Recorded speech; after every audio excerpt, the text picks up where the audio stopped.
They say Easter is about renewal, about family gathering under one roof, breaking bread, sharing laughs, maybe even healing old wounds. But for me, Easter's always felt like walking into a courtroom where I'm on trial for crimes I didn't commit. Only the jury's already decided I'm guilty. My name's Daniel, I'm 32, and if you ask my family, I'm the black sheep. Not because I did anything wrong, just because I stopped letting them control me. It started with small things. My Aunt Carol, she's the ringleader, used to give me backhanded compliments growing up. "Oh, Daniel, you're so creative. Too bad it doesn't pay the bills." Or, "You're such a dreamer. Reminds me of your dad before he ran off." Every year, she hosts Easter brunch at her over-decorated house with those tacky floral arrangements and way too many deviled eggs. The entire family flocks in like moths to a chandelier. Cousins, uncles, people I only ever see at funerals or food-heavy holidays. I almost skipped it this year. I stood in my apartment that morning, holding the invitation, wondering if I should just go for a hike instead. But then I thought about my cousin Emily. She's the only one who ever treated me like a real person. When we were kids, we used to sneak jelly beans into the attic and play cards while the adults gossiped downstairs. So I told myself I'd go for her, and maybe, just maybe, things would be different. I arrived fashionably 10 minutes late, as a defensive maneuver more than anything. Aunt Carol greeted me at the door with her usual tight-lipped smile, like she was pretending I hadn't ruined her day just by showing up. "Daniel," she said, air kissing the side of my face. "Didn't expect you to make it. Thought you'd be busy with one of your projects." "Nice to see you too, Carol," I replied, letting her subtle jab roll off my shoulders. The dining room looked like an Instagram nightmare. Pastel everything, bunny-shaped napkin holders, and those sugar-coated marshmallow chicks staring into your soul. I spotted Emily near the window and made a beeline for her. She gave me a real hug, tight, warm, genuine, and whispered, "Brace yourself. They're in rare form today." Halfway through the meal, I found out what she meant. We'd just finished passing around the glazed ham when Aunt Carol stood up, tapped her crystal glass with a spoon, and said with theatrical cheer, "Family, I have a little announcement." I knew that tone. It was the same one she used when she told everyone she was finally retiring from her position as vice principal. Even though everyone knew the school board had nudged her out. The room quieted, some chuckles rippling from the younger cousins who thought they were in for a fun surprise. "We took a vote," she said, pausing like she was delivering a punchline. "And you're out of the will, Daniel." Laughter, not from everyone, but enough that I felt that warm flush crawl up my neck. I looked around. Uncle Greg was smirking into his mimosa.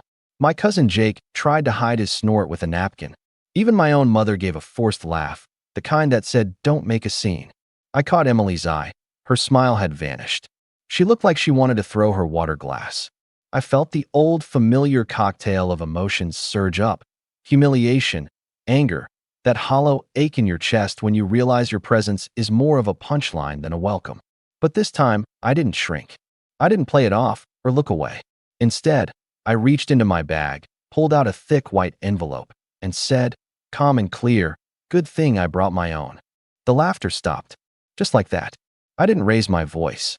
I didn't stand. I just slid the envelope across the table toward Emily, who looked at me with wide, confused eyes. She opened it slowly. Her hands trembled slightly as she read. I watched her face change in real time. Confusion, then disbelief, then something deeper. Her lip quivered. And then, without warning, she burst into tears. Aunt Carol's face went pale. "Emily," she asked, her voice suddenly shrill. "What is it? What did he give you?" Emily couldn't speak. She just turned the papers toward her mom. Aunt Carol leaned over, read one line, and staggered back like she'd been slapped. Her hand gripped the edge of the table for support. That's when the murmurs started. Chairs scraped. Heads turned. My Uncle Greg leaned forward, trying to catch a glimpse. My mother looked like she'd swallowed a lemon. Jake actually dropped his fork, and I just sat there, calm, quiet, watching the cracks form in the smug facade that had stood unchallenged my entire life. I didn't need to say anything. Not yet. I just let the silence do the talking. And then Aunt Carol looked at me, really looked at me, and whispered, "You didn't." I smiled. The same kind of smile she gave me every Easter. Tight, controlled, polite. And I said, "Oh, I did." Her hand went to her chest like she was feeling for her pearls. Except this time, there were none. Just her manicured nails tapping against the neckline of her floral blouse, searching for control. Her face, once powdered into perfection, was now drained of color, and for once in my life, Aunt Carol had nothing to say. Emily looked up at me, mascara starting to run. "Is this real?" she asked softly. I nodded. Every word. That's when the room began to shift. You could feel it, the silence rippling into unease.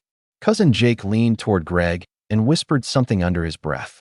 My mom's jaw clenched tight like she was doing math in her head.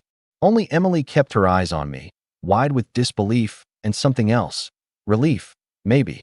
Or guilt. See, a few months ago, something changed. My grandfather, Carol's father, had called me out of the blue. We hadn't spoken in years. He was 89, sharp as ever, and apparently in possession of a lot more money than people realized. He said he wanted to talk before the vultures start circling. I didn't expect much. Probably a guilt trip, maybe a lecture about family. But instead, he surprised me. "I've watched how they treat you," he said, "and I've kept quiet long enough. They think the inheritance is theirs by birthright, not by character. But you show up, even when they mock you, even when they don't deserve your kindness." I almost didn't believe him. But then he handed me a folder with legal documents and said, "I want you to decide where it goes when I'm gone." It was power, not just money, not just some old man's revenge fantasy. It was trust. He made me executor of the entire estate. Every cent, every property, every trust fund. And he'd already rewritten his will to reflect it. "Do what's fair," he said, "not what's expected." I hadn't told anyone. Not until now. Not until Aunt Carol decided to turn brunch into her personal roast. So that envelope? It wasn't just some dramatic flair. It was a photocopy of the will. Signed. Stamped. Legal. Emily had read the clause that mattered most. The one that confirmed I held the power to distribute everything. And that Aunt Carol, along with Greg, Jake, and a few others who had treated the rest of us like dirt for years, were explicitly removed from consideration based on their conduct. I didn't write the language. Grandpa did. But I wasn't going to argue with his honesty. Carol finally found her voice. "This is a joke. It's not legal. You forged this. This is fraud." "Nope," Emily said, wiping her eyes. "That's Uncle Robert's signature. I recognize it. I saw it 100 times growing up." "She's lying." Carol snapped. But Emily stood up, voice steady now. "You lied, Aunt Carol. For years. You made all of us believe we had no choice but to put up with your passive-aggressive garbage. You made Daniel the family punching bag just because he didn't grovel at your feet. And now you're shocked he's the one Grandpa trusted?" A murmur of agreement rolled through the table. I saw my cousin Sam, quiet, awkward Sam, nod. Even Uncle Greg looked unsure now, like he didn't know whose side to take. "You think you can just waltz in and take what's ours?" Carol hissed at me. "I'm not taking anything," I said, finally standing. "I'm honoring his wishes.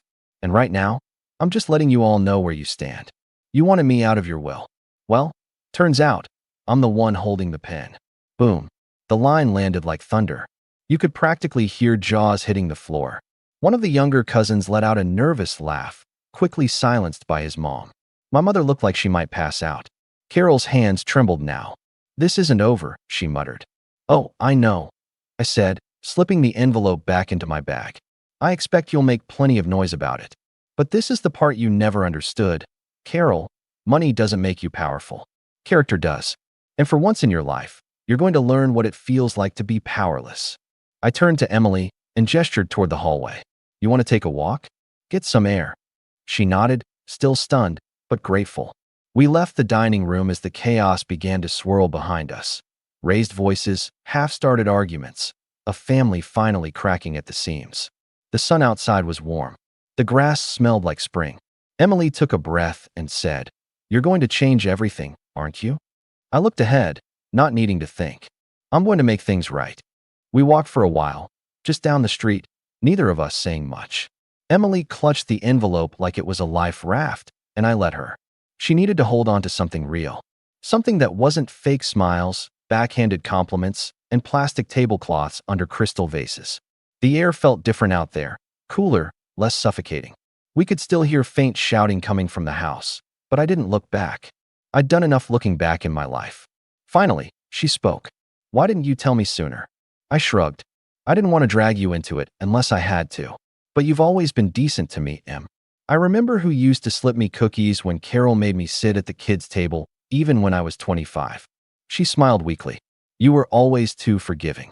Not anymore, I said. I spent too many years being the embarrassment of the family. The one they pitted, laughed at, excluded. All because I didn't go the path they expected.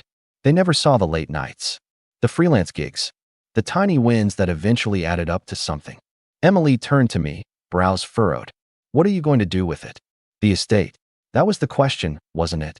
Grandpa hadn't given me any strict instructions, just a moral compass and a whole lot of faith. I'd thought about it every day since he handed me those documents. And I'd come to one conclusion. I'm going to divide it fairly, I said. Not equally, fairly. The ones who treated people with dignity will be rewarded. The ones who didn't? They'll get exactly what they gave. Emily exhaled, like a weight had been lifted from her shoulders. They're going to hate you. They already do, I said. At least now they have a reason. We stopped by a small bench outside the neighborhood park, one we used to visit when we were kids. The wooden slats creaked as we sat down, and for a moment it almost felt like we were 10 again, giggling behind the bushes, hiding from Carol's shrill voice demanding we come inside for picture time. Emily reached over and touched my arm. I'm glad you're the one who got it. Grandpa always said you were the only one in this family who understood people. I stared at her for a beat. You think they'll come after me? Oh, they're already planning it, she said with a small laugh. I give it an hour before Aunt Carol's got her lawyer on the phone. I pulled out my phone, scrolled through my contacts, and showed her a name and number at the top. Eli Goodman, estate attorney. Emily blinked. You've already? Had everything notarized, witnessed, verified. Grandpa insisted. Said the moment the will was read, they'd try to claw their way back in. She whistled low. You're 5 steps ahead. I had to be, I said. They've been playing this game for decades. I just finally learned the rules. Just then, my phone buzzed. I looked down and saw a message from my mother. Mom, can we talk? Please call me when you're alone. I stared at it for a few seconds, heart heavy but no longer conflicted. I didn't respond. I should get back in there, Emily said, though she didn't sound thrilled about it. They're going to want answers. Let them guess for a while, I said, standing up. They've never liked being in the dark. Now they'll know how it feels. We started walking back, slowly. When we reached the house again, it looked like a war zone in disguise. Half the family had left already. Greg's car was gone, and so was Jake's. I spotted Carol through the living room window, pacing with a phone to her ear, talking fast and angry. Her voice carried even through the glass. Emily gave me a look. You sure about this? I smiled. No, but that's never stopped me before. As we stepped back onto the porch, the front door swung open. It was my mother. She looked tired. Not physically, but emotionally, spiritually tired, like the weight of pretending had finally caught up to her. Daniel, she said, we need to talk. I studied her face. For once, she wasn't playing diplomat. She wasn't smiling politely to keep the peace. She looked like someone who'd finally realized peace built on silence wasn't peace at all. I nodded. All right, but this time I talk first. She stepped aside and let me in. I walked through that familiar hallway, past the framed photos where I barely existed, and into the dining room, where the table was now empty and cold. Aunt Carol was still on the phone in the corner, but when she saw me, she stopped mid-sentence. Her mouth hung open, and for the first time in my life, she looked afraid. I sat at the head of the table. My seat now. Emily sat beside me, and the room waited, because what I was about to say would change everything. I took a moment to look around that room. Really look. The chipped molding by the baseboard. The crooked painting of lilies Aunt Carol insisted was original. The glimmering chandelier that never quite lit up the corners. This wasn't just a house filled with furniture and passive-aggressive centerpieces. It was a stage where they'd all rehearsed their roles for decades. The golden child, the bitter matriarch, the invisible cousin, and me, the family disappointment. Only now, the script had flipped, and they didn't have a single line prepared. Aunt Carol stood frozen by the window, phone still clutched in her hand, jaw tightening as I leaned forward and finally spoke. I'm not here to beg for a spot at your table anymore. I'm here to clean it. My mother took a step forward. Her voice was soft, hesitant. Daniel, we didn't know. No, Mom, I cut in. You did know. You just didn't care enough to stop it. Every Easter, every birthday, every family event, you watched them humiliate me, ignore me, and write me off. And you let it happen because keeping the peace was easier than protecting your son. She winced like the words hit harder than she expected. But I didn't say them to hurt her. I said them because someone had to. I didn't want any of this, I continued. I didn't ask Grandpa to give me control. I didn't come here to throw it in your faces. But when he looked at this family and asked himself who actually earned the right to decide its future, he didn't choose the ones who smiled the loudest or hosted the fanciest brunch. Aunt Carol finally snapped out of her daze. You're not going to get away with this. You think you can just cut us out? We are family. Family. I repeated. Family doesn't vote someone out of a will and laugh about it like it's a party game. Family doesn't mock, belittle, or exclude. If you think blood entitles you to someone else's legacy, then you've already lost. Her face twisted. I gave my life to this family. No, I said, calm and clear. You gave your life to controlling it. And now it's over. I reached into my bag and pulled out the second envelope. This one wasn't just a copy of the will. It was a packet of formal notifications, prepared with my lawyer's help, for each disinherited family member. I placed it on the table. Every one of you will receive a letter this week. Grandpa's assets will be divided in accordance with his instructions. Some of you won't be receiving anything. Others will, but with stipulations. Contributions to charity. Education trusts. Things that actually matter. I turned to Emily. You'll be handling the scholarship fund. Her eyes went wide. Wait, what? You were always the one person who tried to lift others up. Grandpa saw it. I did too. You deserve to be part of the change. She blinked fast, and I saw tears welling up again. Only this time, they were from something deeper, respect, gratitude, maybe even hope. You can't do this, Aunt Carol growled, stepping forward. This is my house. Not anymore, I said, standing. Grandpa transferred the deed 3 weeks before he passed. He wanted me to use it to do something good.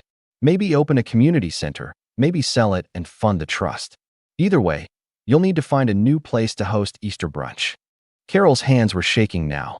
You ungrateful little. My mom finally spoke, quietly but firmly. Carol, stop. Carol froze. My mother walked toward me, slow but sure, and did something she hadn't done since I was a teenager. She stood beside me. I should have stood up for him a long time ago, she said. But I won't stay silent anymore. Daniel's right. You can't build a family on fear and manipulation.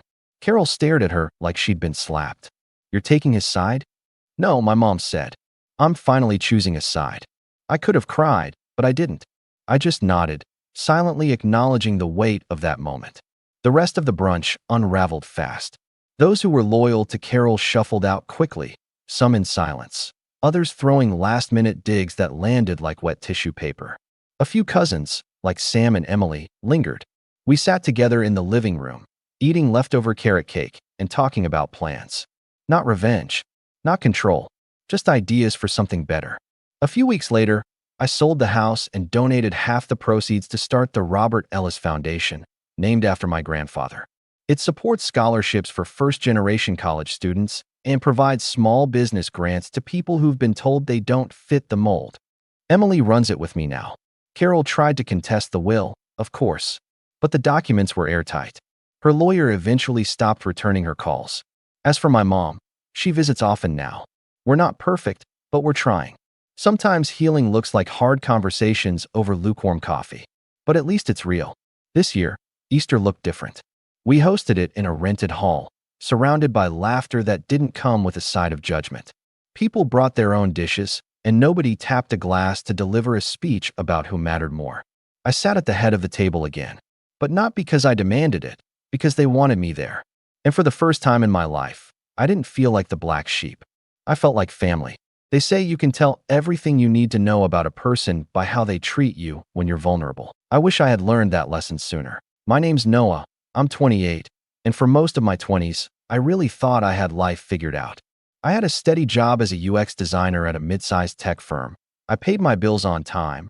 I was rebuilding my confidence after some rough teenage years, and I had a fiancée who I genuinely believed loved me. Her name was Claire. At first, Claire felt like the reward I didn't know I'd been working for.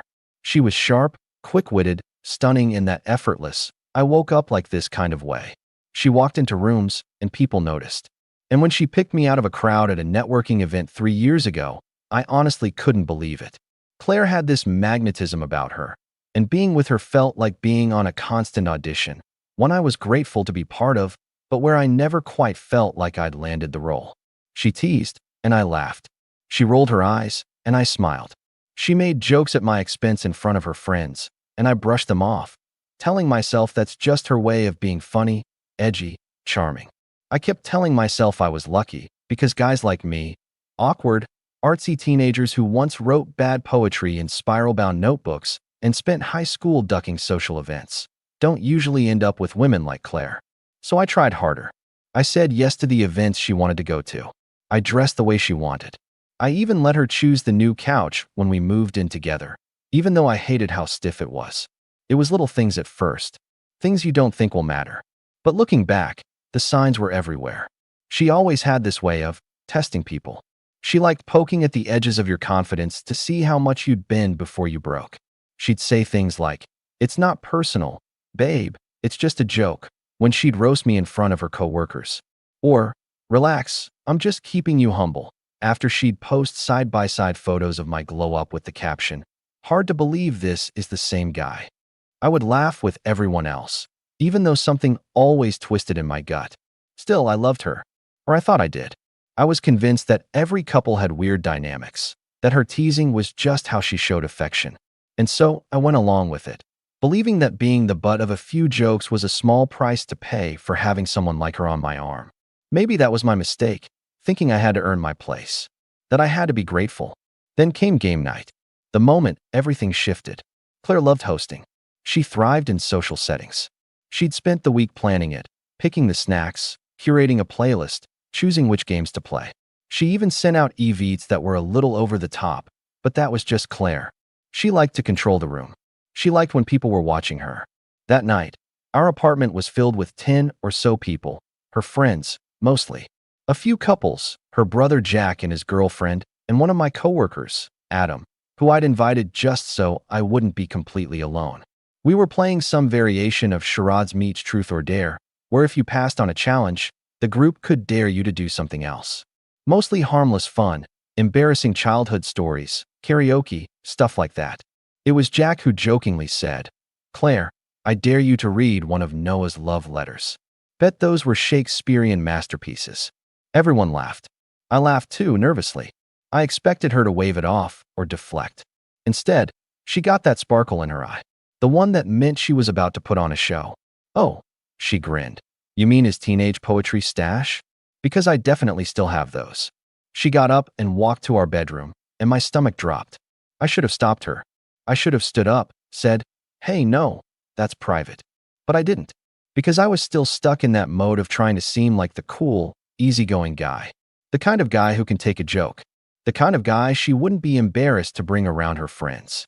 When she came back, she held a wrinkled, red notebook I hadn't seen in years. My old poetry journal from high school. I blinked. "Wait, why do you even have that?" I asked. She shrugged, flipping through it like it was a menu. "I found it when we were moving in together. Thought it was hilarious." Everyone was already giggling in anticipation. I wanted to melt into the floor. "Come on, Claire," I said, voice low. "That's kind of personal." "Oh, relax, it's cute," she waved me off. "Listen to this." Her eyes are stars, her laugh a symphony of springtime. "Oh my God, this is gold."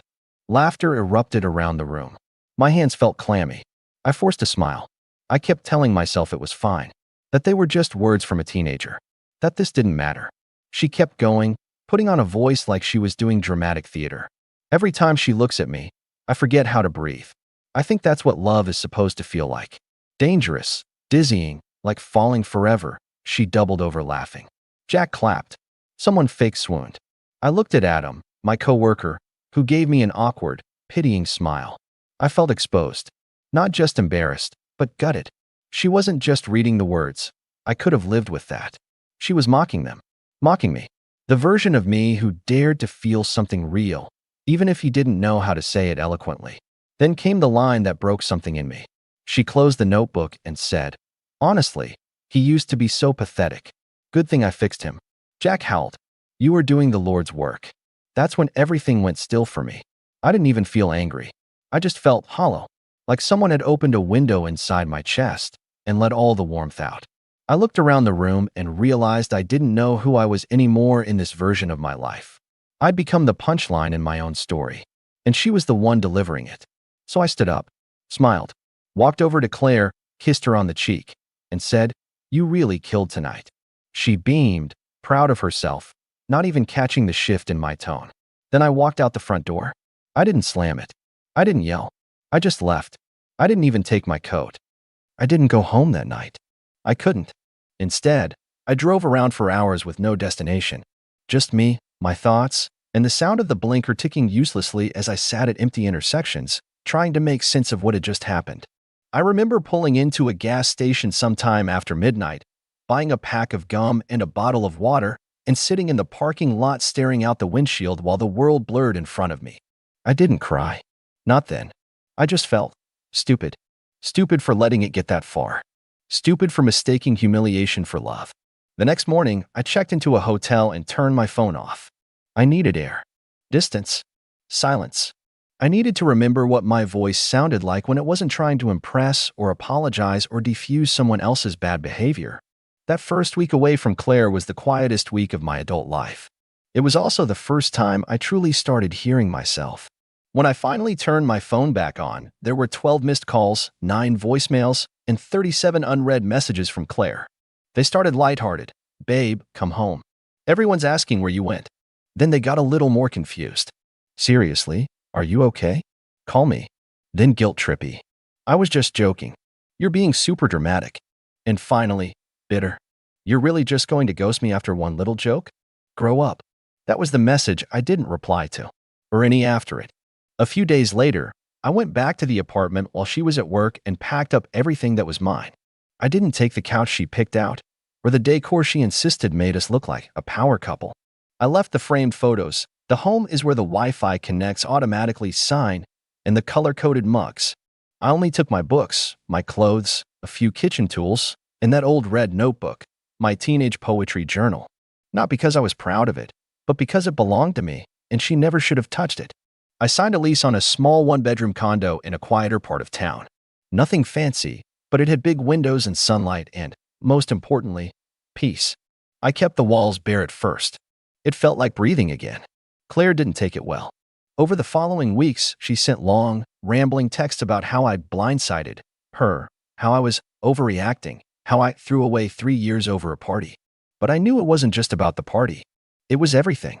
The constant jabs, the slow erosion of my self-worth disguised as banter, the way she always needed to feel one step above me, even if it meant stepping on me to get there. When I didn't respond, the messages turned bitter again. She told mutual friends I had emotional issues, that I wasn't ready for a real relationship, and that I was probably having a midlife crisis. A few of them reached out to check in, and I thanked them politely. I didn't explain. I didn't defend myself. I didn't need to. Instead, I focused on rebuilding. I started therapy for the first time in my life. Turns out, there's a lot you bury when you grow up constantly trying to be enough. My therapist, a soft-spoken guy named Rick, asked me one day why I stayed in the relationship for so long, and I told him the truth, because I thought I was lucky to have anyone at all. He didn't laugh. He just nodded and said, "Let's work on that." So I did. Slowly. I reconnected with old friends I hadn't seen in years.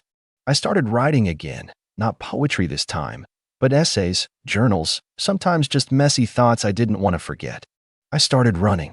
Not far at first, just around the block, but eventually I could go 5 miles without stopping. It felt good to move without asking permission. A few months later, I got promoted at work, lead designer. I gave a presentation to our CEO and didn't stumble once. My confidence wasn't roaring back all at once. It was creeping in like sunrise, quiet but steady. I didn't hear from Claire again for a while. Then, in early spring, I got an email. Subject line, "Please read." It was long. She said she realized she'd gone too far. That she was going through things too, and that she didn't mean to hurt me. She said she missed me, that no one had ever understood her the way I did, that she thought we were meant to grow old together. She asked if I could meet her. Just for coffee.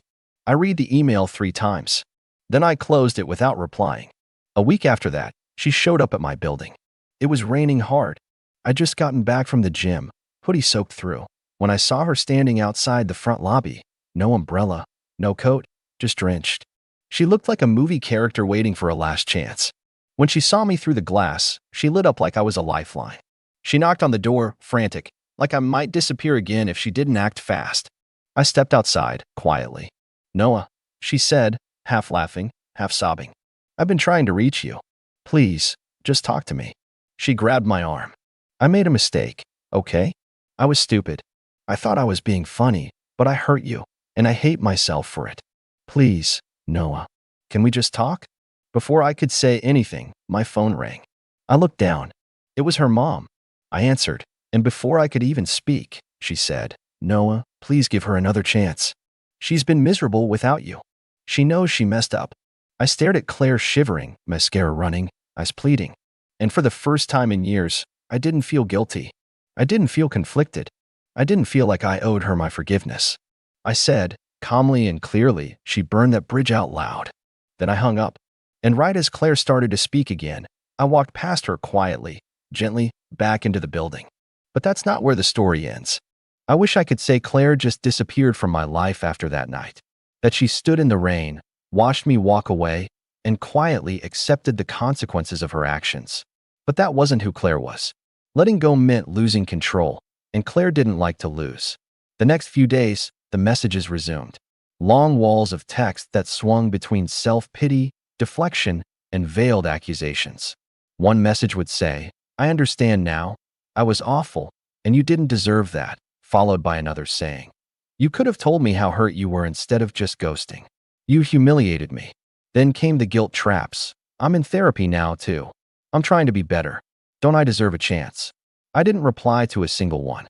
Not because I wanted to be cruel, but because I finally understood something. Some people only apologize to reopen the door, not because they're truly sorry.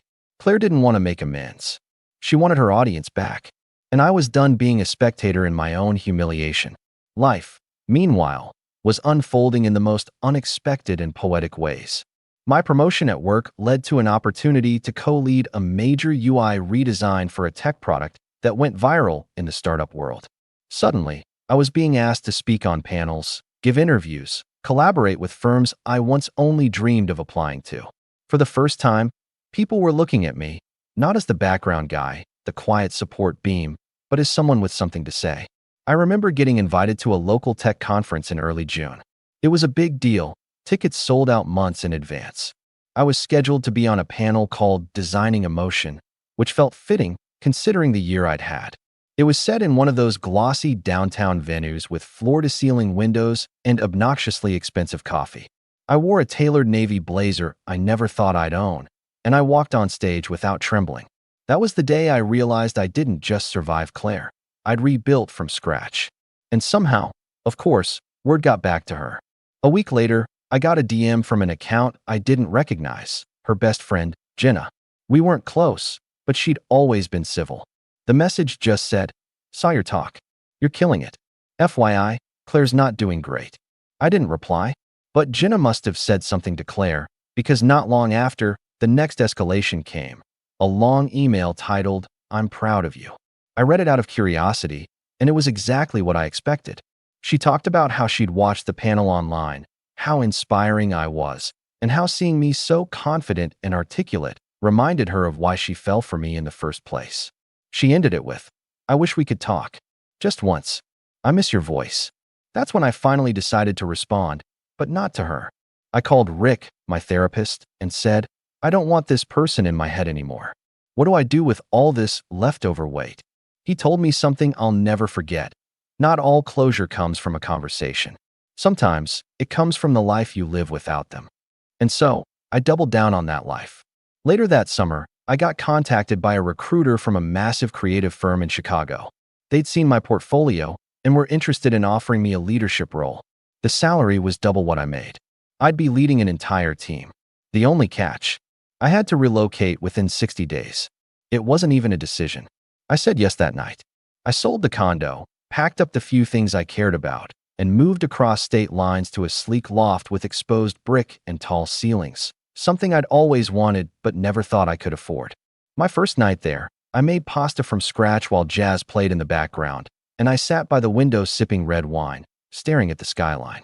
I didn't feel triumphant. I felt free. A few months later, I posted a photo of that view on my Instagram, just a wide shot of the city lights, with the caption, "Starting over was the best thing I never wanted." It wasn't aimed at anyone. It was just a quiet truth. But Claire saw it, because 3 days after I posted it, I got one last message. Her name popped up on my phone again like a ghost I'd already buried. It simply said, "You really meant it. You're never coming back." I didn't reply, because some messages are meant to echo unanswered. A year after that fateful game night, I was flown to New York to speak at an international conference. While I was backstage preparing, a young designer came up to me and said, "Hey, I just wanted to say, your talk last year is the reason I didn't give up on design. You made me feel like it was okay to be the quiet one." I smiled genuinely. "Thanks," I said. "That means more than you know." But inside, I did know. Because not long ago, I was the guy who let a room full of people laugh at his pain. And now, I was helping others feel seen. And here's the thing about people like Claire, they don't really move on. Not because they're still in love, but because they lose control over the narrative. She didn't want me back. She wanted the version of me who let her shine at my expense. The version who'd smile through the jokes, who'd let the spotlight turn him into a shadow so she could bask in it. Once I walked away from that role, the entire script collapsed for her. And I think that's what haunted her more than anything, that I stopped playing my part. After the final message, "You're never coming back," Claire went quiet for good. No more emails. No more texts. No more pop-ups from mutual friends with, "Have you heard from Claire?" layered into casual conversation. It was like the world decided, collectively, to turn the page with me. And I needed that. Chicago became more than just a new city. It became my proof. Proof that I was more than the version of myself she kept trying to shrink. I found friends who never made jokes at my expense just to fill the silence. I found coworkers who didn't see quiet confidence as a weakness. I found places that felt like home, not places I was trying to survive in. About 6 months after moving, I started teaching a night class at a local design institute. Just once a week, nothing major. But I found I really enjoyed helping other people find their voice. One of my students, a shy but insanely talented guy named Malik, stayed after class one night and said, "I almost dropped out last year. I didn't think someone like me could do this. But the way you explain things, it's like you see people." That hit me harder than I expected. Because for so long, I just wanted to be seen. And now I was helping other people feel that same validation, not through performance, not by changing who they were, but by showing up as themselves and realizing that was enough. Eventually, I started dating again. Cautiously at first. I wasn't looking for fireworks or fairy tales. I just wanted something real. I met Elise at a bookstore cafe where we both reached for the same copy of The Midnight Library. Classic rom-com moment, right? But it wasn't the spark that won me over. It was the comfort. The way she listened without judgment. The way she never made me feel like I had to earn my place beside her. On our third date, I told her the game night story, not the dramatized version, just the quiet, painful truth. She didn't laugh. She didn't offer platitudes. She just reached across the table, touched my hand, and said, "That must have hurt. I'm glad you left." It was the simplest thing, but it told me everything. By the time the anniversary of that night came around, I barely noticed. I only realized it when I got an automatic calendar reminder I hadn't deleted. Game night at home, 7 p.m. I stared at it for a moment, smiled, and hit delete. That was the closure. Not revenge. Not confrontation. Just moving on with such certainty that the past couldn't find a way to pull me back. But the universe has a way of wrapping things up in its own poetic language. A year and a half later, I was invited back to my old city for a panel. Nothing huge, just a guest spot at a university's tech entrepreneurship series. After the talk, as I was mingling with some students, a familiar voice called my name. I turned, and there she was. Claire. Hair a little shorter. Eyes tired. Smile practiced. "Noah," she said, like the name itself carried weight. "Wow, you look different." I nodded politely. "Hey." She stood there awkwardly, waiting for me to say more. I didn't. Finally, she said, "I saw your name on the program." I almost didn't believe it. "You're really doing well, huh?" "I am," I said simply. Then I added, "I hope you're too." And I meant it. Because the truth is, by then, I didn't feel anger anymore. Just distance. The kind of distance that no apology or glance can cross.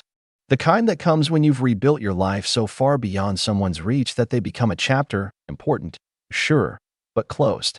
She started to say something else, probably something rehearsed. But I gently excused myself and walked away. Not with bitterness, not with regret, just peace. That night, back at the hotel, I opened my notebook. Yes, a new one. Not read this time. Sleek, black leather. Inside were pages of poems, essays, ideas, even doodles. I'd started writing again. Not for validation, not to impress anyone. Just for me. One of the last pages had a scribbled line I didn't even remember writing until I saw it again that night. The best revenge is becoming someone they'll never get to hurt again. And I think that's the story, really. Not how Claire mocked my poetry. Not how she embarrassed me in front of her friends. Not even how she tried to claw her way back in when the consequences finally hit. The real story is that I left, and I never looked back. That I found out who I was when no one was watching. That I stopped letting other people decide my worth. That I turned humiliation into healing. That I burned my own bridge and kept walking until the smoke cleared. And when it did, there was a whole skyline waiting for me on the other side. When you've been the family afterthought your whole life, you stop expecting things like kindness, respect, or even a half-decent bed to sleep on. My name's Adrian. I'm 32, and I've learned the hard way that family doesn't always mean support or love. Sometimes it just means obligation. Like the obligation to show up at the annual family reunion even though you know you're going to spend the weekend biting your tongue, smiling through backhanded compliments, and being treated like the weird cousin who somehow wandered in from a bus station. For context, my extended family is complicated. My dad was the youngest of 4 siblings, and he passed away when I was 16. He and my mom had me pretty late in life, so I was always the youngest of the cousins by a good 10 years. After Dad died, my mom couldn't really handle being around his side of the family much. She slowly faded from the reunions, but I kept going out of guilt. At first, they acted like it was nice I still showed up. Then that slowly turned into me being the charity case. The kid without a dad. The one whose mom ran off. They'd say things like, "It's sweet that you still come even though you must feel so out of place." Or, "We know it's probably hard for you to contribute, so don't worry about the group expenses this year." As if I couldn't afford to split the Airbnb like everyone else. Fast forward to adulthood, and the pattern didn't change. I built a good life for myself, started a small real estate investment company, made some smart moves, and yeah, ended up doing pretty well. But you wouldn't know that if you talked to my family. They still saw me as the awkward tag-along who brought the wrong kind of chips to the barbecue and didn't understand real work. Most of them work in more traditional fields: teachers, nurses, small business owners. All respectable, of course. But somehow, they decided that because I worked with online stuff and didn't punch a clock, it didn't count. Aunt Lydia once said, loud enough for the whole dinner table to hear, "We're just glad Adrian's found something to keep him busy, even if it's not a real career." That stung more than I let on. I didn't correct her. I never do. Let them think I'm the out-of-place misfit in their sea of Pinterest-perfect family units. I've gotten used to it. But this year's reunion was the one that finally broke something in me. And it didn't start with a big fight or a dramatic insult. No, it started with a smell. A moldy, mildewed, air freshener struggling to keep up kind of smell. We always hold the reunion over a long weekend in late spring, usually at some resort or lodge in the mountains that can accommodate our sprawling group. There are over 40 of us if everyone shows up: my aunts and uncles, their kids, spouses, toddlers, the whole chaotic flock. This year, we were at a resort that looked nice enough from the photos. Big cabins, a communal dining hall, plenty of hiking trails and outdoor stuff for the kids. I hadn't even planned to go this year, but then I got a text from my cousin Sarah a week before saying, "Everyone's asking if you're coming. It wouldn't be the same without you." She's one of the few I actually like, so I said yes. Maybe I hoped things would be different this time. I arrived on a Thursday afternoon, just before dinner, after a 5-hour drive through winding roads and a whole lot of patchy cell service. The place was bigger than I expected, like a luxury campground with timber-framed buildings and gravel paths between the cabins. As I pulled into the parking lot, I saw everyone already mingling near the main lodge. Lawn chairs, coolers, kids running around. I grabbed my bag from the trunk and made my way over, smiling and waving. And that's when it started. "Oh hey, Adrian," Aunt Lydia said, barely glancing up from her folding chair. "We weren't sure if you were actually coming. You didn't RSVP on the group spreadsheet." "I told Sarah I'd be here," I replied. "Figured she'd pass it along." Lydia made a face like I'd just confessed to skipping a funeral. Well, next time, try to follow the process, okay? These things don't organize themselves. She didn't ask how I was. Didn't even stand up. No hug. No welcome. Just a comment about a spreadsheet. I brushed it off and said hi to a few others. Most were pleasant enough, surface-level greetings and nods. Nobody asked how I'd been. No one noticed I'd lost 20 pounds or that I'd finally quit drinking last year. I don't think anyone even noticed the new car I pulled up in. It was like I'd materialized from the fog, and they weren't quite sure where to file me. Then came the room assignments. Uncle Dale, who somehow always takes it upon himself to organize these things, stood up and clapped for attention. All right, folks, here's the cabin layout. Each family's got their own, as usual. Singles, we've got some shared setups, so check the list. He read out the cabin numbers like a cruise director and eventually got to me. Adrian, you're in cabin 9B. The downstairs room. Should be fine. Sarah caught my eye and winced. I didn't know why until I found it. Cabin 9B wasn't a room. It was a converted basement with a cot and an old dresser. There was a little window half covered in cobwebs and a stale odor like something had died in the ventilation. The floor was concrete with a thin rug that curled at the edges, and the single light bulb overhead buzzed when I flipped the switch. There was no bathroom down there. I'd have to go upstairs and hope someone wasn't showering. I dragged my suitcase down the steps and stood there for a moment, just staring. I'd driven 5 hours, brought wine and snacks to share, and this was what I got. A basement room like some unwanted guest. I was still standing there when I heard footsteps on the stairs. It was Aunt Lydia. Of course. Oh good, you found it, she said with a smug little smile. I know it's not the Four Seasons, but hey, you should be grateful we even invited you. Then she laughed, like it was a joke. I didn't laugh. I didn't say anything. I just nodded slowly and set my suitcase down. I could hear the muffled sounds of everyone upstairs. Music, laughter, dinner smells wafting down. No one else came down to say hi or check in. That night, as I lay on the lumpy cot listening to footsteps creaking above me, something in my chest started to tighten. Not from anger exactly, but from the years of small cuts, casual dismissals, and quiet humiliations that I'd let slide. I thought about how no one knew the truth about what I did for a living. How no one had bothered to ask. How none of them knew that 3 months ago, on a whim, I'd bought this entire resort as part of a land bundle deal. The cabins, the main lodge, even the boat rentals. All of it. I own this place. And they had no idea. I could have told them. I could have walked in that night and said, "You're welcome." But I didn't. Because suddenly, a better idea started forming in my mind, something patient, something poetic, something that would make them remember who I was, who I'd always been, and what they'd never seen coming. But first, I had to wait. Wait until they were comfortable, until they'd unpacked and settled in, until they started acting like they owned the place. Because that's when it would hurt the most. If you've never felt invisible in a room full of people who share your blood, consider yourself lucky. The next 2 days dragged by like I was walking barefoot over nails, each moment a fresh reminder that I didn't belong. Not really. I was tolerated. Expected to stay quiet, blend in, smile when spoken to, but never fully accepted. Not once in all these years. And this time, it wasn't just passive indifference. It felt like a performance. Like everyone was reading from some unspoken script about how to remind Adrian he didn't quite measure up. It started at breakfast the next morning. Every cabin had a rotating cooking schedule. It was a long-standing reunion tradition. Each family took one meal across the weekend. You cooked, served, and cleaned. That was the deal. My assigned slot was Saturday morning breakfast, solo.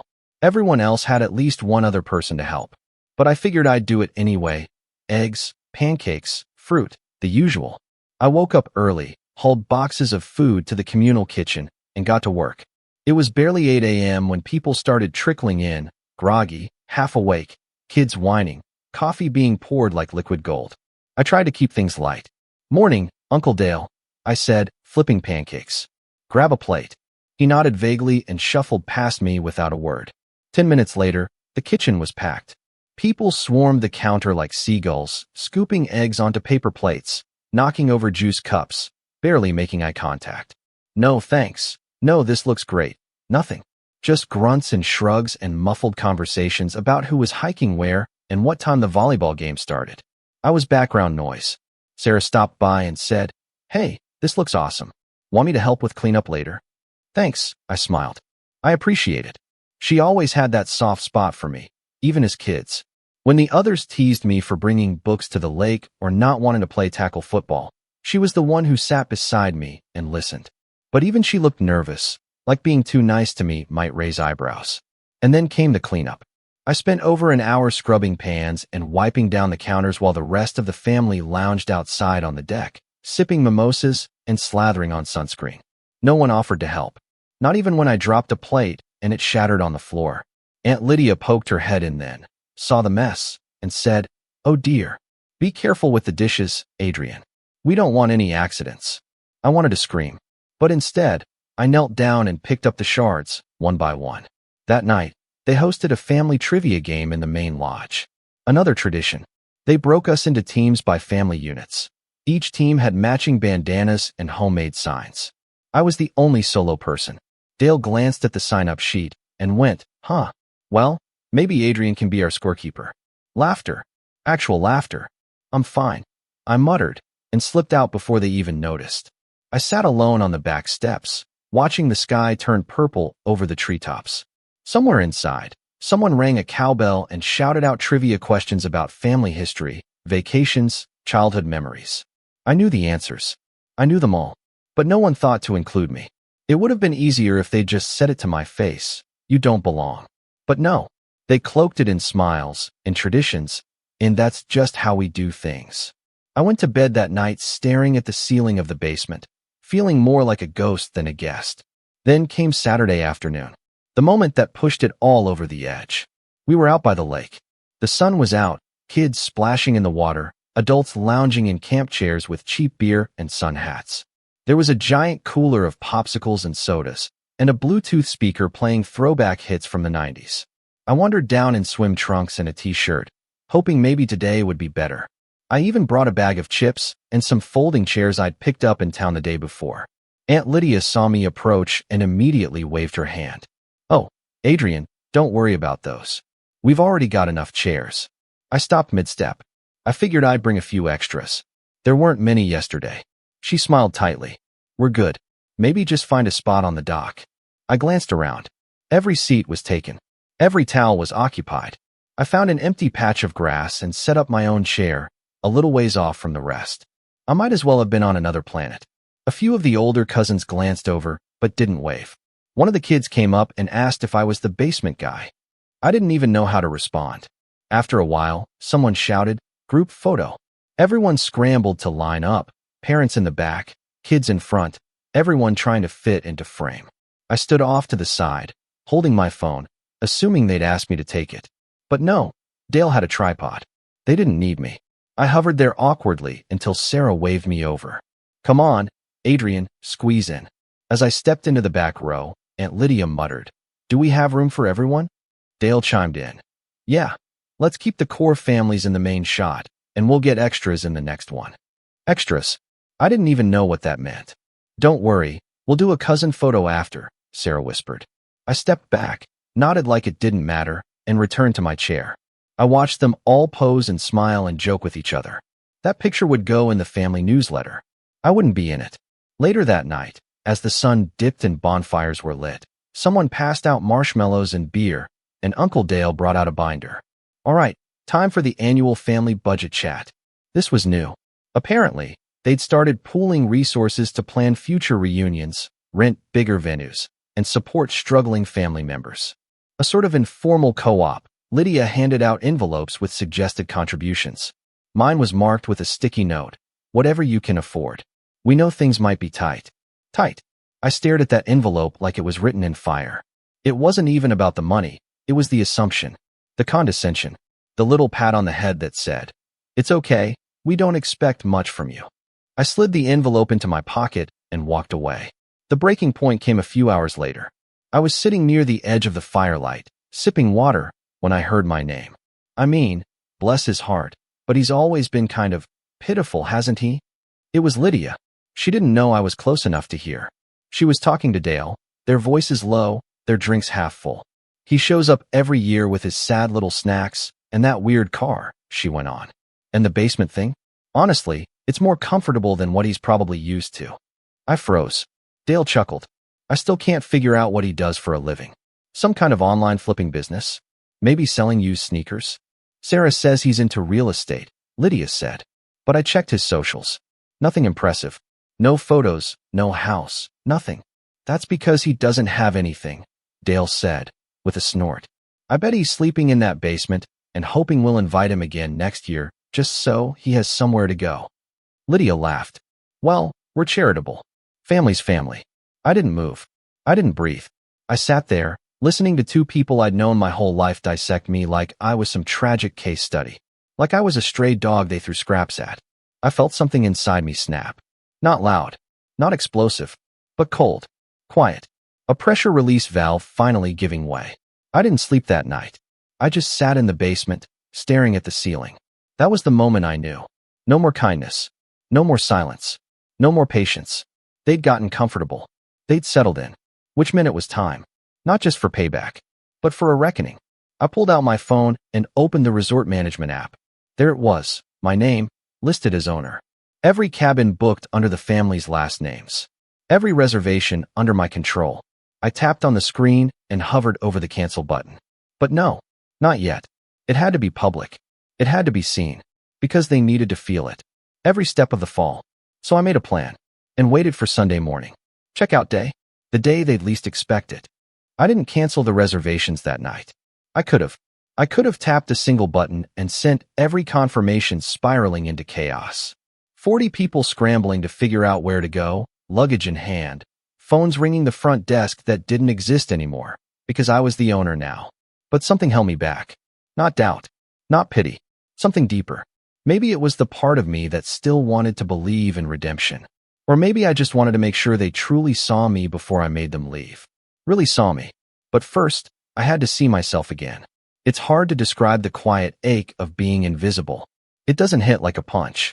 It's more like water dripping steadily onto the same spot of your soul, day after day, year after year, until it hollows something out. That's what it felt like lying on that cot, listening to them laugh around the fire while I stared at the unfinished basement ceiling above me. I thought about Dad a lot that night. How he used to say, "You don't need to be loud to lead. You just need to know when to speak." I hadn't spoken in years. Not really. Not about who I was, what I'd built, what I'd overcome. I let the narrative shape around me instead. Adrian the afterthought. Adrian the guest. Adrian the one with the lopsided smile and invisible wallet. I guess it was easier to stay quiet than to risk being seen and still rejected. But now I was done hiding. I spent Sunday morning alone. While the others were packing up and saying their prolonged goodbyes, I slipped out before breakfast and drove into town. There was a coffee shop there, small, warm, a quiet place tucked between a bookstore and a bike rental stand. I sat in the back corner, ordered a cappuccino, and pulled out my laptop. I opened my investment dashboard. Resort, $2.3 million appraised. Acquired, $1.7 million in a package deal with 3 other lakeside properties. Monthly revenue, rising. Summer bookings, full. Next year, already 40% reserved. They didn't know any of it. They didn't know I'd spent the last 5 years flipping forgotten motels into high-end retreats. That I'd built a small team. That I owned a fractional stake in 2 travel tech startups. That I'd been featured, quietly, in a few industry podcasts under my LLC name, which had nothing to do with Adrian. And they certainly didn't know that while they were handing me envelopes labeled "Give What You Can," I'd been wiring a 6-figure renovation deposit to the construction firm revamping the main lodge next month. No one had asked, so I never told them. After an hour, I closed the laptop, tossed the last sip of coffee, and walked along the lake trail until I could breathe again. The air was clean. My head was clear. When I got back to the resort around noon, the vibe had shifted. Families were finishing brunch, dragging suitcases to cars, kids crying about leaving. I saw Dale chatting with the front desk manager, asking if they could lock in next year's dates. I watched Lydia hug 3 different people goodbye, like she was hosting the Oscars. No one noticed me at first, until Sarah did. She rushed over, holding a small Tupperware of leftover fruit salad. "Hey, I was looking for you. You okay? I didn't see you this morning." "I'm fine," I said, and I meant it. "Listen," she added, glancing around. "I overheard something last night. Lydia was saying stuff about you again, and I wanted you to know, I don't think it's fair. I nodded. Thanks. But you don't have to worry about it. No, I do, she said, her voice cracking. Because you've always been there for these reunions. And they treat you like you're some burden. There was a silence. A real one. Not the awkward kind. An honest, heavy pause between two people who finally saw the same truth. Then she asked, "Are you going to come next year?" I looked out over the lake. That depends. On what? I smiled. On whether anyone remembers to invite me. She didn't laugh. She just looked at me, like she finally understood something she hadn't seen before. That night, after most of the families had left, I stayed behind. Technically, I had the right to do whatever I wanted with the place. I was the owner. But this wasn't about legal power. This was about something else. Something personal. I walked through the cabins, one by one, checking windows, making mental notes of repairs still needed, appliances to replace. I wasn't just inspecting property. I was taking back my presence. At some point, I wandered back into cabin 9B. That basement room. I stood in the middle of it, breathing in the stale air, remembering how small I'd felt when I first walked in. How much smaller I'd felt after Lydia laughed and told me to be grateful. I looked around, then pulled out my phone and opened the work chat. I messaged Logan, my operations lead. New priority. Renovate 9B. Turn it into a luxury suite. Best furniture. Lakeview window if possible. Deadline. 2 months. He replied in 2 minutes flat. You got it, boss. Want to name the suite? I paused, then typed. The afterthought. It made me laugh. Not in a bitter way, but in the way survivors laugh when they realize they're no longer surviving. They're living. That summer, I didn't go to another reunion. There wasn't one. At least not at the resort. When Sarah texted me to ask why no one could book it for the next year, I told her. New policies. Owner's discretion. I didn't say it was me. Not yet. I wasn't ready. The rise wasn't about revenge. Not anymore. It was about reclaiming my story. Instead, I focused on building. I expanded the lakeside property, added paddle boards and fire pit rentals, hired a local artist to redesign the cabin interiors. I started offering curated retreat weekends, riding getaways, couples escapes, remote working hubs. Business boomed. And me? I changed, too. I started therapy. Opened up to a few close friends about what that family had done to me, year after year. I started dressing better, not to impress anyone else, but because I finally felt like someone worth showing up for. I stopped saying yes to people who saw me as a placeholder. I learned to say no, and mean it. By the fall, my name was quietly showing up on hospitality trend blogs. One influencer stayed in my flagship suite and called it the best-kept secret on the lake. Bookings tripled. I didn't share any of it on Facebook. I didn't start posting humble brags or quote graphics. I just lived. Until one day, in late October, I got an email. Subject, Family Reunion 2026. Let's plan early. It was from Dale. It was a group email, of course. Every relative was CC'd. He went on about how last year's venue was perfect, how they should lock it in again before prices went up, how maybe they'd even do a 5-day reunion this time. Does anyone remember the name of that resort? I think it was Evergreen Pines. People replied in threads. Love that place. Yes. The cabins were so cozy. Can someone reach out and get pricing? Lydia, of course, chimed in with. I'll take the lead on booking. They loved us last time, smiley face. I stared at the email for a while. I could have replied right then. Hit reply all and typed. Hi Lydia. I own it. Your stay is officially over. But that would have been too soon. No, this needed timing. Precision. I flagged the email. Made a note in my calendar. Because while they were busy planning check-in dates and activity schedules, I was already preparing their checkout. And this time, everyone would see it. There's something poetic about waiting. About letting people hang themselves with their own rope, slowly, carelessly, while they smile and think they're the ones in control. I didn't reply to Dale's email. Not then. Not when Lydia sent 2 follow-ups asking if anyone had gotten in touch with the resort. Not when my cousin Greg chimed in with that cabin I stayed in had a weird water pressure issue, but otherwise it was great. We should book again.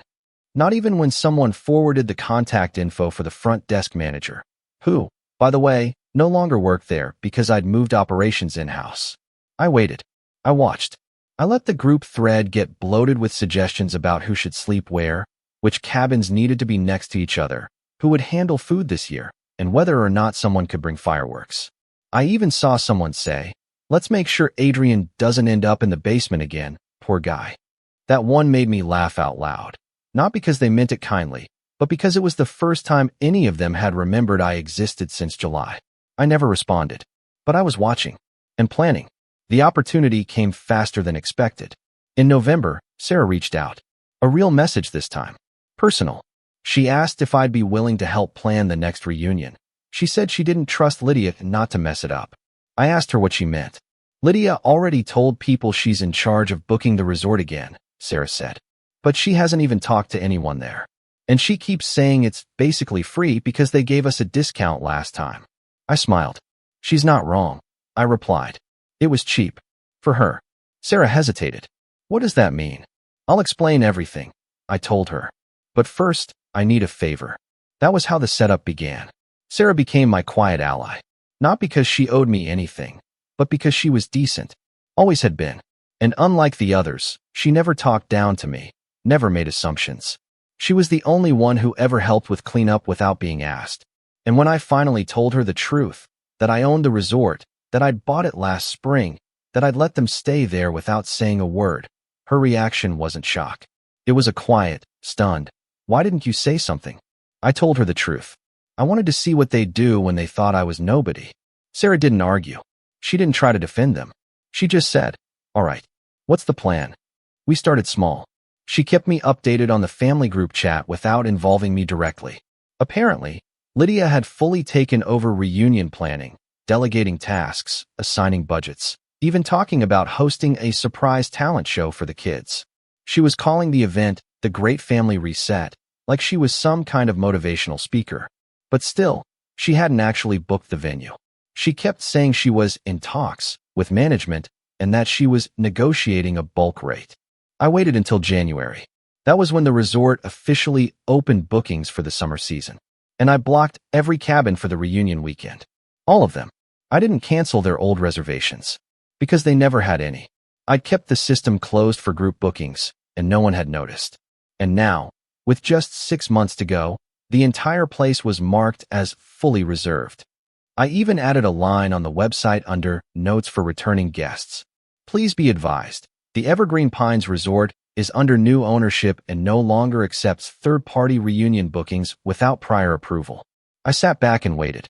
In early February, Lydia emailed the resort from her personal Gmail account, posing as event coordinator for the Wexley Family Union. She asked for a quote, said they were repeat guests, and demanded the same deal as last time. My assistant forwarded the email to me with a single line, "Want me to handle this?" I shook my head. Not yet. Instead, I drafted a reply myself. Simple, polite, professional. Dear Ms. Wexley, thank you for your inquiry regarding a potential booking at Evergreen Pines Resort. Unfortunately, our property is fully reserved for the requested dates and unable to accommodate large group events during that time. We appreciate your interest and encourage you to consider alternate dates or nearby venues. Warm regards, Evergreen Pines Ownership Team. I sent it through the generic resort email, not my personal one. The next day, I got the forwarded message from Sarah. Lydia had gone nuclear in the group chat. Can you believe this? They said we're blocked out? I'm emailing the owner directly. This is ridiculous. They clearly don't know who we are. Apparently, she tried. She sent a flurry of emails asking to speak to the manager, then the regional manager, then the board of directors.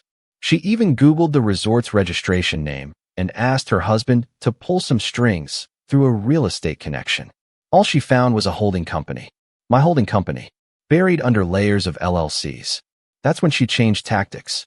In late February, she told the family she had secured a backup location for the reunion, a campground about 2 hours south, with shared bathhouses and minimal electricity. Everyone groaned. A few people even started floating the idea of skipping this year altogether. Suddenly, the reunion didn't sound so fun anymore. And that's when I made my next move. I created a private booking site. It was invitation only, password protected. I designed it myself, simple, elegant, with beautiful photos of the cabins, the lake, the walking trails. And I sent the link to 12 people. Not the whole family, just 12. The ones who had never talked down to me. The cousins who kept to themselves. The uncle who once paid for my movie ticket when I forgot my wallet as a kid. The second cousin's husband who helped me set up tents at a previous reunion while everyone else got drunk. People who weren't loud, but who had always been quietly kind. Each invitation had a short message. Private event. Priority booking for friends and family. First come, first serve. Every single one of them booked a cabin within 48 hours. And just like that, the entire resort was full. Not with them. With us. The outsiders. The overlooked. The ones they barely noticed. The ones who had always felt just a little on the edge of the circle. Sarah took cabin 3 with her husband and their 2 girls. She messaged me later and said, "I haven't told anyone yet, but I cannot wait to see their faces." I told her to wait. The timing had to be perfect. In March, Lydia sent out a long, dramatic email titled, "Change of plans, please read." She explained that due to unforeseen circumstances and management turnover, Evergreen Pines was unavailable. She framed it like the resort had somehow betrayed them. She blamed the new ownership and even implied there was a lawsuit pending, which made me laugh so hard I had to put down my coffee. Instead, she urged everyone to RSVP for the new campground venue. She tried to sell it as rustic chic, said it would bring the family back to its roots. Only 10 people replied yes. The others gave vague excuses. Too busy. Work trip. Can't make it this year. The truth? They were all coming to my version of the reunion. But they didn't tell her. Not yet. Because they didn't know the whole story. They just thought I was hosting a small weekend at the resort. A personal getaway. A casual invitation. Only Sarah knew the truth. Only she knew what was coming next. I spent the next 2 months quietly preparing. Hired a chef. Upgraded the dining hall with new furniture. Repainted the main lodge. I commissioned a custom-made wooden plaque for the lobby with a quote from my dad. "You don't need to be loud to lead. You just need to know when to speak." And I had one last surprise planned. Something they couldn't ignore. Something that would bring everything full circle. So I waited. Planned. Watched the days tick down. Until finally, the reunion weekend arrived. And everything was in place. They arrived in 3 separate cars. SUVs packed tight with coolers, duffel bags, and folding chairs. Like they were returning to a kingdom they still believed they ruled. It was Friday morning, just before noon. The sun was high, bouncing off the lake, and the resort was already buzzing with laughter, sizzling food from the grills, and the soft music I'd chosen for the outdoor speakers. Jazz, classy but calm, the kind of music that says, "This place is taken." They didn't get it at first. I watched from the balcony of cabin 1, sipping an iced espresso as Lydia, Dale, and a handful of their core families parked near the front lodge. They were wearing their custom reunion t-shirts. Bright red, "Wexley Family Forever, 2026, in bold cursive across the chest. I could see the moment Lydia's face scrunched up. She was looking for something. Or someone. Then she saw the sign. A small easel stood at the resort's main entrance, just beside the flower beds. On it, in clean, minimalist font, "Private event, full property reserved, the Everpine Collective." She blinked at it like it was written in code. Dale leaned in to read it. Then Greg. And slowly, the others gathered around. I could see them looking up at the lodge, then at the other cabins, most of which had doors propped open, beach towels hanging from the porches, and people inside clearly not part of their caravan.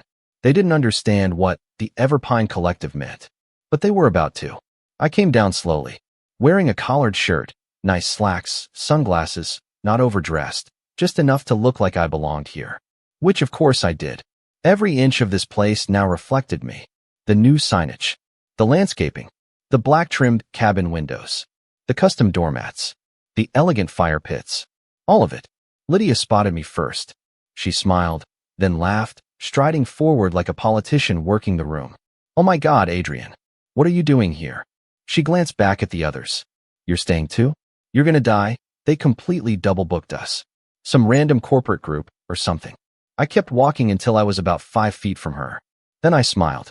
"No double booking," I said. "Everything's running exactly as scheduled." She blinked. "What?" I turned toward the others now gathering. Dale, Greg, a few others. This weekend was never available to the public. The entire property was blocked out months ago. Dale crossed his arms. "For what? Some yoga retreat?" I gave a slight shake of my head. "For a private event. One that I organized." There was a pause. A weird, quiet space where no one was quite sure what they were hearing. like I'd just spoken a foreign language. What do you mean you organized it? Lydia said, laugh fading. Wait, are you working here now? I pulled something from my pocket. A folded document. I let it unfold slowly in my hands. The paper crisp, corners sharp, text clean and bold. The deed. I handed it to Lydia. She took it like it might bite her. It took her a full 10 seconds before her lips moved. This says you own Evergreen Pines Resort. I nodded. I bought it last year. Whole place. Cabins, dining hall, trails, dock. Everything. The silence after that was suffocating. You could hear a bee buzz past. Greg chuckled nervously. Come on. That's got to be a joke. No joke, I said calmly. I'm the owner. And right now, the resort is full. Invitation only. Private guests only. And your names aren't on that list. Lydia's mouth opened. Closed. Then opened again. You can't be serious. I am. You let us drive all the way here. No one invited you. I cut in. You invited yourselves. You ignored the reservation page. You assumed the world would make room for you. Again, Dale stepped forward, voice rising. Okay, look, we've got kids in the car. Food melting. This isn't funny anymore. I didn't blink. There's a gas station 5 miles east. Campground another 10 past that. You're kicking us out. Lydia hissed. No, I'm enforcing a private event. Just like any venue would. We're family, she spat. I leaned forward slightly. Exactly. That hit harder than I expected. Her eyes twitched. Dale looked away. But, Adrian, Greg piped in. I mean, couldn't we just stay the night? We brought food for everyone. Everyone. I raised an eyebrow. Or just yourselves? No one answered. Behind me, the sound of kids laughing carried from the cabins. Sarah walked into view, waved casually at me, and held up 2 mugs. Need your coffee refill, boss? I grinned. Right on time. Lydia's head snapped towards Sarah. You knew? Sarah shrugged. He invited us. Greg looked around. Wait, how many people here are family? Enough, I said. The ones who showed up to help. The ones who didn't roll their eyes at me every summer. The ones who didn't call my career a hobby. The ones who didn't stick me in a mildew-smelling basement and laugh about it over beer. Dale looked down. Lydia looked furious. You're seriously going to just… What? Embarrass us in front of everyone, she hissed. I stared at her deadpan. You did that yourselves? I'm just holding up the mirror. She looked like she was about to explode. You think this makes you powerful? You think owning some property makes you better than us? No, I said. But it means I don't have to pretend anymore. She was shaking now. Actual shaking. Whether it was rage or embarrassment, I couldn't tell. Adrian, Dale said, more carefully now. Let's be reasonable. We'll pay. We'll cover our stay. Triple, if you want. Just, don't make us leave. I held his gaze for a long time. The pleading in his eyes wasn't sadness. It was pride, cracking. No amount of money buys respect, Dale, I said. And you spent years paying in disrespect. He deflated like a balloon. Lydia, still holding the deed, let it fall to the gravel. You'll regret this, she muttered. Maybe, I said. But you'll remember it. Then I turned. Walked back up the path. I didn't need to watch them drive away, but I did. 3 SUVs. Engines grumbling. Lydia in the passenger seat, jaw clenched so tight you could have chipped granite on it. Dale gripping the wheel like it might fly off. Kids asking questions in the back seat they didn't know how to answer. I stood on the lodge steps and watched until the last car disappeared around the bend. Behind me, the resort was alive. Music, laughter, the smell of grilled vegetables and lake air. Sarah handed me my coffee and leaned on the railing next to me. You okay? She asked. Yeah, I said. You sure? I turned to her. I've never been more sure of anything in my life. She looked out at the water. You didn't have to let them come all the way out here, you know. I did, I said quietly. They needed to see it. Not hear it. See it. She nodded. We stood there for a while, letting the moment breathe. Later that night, during dinner in the lodge, long tables filled with people who had once been footnotes in that family's narrative, I made a quiet toast. To the ones who never needed a spotlight to shine. And as glasses clinked and smiles lit up the room, I felt it, something finally settling in me. A weight I'd carried for years lifting away. The revenge wasn't loud. It wasn't cruel. It was clarity. And it was mine. The next morning, I walked down to the dock before sunrise. Coffee in hand, sweatshirt pulled tight, water like glass. I pulled out a pen and the same envelope Lydia had handed me at last year's reunion. Give whatever you can. We know things might be tight. I scribbled a line on the back, folded it, left it on the resort desk with a note that said, "Return to sender. Balance paid in full." Then I walked outside, stretched my arms, and let the sun hit my face. And that's when I knew. I was never in the basement. They were. I was sitting at the kitchen table staring at my bank app, watching the number on the screen like it was a cruel joke. 1 second it was there, years of savings, the little safety net I'd been building since my son was born, and the next it was gone. Not withdrawn for a mortgage payment, not an emergency expense, not anything I had authorized. Just gone. It took me 30 seconds to connect the dots. 30 seconds to remember the conversation I'd had with my younger brother Liam 2 nights ago, where he casually mentioned how tight things were with him and his girlfriend and asked if I could spot him just a little. I had told him no, not because I didn't care, but because I couldn't. Rent, groceries, my son's school supplies, that money wasn't extra. It was survival money. And now it was gone anyway. My name's Aaron, I'm 36, and for the past few years I've been raising my son Jacob on my own. His mom and I split when he was a toddler. Nothing dramatic, we just weren't good for each other, and she moved across the country. We've kept things civil, but day to day, it's just me and Jake. I work a decent but demanding job in IT, and we live in a small 2-bedroom rental that I've slowly been turning into a real home. A place that feels safe. A place I promised myself would never be touched by the chaos my brother seems to carry around like a storm cloud. Liam and I were close once. We grew up in a rough house. Dad left early, Mom worked double shifts, and a lot of the time it felt like we were raising each other. He was the goofy one, the dreamer, the kid who could talk himself out of detention and into someone else's snack stash. But somewhere along the way, that charm turned into manipulation. The past 5 years have been a carousel of short-lived jobs, bad girlfriends, and calls at 11 p.m. asking if I could cover his bills just until Friday. I had bailed him out more times than I could count, and every time, I told myself it would be the last. This time really was the last. I called him 3 times. No answer.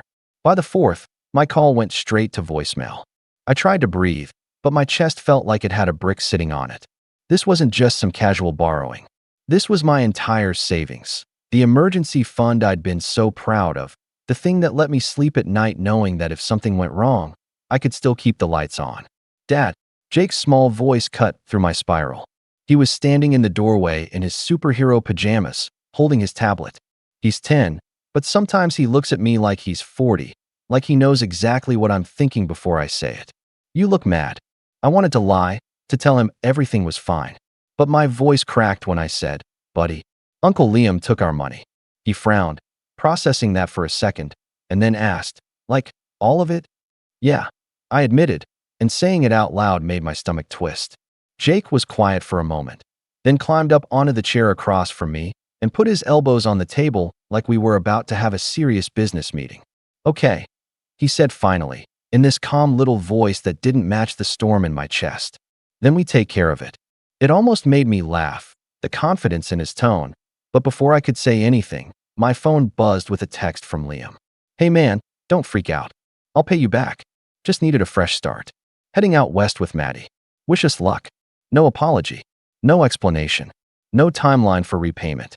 Just that. I didn't text him back. I couldn't. Instead, I sat there at the kitchen table until long after Jake went to bed, staring at that message and feeling a weird mix of rage, grief, and something heavier, betrayal. This wasn't just about money. This was my brother deciding that his impulsive road trip with his girlfriend mattered more than the roof over my kid's head. The next morning, I started making calls, to the bank, to the police, to anyone who could tell me what recourse I had. The answer was the same every time, because Liam technically had joint access to that account from when we'd set it up years ago for shared family expenses. It wasn't considered theft. Legally, he had as much right to that money as I did. I can't even describe the helplessness that washed over me. It was like being mugged in broad daylight and then having the cops tell you, "Well, you were both standing on the sidewalk, so..." By that night, I felt hollow. But Jake wasn't done. I found him sitting cross-legged on the living room floor with his laptop open, typing furiously. "What are you doing, kiddo?" I asked, trying to keep my voice steady. He glanced up, totally casual, and said, "Just taking care of it." I wanted to press him, but he had that look, the same stubborn look I get when I've decided something is non-negotiable. So I let it go. 2 days later, there was a knock at my door. Loud, desperate. When I opened it, Liam was standing there, eyes red, looking like he hadn't slept in a week. Aaron, man, we need to talk, he said, his voice cracking. And behind him, parked at the curb, was a car I didn't recognize, with someone sitting inside, waiting. That was the moment my stomach dropped, because whatever had just happened, it was big enough to make my brother cry. I didn't let him in right away. There was this beat of silence where we just stared at each other, and for a second, I think Liam thought I was going to slam the door in his face. And honestly, a part of me wanted to. But then I caught sight of the car behind him, some beat-up sedan with a girl in the passenger seat, head in her hands, clearly crying, and I stepped aside. 5 minutes, I said, my voice flat. He came inside like he was carrying the weight of the world on his shoulders. His clothes were wrinkled, his hair sticking out in every direction, and he smelled faintly like gasoline and fast food. That combination of desperation and road trip grime. Where's Jake? He asked, looking around. In his room. Asleep. I crossed my arms. Talk. Liam sat down at the kitchen table, the same table where I'd been when I first realized what he'd done, and put his head in his hands. I messed up, man. Like, big time. I didn't say anything. I just waited. He finally looked up at me, eyes bloodshot. The money's gone. I almost laughed. Gone. Like it hadn't been gone the second he hit that transfer button. You mean you spent it? I said, voice cold. No. Well, yes, some of it, but most of it's… I don't even know. Maddie convinced me to put it into this investment thing one of her friends was doing. Said it was a guaranteed double. It was supposed to be safe, but it was a scam. All of it. They took everything and disappeared. I leaned back in my chair, feeling my jaw clench. So let me get this straight. You stole from me, drained every cent I had, took off with your girlfriend, and then handed the money to a stranger because she said it was a good idea? He winced at the word stole, but didn't argue. You don't understand, Aaron, he said, voice rising. We were going to make it right. This was supposed to be the thing that fixed everything. I was going to pay you back double. I was going to finally get out of this hole. I slammed my hand on the table, hard enough that the sound echoed through the apartment. You don't get to talk about fixing things when you're the one who broke them in the first place. That shut him up for a moment. We sat there in silence, the kind that feels too loud. I could hear the faint hum of Jake's white noise machine down the hall. My chest was tight, my pulse hammering in my ears. And then he said it, the thing that made something in me snap. You always act like you're better than me. Like just because you've got the kid and the steady job, you're the responsible one. But you wouldn't even help me when I asked. What kind of brother does that? I laughed, sharp and humorless. What kind of brother steals from the only family that still talks to him? He flinched, but pressed on. You think you've got it so hard? Try living without anyone in your corner. Mom and Dad always took your side. You always had the grades, the job, the girl. Stop acting like this is about childhood jealousy. I snapped. You're 32 years old, Liam. You made this choice. You don't get to play the victim. He stood up so fast his chair scraped against the floor. I came here because I thought maybe we could work this out. But clearly, you just want to sit there on your high horse. Fine. Don't help me. See where that gets you when things really hit the fan. And then he stormed out, slamming the door behind him so hard that a picture frame rattled on the wall. I stood there for a minute, breathing hard, before I realized Jake was awake. He was standing in the hallway, rubbing his eyes, looking small and worried. Hey, I said softly, trying to calm myself down. It's okay, buddy. Go back to bed. He didn't move. Did he yell at you? Yeah, I admitted. But it's okay. He's gone now. Jake hesitated, then said, he's just mad because he got caught. Don't feel bad. And then he padded back to his room, leaving me standing there in the kitchen feeling like I'd just been hit by a truck. I didn't sleep that night. Every time I closed my eyes, I saw Liam's face, angry, desperate, and just a little bit scared. And somewhere under the anger, I felt that tiny pang of guilt I always get when I stand up to him. It's like muscle memory from when we were kids, like I'm breaking some unwritten rule about keeping the peace. The next day, I found out Liam had gone to our mother's house.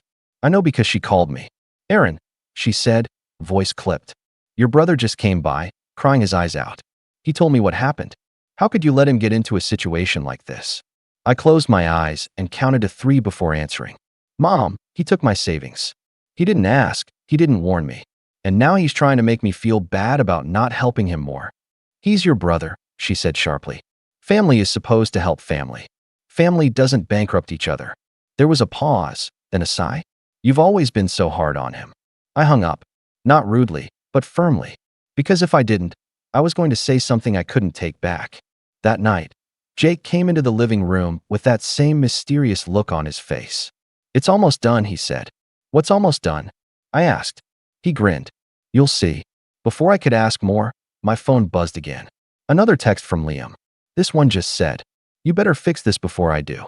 That sent a chill down my spine. Because Liam was reckless, and when he said stuff like that, he usually meant it. And that's when I realized this wasn't just about money anymore. This was about control. About him trying to scare me into doing what he wanted.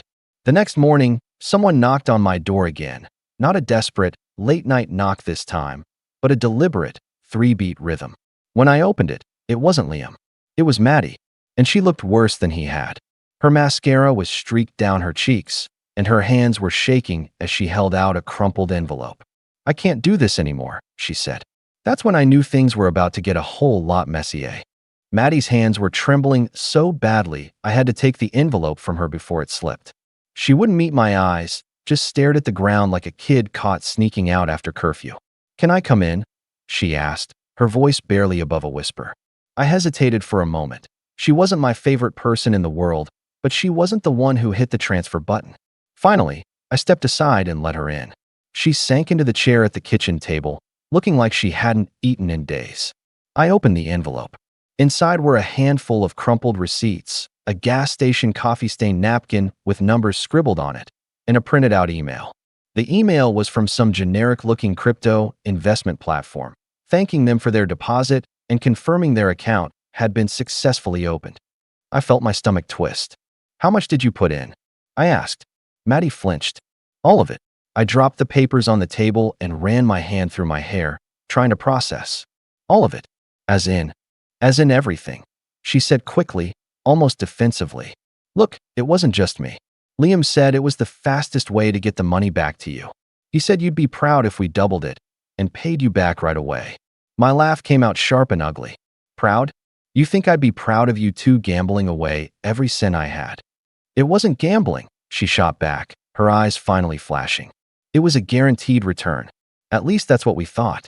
Until her voice cracked, and she buried her face in her hands. Until what? I demanded. She looked up at me then, tears streaming down her face. Until Liam pulled the rest of the money out and wired it straight to his own account. He said he didn't trust leaving it there after what happened to the first chunk. I thought he was going to give it back to you. But then he bought a car. And some stuff for us. Clothes, hotel rooms. We were in California for 2 days, Aaron. 2 days before he blew through most of it. I stared at her, my mind going blank for a moment. So let me get this straight. He didn't just lose the money. He spent what was left. Maddie nodded miserably. I gripped the back of the chair so hard my knuckles went white. There was this ringing in my ears, like the world had just gone quiet except for the sound of my own pulse. And then, as if on cue, my phone buzzed. A message from Liam. I need more. If you don't send something by tonight, I'll come get it myself. I turned the phone around and showed Maddie. This is what he's doing while you're here crying. She bit her lip. He doesn't know I came here. He thinks I'm at the motel. That was when I felt it. That snapping sensation inside, like the last frayed thread finally giving way. Up until now, I'd been angry, but somewhere in the back of my mind, I was still treating this like a fight we'd recover from. Brothers fight, right? Brothers make stupid choices, and sometimes they even betray you, but there's always that chance to patch things up later. Not anymore. This wasn't just him making a mistake. This was him burning every bridge I had left to offer. Jake must have heard voices because he wandered out of his room, rubbing his eyes. What's going on? He asked, looking from me to Maddie. Maddie wiped her face quickly. Nothing, sweetie. Just talking. But Jake's too smart for that. He looked at me, waiting. I crouched down, so we were eye level. Uncle Liam spent all the money, I said quietly. And now he's asking for more. Jake's expression hardened in a way I didn't expect from a 10-year-old. Then he's not allowed here anymore. I almost smiled at how simple he made it sound. It's not that easy, I said softly. He tilted his head. Yes, it is. Then he looked at Maddie. Are you on his side?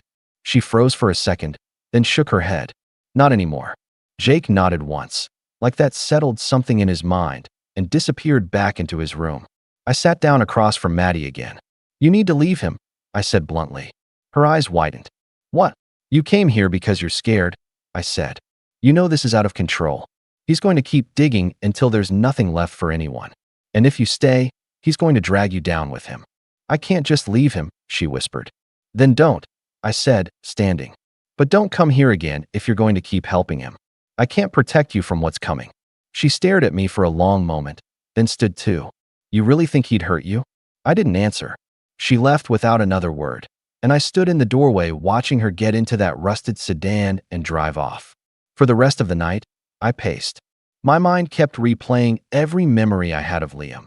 The time he lied to get me grounded so he could go to a party. The time he borrowed my car and came back with a dent. The time he charmed my last $50 out of me with some sob story about overdue rent. And all those times, I forgave him. But this time was different. This time there was no forgiveness coming.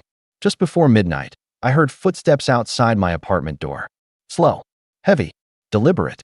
When I looked through the peephole, Liam was standing there. And this time, he wasn't crying. He was smiling. And that was somehow so much worse. I stood there with my eye pressed to the peephole for what felt like a full minute, just watching him. Liam didn't knock this time.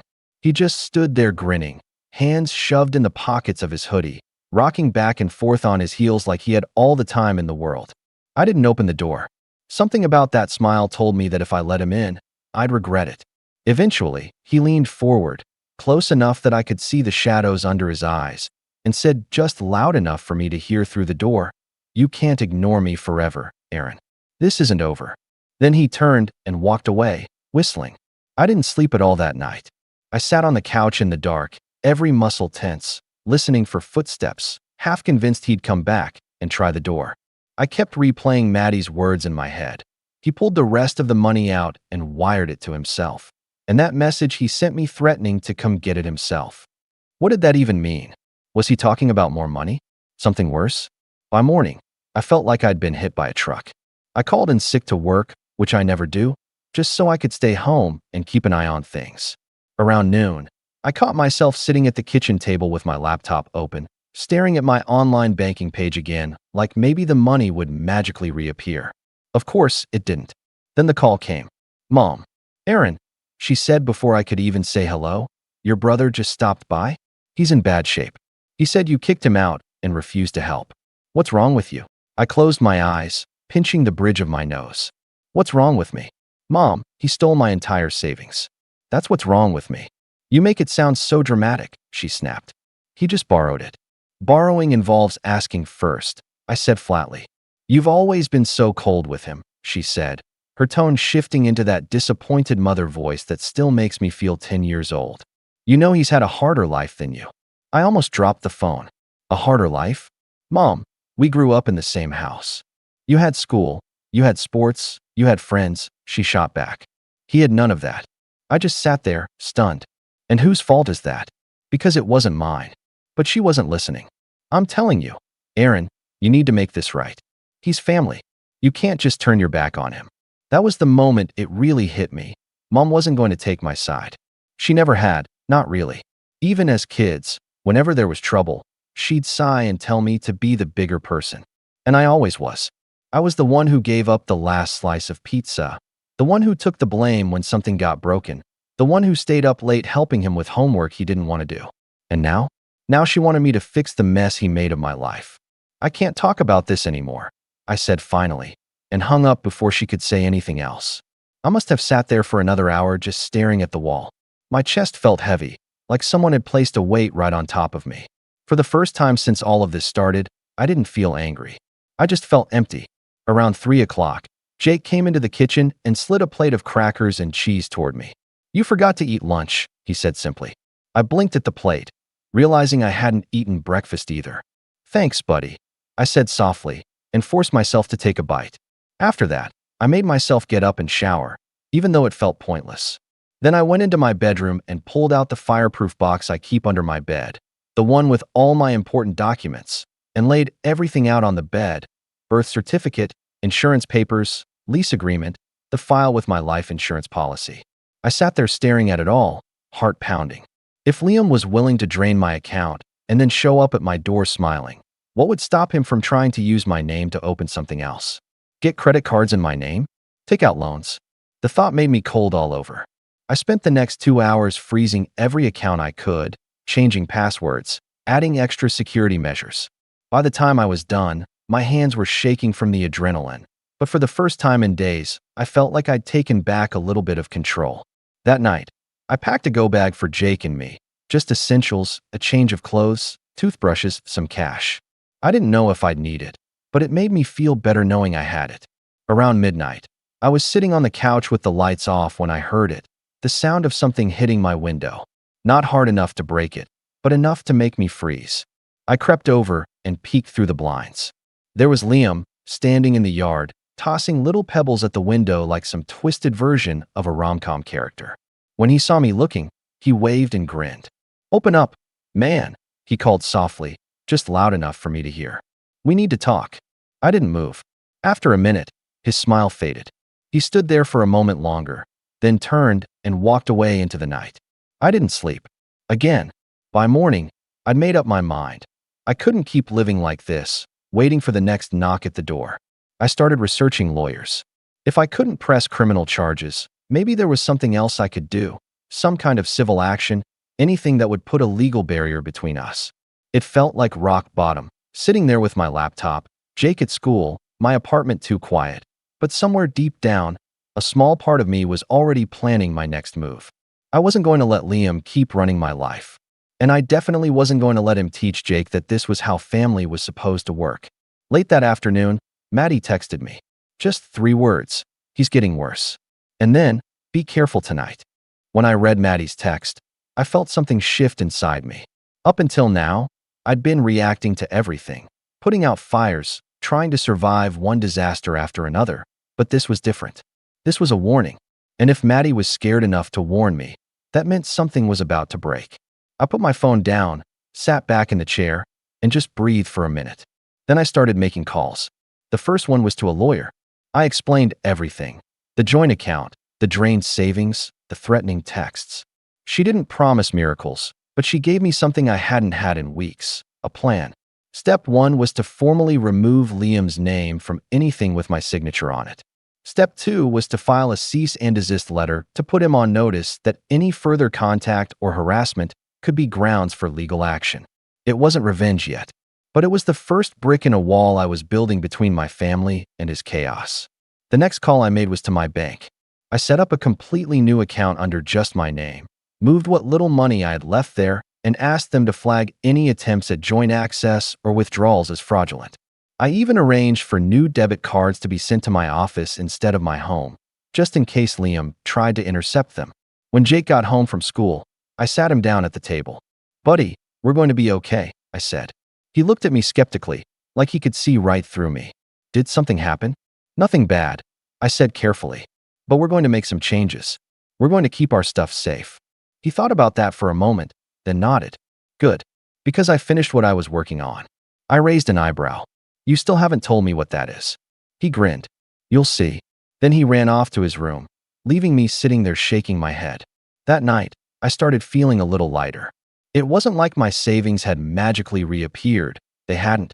But for the first time since this whole nightmare began, I felt like I wasn't just sitting around waiting for the next blow. I was doing something. The next morning, I got a call from Maddie. "I left him," she said, her voice shaky but determined. "I packed my stuff while he was out and got a bus ticket. I'm staying with my cousin for a while." "That's good, Maddie," I said, and I meant it. "You should know, he's furious. Like, scarier than I've ever seen him. He was throwing things when he came back and realized I was gone. If I were you, I'd keep the doors locked." I swallowed hard. "I always do." She was quiet for a second, then said, "He's not just angry about the money anymore. He thinks you turned me against him." I almost laughed at that. I didn't have to. He did that all by himself. Still, her words stayed with me after we hung up. Because I knew Liam. When he lost control, he lashed out. And if Maddie wasn't there to absorb it, that meant I was his next target. But this time, I wasn't going to be an easy one. Over the next week, I threw myself into work, picking up overtime where I could. Every extra dollar went into the new account. It wasn't much, but watching that number tick upward felt like taking back a little piece of what Liam had taken from me. I also started talking to a financial advisor my lawyer recommended. She walked me through setting up a trust account for Jake's future, one that Liam wouldn't be able to touch even if he tried. It felt good, taking that step, like I was building something solid again after everything had been ripped away.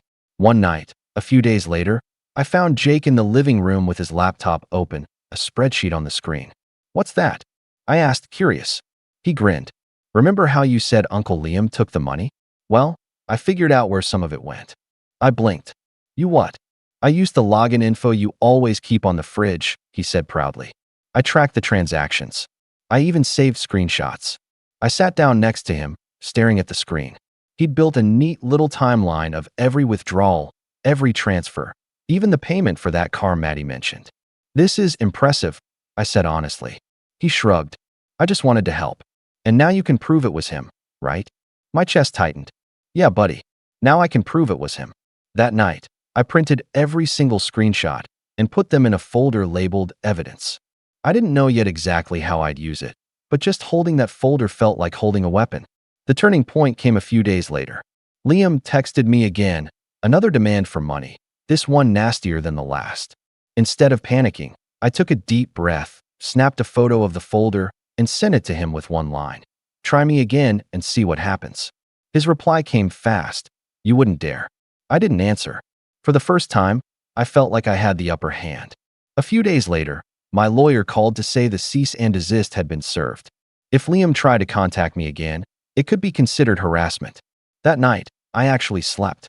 Not all the way through. I still woke up a few times out of habit, listening for footsteps. But when morning came, I didn't feel crushed under that weight anymore. Jake noticed, too. "You're smiling again," he said at breakfast, almost surprised. "Yeah," I said, ruffling his hair. "Feels good, doesn't it?" And for the first time since this whole mess started, it really did. But just as I started to feel like maybe we'd weathered the worst of it, the next storm came rolling in. It was a Thursday night when I got home from work and found a folded piece of paper tucked into my doorframe. No envelope. No signature. Inside, in Liam's messy handwriting, were 6 words that made my stomach drop.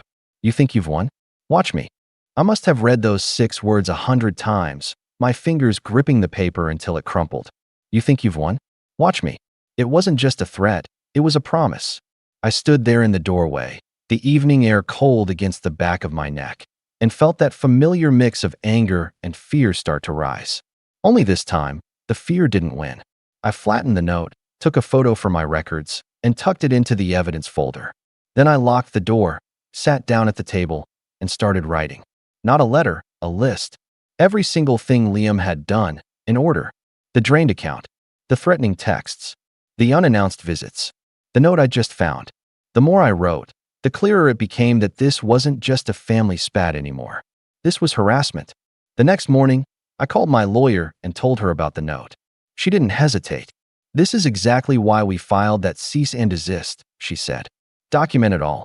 If he escalates again, we can take this to court and request a protective order." A protective order. I let those words roll around in my head all day. The thought of having a legal document that could actually keep Liam away from us, that was power. That evening, after Jake went to bed, I sat in the living room with my laptop and started digging deeper into the transactions Jake had found. Most of them were small enough to seem unremarkable: hotel charges, gas stations, restaurants. But one stood out: a $4,200 transfer to a used car dealership 3 counties over. I clicked through their website and, after a little searching, found the exact car Liam had bought: a black 2011 Dodge Challenger with a price tag that made my stomach turn. But then I noticed something interesting. The dealership had a policy listed on their site. If a buyer failed to make their payment within 30 days of purchase, the car could be repossessed. An idea started forming in my head. The next day, I called the dealership pretending to be a concerned relative who wanted to make sure the vehicle was properly insured. They wouldn't give me much, privacy laws and all that, but they did confirm something crucial. The car wasn't fully paid off. Liam had financed part of it, which meant if he missed a single payment, the dealership could take it back. I hung up with a slow smile spreading across my face. That night, Maddie called me again. Her voice sounded steadier than before. "I think you should know," she said. "He's been bragging about that car to everyone. Showing off, driving like a maniac. I heard he already got a warning from the cops for peeling out in a parking lot." "Perfect. Thanks, Maddie," I said. "And hey, good for you, getting out when you did." "I should have done it sooner," she said with a bitter laugh. "He's not going to stop until someone makes him." "Then maybe it's time someone did," I said quietly. Over the next few days, I worked with my lawyer to prepare everything we'd need to take this to the next level. Between the screenshots Jake had collected, the threatening texts, and now the note, we had a solid case to present to a judge. I also started talking to the financial advisor again, this time about locking down my credit entirely. We put a freeze on my reports with all 3 major bureaus, so Liam couldn't open anything in my name. Piece by piece, I was taking back control. Jake noticed the change. "You don't look scared anymore," he said one night as we were eating dinner. "I'm not," I told him honestly. "Not because what your uncle did wasn't wrong. It was, but because now we know how to deal with it." Jake grinned. "Good. Because I made a backup of all the screenshots on a flash drive, just in case." I couldn't help but laugh. "You're 10 years old, and you think like a detective." He shrugged. "Someone has to." The turning point came a few days later when I got a call from the dealership again. "Sir," the man on the phone said carefully, "we're calling as a courtesy to let you know the payment on the Challenger is now officially overdue." I thanked him, hung up, and sat there in silence for a moment. Then I pulled out my phone and opened my camera roll to the photo of Liam's smiling face through the peephole. I stared at it for a long time, then at the folder full of evidence on my kitchen table. For the first time since this whole mess began, I wasn't dreading the next knock at my door. I was waiting for it. And when it came, because I knew it would, I planned to be ready. That night, I pulled out a legal pad and started sketching out what I could only describe as a strategy. If Liam wanted to escalate, I was going to escalate smarter. The car was leverage. The evidence folder was leverage. And now I had Maddie, who seemed more than willing to testify about where the money went if it came to that. I even started quietly talking to a few people I knew in town. A friend who worked at the police department, a neighbor who had cameras facing the parking lot, just to make sure if things went south, I'd have witnesses. I wasn't just protecting myself anymore. I was building a case. Late one evening, I found Jake sitting cross-legged on the couch with his laptop again. "You know," he said without looking up, "if Uncle Liam keeps driving that car like he is, he's going to get it impounded sooner or later." I smiled faintly. "Maybe sooner than he thinks." Jake looked up at me then, his grin mischievous. "Good. Because this time, we weren't just surviving. We were preparing. And when the day finally came that Liam tried to push us one step too far, I planned to push back so hard he'd never see it coming." The knock came 3 nights later. I'd been expecting it, but it still made my pulse spike. This time, though, I wasn't caught off guard. I had the folder of evidence laid out on the table, my phone in one hand, and the number for the non-emergency police line already queued up, just in case. When I opened the door, Liam was standing there, looking ragged. The smug grin was gone, replaced by a simmering anger that made his jaw twitch. He didn't even wait for an invitation. He pushed his way inside like he owned the place. "You've been talking to Maddie," he said, his voice low and tight. I closed the door behind him slowly. "She came to me. Probably because you scared her off." "She had no right," he snapped. "None of this would have happened if you'd just helped me when I asked." I let out a short, humorless laugh. "Helped you? Liam, you stole from me. You didn't ask. You didn't give me a choice. You think you're better than me," he said, stepping closer, his finger jabbing at my chest. "Always have. But you're not. You're just lucky. And now you're sitting on your high horse acting like I ruined your life." "You didn't ruin my life," I said evenly. "You just made me realize who you really are." That seemed to throw him for a second. He blinked, taken aback. "You think you can just cut me off? I'm your brother." "You were my brother," I said quietly, "until you made it impossible to trust you." He sneered. "What are you going to do, call the cops? Tell them your little sob story?" I didn't rise to the bait. Instead, I walked over to the table, picked up the folder, and handed it to him. "Go ahead. Look." He opened it, flipping through the printed screenshots, the note he left me, the record of every transfer and hotel stay.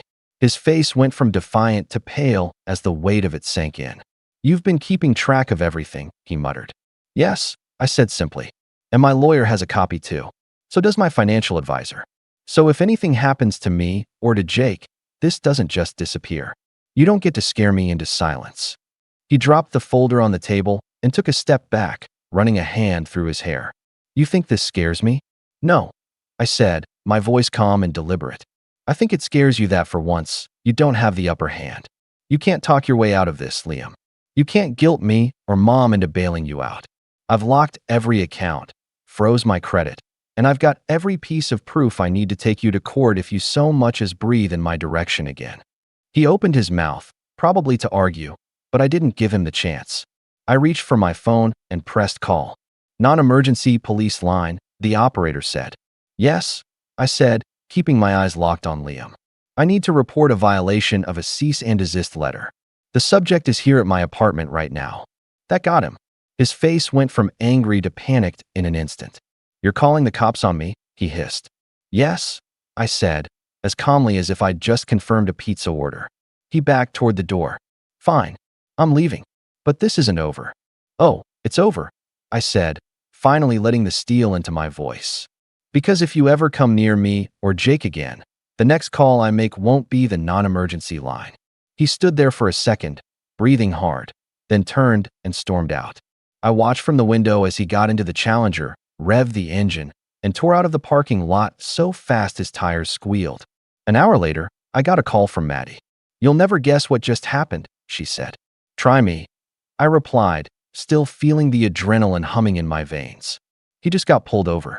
My cousin's friend saw it, said they were writing him up for reckless driving. And if he doesn't pay the fine, she trailed off. They'll report it to the dealership. I finished for her. Which meant that shiny black Challenger, the one he'd been showing off to everyone, was officially on borrowed time. I thanked Maddie, hung up, and went back to the table where the folder still lay open. For the first time since all of this began, I felt like I could breathe. I wasn't just reacting anymore. I was setting the tone. Jake came out of his room, rubbing his eyes. Did he leave? Yeah, I said softly. And he's not coming back. Jake studied my face for a second, then nodded. Good. He didn't need to know the details, not yet. But when he went back to bed, I sat there in the quiet apartment, the evidence folder spread out before me, and started thinking about my next move. Because this wasn't just about protecting myself anymore. It was about making sure Liam finally faced the consequences he'd been running from his whole life. And I had just enough leverage to make sure he did. The fallout started faster than I expected. 3 days after that confrontation, I got a call from the dealership. The manager's voice was polite, almost cheerful. Mr. Collins, I just wanted to thank you for the information you provided the other day about your brother's situation. We've had no luck reaching him for the past 2 weeks, and after his missed payment and the police report about reckless driving, we've decided to initiate repossession. I tried to keep my voice neutral. Understood. I just wanted to make sure you knew where to find the car if you needed it. Oh, we know, he said lightly. The tow truck will be there by morning. That night, I didn't sleep much, not out of fear this time, but because I kept imagining the look on Liam's face when he woke up to find that Challenger gone. The next morning, I heard the telltale sound of a tow truck's winch outside. I stepped onto the balcony just in time to see the car being hooked and pulled away. Liam wasn't there, thank God, but I could almost picture the storm that would hit when he found out. Sure enough, he showed up that afternoon, pounding on my door so hard I thought it might break. You did this, he shouted. I didn't open the door. I just called through it, my voice calm. You violated a legal order when you came here last time. If you don't leave right now, I'm calling the police again, and this time, they'll take you in. There was a long silence on the other side of the door, then the sound of him kicking it once in frustration before storming off. That night, Maddie texted me. He's staying with some guy from work now. He's broke. Everyone knows what happened. And just like that, the calls from my mom stopped too. I guess even she couldn't spin this one into just borrowing. Over the next week, everything started to settle.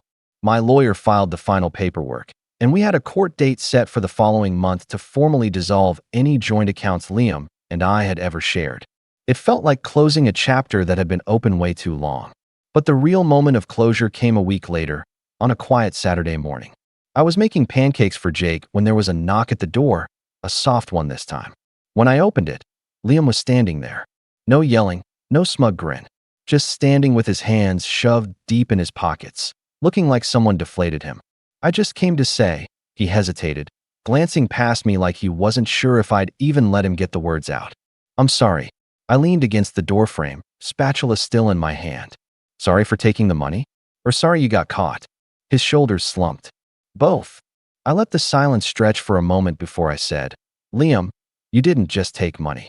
You took away the one thing I promised Jake I'd never lose: security. You scared him. You scared me. And you made me choose between being your brother and being his dad." He swallowed hard, but he didn't argue. "I'm not saying this to punish you," I went on. "I'm saying it because you need to hear it. You burned the bridge between us. And if you want to build it back someday, it's going to take a lot more than showing up here saying you're sorry." He nodded once, then turned and walked away without another word. When I closed the door, Jake peeked out from the kitchen. "Was that him?" "Yeah," I said, turning back to the stove. "He said he was sorry." Jake considered that, then asked, "Are we still safe?" I knelt down so we were eye level. "Safer than we've ever been," I said. And it was true. The pancakes that morning tasted better than any breakfast I could remember. Maybe because for the first time in years, I wasn't bracing for the next crisis. That afternoon, I took Jake to the park. The sun was out, kids were laughing, and for once, I let myself laugh too. On the way back, Jake looked up at me and said, "You know, Dad, we make a pretty good team." I smiled. "Yeah, buddy, we really do." When we got home, I opened the folder one last time, looked at all the papers, and then tucked it into the back of the closet. Not because I needed it anymore, but because it was a reminder. A reminder that I could be pushed to rock bottom and still climb back up. A reminder that I wasn't just someone who endured. I was someone who fought back. And as I stood there, watching Jake sit on the floor building his Lego castle, I realized something. Liam might have taken my savings, but in the end, he'd given me something bigger. The clarity to finally stop being the one who always cleaned up his messes. The strength to put my son first. And the power to draw a line and say, no more. For the first time in a long time, the future didn't scare me. It felt like ours again. And this time, I intended to protect it, no matter what it took. I remember the exact moment I realized I wasn't seen anymore. It was 2 weeks after I got laid off from my job of 8 years, and I was sitting on the couch in my favorite hoodie, folding laundry while my husband, James, scrolled through his phone. I had just asked him if he wanted grilled chicken or pasta for dinner. He didn't even look up. Just said, "Whatever's easier for you. You've got all the time in the world now, right?" And he smirked, like it was some kind of joke. "My name's Emily. I'm 34. And before all this, I thought my marriage was solid. We had our bumps, sure, who doesn't? But we were supposed to be a team. That's what we used to say to each other during the hard times. It's us against the problem." But somewhere along the way, it stopped being us. I worked in tech marketing. Not glamorous, but I was proud of the work I did. My company downsized, and I was one of the many let go. The day I came home with the box of my things, James gave me a half-hearted hug and said, "Maybe this is a sign. You've been coasting for a while. Time to find your real passion, right?"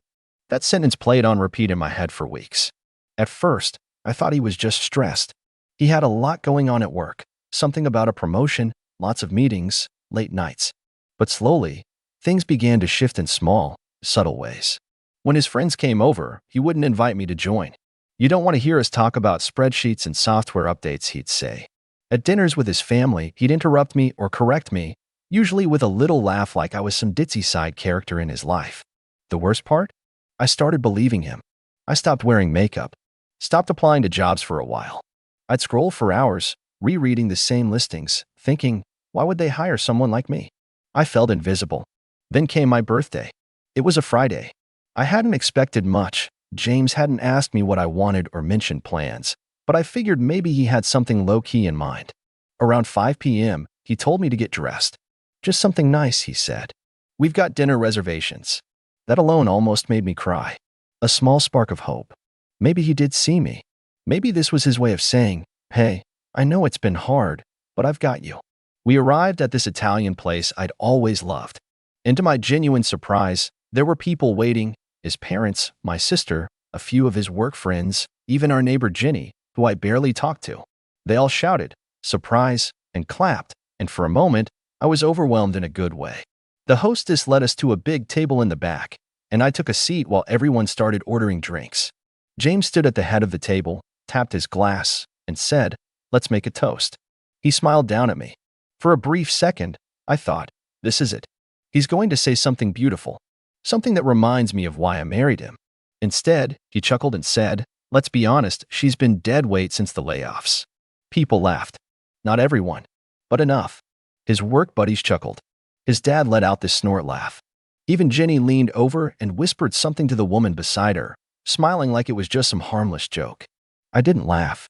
I just stared at him, waiting for him to say, "I'm kidding," or "You should have seen your face." But he just sipped his drink and sat down like nothing happened. I looked at my sister, Rachel. She gave me this awkward half-smile like, "Come on, don't make it a big deal." My throat felt tight. My heart? It didn't just sink, it plummeted. But I didn't cry. Not then. Instead, I reached into my purse and pulled out my phone. I'd been debating for days whether I should do it. But that night, he made the decision for me. I tapped play on the voicemail. I made sure it was loud. "Hey, James. It's Clarissa. Last night was, wow. I've never done something that risky before. But the way you kissed me in the elevator, God, I'm still shaking. I hope your wife doesn't suspect anything. Call me when you can." The room went dead silent. His mom gasped, literally gasped, and covered her mouth with her hand. His dad muttered something like, "Jesus Christ." My sister's face drained of color. James? He just sat there, wide-eyed, frozen. Not blinking. Not breathing. I didn't say anything. I just stood up, calmly placed my napkin on the table, and walked out. My heels clicked against the tile floor like punctuation marks. I didn't run. I didn't look back. But inside, I was unraveling. Because the truth is, I'd found the voicemail 3 days ago. I'd been cleaning up his home office, trying to feel useful.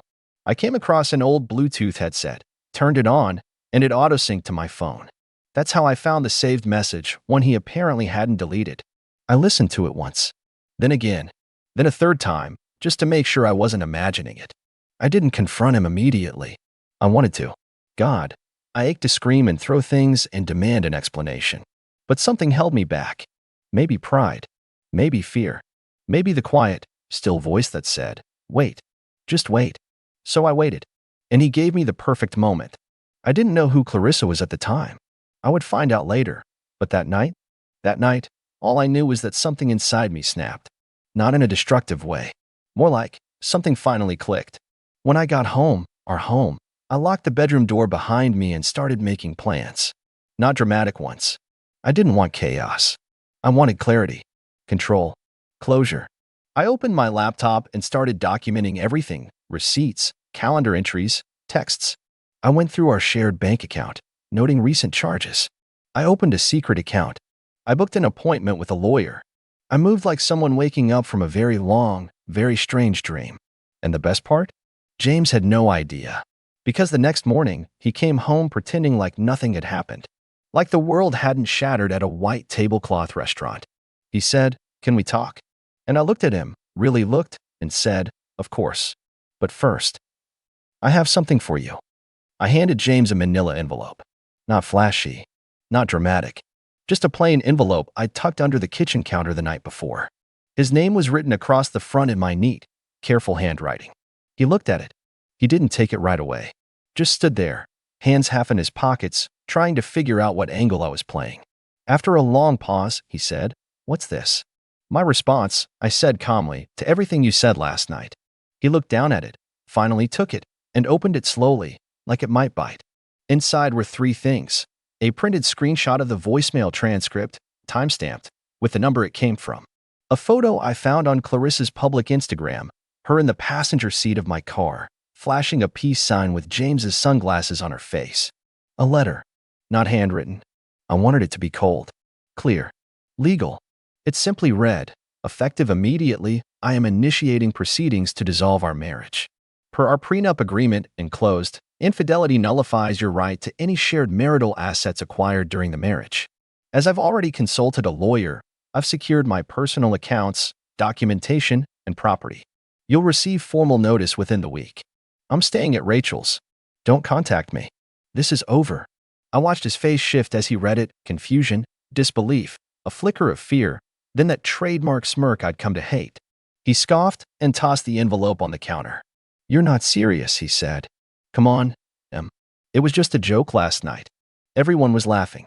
No, you were laughing, I corrected. Everyone else just didn't know what to do. He raised his eyebrows. So what? You're just going to throw away 7 years over one stupid voicemail? I crossed my arms. No. I'm throwing away 7 years because I finally realized you stopped respecting me a long time ago. The voicemail just confirmed what I already knew. He laughed bitterly. You'll regret this. You think you can do better than me?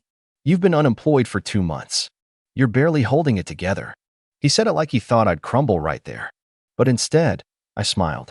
I was barely holding it together when I still cared what you thought. That's not the case anymore. And with that, I picked up my bag, walked to the door, and left him standing in the kitchen with his jaw clenched and ego deflating. I stayed with my sister Rachel for the next few weeks. I didn't tell her everything right away.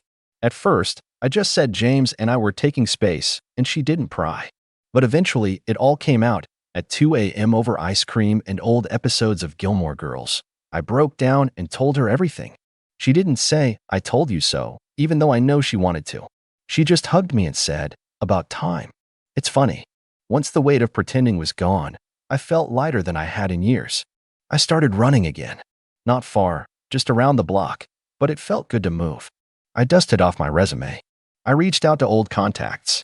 One of them offered me freelance work. Then a second one. Then a full-time offer. The same industry that let me go was welcoming me back, because I wasn't the same Emily anymore. Meanwhile, James tried everything to get back in contact. He emailed, texted, called from different numbers. He even showed up at Rachel's once, standing out on the porch in the rain like some bad rom-com cliché. Rachel answered the door and said, she's not here. I was sitting in the kitchen in sweatpants, eating leftover pizza and watching Stranger Things. I could have gone out there. Could have given him the dramatic monologue he probably expected. But I didn't need to. He sent one last text, you're really just going to throw us away over her? I didn't respond. Instead, I forwarded that message along with the voicemail and photo to Clarissa. Found her email through her design portfolio. No subject line, just attachments. She replied an hour later, wow. Thanks for the heads up. He told me you were separated. 2 days later, her Instagram was wiped clean. New bio, resetting. No more photos of James. No more posts from his car. Gone. I didn't smile, exactly.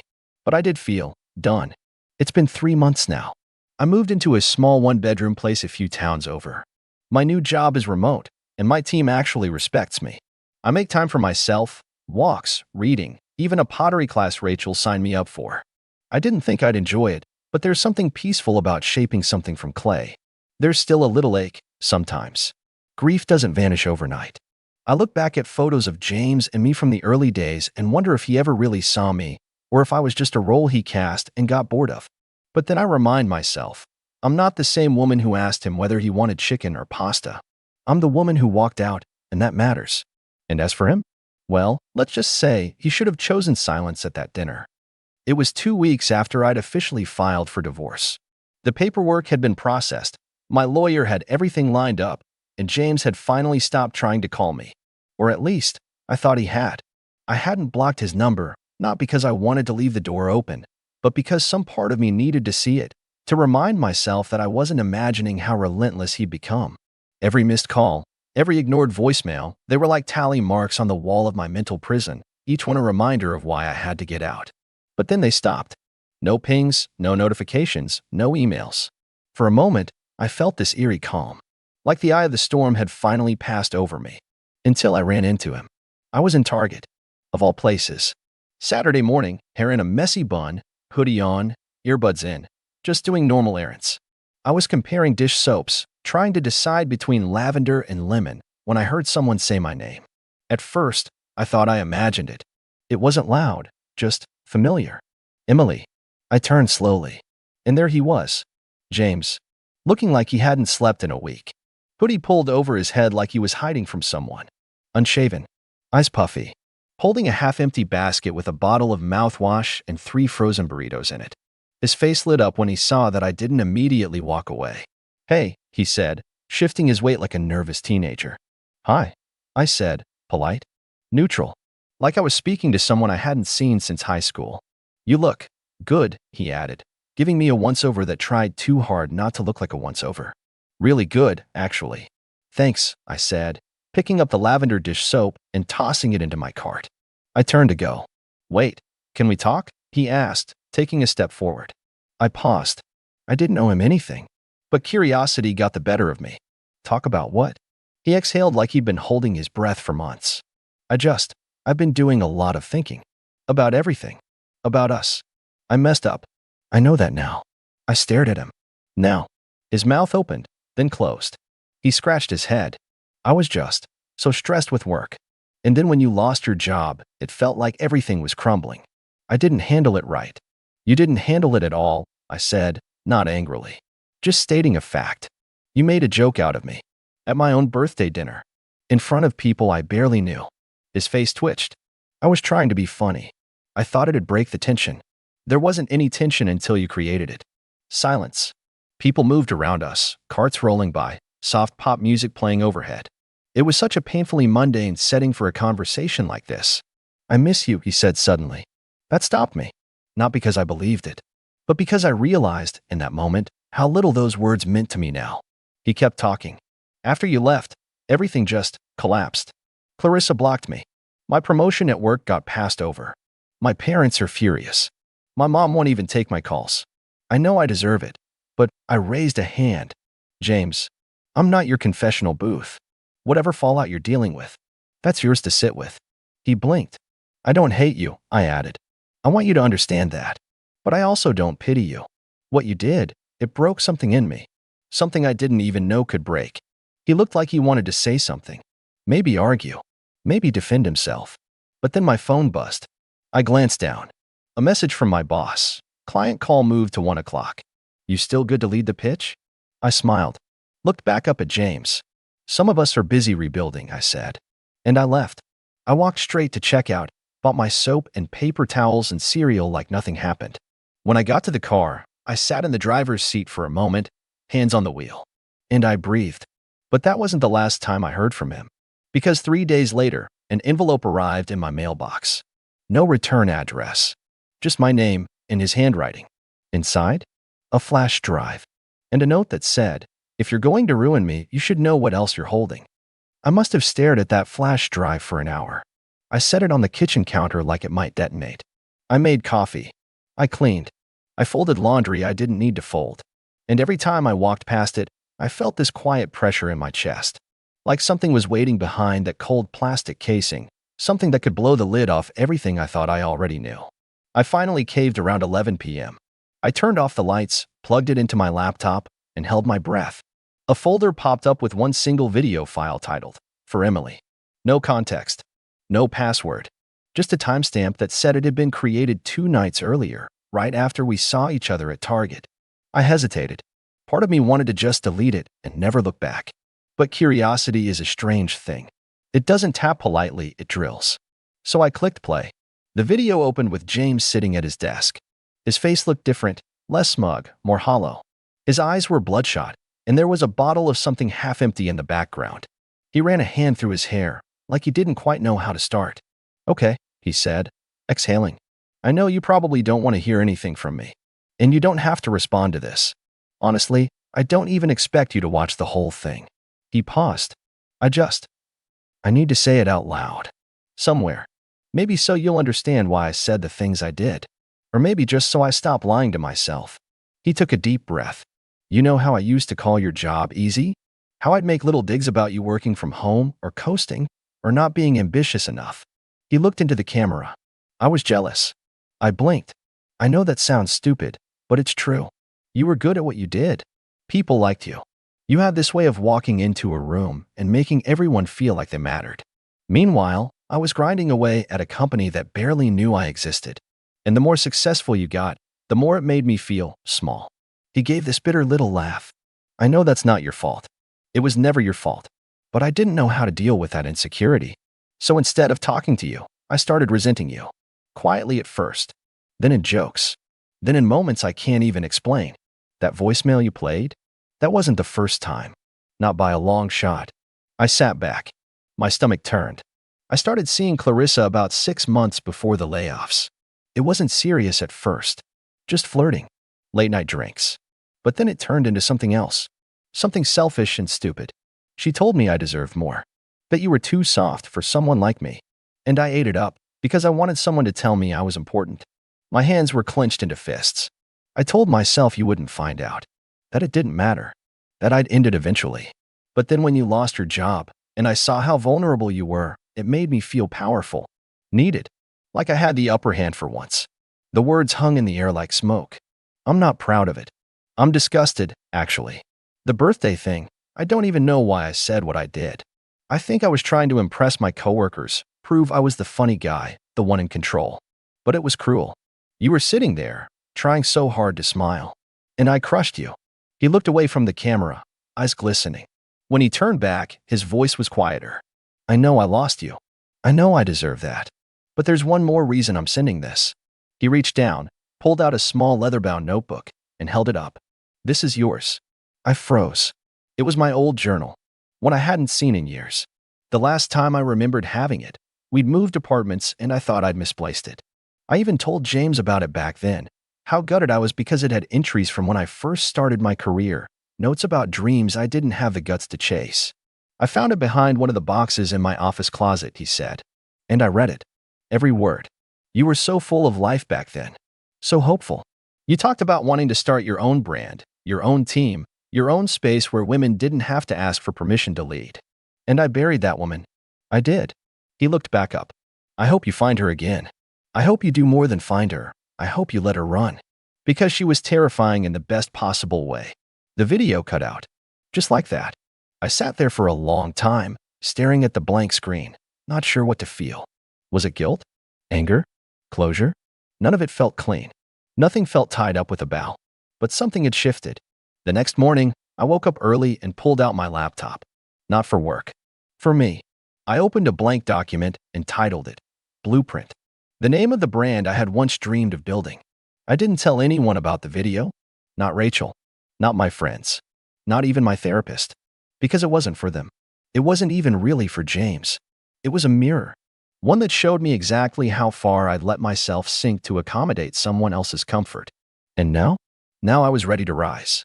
But before I could move forward, I had to tie off one final loose end. Because what James didn't know, what no one knew, was that Clarissa hadn't just vanished from his life after I sent her that voicemail. She had reached out to me privately. And what she told me? Well, let's just say my husband wasn't the only one playing games. Clarissa's message landed in my inbox at 3:42 a.m. The subject line was blank. Just her name, Clarissa Dawson. I stared at it for a few minutes before opening it. I don't know why. Maybe part of me expected more venom. Maybe a bitter, you win, or some passive-aggressive attempt at damage control. But it wasn't that. It was long and careful and not at all what I expected. Hi, Emily. You don't know me, really. But I owe you an apology. A big one. I knew about you. Not everything, but enough.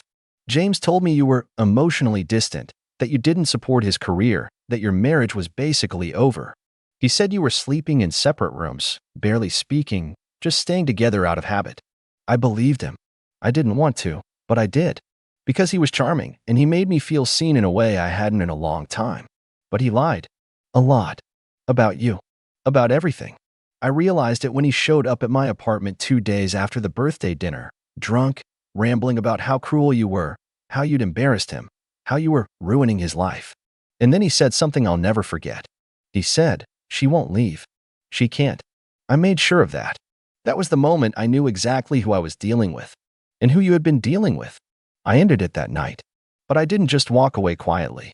I'm not proud of this, but I went through the documents he kept at my place. Yes, he kept documents.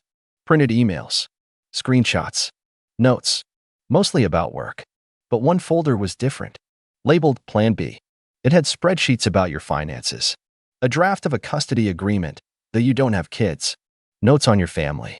Even your resume, with annotations in red pen, criticizing your experience. It was like he'd built an entire case against you. For what? I don't know. Maybe to justify what he was doing. Maybe to get ahead of some narrative in case things fell apart. Maybe because deep down, he knew they would. I've attached everything I scanned before I left. I'm sorry. Truly. If you want to ignore this, I understand. But I think you deserve to know the kind of man you married. Clarissa, I read it twice. Then a third time. And then I opened the attachment. What I found made my skin crawl. There were notes from as far back as last year. Things I'd said offhandedly, written down and twisted. Budget breakdowns of our expenses, with comments like, use this in court if she pushes for spousal support. A copy of our prenup with sections highlighted and circled in red ink. A whole folder of screenshots from my social media. Places I'd been. Things I'd liked. Even photos of me with friends, labeled target group, turn them if needed. It was like watching someone dissect your life under a microscope with no intention of putting it back together. That same night, I forwarded everything to my lawyer. She called me first thing the next morning and said, I'm not even going to ask how you got this. But this changes everything. See, up until that point, James and I had been keeping things civil. He hadn't contested the divorce, probably because he thought I had nothing on him, that the prenup gave me no leverage. But now we had proof that he had planned to weaponize the marriage, that he had gathered evidence under false pretenses, that he had emotionally manipulated me for months, maybe longer. The court didn't take that lightly. In our next hearing, my lawyer presented Clarissa's email and the attachments, carefully curated and delivered, so it didn't look like I had done anything questionable to obtain them. James's lawyer immediately asked for a recess. 2 weeks later, James came to the settlement table with a completely different energy. Gone was the smug grin. Gone was the entitled attitude. He didn't say a word as his lawyer signed over everything we asked for. I kept the apartment, the car, the remainder of the joint savings account. He even agreed to cover my legal fees, probably to avoid things going to trial. He didn't fight it, because he couldn't. I had him cornered, and not with lies or pettiness. With the truth. With his own words and actions. When it was over, I didn't feel triumphant. I felt free. It's been 6 months. I launched Blueprint last month, my branding consultancy for women-owned businesses. It started as an idea scribbled in a journal James once dismissed as cute. Now, it's real. Tangible. My first 3 clients all found me through referrals, and word is starting to spread. Rachel cried when I showed her the website. Then she made a TikTok about it and tagged me, and it somehow got 90,000 views overnight. She's my biggest cheerleader, always has been. And now, she's my part-time assistant too. I moved out of the apartment we once shared. Found a place with big windows and creaky floors and just enough sunlight to make my plants thrive. It's not fancy, but it's mine. As for James, the last I heard, he left the company he once bragged about running. Something about disagreements with upper management. Word is, he's consulting now. Alone. Trying to rebuild what he burned down. I don't think about him much anymore. Sometimes, though, on quiet mornings, when the coffee's brewing and the light filters through the curtains just right, I think about the woman I used to be. The one who folded laundry on a couch while her husband made jokes behind her back. The one who clung to hope, who swallowed her voice, who smiled through humiliation. And then I think about the woman I am now. And I don't feel regret. I feel gratitude. Because she fought her way out of something suffocating and built something beautiful in the space where it used to live. So if you're reading this and you're stuck, if you're holding on to someone who makes you feel small, invisible, less than you are, let me say this. You are not dead weight. You are not too sensitive. You are not imagining things. And the minute you stop asking for permission to be valued, the world opens up in ways you never thought possible. Trust me, I lived it. I was still in the middle of unwrapping the crepe paper from a small, square gift when my mom blurted out, "Okay, everyone, clear the table. We need to make room for Kayla's cake." At first, I thought she misspoke, that it was just one of those weird mom slips, like calling the dog by your name. But no, she meant it. My name is Tyler. I had just turned 18, and my sister Kayla, who was 21, had decided she was going to redo her 18th birthday. And apparently, that meant hijacking mine. I should probably back up a bit. Growing up, I learned early that being the second child doesn't just mean hand-me-down clothes. In my house, it meant hand-me-down attention, priorities, and even milestones.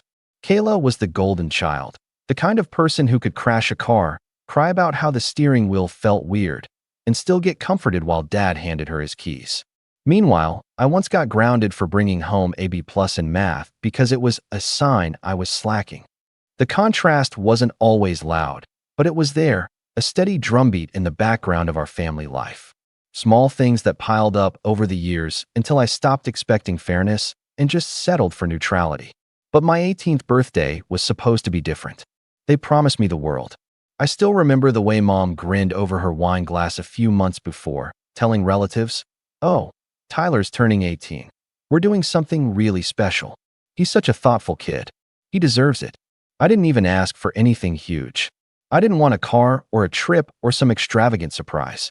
I just wanted a day, one day, that was about me, where I wouldn't be Kayla's little brother, or the afterthought, or the guy stuck loading the dishwasher while she flipped her hair and walked off. I wanted to feel like I mattered. And for a while, it seemed like I would. They let me pick the restaurant. I chose this little Italian place downtown with dim lighting, mismatched chairs, and the best mushroom ravioli I've ever had. They booked the private room, invited my friends, got a custom cake.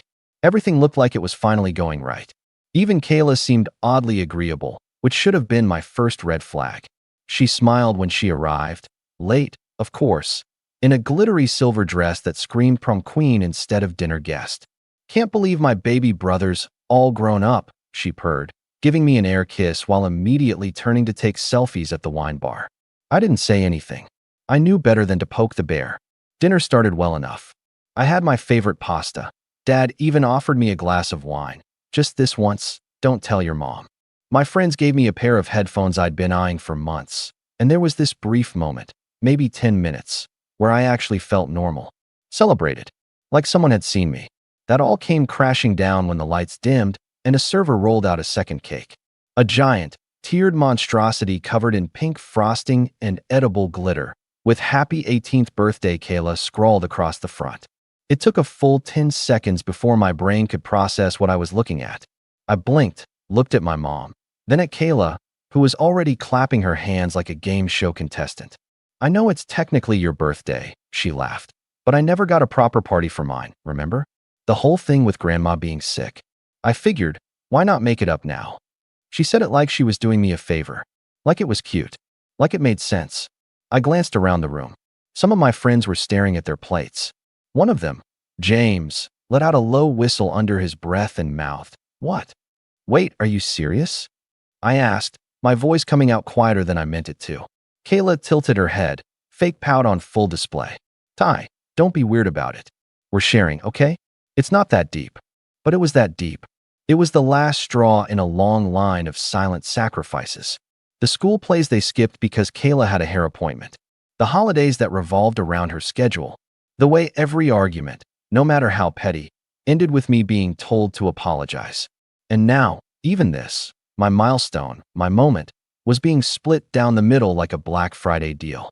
I felt the heat rush to my face, and not from embarrassment, but rage. Pure, white-hot, helpless rage. I turned to my parents. "You knew about this?" Dad looked uncomfortable, like he wanted to slide under the table. Mom gave this tight little smile, the one she used when she was pretending something wasn't a big deal. "Well, sweetheart, you did say you didn't want anything extravagant." And Kayla never really got closure on her 18th. She's 21. I snapped. She had 3 birthdays since then. She didn't feel celebrated. Mom replied, like that somehow justified everything. It was like I wasn't even a person in that moment. Just a prop in Kayla's ongoing theater of self-worship. The rest of the night was a blur. They sang for her, took photos, cut her cake. At some point, someone asked if we were twins because of the double celebration, and Kayla laughed like it was the best thing she'd ever heard. I didn't even touch my own cake. I just sat there, surrounded by noise, feeling smaller and smaller. Later, back at home, I locked myself in my room while Kayla paraded around the living room in her heels, showing off gifts she had accidentally opened. No one knocked on my door. No one checked in. That night, I made a decision. I was done. Done playing the role of the quiet son. The one who kept the peace, who swallowed the hurt, who watched from the sidelines while Kayla took center stage. I didn't know how yet, but something in me shifted. I wasn't going to let them keep dimming my light just to let her shine brighter. And what none of them knew, not Kayla, not Mom, not even Dad, was that I had been building something quietly in the background. Something real, something of my own. And the next time they saw me, it wouldn't be in her shadow. It would be from a stage of my own making. But that part comes later. The real unraveling started 1 year after that dinner, and by then, I wasn't the same kid they had brushed aside. For the next few weeks after my hijacked birthday, I kept my head down. No dramatic speeches.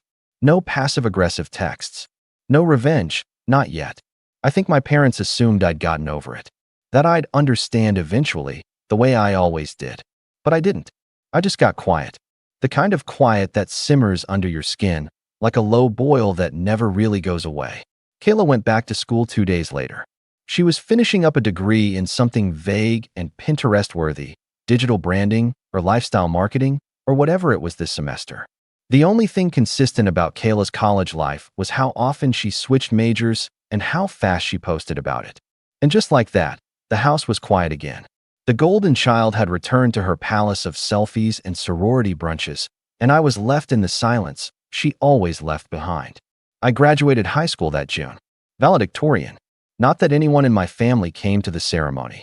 They said they were coming. Mom even made a big deal of buying a new blouse. Dad scheduled the time off. Kayla posted, "So proud of my little bro, class of 20 whatever," on her Instagram story the night before. But the morning of, Kayla called in tears. Her boyfriend had broken up with her. Again, that made 5, by my count. This one had a beard and a vape business and the emotional maturity of a lawn chair. They were soulmates for 3 months and fighting like siblings for 2. And the moment he ghosted her, my mom jumped into full crisis mode. "I can't just leave her like this, Tyler. She's devastated." "I'm your son," I said quietly. "This is my graduation. She needs us more right now." That was the first time I felt something snap. Not crack. Snap. Like a rope being pulled too tight for too long.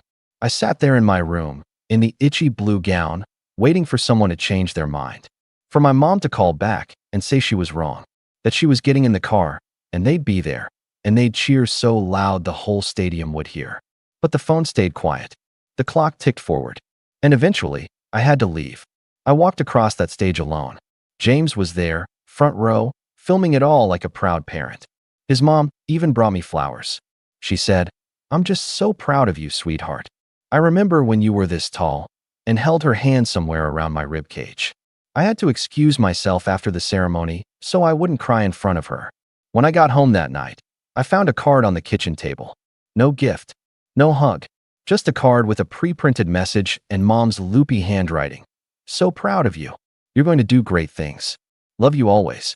Mom and Dad." Underneath it, in smaller print, "P.S. Kayla's staying with us for a few days. Be nice." I didn't say a word. Kayla moved back into her old room like she owned the place. She cried on the couch, binge-watched trash reality shows, and used up the last of my shampoo without asking. She'd dramatically sigh every 5 minutes, then look around to see if anyone noticed. One night, I came home from a shift at the movie theater, the same one I'd been working at for over a year, quietly saving money, planning my future, and found her wearing my hoodie. Not a similar hoodie. Mine. From the college I'd just gotten accepted to. The one I'd busted my tail applying for, chasing down recommendation letters and scholarships like my life depended on it. She was curled up in it like a cat, phone in one hand, bag of chips in the other. "Kayla," I said slowly, trying to stay calm. "Can you please take that off? That's not yours." She looked up like I was being dramatic. "You're so territorial." "Chill," I was cold. "You have 10 hoodies in your closet. But this one's cozy. It's mine." She rolled her eyes and flung it toward me like it was contaminated. "God, fine. You're so touchy lately." And just like that, I was the problem again. I wish I could say that was the worst of it. It wasn't. A week later, while I was at work, Kayla borrowed my car. She didn't ask. She just took the keys from the hook, drove to some pop-up flower market with her friend Maddie, and came back with a flat tire and a story about how the curb came out of nowhere. When I asked her why she thought she could take my car, she said, "Relax, you're not even using it during the day. And you live here." My parents laughed it off. "She's your sister, Tyler. She was just trying to clear her head. Don't be so selfish." I was done, emotionally checked out. I stopped talking to any of them unless it was absolutely necessary. I ate my meals in my room. I made up extra shifts just to get out of the house. I slept with headphones in and kept my car keys in my backpack. And still, somehow, they found ways to hurt me. The real betrayal, the one that left me stunned, came on a Tuesday afternoon in July. I was sitting on the porch, scrolling through my emails, when I got the notification I'd been waiting for, a scholarship offer. Not just a scholarship, the scholarship. Full ride. Housing. Books. Meal plan. All of it. For years of freedom, tied up with a little digital bow. I stared at the screen for a full minute before I could process it. Then I shot up from my chair, heart pounding, and ran inside. "Mom." Dad, you're not going to believe this. I got it. They were sitting at the kitchen table with Kayla, mid-discussion about some influencer retreat she wanted to attend. Mom looked up. Got what, sweetie? The scholarship. The one from Hanover. They picked me. It's a full ride. For a moment, there was silence. Then Dad said, wow, that's great news. Mom smiled, but it didn't reach her eyes. That's wonderful, honey. We're proud of you. Kayla? She didn't say anything. She just blinked. Then she asked, wait, does that mean you're leaving in the fall? Yeah. Orientation starts mid-August. Another pause. Then Kayla turned to Mom and said, I was actually hoping to stay here for a few more months.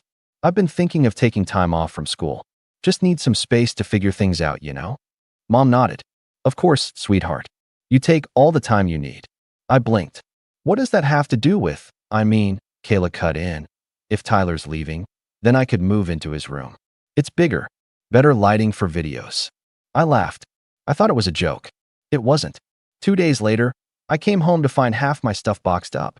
My desk, my chair, my books, all stacked in the hallway like donations. Mom met me at the door. We're just starting the transition, sweetheart. No rush.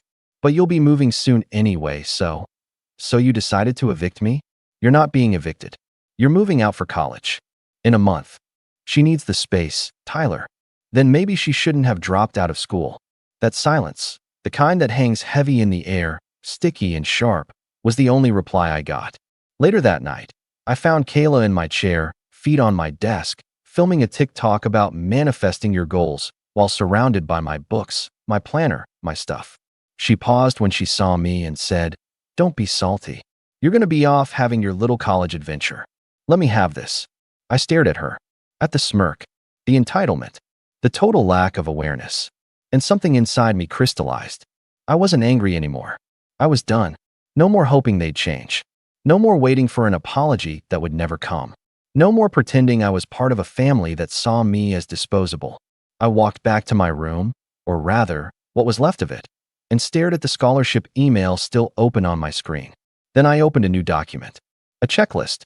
What I needed. Where I was going. How to disappear. Completely. Without them even realizing it until it was too late. Because I wasn't just leaving for college. I was leaving for good. But I wasn't going quietly. And when Kayla found out what I'd built behind the scenes, what I'd really been working on all year, her jealousy would erupt like a firebomb. And the explosion? It would take the whole fragile house of cards down with her. Packing didn't take long. When people think of leaving home, they picture months of planning, dozens of boxes, teary goodbyes. But when the place you're leaving stopped feeling like home a long time ago, it's surprising how fast you can strip your life down to essentials. A couple suitcases, a laptop, a worn hoodie, and a fire in my gut that had been building for years. I didn't announce it. I didn't sit anyone down. I just left a sticky note on my now empty desk.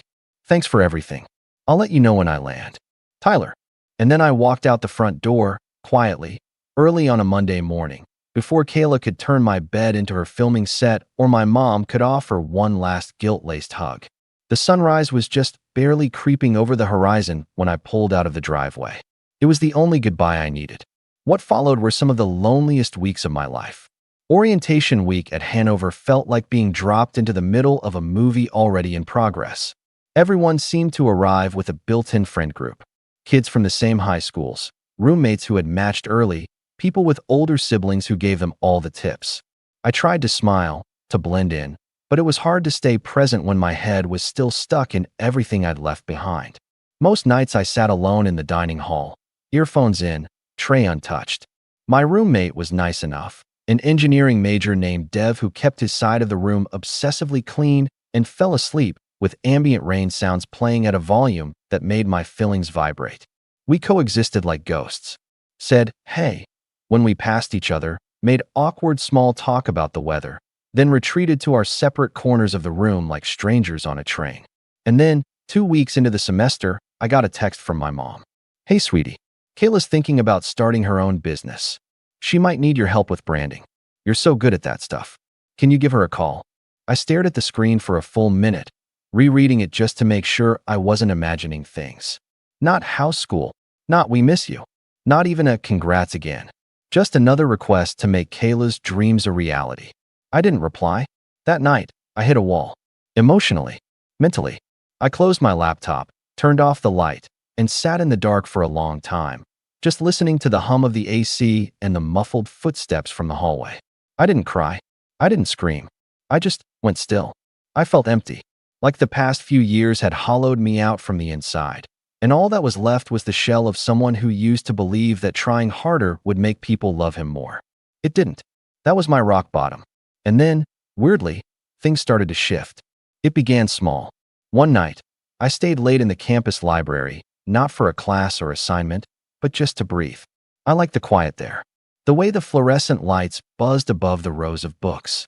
It was the only place where I didn't feel watched, judged, compared. I started reading for fun again.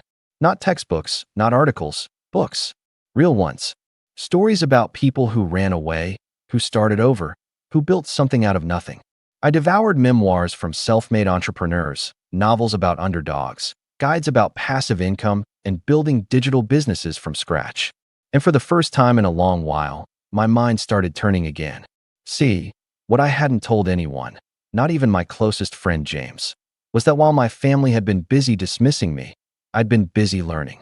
Late nights after school, I taught myself everything I could about design, digital marketing, and branding. I watched free YouTube tutorials, audited online courses, read subreddits, and followed startup forums. I had folders full of mock branding kits, mood boards, font pairings, color psychology breakdowns. I wasn't just playing around. I had been training. All through senior year, while Kayla was throwing tantrums about follower counts and faking sponsorships, I had quietly built a portfolio. Anonymous. Clean. No last name.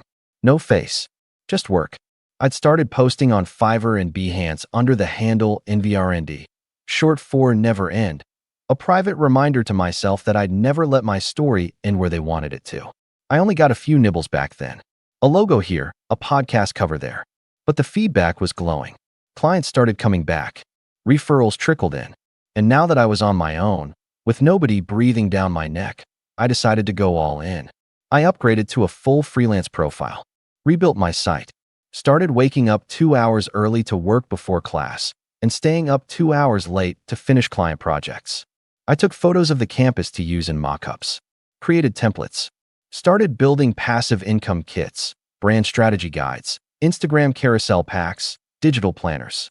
I listed them on Gumroad under my handle. And slowly, something wild started happening. Money. Not a ton, at first. A few bucks here and there. Then $20. Then $50. Then a week where I made $300 from just digital downloads. I reinvested it all, got better tools, paid for ad space, automated parts of my workflow. I even designed my own custom planner just for freelancers and sold it as a secret weapon for creators.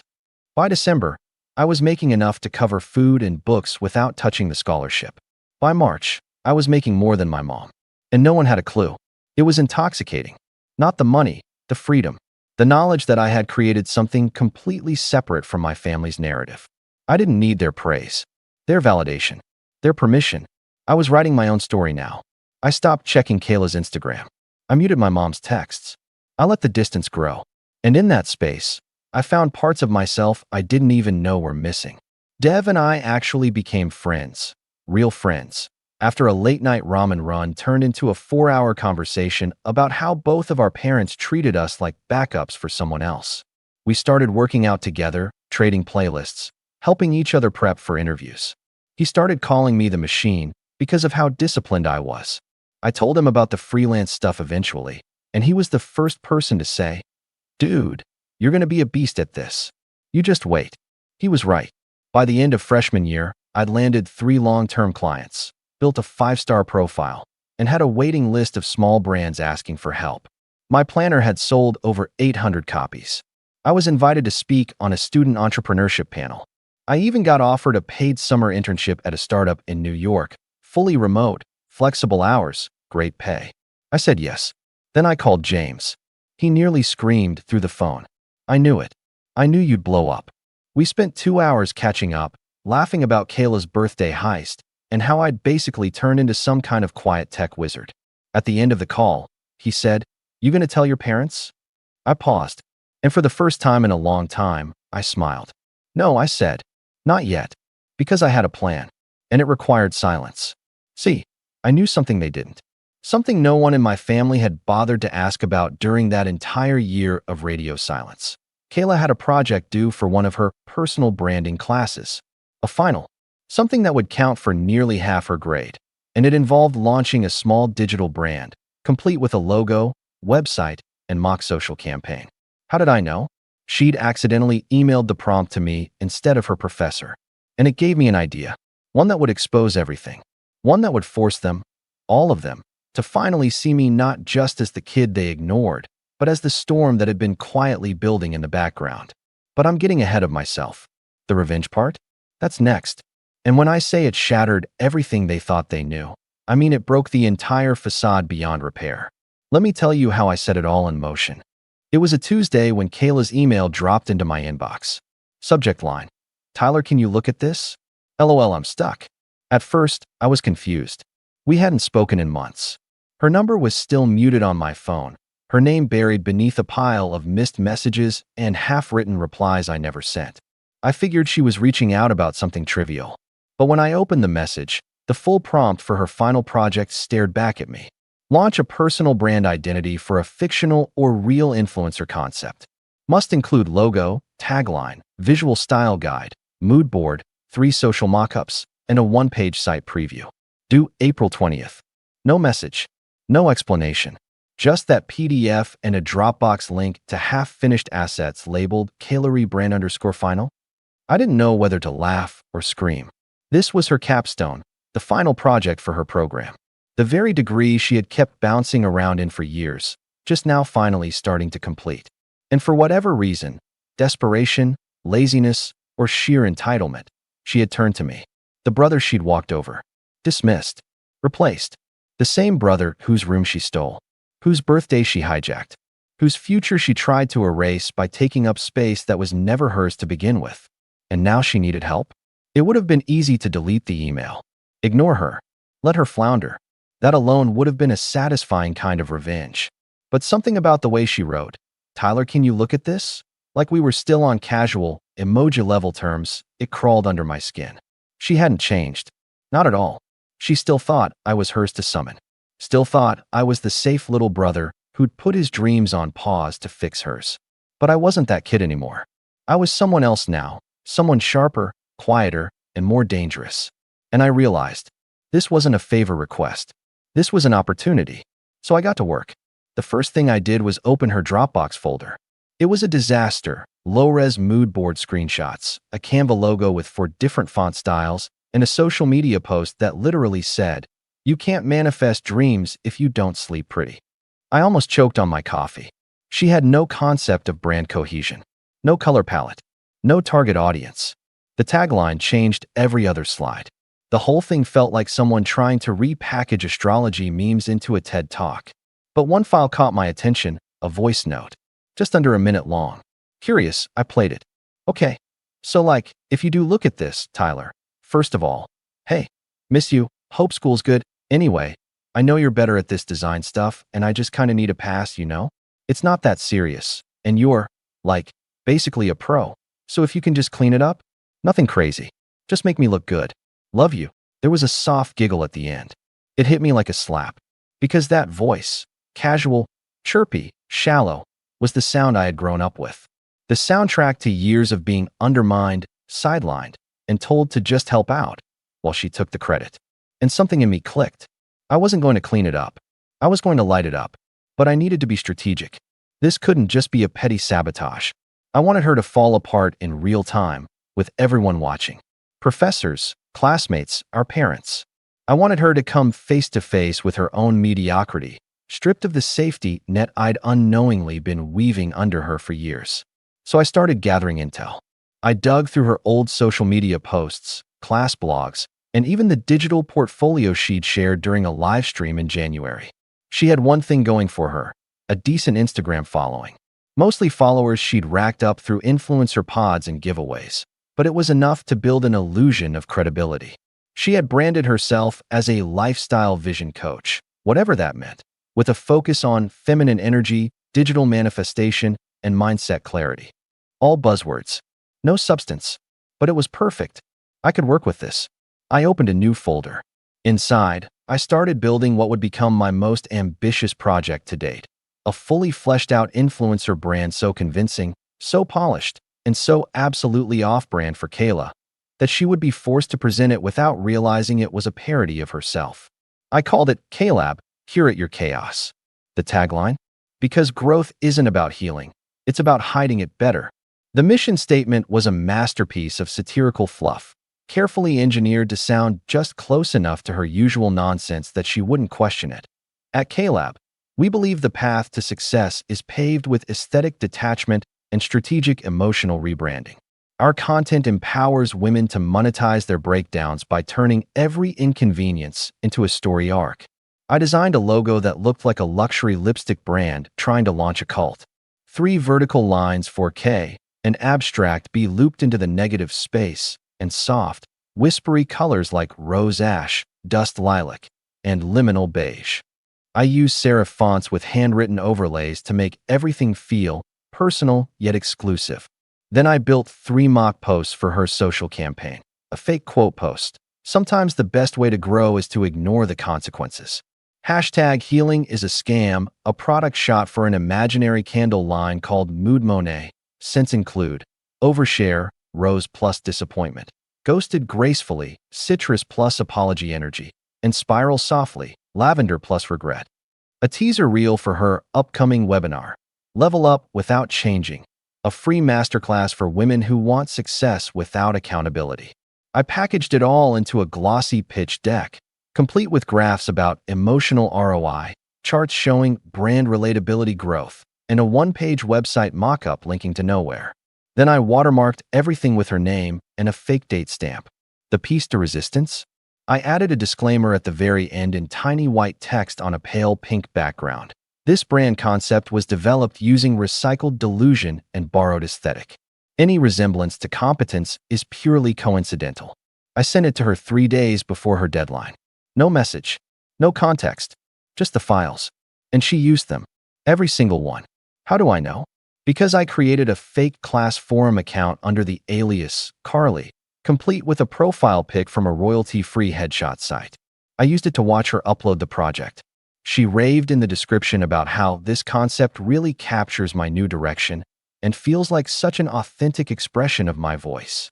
The comments from her classmates were mixed. Some were clearly confused. One said, "This is bold LOL. Are the candles real?" Another asked, "What does emotional ROI mean?" Genuinely curious. But Kayla? She was riding high. So high, in fact, that she invited my parents to attend the final project showcase. A livestream presentation where the top students would pitch their brand ideas to a panel of professors and potential mentors. She thought she was going to own that stage. She thought this would be her big comeback, her chance to prove she was the star of the family again, to show our parents that she was the one destined for success, not the quiet brother who disappeared to college and barely texted back. She had no idea that she was about to walk into her own roast, delivered by herself. And me? I'd be watching from the front row. Because what I hadn't told anyone, not even Dev or James, was that I had signed up for a summer student panel at the same university, 1 town over from her college, and my design studio, NVRND, had just been invited to participate in the exact same livestream showcase as a guest commentator. And when I saw my name on the guest list, let's just say, the final piece had clicked into place. All I had to do now was wait for the curtain to rise. Because when it did, Kayla wouldn't just stumble. She would fall, spectacularly. And this time, everyone would be watching. The morning of the livestream showcase, I woke up without an alarm. No racing heart. No last-minute nerves. Just calm. It had been a year since my birthday had been hijacked, a year since I realized my place in the family wasn't earned. It was assigned. But today, I wasn't the background character anymore. I dressed with care, plain black shirt, rolled sleeves, clean jeans, laptop in my backpack, and my presentation saved on a flash drive I could hold like a weapon. I even wore the hoodie Kayla had stolen from me last summer, the one she'd tossed across the room like it meant nothing. This time, it was armor. The showcase was hosted in a glass-paneled event hall at a local university where Kayla was wrapping up her degree. NVRND, my freelance brand, had been invited as a rising talent in student-founded design studios. Technically, I wasn't a student there, but one of my long-term clients was on their mentorship board, and he had slipped my name into the lineup. Funny how the kid they'd once ignored had now become someone worth collaborating with. I arrived early. The lobby buzzed with nervous students holding iPads and foam boards. Professors paced the rows of seats, whispering to one another. The event was being live-streamed to over 200 people, including faculty, alumni, potential employers, and families of the presenters. I spotted Kayla instantly. She was in the center of it all, laughing too loudly in a peach blazer and high-waisted trousers that screamed, "Aspiring CEO." Our parents stood beside her, dressed for a wedding. Dad in a pressed button-down, Mom in her presentation pearls. I noticed, with no small amount of satisfaction, that neither of them had noticed me walk past. The irony was intoxicating. They were here to support their daughter, finally proud of her vision. They had no idea the brand she was about to pitch was a satirical trap of her own vanity. No idea that the designer behind it, the one they hadn't bothered to call in months, was sitting 15 feet away. A staff member brought me backstage and introduced me to the panel. I smiled, shook hands, and took my seat at the end of the commentator table with a mic and notepad. We'd each be giving feedback after the student pitches, just like on a panel show. Polite, constructive, and ideally, insightful. When Kayla's name was called, the room dimmed. Her brand concept was projected onto the screen behind her. Calab, curate your chaos. She took the stage with the confidence of someone who'd never heard the word accountability. I could almost hear her internal monologue. This is it. My moment. Hi everyone.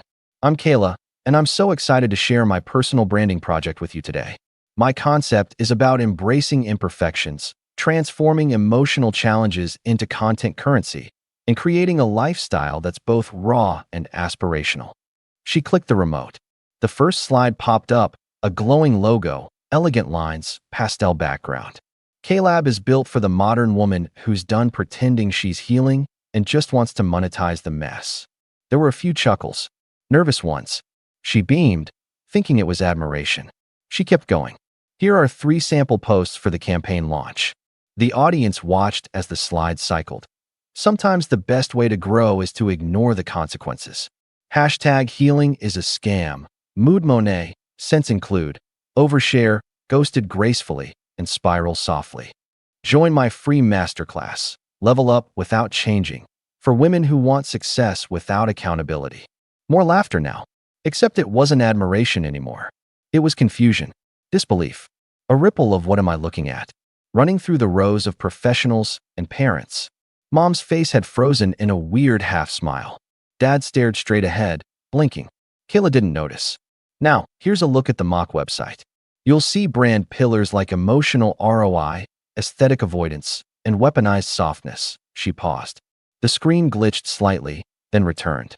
I saw it before she did. That tiny, pale pink disclaimer, the one she hadn't read, buried on the final slide. This brand concept was developed using recycled delusion and borrowed aesthetic.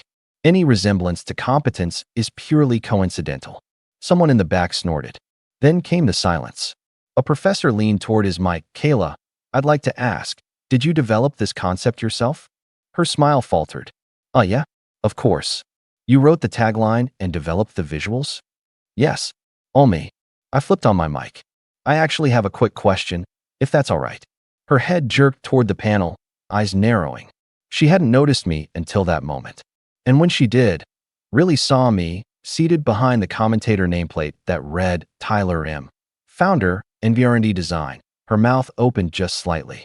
I didn't wait for her to speak. I'm fascinated by your brand pillars.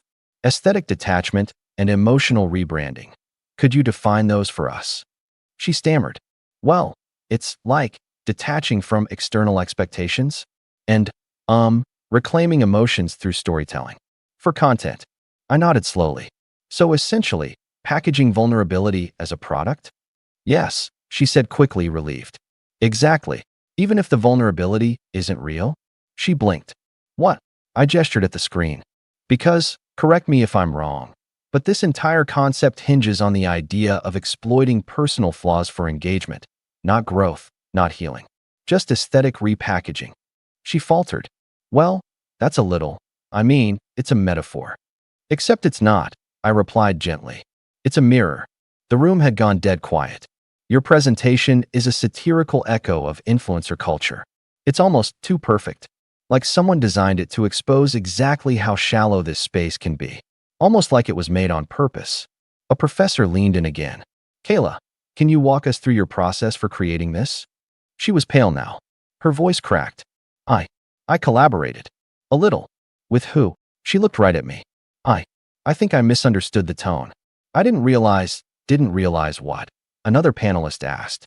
I leaned back in my chair. She couldn't answer. Because the truth was written all over her face. She hadn't made any of it. Not the deck. Not the strategy. Not the site mock-ups. She had handed me her future, trusting I'd protect it. And I'd turned it into a weapon. Someone coughed. A chair creaked. Then the lead professor spoke. Kayla, we're going to pause here. Thank you for your presentation. She stood frozen, blinking rapidly, then walked off the stage like a sleepwalker. Our parents stood halfway, then sat back down when she passed them without a glance. The rest of the showcase blurred together. I gave my panel comments calmly, praised 2 excellent branding concepts, and closed my segment by encouraging students to know the line between self-expression and self-exploitation. Afterward, I left through the side door. But before I could disappear completely, someone grabbed my shoulder. It was my mom. Her voice was low, tight. Was that really necessary? I looked her in the eye for the first time in a year. I was invited to speak, I said evenly. I gave honest feedback. She was humiliated. She humiliated herself. I just held up the mirror. My dad stood behind her, arms folded, watching but silent. Mom pressed on. You've always been so good, Tyler. Why would you do this to her? I smiled, not cruelly, just sadly. I didn't do this to her, I said. I did it for me. And I walked away. I never looked back. Kayla failed the course. Her graduation was delayed. Her followers dropped after screenshots of her satire brand presentation made their way to a few influencer call-out pages. She blamed me, of course. Texted me once. You ruined everything. I didn't reply. But the funny thing is, she eventually got over it. Not right away, but months later, she started posting raw, real content about learning to rebuild after being publicly humbled. She spun her failure into an origin story, turned the satire into a rebrand, and launched an Etsy store selling healing kits. It was almost impressive. Meanwhile, I kept building. By the time I hit 20, NVR&D had a full client roster, a digital product line, and a passive income stream that tripled my old college scholarship. I moved to New York, got a minimalist apartment with concrete walls and giant windows, and stopped checking family group chats altogether. But sometimes, late at night, I'll scroll back to that email she sent me. Tyler, can you look at this? LOL, I'm stuck. And I think, yeah, you were. But I wasn't. Not anymore. Because the moment I stopped asking to be seen was the moment I finally was. I never thought I'd be one of those people who posted on Reddit for advice or to vent, but here I am, completely blindsided, sitting on the edge of my bed at 2:14 a.m. with my fiancé asleep in the next room, and my world flipped sideways because of one text message I wasn't supposed to see. My name's Asher, I'm 29 years old, and I'm getting married in exactly 2 weeks. Or, I was. That part is a little fuzzy right now. I've always been the dependable one in my family. You know the type? Always shows up on time, helps carry heavy stuff during the holidays, remembers birthdays, and listens to everyone's drama without adding any of my own. I'm not flashy.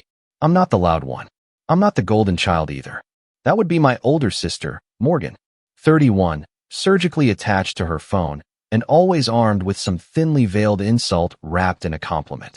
You're so brave for proposing with that ring, she said at our engagement dinner, in front of my future in-laws.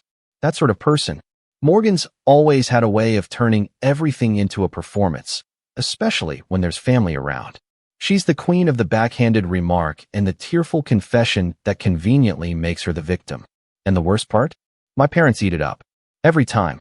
My mom calls her passionate, and my dad just shrugs and says, "That's how Morgan is, you know that." Me? I was the quiet achiever. Got a decent job in IT straight out of college, bought a condo at 26, paid off my car, started a little side business designing security systems. Nothing glamorous, but solid. Steady. I've always tried to do the right thing, maybe to a fault. I don't stir the pot. I don't start fights. but I think people confuse that with weakness. And after tonight, I'm starting to see just how many of them do. The woman I was supposed to marry, Sophie, came into my life 3 years ago. Sweet, grounded, funny in a dry, sarcastic way that caught me off guard on our second date. She worked in museum curation and had this habit of organizing the condiments in my fridge by era, as if the ketchup bottle was some kind of ancient relic. I fell hard. She made me feel seen in a way I didn't even realize I needed. Our wedding was supposed to be small but elegant. Nothing insane, no doves or castles or weird destination theme. Just close friends and family. A vineyard we found about an hour outside the city, and Sophie in that dress she cried over when she tried it on. I remember standing behind her in the boutique mirror, her hands covering her mouth, and thinking, this is it. This is the person I'm building the rest of my life with. And I believed that. I really did. Until tonight. But before I get to the text, and believe me, we'll get there, I should probably explain how we got to this weird, slippery edge of a cliff that I'm teetering on right now. It started, like most of my problems, with Morgan. See, when we got engaged, there was this unspoken tension that started to creep in from the edges of every family interaction. Nothing blatant at first, just little things. Morgan joking that I was finally catching up, or asking Sophie loudly at brunch if she ever worried about Asher being too predictable. My mom would nudge her and tell her to stop, but she'd always roll her eyes and say, I'm kidding. Gosh, you guys are so sensitive. Sophie laughed it off for a while. She'd squeeze my hand under the table or shoot me a look that said, it's fine, let it go. And I did, because that's what I do. Then came the wedding planning. Morgan, of course, offered to help, which really meant she wanted to control everything and make it about her. She insisted we include her daughter as a flower girl, even though Sophie's niece was already doing it. When we gently said no, Morgan got tearful and accused us of excluding her family. My mom took her side, of course, said it would mean a lot if we just let Morgan have this. Then she criticized the venue.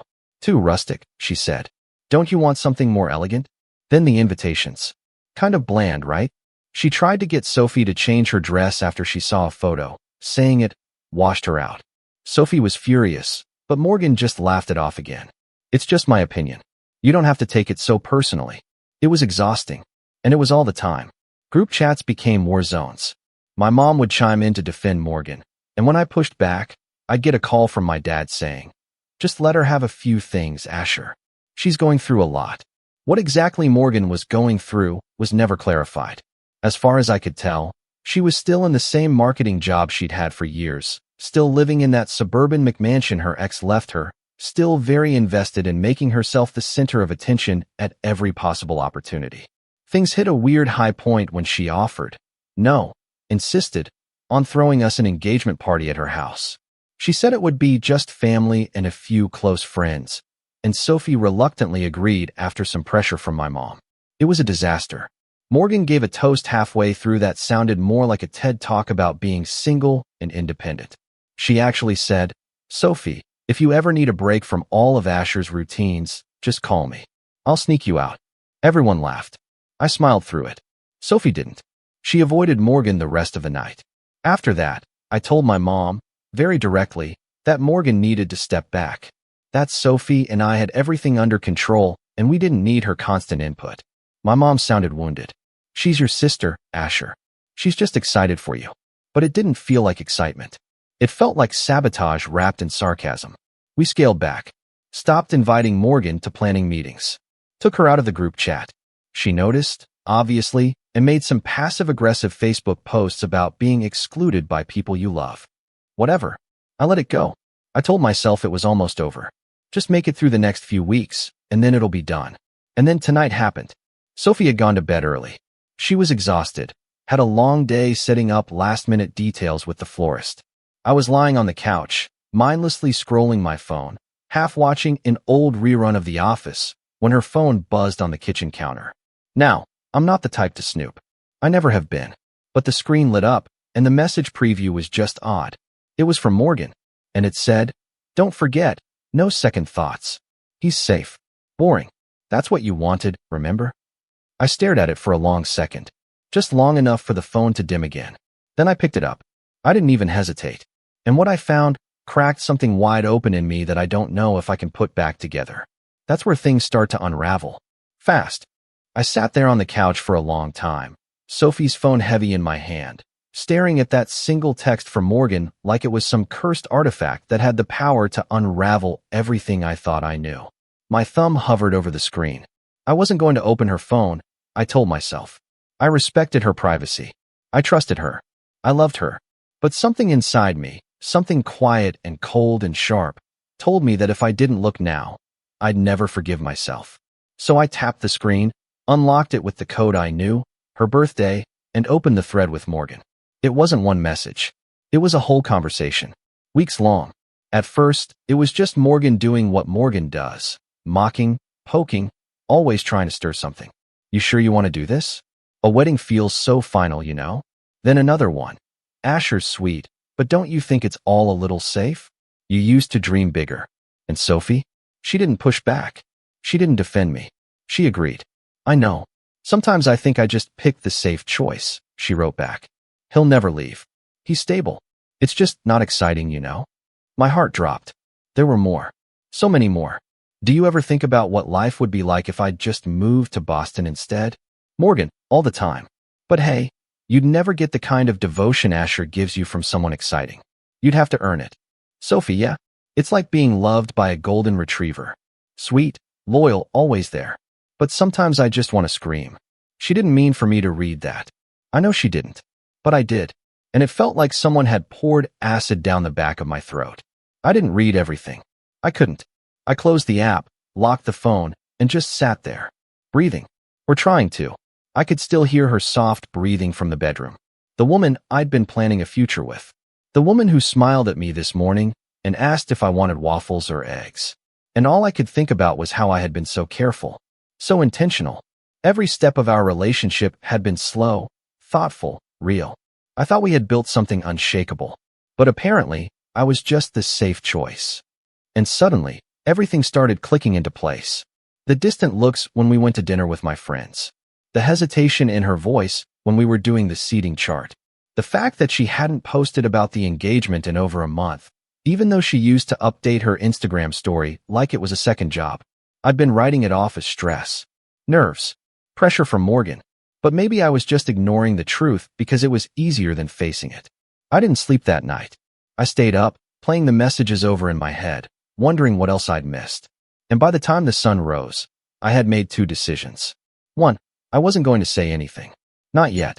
2, I was going to figure out exactly how deep this went. The next week was a blur, but I played my part like an Oscar-winning actor. Smiles, small talk, tastings with the caterer, final suit fitting. I kept waiting for Sophie to sense something in me, but she never did. Maybe that's what hurt the most. That I could be shattering inside, and she couldn't even see it. Meanwhile, Morgan got bolder. She came to our apartment under the guise of dropping off gifts for the bridesmaids, and barely made eye contact with me. At one point, when Sophie was in the bathroom, Morgan stood in the kitchen with a glass of wine and looked me up and down. You look tired, Ash, she said. Been a busy week, I replied calmly. She sipped her wine. Still time to back out, you know. You guys could just elope and spare everyone the drama. I didn't blink. Why would there be drama? She smirked. There's always drama. It just hasn't exploded yet. Then Sophie came back into the room, and Morgan instantly transformed, laughing, hugging, talking about color palettes like she hadn't just subtly threatened my peace of mind 30 seconds earlier. It was like watching someone switch masks in real time. A few days later, I started doing some digging. I don't like being sneaky. I've never been that guy. But something inside me needed clarity. I wasn't going to accuse Sophie of anything unless I had the full picture. I remembered that she used to leave her iPad in the office sometimes, and it was synced to her messages. One night when she went out for a final dress check with her maid of honor, I checked. And I found it. Not cheating. Not quite. But messages to an ex-Dylan. Apparently, Dylan was the what-if guy. The one she never quite got over. The texts were sporadic but recent, months ago, a few weeks ago, and even one just a week back. Nothing outright romantic. Just loaded. Stuff like, ever think about that summer in Vermont? You always knew how to make me laugh. Still do. And worst of all, if I ever said I didn't love you, I was lying. That one gutted me. Because the reply? I know. No follow-up. No clarification. Just those two words that hung in the air like poison. I sat back in the chair and just stared at the screen. I wasn't angry yet. Not furious. Just hollow. Like everything I had invested in was suddenly made of smoke. I didn't confront her. Not yet. I needed to know what I was dealing with. So I kept going. And that's when I saw something else. A group chat, titled The Real Bridal Party. Not the one I was in. Not the one with Sophie, her maid of honor, and my mom. This one had Morgan, her two best friends. Sophie's cousin, who I barely knew, and Sophie, and they were ripping me apart. Screenshots of texts I had sent Sophie about the venue. Comments about my wardrobe choices. Even a photo of me asleep on the couch with the caption, "This is the man I'm marrying." Laughter emojis. Morgan, you can still fake a honeymoon then ghost him. Men like that bounce back fast. Sophie, he'd probably just build a spreadsheet to process the emotions LOL. Morgan, and blog about it. Sophie, don't tempt me. That was the moment I felt something break. A crack deep in my chest, followed by a numbness that spread like frost across every part of me. They didn't just see me as boring. They saw me as a joke. And my sister was helping. That was the turning point. That was when something inside me, something that had always been quiet and soft and patient, stood up. No more. I closed the iPad, locked it, put it right back where it was. Then I sat on the couch, stared out the window into the city night, and began to think. Really think. Because I wasn't going to yell. I wasn't going to cry. I wasn't even going to ask why. I was going to do something. And the funny thing was, none of them even noticed the change. Not Sophie, who kissed my cheek the next morning like nothing had happened. Not Morgan, who texted me later that day with a meme about wedding stress. Not my mom, who asked if I'd considered letting Morgan say a few words during the ceremony. No one saw it, but something had shifted in me. And what I was planning, well, let's just say, it's not the kind of revenge you shout about. It's the kind you prepare for. The kind that makes people wish they'd just left you alone. It's strange how calm you can feel when everything inside you is falling apart. In the days after I read those texts, I moved through the world like a shadow of myself. I still went to work, still answered emails, still took client calls, but it felt like I was watching someone else live my life, like my brain had temporarily gone into some kind of survival autopilot. The worst part was pretending everything was fine, smiling when Sophie asked what kind of napkins we should use, nodding along when my mom brought up the ceremony readings again, pretending not to notice when Morgan made yet another dig about how serious I always looked. I wasn't serious. I was shattered. The weight of knowing that the woman I was about to marry saw me as some boring consolation prize, someone to settle for, someone safe, was heavier than I expected. It wasn't even about her ex, or the texts with Morgan, or the mocking messages in the group chat. It was the realization that I had loved someone so completely, so honestly, and she had never once looked at me the same way. And it wasn't just her. It was my whole family. Morgan's constant jabs had always grated on me, but now I saw them for what they really were, little reminders of my place in the family food chain. The one they leaned on, but never celebrated. The fixer, the helper, the background character in everyone else's drama. My parents never said it out loud, but they always seemed to believe Morgan needed more. More attention, more support, more patience, more understanding. And I was fine. I could handle things. I didn't need the spotlight. But I did. Or maybe I just needed someone to see me, really see me, and not treat my kindness like a doormat. So, yeah, I hit rock bottom.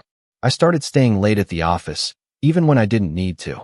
I sat in the parking lot some nights, just staring at the steering wheel. I stopped responding to group chats, stopped answering calls that weren't essential. I told Sophie I was just wedding stressed, and she believed it. Or maybe she didn't care enough to question it. And one night, about a week before the wedding, I cracked. I drove to a park we used to visit early on in our relationship, one of those quiet places with a view of the river and old wooden benches facing the skyline. I sat there for almost 2 hours, trying to cry, trying to scream, trying to do something, but nothing came out. Just silence. Just stillness. I felt completely alone in a life I had spent years building. I thought about calling someone. Not Morgan, obviously. Not my parents. And not Sophie. I thought about my friend Caleb, the one guy I'd stayed close to since college. We hadn't talked as much recently. Life gets in the way, but he had always been the kind of friend who didn't need a reason to show up. I scrolled through my contacts, thumb hovering over his name. And for once, I hit call. He picked up on the third ring. Asher? Dude, you alright? I don't know why, but the sound of his voice, steady, familiar, was what finally cracked the dam. I didn't give him the full story. Not yet. Just told him I was going through something, that things with Sophie weren't what I thought, and that I needed a breather. Caleb didn't push. He just listened. Offered to meet up the next day. Told me his couch was always open. The next morning, I took him up on that. I told Sophie I had a surprise errand, something about a tux issue. She barely looked up from her phone. That weekend, I slept on Caleb's couch and told him everything. The texts, the group chat, the feeling that I was a guest star in my own relationship. He didn't interrupt. He didn't try to talk me down. When I finished, he just looked at me and said, "So what are you going to do about it?" I had no idea, but I knew what I wasn't going to do anymore. I wasn't going to stay quiet. I wasn't going to be the passive, nice guy who smiled through being disrespected. And I wasn't going to marry someone who saw me as a backup plan. That weekend became a turning point. I started going through every part of my life with fresh eyes. Not just the relationship, but everything. The condo? Still under my name alone. Good. The wedding? 90% funded by me. Sophie's parents had offered to help, but I'd taken the lead because I thought it was my responsibility. Turns out, that gave me more leverage than I realized. My side business, still thriving. I'd been designing custom home security systems for wealthier clients, referrals mostly, and I had 3 contracts lined up for after the wedding, which meant if I walked away from this whole mess, I'd be financially fine. And then there was my peace of mind. That part was harder to rebuild. I started journaling again, something I hadn't done since college. Just putting my thoughts down, every day, no filter. Some of it was angry. Some of it was heartbreaking. But it helped me see my emotions clearly, like sorting puzzle pieces. I also called my Aunt May, my dad's sister. She was always the black sheep of the family. Didn't show up to every holiday. Lived out west. But she had this calm wisdom to her, and she'd always had a soft spot for me. We talked for over an hour. She said, "You've been carrying everyone else's weight your whole life, Asher. Maybe it's time to stop apologizing for wanting something real." That stuck with me. So I stopped apologizing. I told Caleb I was postponing the wedding. Didn't say canceled, not yet, but I was taking a step back. He offered to help with whatever I needed. Then I started reaching out to vendors. Quietly. I didn't cancel anything. Not yet. But I asked questions. Reschedule policies. Refund options. Transfer possibilities.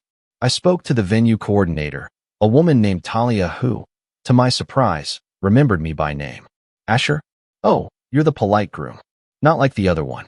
I raised an eyebrow. "Other one?" She paused, then laughed. "Sorry, just a joke. Your fiancé was in a couple days ago. With her friend. They were looking at changing the layout again. Said you probably wouldn't mind." I didn't say anything. Just thanked her and hung up. But that cemented it. Sophie had checked out. She was planning things without me now. Probably had been for a while. And yet, I didn't blow up. I didn't confront her. Not yet. Because this wasn't going to be a dramatic fight. This was going to be a decision. One I made on my terms. The next few days, I quietly moved some of my valuables out of the apartment. Nothing obvious. Just things that mattered. Sentimental stuff, personal files, a couple hard drives. I boxed up old letters from my grandmother, a watch my grandfather left me, and the external drive with my business records. Then I started working on something I hadn't touched in years, a portfolio. I'd always wanted to open a proper office for my side business. Take on more contracts. Maybe hire someone part-time. I had the skills. I had the reputation. What I didn't have was the push. Now I did. I updated my website. Reached out to a designer friend. Booked a meeting with a lawyer to form an LLC. And the more I did, the more I started to feel like myself again. Not the Asher who got steamrolled at family dinners or made to feel like an afterthought in his own relationship, but the real me. The one who built something from the ground up. The one who showed up for people not because he had to, but because he wanted to. And with every step forward, I got clearer. I wasn't going to let this wedding happen. Not because I was afraid. Not because I was heartbroken. But because I finally understood that my life didn't start with her. And it definitely wouldn't end with her either. I still hadn't told Sophie. I still hadn't told my family. But I had a plan now. And once it was in motion, they wouldn't see it coming. Not Morgan. Not Sophie. Not any of them. They thought I was the safe one. The boring one. The one who would never walk away. But they forgot something important. Quiet doesn't mean weak. And now? Now I was done being quiet. Once I made the decision to walk away from the wedding, everything inside me started to settle. Not in a peaceful way, more like the way floodwaters slowly recede after a storm, leaving behind debris and wreckage. I wasn't okay yet. I wasn't whole, but I was awake. And for the first time in years, I wasn't carrying anyone else's story. I was finally writing my own. But I wasn't going to leave quietly. Not after what I'd seen. Not after the way they laughed at me. I didn't want an explosion.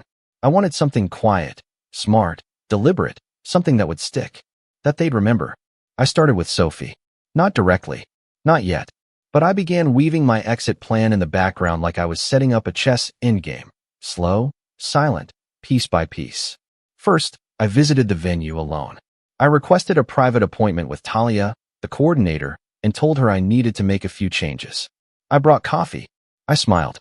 I even joked about last-minute nerves. And then I got serious. I need to know what happens if the groom pulls out, I said. She blinked. I'm sorry. Hypothetically, what are the legalities if I decide not to go through with it? She hesitated. Well, if it's within 72 hours, you lose your deposit. But beyond that, it's your event. If your name's on the contract, which it is, you control the reservation. I nodded slowly. Good. One more question. Can I move the date without notifying anyone else on the guest list? Talia blinked again. You can, yes. But I would strongly advise. I won't cause trouble, I said, cutting her off gently. I just need some time. And I may need to use this space for something else. She didn't ask. She just nodded. Then I called the caterer. Same deal. I asked about cancellations, rescheduling, even substituting a private dinner event for the full wedding menu. They were confused, but polite. I paid a small fee to put a flexible hold on the original menu while I considered downscaling. Downscaling. What a funny word. Then came the photographer, DJ, florist. Each time, I played the same card. Slight change. Just checking options. Don't tell anyone. And slowly, I began untying the threads of the wedding that Sophie was so eager to turn into a performance. And she had no idea. She was too busy planning the bachelorette brunch Morgan wanted to host at some overpriced rooftop bar. Too busy updating her Pinterest boards with cake designs and moody modern color schemes. Too busy complaining to her friends about how I was checked out lately and acting weird. Of course I was. I was done pretending. But I wasn't just setting up an escape. I was setting up the reveal. Because revenge? Real revenge? It's not about rage. It's about clarity. And it's about timing. Around this time, I reached out to Caleb again. We met for coffee, neutral ground, a quiet place near his office, and I laid out everything I discovered. The texts, the fake bridal party group chat, the ex-boyfriend messages, the layers of betrayal, the things my own sister had said behind my back. He listened without interrupting. When I was done, he leaned back in his chair, ran a hand through his hair, and said, "You want to nuke them?" Something like that. He raised an eyebrow. "You want to burn it all down?" I sipped my coffee. "No, I want to light a candle." In the middle of their little fantasy, and then walk away while they choke on the smoke. He nodded slowly. "Okay, what do you need?" I smiled. I didn't need an army. I just needed a few allies. People who knew the truth. People who could confirm the story, without turning it into a circus. Caleb was one. My Aunt May was another. I called her the next day, asked if she'd be willing to fly in a few days early. I told her I couldn't explain everything yet, but I needed her there. She didn't hesitate. "You tell me where to be and when." Then I called someone I hadn't spoken to in years. Maya. Maya and I had dated for a while back in college. It ended amicably, different cities, different goals, but we'd stayed in touch now and then. She was a graphic designer now, working freelance. I'd seen her post about freelancing on LinkedIn recently, and it gave me an idea. "Hey," I said when she picked up. "Weird question. Would you be up for a quick freelance job?" "Strictly professional." She hesitated. "Depends. What kind of job?" "I need a brochure designed. Looks like a wedding program, but it's not. I'll explain later. Just trust me. It's going to be epic." She laughed. "You always did have flair for the dramatic." "Only when necessary." I sent her a rough draft that night. Carefully worded, designed like a typical wedding program with flowery fonts and gold trim. But inside, it told a story. My story. Side 1, the wedding timeline. Side 2, the truth. In plain language. Names redacted, but the details were unmistakable, anonymized screenshots of the worst messages, a brief paragraph titled, "What you see isn't always real," and a final message. "The groom has decided not to perform today. Thank you for understanding." Maya called me the next morning. "Is this real?" "Every word." "And you're giving this out at your wedding?" "Not at the wedding," I said. "Instead of the wedding." She whistled. "Damn, you always were the nice guy. What happened?" I paused. I finally got tired of being the punchline. The next few days were a blur of careful movement. I printed the brochures under a private label, had them boxed and sent to Caleb's office. Booked a few extra chairs at the vineyard, not for guests, but for witnesses. Aunt May, Maya, a couple close friends who knew just enough to be trusted. Meanwhile, Sophie was spinning in her own little reality bubble. She spent her time complaining about seating charts, arguing with the florist, posting selfies with Morgan captioned "bliss and chaos." She didn't notice me pulling away. Or maybe she noticed and just assumed I was stressed, which was true, but not in the way she thought. Then, exactly 3 days before the wedding, I got a call from my mom. "Asher," she said, her voice tight. "Can we talk?" "About what?" "Your sister said you're being difficult, that you're pulling out of things. Is everything okay?" I nearly laughed. "Mom," I said, "Morgan has spent the last 2 months treating this wedding like her own personal spotlight. If anyone's being difficult, it's her. She's just excited. You know how she is." "I do. That's the problem." There was a long pause. "Are you calling it off?" she asked finally. I didn't answer. Not yet. But I could tell the panic was starting to creep in. Good.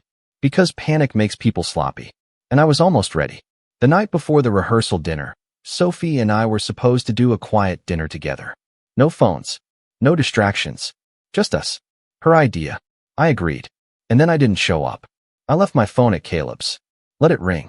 Let the texts pile up.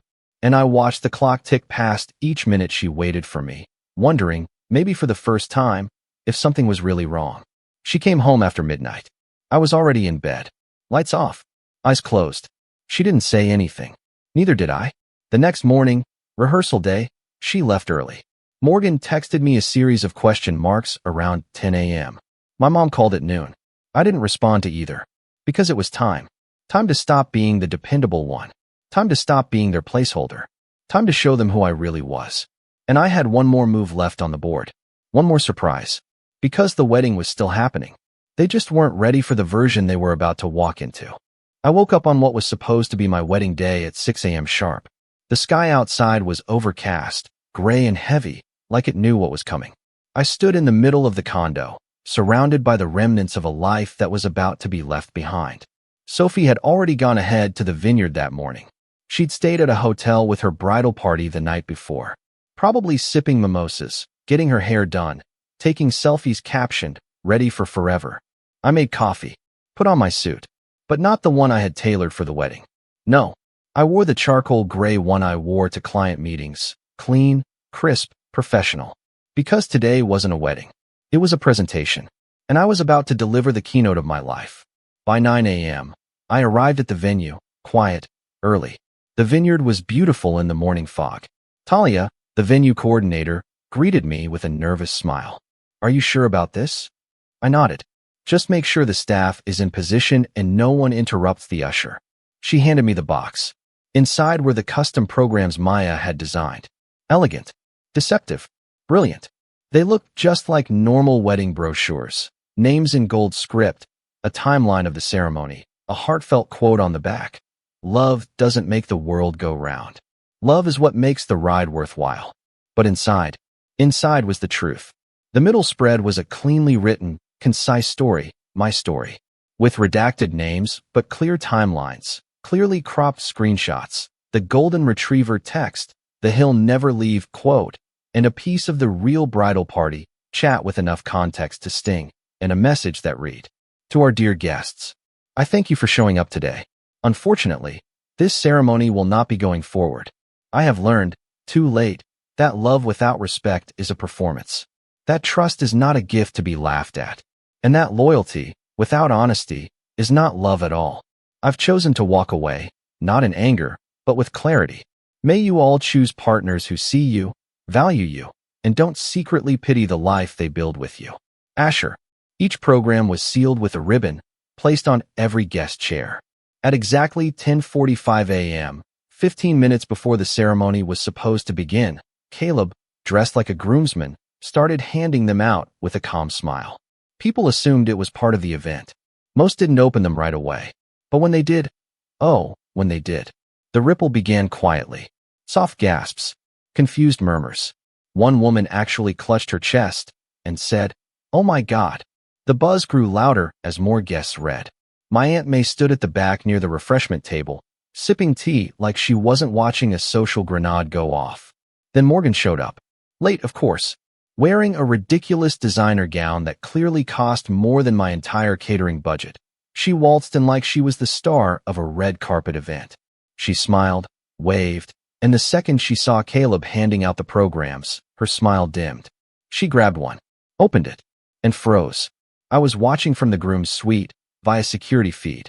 I had paid one of my own clients, an event videographer I worked with professionally, to rig the place with discreet cameras the week before. Not for surveillance, for documentation. Morgan's face turned pale, then red. She spun around and scanned the guests, eyes wild, lips moving as she muttered, What is this? What is this?" She stormed toward Caleb. "Who gave you permission to? Where's Asher?" Caleb smiled calmly. "He'll be out shortly." Sophie entered 10 minutes later, late, glowing, holding her bouquet like a goddess descending. She didn't notice the tension right away. She waved, laughed, posed for a photo with her cousin. But then someone handed her a program. I watched the moment her expression changed. It wasn't dramatic. It was slow. First her eyes narrowed. Then her lips parted slightly. Then her fingers began to tremble. And then, just as she turned to her bridesmaids and said, "What is this?" I stepped out. I didn't wait for her to come to me. I walked straight down the aisle, through the growing crowd, every eye on me. My heart was steady, my hands calm, and I felt something I hadn't felt in months. Peace. She saw me. Her face broke. "Asher," she started. I held up a hand. "Don't." Morgan was storming toward me, heel clicking like a metronome of fury. "You think this is funny? You embarrassed her. Us. In front of everyone." I turned to her. "No, Morgan. You embarrassed yourselves. I just stopped letting you do it quietly. You are going to regret this," she hissed. I tilted my head. I already did. For years. But not anymore. I turned back to Sophie. "You knew," I said. "About everything. The texts. The ex. The way you talked about me. You didn't just lose love today. You lost respect. You lost me." She shook her head, tears spilling. "I didn't mean it like that. I was stressed, Morgan." I stepped back. "You didn't mean it? You called me a golden retriever, Sophie. You said I was safe. That you picked me like I was some sort of fallback option. I didn't ask for perfect. I asked for honest." She took a step forward. "Please." I raised my voice slightly, loud enough for everyone to hear. "This wedding is canceled. The venue has been paid for. Feel free to enjoy the open bar, the music, and the beautiful setting. But there will be no vows. No pretending." Gasps. Whispers. One guy clapped. I don't know who. I didn't care. I walked off the platform and toward the exit, where Caleb and May were waiting. My mom stood near the back, pale and stiff. She didn't say anything. Didn't try to stop me. But Morgan did. "You are nothing without people like us," she spat. "You'll end up alone." I smiled. Better alone than disrespected. Outside, the sun was starting to push through the clouds. Caleb clapped me on the back. May hugged me. Maya, who had quietly filmed the whole thing from a discreet corner, handed me the camera. "Just in case they try to rewrite the story," she said. I nodded. We left together. Drove back to the city. I didn't speak for most of the ride. I didn't need to. The silence was clean. It was mine. The fallout was swift. Morgan went full nuclear. Posted on Facebook about being betrayed by a narcissist brother. Deleted it within hours after the comments weren't going her way. Sophie tried to contact me. Left voicemails. Sent long, teary emails. Even showed up at my condo 2 days later. I didn't answer the door. Eventually, she gave up. My parents didn't say much. My dad sent a 2-line message. "You did what you had to do. I hope you find peace." My mom stayed silent. But Caleb? He took me out for wings that Friday night. "So," he said, "what's next?" And for the first time in a long time, I smiled. Something better. 3 months later, I opened my own security firm. 6 months after that, I bought an office space. Morgan tried to smear me on social media again. It didn't stick. My clients didn't care. And Sophie? I heard she moved back in with her parents for a while. Her job let her go. She tried to start a wedding consulting side hustle, but couldn't shake the whispers. That brochure made its rounds. People remembered. And me? I rebuilt. Not for revenge. Not for validation. But for the man I always was. Quiet, steady, and finally free. I don't know where Sophie is now. Or Morgan. I don't care. Because I'm not their backup plan. I'm not their safety net. I'm not their punchline. I'm Asher. And I finally stopped apologizing for being the one who never walked away. Until I did. If someone told me 2 months ago that my brother and my wife would be the reason I stopped trusting the two people I loved most in this world, I would have laughed. Said something like, "What? Is this some messed up soap opera?" But no, this is my life now. I'm Patrick. I'm 33, live just outside of Denver. And until recently, I thought my life was not perfect, but stable. I've always been the quieter one in the family. Reliable. Steady. The guy who shows up to help move furniture, fix a leaking faucet, lend money without making a show about it. The kind of guy who doesn't ask for much, but gives a lot. My younger brother, Jason, now, he was always the golden child. Loud, charming, reckless. The kind of guy who walks into a room and everyone wants to hear what he has to say, even if it's completely meaningless. Somehow, he got away with everything growing up, broken windows, failed classes, even wrecking Dad's old truck. My parents? They'd shake their heads, scold him lightly, then move on like it never happened. Meanwhile, I got grounded once for getting a B in chemistry. That was our dynamic. Jason could do no wrong, and I was the responsible one who everyone assumed didn't need much attention. It used to annoy me when I was a teenager, but as an adult, I let it slide. We were different people, and that was fine. My wife, Melanie, was the opposite of Jason in every way. Or so I thought. She was composed, kind, detail-oriented. We met at a mutual friend's birthday dinner 6 years ago. She was reading a book at the bar, ignoring the party behind her, and I asked what she was reading. That turned into 2 drinks, a long walk under string lights, and eventually, a wedding 2 years later. We'd been together 4 years before we tied the knot. I thought I knew her. I thought I knew both of them. But looking back, I should have noticed the small things. It started with Jason announcing his engagement to Lexi. She was lovely, a little naive, maybe, but sweet and sincere. I'd only met her a few times before they got engaged, which was sudden even by Jason's standards. He'd only been dating her about a year.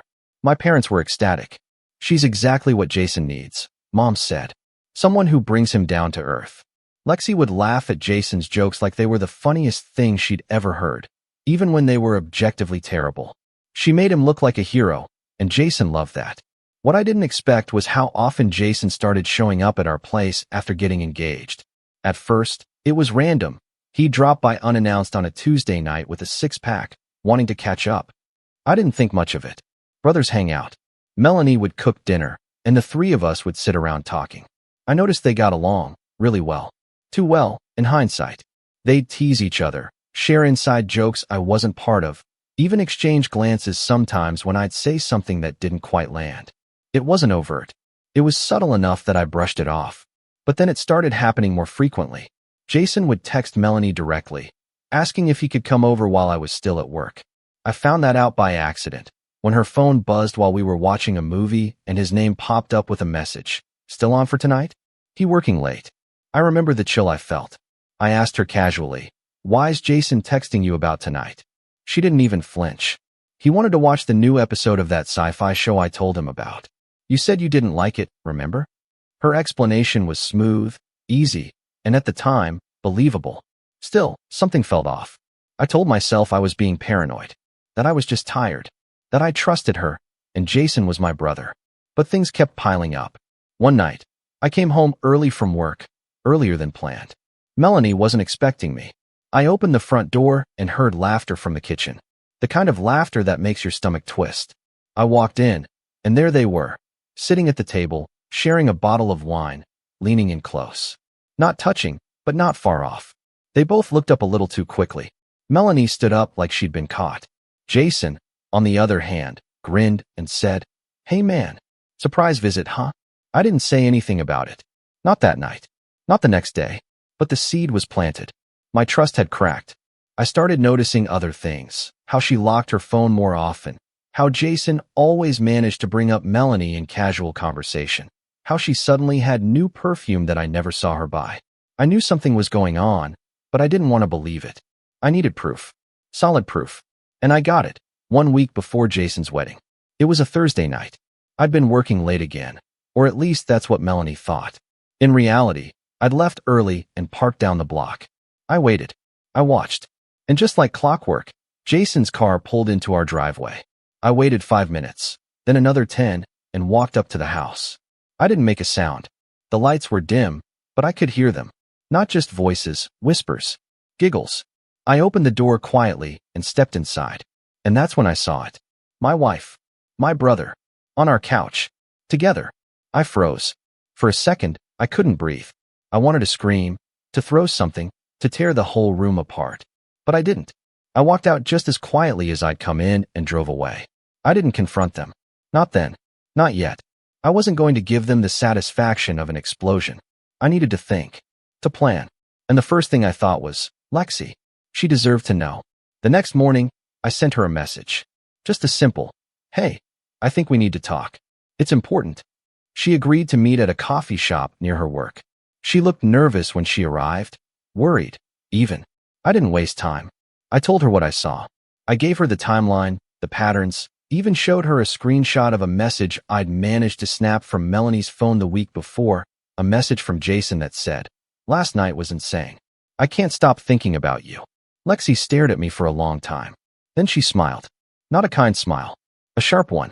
I know, she said. My stomach dropped. What? I knew, she repeated. Or at least, I suspected. I went through his phone 2 months ago. Found photos. Messages. I confronted him, and he said it was over. That he made a mistake. I couldn't believe what I was hearing. Then why? Why are you still marrying him? She looked down at her coffee cup, swirling the foam with a spoon. Because I want to watch him burn. You're not the only one he's hurt, Patrick. I didn't know what to say. She looked up again and met my eyes. I'm going to marry him. And at the wedding, in front of every single person who thinks he's a prince, I'm going to destroy him. I sat there, stunned. Suddenly, I wasn't the only one plotting revenge. And now, we were on the same team. And that's where everything started to change. Lexi and I didn't talk for a few days after that coffee shop meeting, but my mind wouldn't let it go. I kept replaying her words. I want to watch him burn. It echoed in my head as I lay awake next to Melanie each night, pretending to sleep while wondering if she was texting him under the covers. I started to notice how cold I'd gone, like a switch had flipped. I wasn't angry in the way you'd expect. No screaming, no punching walls. Just numb, like I was preserving all my rage for something better. Something final. Jason kept visiting, as bold as ever. The weekend before the wedding, he stopped by to borrow a tool, but hung around for an hour, cracking jokes and complimenting Melanie's cooking like we were all best friends. Melanie smiled like nothing had happened. She even called me babe in front of him, like some cruel joke. I studied every glance between them now, the split-second eye contact, the half-smiles.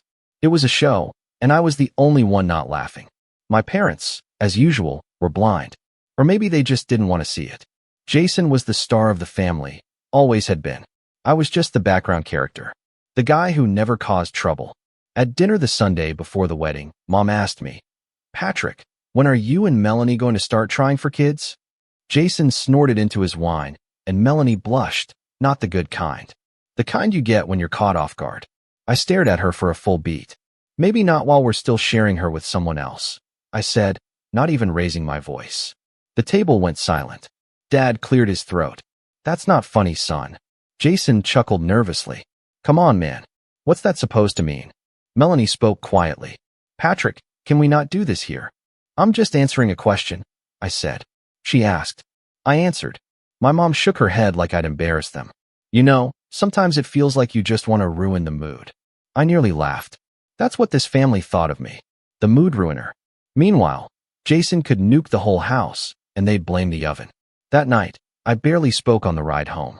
Melanie tried to brush it off, said she understood I was stressed about work. I just nodded. Let her think that. Let her believe I was unraveling while she danced around with a smile and her perfect little secret. But the truth was, I wasn't unraveling. I was documenting everything. Every glance. Every time she left the room to grab something from the store, but came back an hour later without a single bag. Every time Jason showed up when I wasn't home.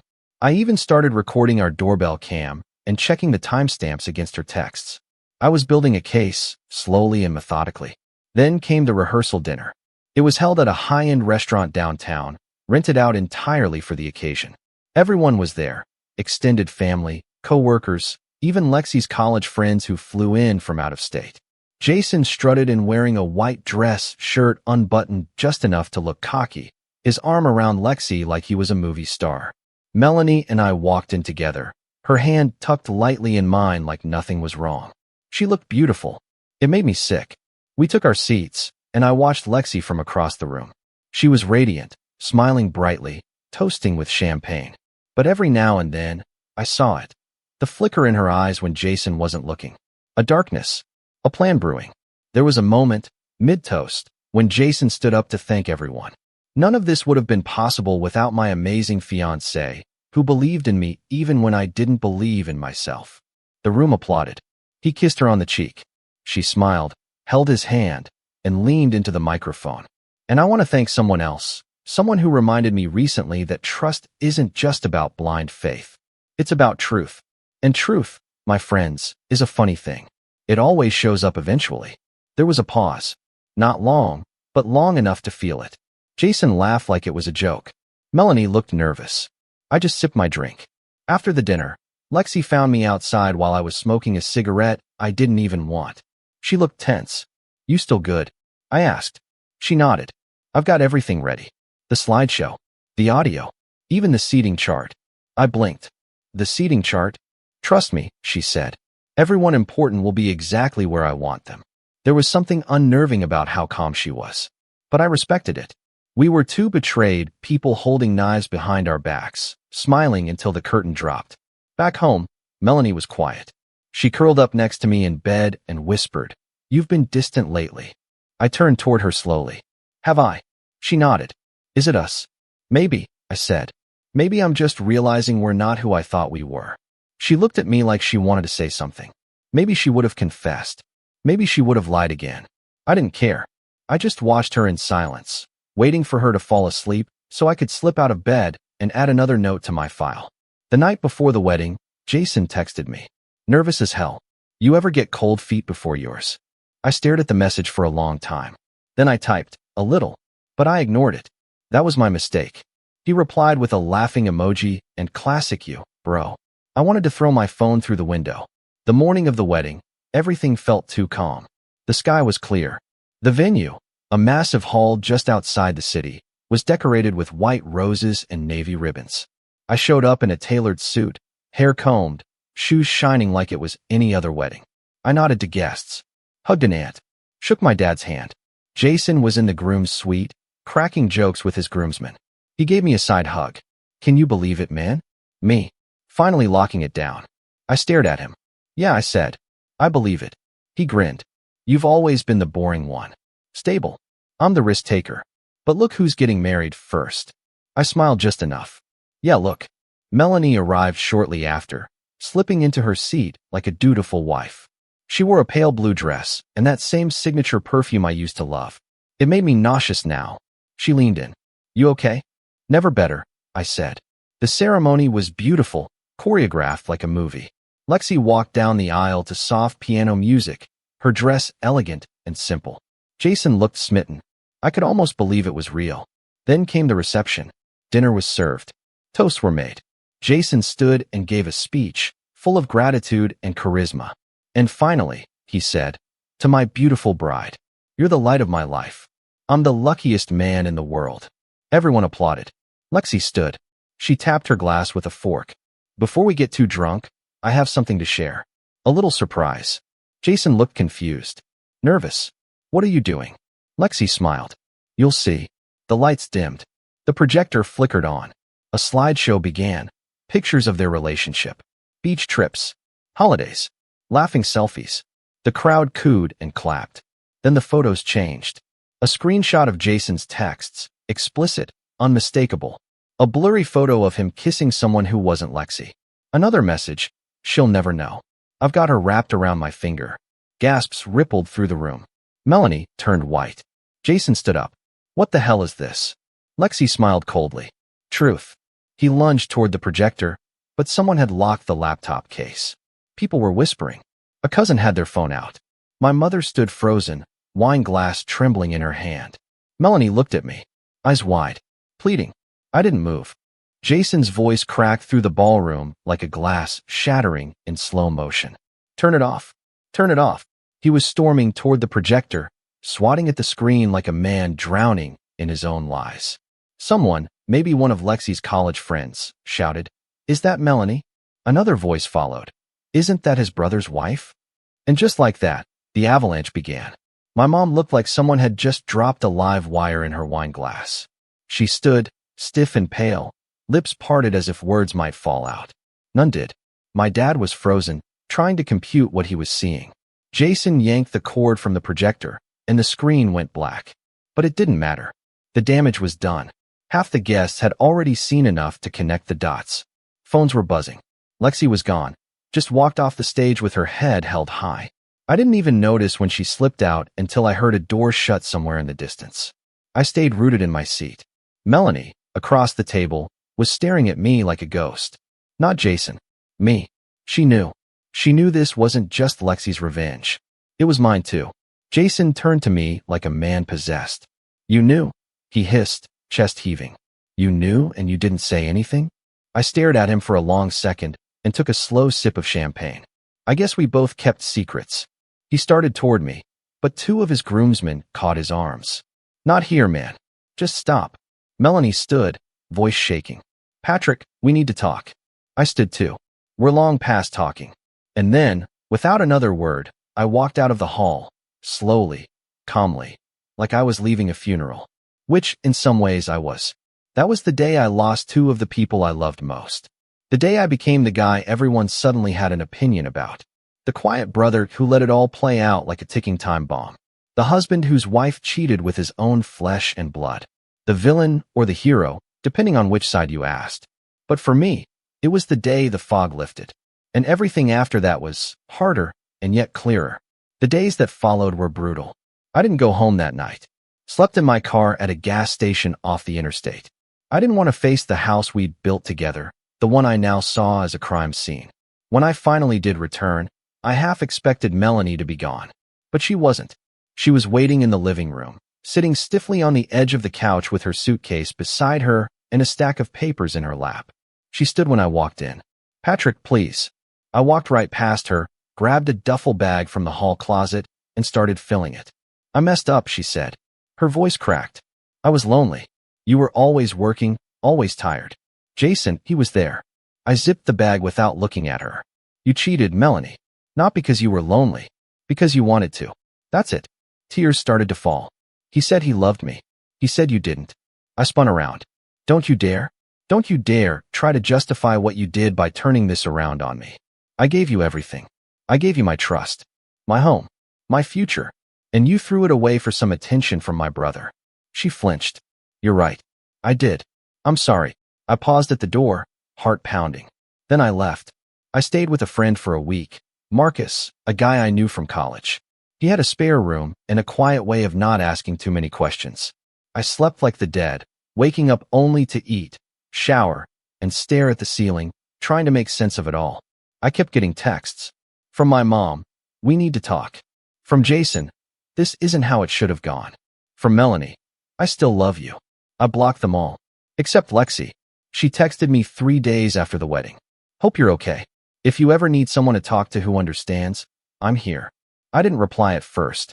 I didn't know what to say, but the message stuck with me. Not because I needed sympathy, but because she got it. The betrayal, the humiliation, the way everyone suddenly saw you through a cracked lens, like your worth was up for public debate. A week later, I moved into a studio apartment downtown. Small, quiet, mine. It felt weird at first, the empty silence, the absence of shared habits. No more 2 coffee mugs in the sink. No more shoes by the door. Just me, my thoughts, and the creaking of the radiator at night. But in that quiet, something started to grow. A spark. A flicker of something that felt a lot like freedom. I dove into work. Took on more projects.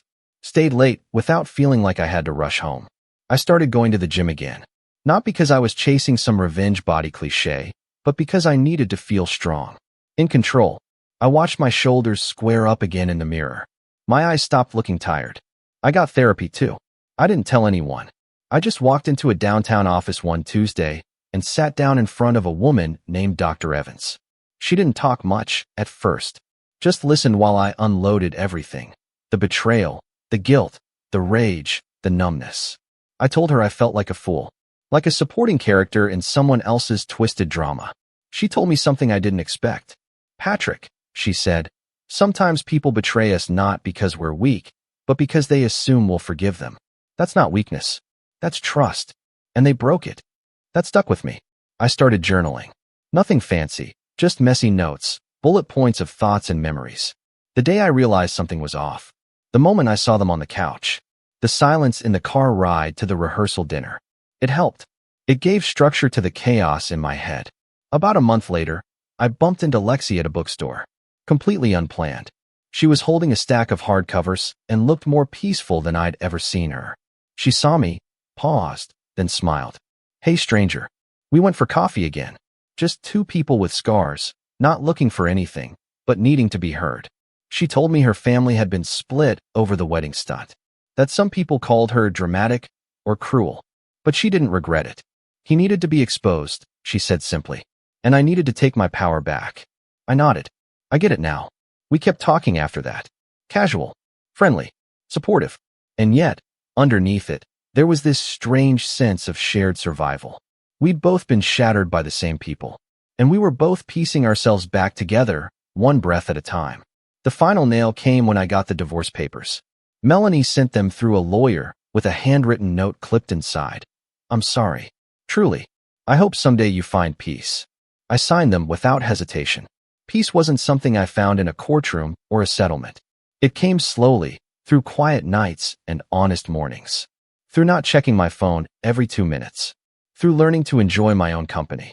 Through remembering who I was before I became someone else's second choice. One night, Lexi and I sat on a park bench watching the sun dip behind the buildings. Do you think they ever really cared? She asked quietly. I thought about it. I think they cared about what we gave them, not who we were. She nodded. Then I'm glad we're not giving anymore. I smiled. Me too. And just when I thought the dust had finally settled, when I thought the worst was behind me, I got a call that changed everything. It was Jason. Blocked number. But his voice? Unmistakable. Patrick, he said, low and urgent.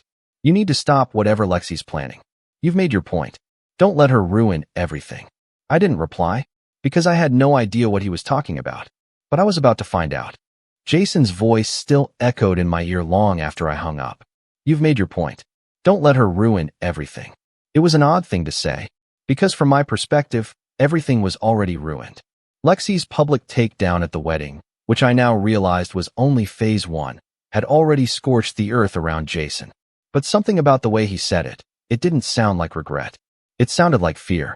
Not of Lexi, not even of me, but of something deeper. Something he thought she was still hiding. I hadn't spoken to Lexi in a couple of weeks. We'd both gone quiet after the divorce finalized. Maybe out of self-preservation. Maybe because we were trying to figure out who we were without the shadow of betrayal hovering over us. But after Jason's call, I texted her. Me. Did you do something recently? Lexi. Define something. Me. Jason called me. Said to stop you before you ruin everything. What is he talking about? Lexi. Meet me tonight. 7. Same coffee shop. When I walked in, she was already there. Hair tied back, black turtleneck, laptop open in front of her. She looked up, gave me a small, tired smile. He called you too? She asked, not even looking surprised. I nodded and slid into the seat across from her. What's going on, Lexi? She turned the laptop toward me. On the screen was a folder. Dozens of files. Screenshots. PDFs. Voicemails. He didn't just cheat, she said. Jason's been lying about a lot more than that. I scrolled. A tax document. An email thread with some guy named Rob. Something about diverting payments. Bank statements that didn't match what Jason always bragged about. What am I looking at? I asked. She leaned forward. He's been siphoning money from his own startup for over a year. Taking silent investments from people he never intended to pay back.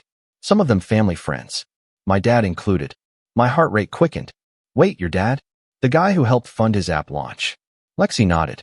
He put in 50,000. Jason promised him equity. Signed papers. But they were fake. My dad only found out after the wedding fiasco, when he started digging. Holy hell. Lexi locked eyes with me. He's looking at potential fraud charges if this gets out. So why hasn't it? I asked. She smirked. Because I haven't let it. Yet. That's when it clicked. The wedding wasn't the climax. It was just the first domino. Lexi wasn't done.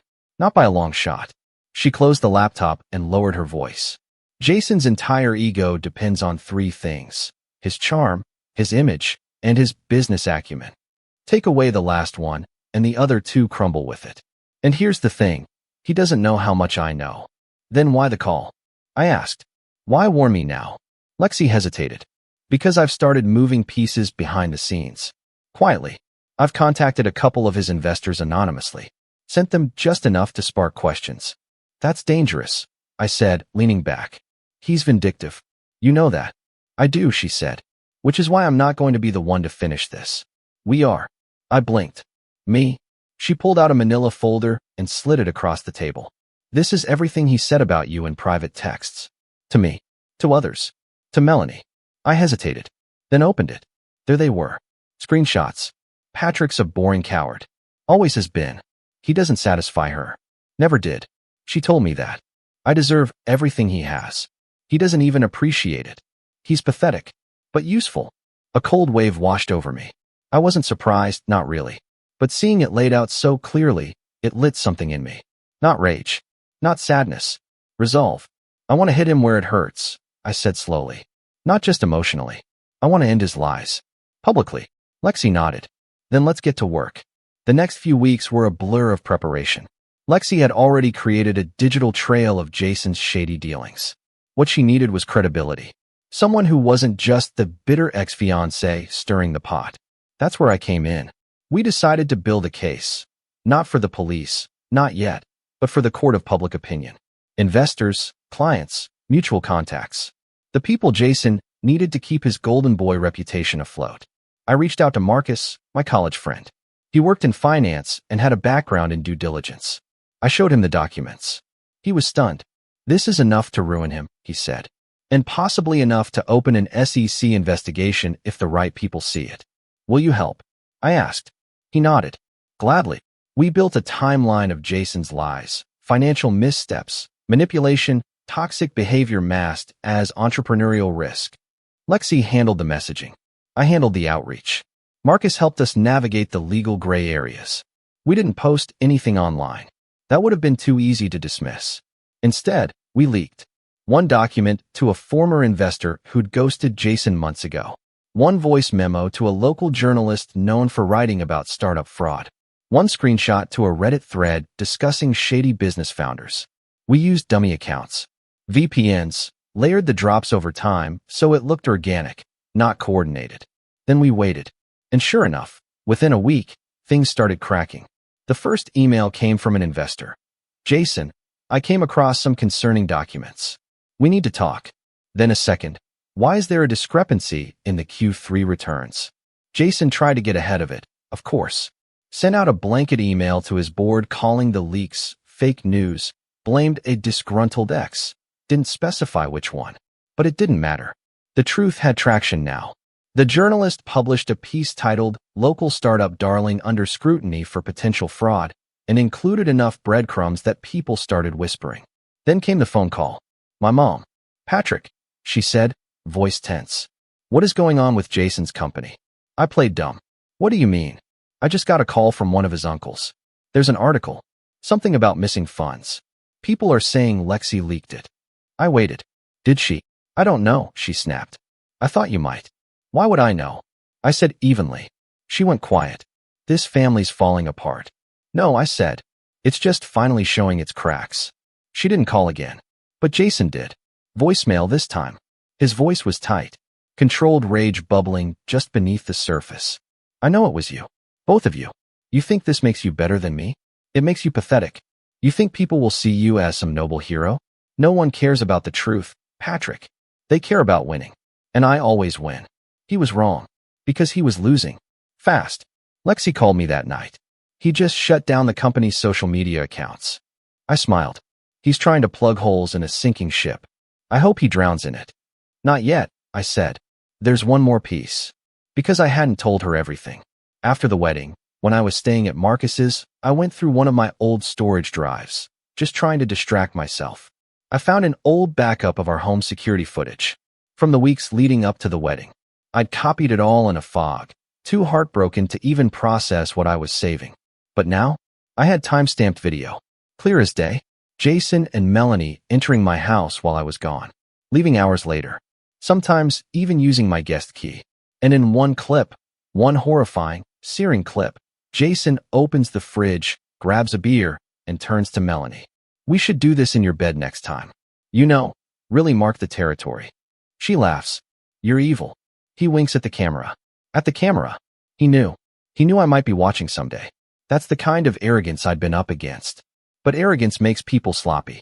And now, I had everything. The decision to go public wasn't made lightly. It wasn't about theatrics anymore. It was about finality. About making sure Jason and Melanie couldn't crawl away from this unscathed like they always had. They'd built a house of lies on the assumption that people like me wouldn't speak up, that people like Lexi would quietly move on. But we weren't quiet anymore. And we weren't moving on without justice. I met with Lexi and Marcus one last time before we pulled the trigger. We sat in Marcus's downtown office, the city lights buzzing below us, as we went over the plan. Not rushed, not emotional, but surgical.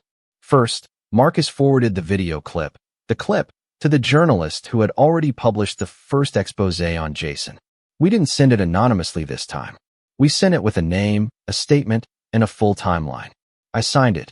Patrick Kessler, former co-owner of the residence featured in this footage, and brother to Jason Kessler. It felt right. Like reclaiming something. My name. My voice.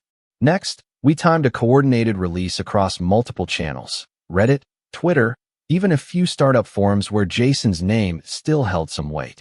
We didn't flood them. Just one link per platform. One headline. Startup founder caught on home surveillance after affair and fraud allegations surface.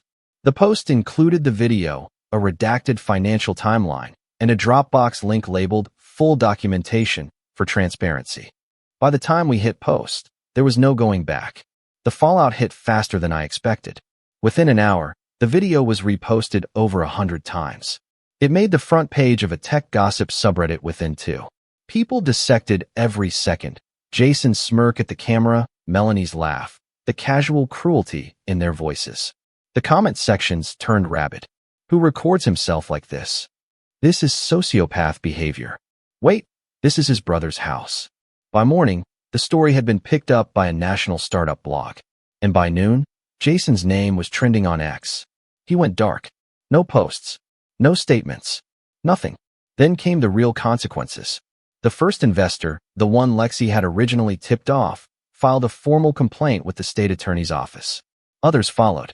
The SEC opened an inquiry. The startup board, what was left of it, released a one-paragraph statement. We are aware of recent allegations and are cooperating with legal authorities. Effective immediately, Jason Kessler is no longer affiliated with this organization. Gone. Just like that. His startup collapsed within 48 hours. Sponsorships pulled out. Business contacts severed ties. One of his biggest angel investors, a tech CEO with a large following, posted a thread titled, How I Was Duped by a Grifter in a Suit. Lexi sent it to me with a champagne emoji. But it wasn't over. Because while Jason's empire was crumbling, I still had one final thread to pull. Melanie. After the initial wave of chaos, I reached out. I hadn't spoken to her in weeks. Not since the divorce finalized. I didn't know her anything. But I wanted her to see what we'd done. I wanted her to know.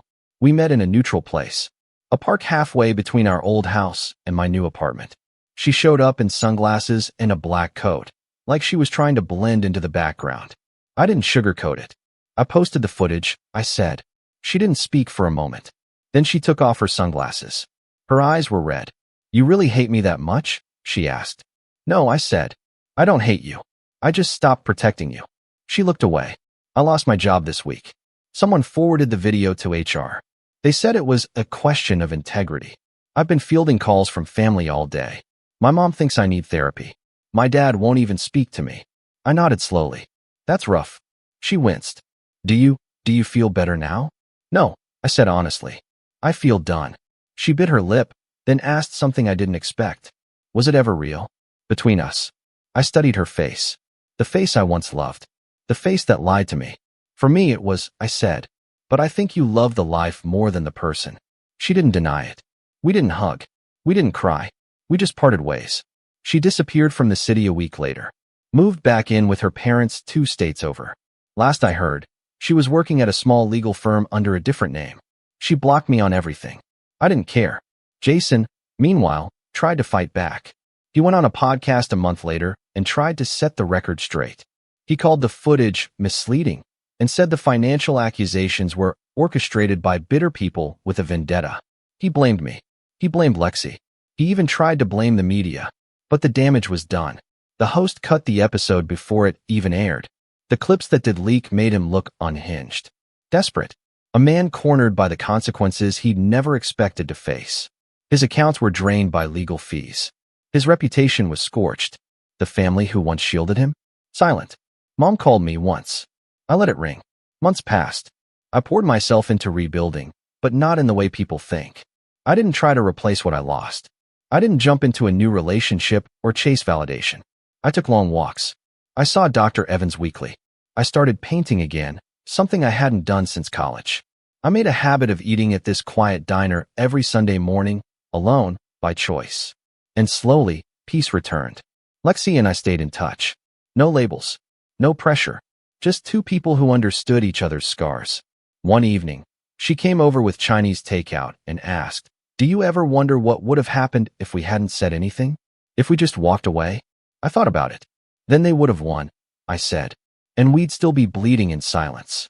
She smiled. I like this version better. So did I? I thought revenge would feel loud, explosive, triumphant. But it wasn't. It was quiet. It was surgical. It was the slow, steady reclaiming of power stolen from you one lie at a time.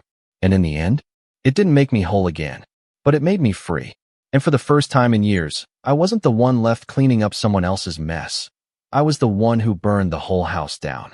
When I was 23, I turned down a $95,000 offer from a tech firm in the city to stay in my small hometown and help my dad expand the family business. At the time, the company was little more than a string of paper files, an outdated website, and a list of 30 recurring clients who were mostly family friends. It was called Onda Solutions, a modest commercial real estate management firm my dad had run for years out of a cramped office above a dry cleaner. He had 2 part-time employees, no CRM, and the kind of spreadsheet system that made your eyes bleed just trying to track invoices. But I saw potential. More than that, I saw an opportunity to build something of my own, with family. I don't know if that was naive or hopeful or both. My name's Tyler. I'm 35 now, and I spent 12 years helping turn Onda Solutions into a multi-million-dollar operation. And last spring, my dad gave the company to my younger sister with a smile on his face and told me I worked better in the background. I know how that sounds. And trust me, I wouldn't believe it either if I hadn't lived every excruciating moment of it. My sister, Alana, is 3 years younger than me, and if you asked anyone in our family, she's been the golden child since birth. Blonde, bubbly, photogenic. The kind of person who posts selfies in a hard hat on construction sites just to say checking progress, even though she showed up 5 minutes late and left before the site tour began. Don't get me wrong, I love my sister. Or I did, back when she still called me to ask how to write an invoice or beg me to explain cap rates before client meetings. Back then, she knew her lane: marketing, social events, client-facing polish. I handled operations, logistics, legal, analytics, and everything else that made the business work. I was fine being behind the scenes. Until suddenly, that wasn't enough anymore. Growing up, Dad was always one of those tough love types. He didn't believe in praise unless it came with a lesson, didn't believe in handouts, didn't believe in emotion, especially from his son. But Alana? He used to sneak out of work early to go to her soccer games, bought her a new car at 16 for safety, and once told me that girls need more support. It's just how it is. At first, I let it go. I figured if I worked hard, he'd notice. I didn't need cheering crowds or participation trophies. I just wanted his respect. So when I passed on that tech job and told him I wanted to help him modernize the company, he shook my hand and said, "Don't expect a thank you. Let's see what you can do." That handshake became the beginning of everything. And I didn't realize until much later that it would also be the start of my erasure. I started with the basics. Moved our files to a digital system. Cleaned up the books. Rebuilt the website. Launched an online portal for clients. And started building partnerships with local contractors. I worked 70-hour weeks. Took online courses in property law. And eventually got my broker license to handle more deals in-house. Within 3 years, we tripled our recurring contracts and signed our first 7-figure management deal with a regional medical group. Dad called it luck. I called it strategic targeting.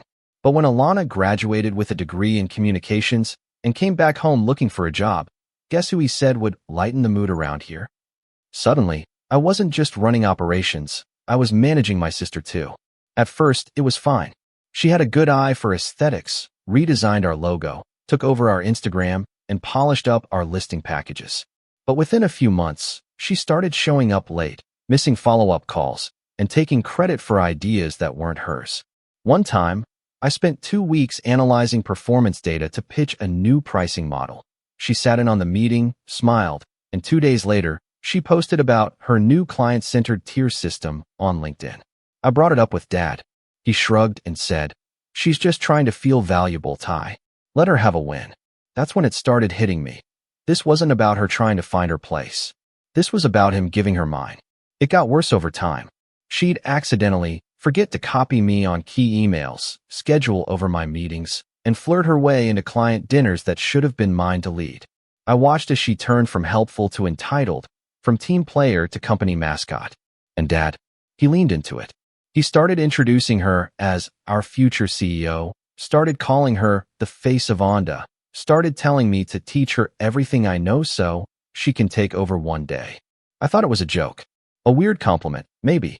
Until one Monday morning last April, I walked into the office and saw a gold-embossed plaque on her door. Alana Onda, Chief Executive Officer. There was no meeting, no discussion, no memo. I just stared at it, waiting for someone to explain. Then Dad walked by, looked at my face, and said, "We wanted to surprise her. She's earned it."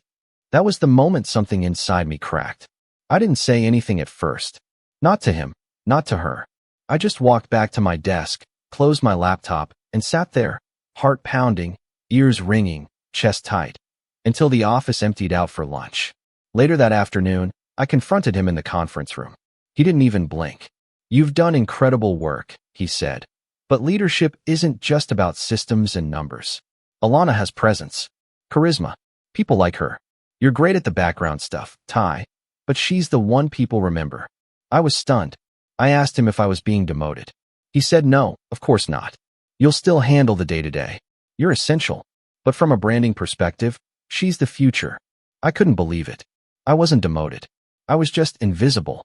Again, that night, I didn't sleep. I kept thinking about all the birthdays I missed because I was on late-night calls, all the weekends I gave up to draft contracts, all the times I said we instead of I when talking about our growth. And for what? To be told I was just the guy behind the curtain, the tool, not the builder, the support act, not the show.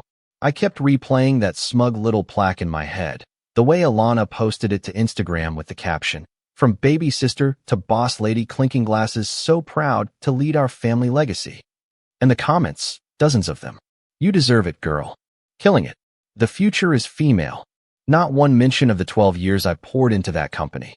The next morning, I drove to our largest client's office, a regional logistics firm we'd been managing properties for since 2019. The CEO, Darren, had always been fair with me. Direct. Honest. I told him what happened. I told him I was thinking of leaving. And he said something I'll never forget. "If you ever decide to jump ship, Tyler, I'd rather be the first call you make than the last to find out." I left that meeting with something I hadn't felt in a long time. Power.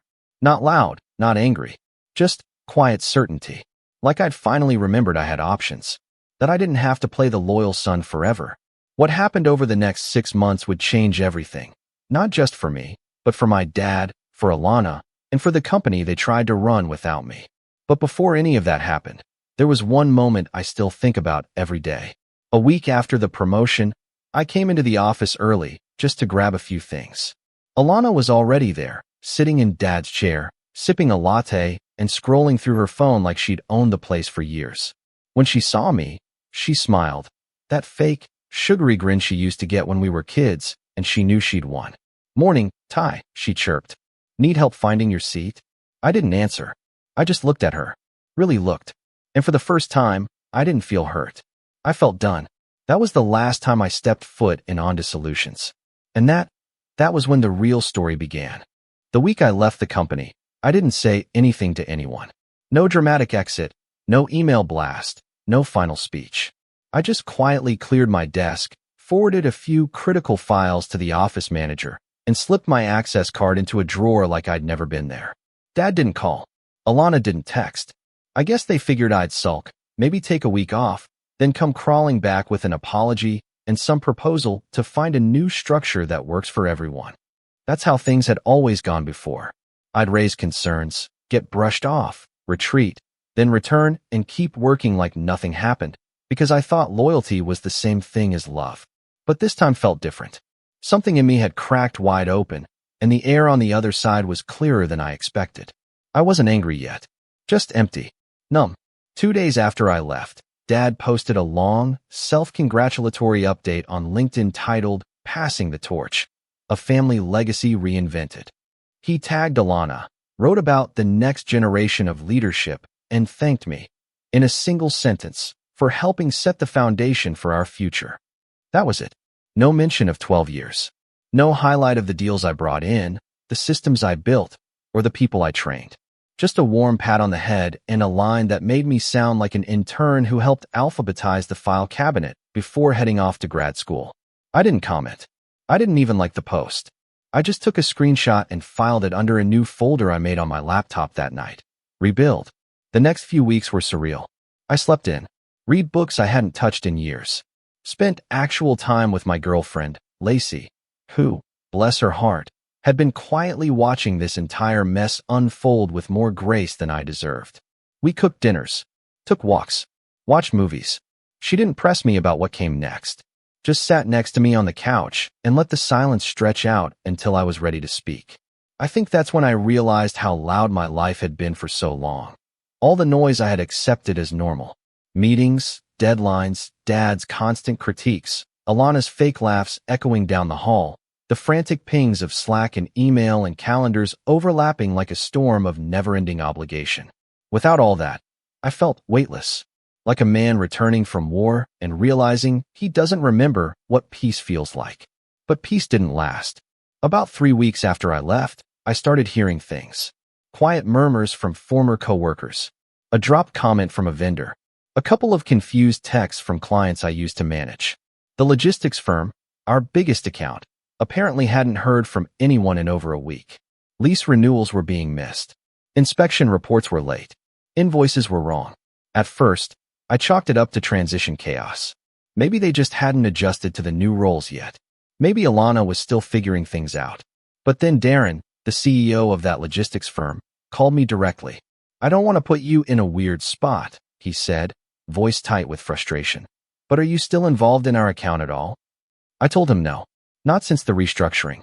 He paused. "Well, that explains a lot." I asked what was going on. He sighed, said, "Let's just say your replacement doesn't quite understand the term net absorption." I blinked. That was commercial real estate 101. Are they not looping in the leasing team? There is no leasing team anymore. Alana said she streamlined things. I felt something cold settle in my chest. Wait, she cut our leasing department? Apparently. Said she was creating a vertical marketing model. Whatever that means. That night, I couldn't sleep. I kept thinking about all the clients who'd trusted me. People I'd built years-long relationships with, now stuck under Alana's shiny, self-branded regime. I pictured her smiling through sales calls, tossing buzzwords around like confetti, while emails went unanswered and properties sat empty, because she didn't know the difference between build-to-suit and spec development. I told myself it wasn't my problem anymore. I reminded myself, over and over, that I'd walked away, that I had no responsibility to fix what they'd broken. But something in me itched. Darren's company wasn't just a big account. It was our anchor, the account that paid salaries, that attracted other clients by association. If they pulled out, it wouldn't just be a blip. It would be a bleeding wound. And part of me, the part that still remembered every late night and early morning I spent building that account from scratch, hated the idea of watching it rot under my sister's glossy incompetence. The next week, Darren invited me to lunch. He didn't dance around it. "I know you're not looking to jump back into the fire," he said, swirling the ice in his tea. "But if you ever considered starting something new, maybe boutique, maybe selective, I'd be interested in having that conversation." I stared at him. "You're offering me a job?" He shook his head. "Not a job. A seat at the table. Partner level." I didn't say yes. Not yet. I still had loyalty rotting in my bones, like mold that wouldn't shake. But I didn't say no either. Then came the final straw. About 2 months after I left, Mom invited me to dinner. Not an unusual thing. She missed me, hated the tension, and had always played the role of family peacekeeper. But this time, she said, "Your dad wants to see you too. Just come, please." Against my better judgment, I went. The house was the same as always, a tidy, too quiet colonial on the nicer side of town, where the smell of lemon cleaner hit you before the door finished opening. Dad was in the dining room, Alana already seated at the head of the table like she owned the place. She wore a white blazer and that same smug expression I'd seen on her face the day she took my seat. Dinner started civil. Small talk. Mom asking about Lacey. Dad asking about the weather like we didn't live in the same zip code. I played along. I nodded, smiled. Tried to find the rhythm of a family that no longer felt like mine. Then, somewhere between the second course and dessert, Dad dropped the hammer. "We've been thinking," he said, setting down his fork, "and we wanted to offer you a chance to come back." I blinked. "Come back?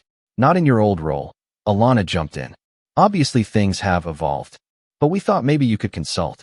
On a project basis. We'd even pay market rate." The room went still. Consult. Market rate. They were offering to hire me, not as a partner, not even as an employee, but as a freelancer. In the company I built. With a smile. "Are you serious?" I asked. Dad shrugged. "You left. We had to restructure. But there's still a place for you, Ty, if you're willing to accept where the company's going." I looked at Alana. She didn't flinch. Just sipped her wine and waited for my answer like I was some job candidate in a second-round interview. Something broke open in my chest. 12 years. I gave them 12 years. And now they wanted to rent me like a temp with a fancy resume? I stood up. Quietly. My chair didn't even scrape. "I appreciate the offer," I said, voice calm. "But I think I've finally accepted where the company's going too." Then I walked out. Mom called after me. Alana said something snide I didn't hear. Dad didn't move. That night, I called Darren and said yes. We filed the paperwork for a new venture the next day. We called it Keystone Commercial. And within a month, our first 3 clients came directly from Onda Solutions. I didn't poach them. I didn't even reach out first. They came to me, quietly, respectfully, and said the same thing in different words. "You were the reason we stayed." At first, I kept my distance. I didn't flaunt the growth. Didn't post anything online. But then I heard Alana was telling people I left because I couldn't handle the pressure of leadership, that I struggled with collaboration, that I'd been outpaced by innovation. So I updated my LinkedIn. Co-founder and managing partner at Keystone Commercial. Focused on results, not titles. I didn't tag anyone. But she saw it. And the silence that followed? That was the first warning bell. They were about to fall apart. But the worst part? They didn't even see it coming. Not yet. For the first time in over a decade, I felt like I was building something that couldn't be taken away. Not a hand-me-down legacy. Not a placeholder title. Not a stepping stool for someone else's ego. Just something mine. Keystone Commercial started with 1 laptop, a rented desk in a co-working space, and a mountain of skepticism from people who thought I was either crazy or bitter or both. And maybe I was, at least a little. Because you don't pour 12 years of your life into something, only to watch it get handed off like a shiny accessory to your less qualified sibling and walk away without some scars. I had them. I just chose to use them like armor. The first few weeks were chaos. I barely slept.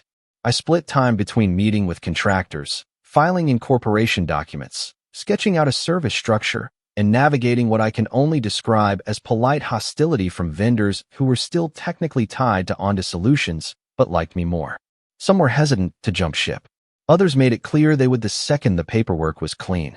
I didn't push anyone. I just did what I always did. I worked. Quietly. Consistently. Thoroughly. Lacey, as always, was my rock through it all.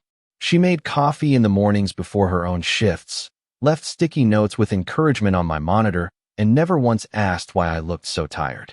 She just squeezed my hand when I needed it. I think she knew what I hadn't admitted yet. That part of me still felt hollow, even as I rebuilt. Because the truth is, success doesn't erase betrayal. It just gives you somewhere else to stand while you try to heal. Darren wasn't just my first partner. He was the first person in months who looked at me like I hadn't been reduced to a background character. He looped me in on strategy meetings, introduced me as the guy who saved our real estate division, and gave me space to experiment. One of my first projects under Keystone was reworking their entire lease management pipeline, and within 2 months, we'd slashed renewal delays by 70%. Word started to spread. Not loudly, not publicly, just little ripples. A broker I used to train reached out and asked if I was open to consulting. A former intern, now a property manager, DM'd me to say, "If you're hiring, I'd love to work under you again." Even our old website designer left a message saying, "I never understood why they sidelined you. Let me know if you need anything." Still, I kept it low-key. No flashy launch parties. No billboards. Just work. Because I wasn't interested in revenge, not yet. I was interested in reclaiming the part of me that had been buried under other people's ambition. Then, about 3 months in, I hit the wall. I just finished a 14-hour day reviewing zoning maps and tenant improvement requests when I got a message from my bank. "Your account balance is below the configured alert threshold." I checked. I had less than $400 left in my checking account. Everything, rent for the office space, legal fees, software subscriptions, hiring an assistant, had drained faster than I expected. I'd reinvested every cent Darren paid me into the business, and while invoices were out, none had been paid yet. I sat at my desk staring at the screen, suddenly aware of how quiet the office was at 2 a.m. My chest tightened. What was I doing? I'd left a 6-figure salary, walked away from a steady role, burned bridges. And for what? To prove a point? To chase some pride-soaked dream of independence? What if they were right? Dad, Alana, everyone who ever implied I wasn't leadership material. What if I'd thrown it all away for nothing? That night, I didn't go home. I curled up on the ratty couch in the corner of the office and just stared at the ceiling tiles, letting every doubt crawl out of the corners of my mind and settle into my bones. I didn't cry. I didn't scream. I just sat in it. The fear, the loneliness, the feeling of being utterly, totally alone. Lacey showed up the next morning with 2 coffees and a muffin. She took one look at me and said, "You're not allowed to make any major decisions until you shower and eat something." I laughed weakly.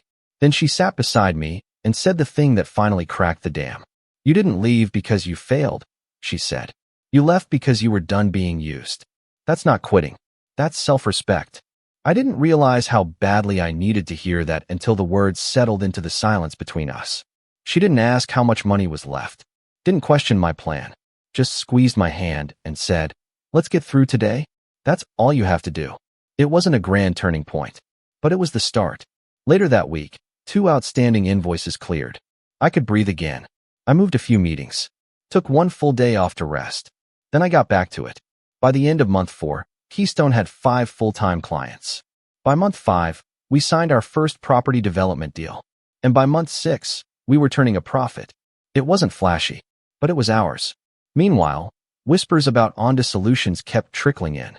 At first, it was small stuff. Rumors that Alana had missed a key deadline, that their marketing team was being slashed, that Dad was suddenly more hands-on again.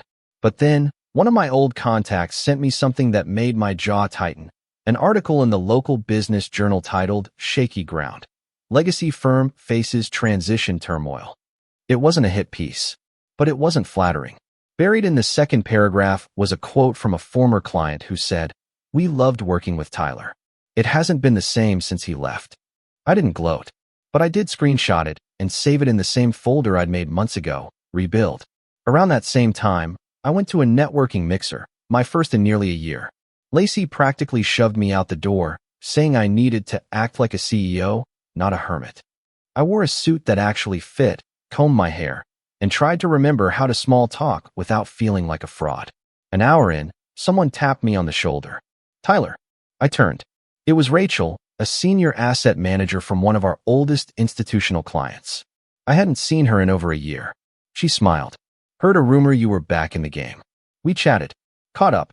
She mentioned they were looking to expand into 3 new markets, but hadn't found the right management partner. Then she leaned in slightly and said, "Between you and me, we never understood why you weren't running things before." I nodded, a slow, tired kind of gratitude warming in my chest. Later that week, we inked a new deal with them. It was the biggest contract of my career. Keystone had officially outgrown its co-working desk. I leased a proper office, hired 3 new staff, built an internal portal for clients. We were becoming what I'd always dreamed of, not a clone of Onda, but the company I thought Onda could have been if it had ever respected me. And that's when I got the call. It was a Friday. Late. I was the last one in the office again, but this time it wasn't from desperation, it was from momentum. I was sketching out projections for Q3 when my phone buzzed. Dad. I stared at the screen for a full 30 seconds before picking up. His voice was quiet. Hoarse. Tyler. I waited. There was a pause. Then he said the words I never thought I'd hear. We made a mistake. I didn't move. We. He continued, voice breaking slightly. We need you. The business, it's not what it was. Alana's doing her best, but I should have handled things differently. He didn't say it directly, but I could hear the panic under the surface. The cracks in the confident, untouchable man who used to make me feel small just by raising an eyebrow. Can you come back? He asked it like a whisper. And in that moment, every version of me collided. The loyal son, the silent partner, the broken man on the office couch, the rebuilder, the CEO. I didn't answer. Not yet. Because this wasn't the end. This was the moment before the storm. The part where the prodigal son has to decide. Does he return to the house that exiled him? Or burn the blueprint and build something better from scratch? I looked out the window, city lights flickering below, and I finally realized. I wasn't the one who lost everything. They were. I didn't call him back. Not that night. Not the next day either. Something about the way he said it. Can you come back? Didn't sit right with me. Not just because of what he was asking, but because of how he was asking. It wasn't an apology. It wasn't even a conversation. It was a lifeline tossed out only after the boat had already started sinking. And I couldn't shake the image of Alana, sitting in that corner office with my title, my clients, and my systems, only to realize the ship was moving too fast for her to steer. That wasn't my problem anymore. At least, it shouldn't have been. But I'm not going to pretend I didn't think about it, about going back, just for a day, just to see the panic in their eyes. Not out of pettiness, but out of justice. Maybe that's just a fancy word for revenge. But when someone rewrites your history, hands your life's work to someone who didn't earn it, and tells you to smile about it, they don't get to rewrite the ending too. And I was ready to write my own. The next week, I went quiet. Not because I didn't know what to do, but because I did. I needed time. I needed information. I needed leverage. So I started listening. The first call I made was to Brian, one of the old leasing agents from Onda who had quietly taken a buyout when Alana restructured the team. He was good at what he did, sharp, observant, and more importantly, loyal to a fault. We met for coffee downtown, and the second I walked in, he gave me a look that said it's about time. You heard they lost the Skywood contract, right? He asked, sipping his black coffee. I blinked. What? Yeah. Slipped through their fingers last month. The client said they couldn't get timely answers. I used to manage that relationship personally. Alana replaced me with an intern. That made my stomach flip. Skywood was a $2.8 million management deal. One of our crown jewels. What else? Brian didn't hesitate. Morale's gone. Turnovers through the roof. Vendors aren't getting paid on time, so they're tacking on late fees or walking. And get this, they hired an outside PR firm to rebrand the company narrative. New logo, new tagline, full facelift. Using what money? He shrugged. No idea. But word is, they burned through last year's surplus by Q2. I sat back, trying to process it all. They weren't just floundering. They were hemorrhaging. And they were hiding it. Why didn't this make the news? I asked. Because your dad still has friends on the board of the chamber. They're trying to cover the smell, but it's seeping out. Another few months, and they'll be out of cash. I didn't smile. But something deep in my chest flickered back to life. It wasn't about revenge yet. It was about clarity. Because for the first time, I saw it. The empire I had built wasn't built with their foundation. It was mine. My systems, my workflows, my relationships. They inherited the house, but I took the blueprint. And I still had the master key. Over the next few weeks, I made more calls. I reconnected with 2 former analysts who had left after I did, both quietly unhappy, both looking for a fresh start. I spoke with our old software developer, who told me Alana had replaced our custom CRM with a flashy subscription tool that looked nice, but didn't integrate with half the back-end systems. It's like putting a racing spoiler on a car with no engine, he said. If you ever want to rebuild the old stack, I've still got the codebase backed up. I met with 3 former clients who dropped Onda in the last year. All of them polite, all of them eager to talk. One even slid a manila folder across the table. I didn't know who else to give this to, he said. Inside were screenshots, emails, documents, all time-stamped, all showing systemic failures, missed deadlines, and doctored performance reports from Onda's team. It was worse than I thought. They weren't just incompetent. They were desperate. And desperation makes people sloppy. The final piece fell into place one morning when I was cleaning out an old storage drive from my Onda days. Tucked deep in a folder labeled Legacy Docs was a file I hadn't opened in years, a full strategic operations manual I had written myself. It covered everything: client onboarding, lease escalation processes, vendor management hierarchies, compliance checklists, and performance benchmarks. The blueprint, the DNA of the entire company. I remembered printing out a copy and handing it to Dad back in year 6. I remember the way he smiled and said, "This will keep the engine running, even if you're on vacation." And then he filed it away. Now, staring at the digital version, I realized something. They were still using it. Brian confirmed it a few days later. They haven't changed a thing. That's the funny part. They talk about innovation, but they're still running on your playbook. That's when it hit me. They didn't steal the company. They inherited a machine they didn't know how to operate. And I was the only one who knew how it worked. That was the opportunity. But opportunity without timing is just a thought. So I waited. I didn't reach out to Dad again. I didn't respond to the LinkedIn message Alana sent me. A generic, "Hey, would love to chat if you're free sometime," with a smiley face at the end. I just kept building Keystone. Quietly, carefully, strategically, until the phone rang again. This time it was Mom. She never called me at work. Never without a reason. Her voice was strained. Fragile. "Your father? He's not doing well, Tyler." My stomach tensed. "Is he sick?" "No. Just worn down. The company's in trouble. He won't say it out loud, but I can see it. He's up all night. He barely eats. And Alana," she paused, "I don't think she understands how bad it is." I sat down. "I'm not asking you to fix it," she said. "But maybe you could talk to him. Just see for yourself." I promised I'd think about it. That night, I poured myself a drink, sat in my living room, and wrote out a list. Not a to-do list. A terms list. Because if they wanted me back, it wouldn't be as a consultant. It wouldn't be under Alana. And it sure as hell wouldn't be as an apology tour. If I went back, it would be on my terms. But then I stopped. What if I didn't go back?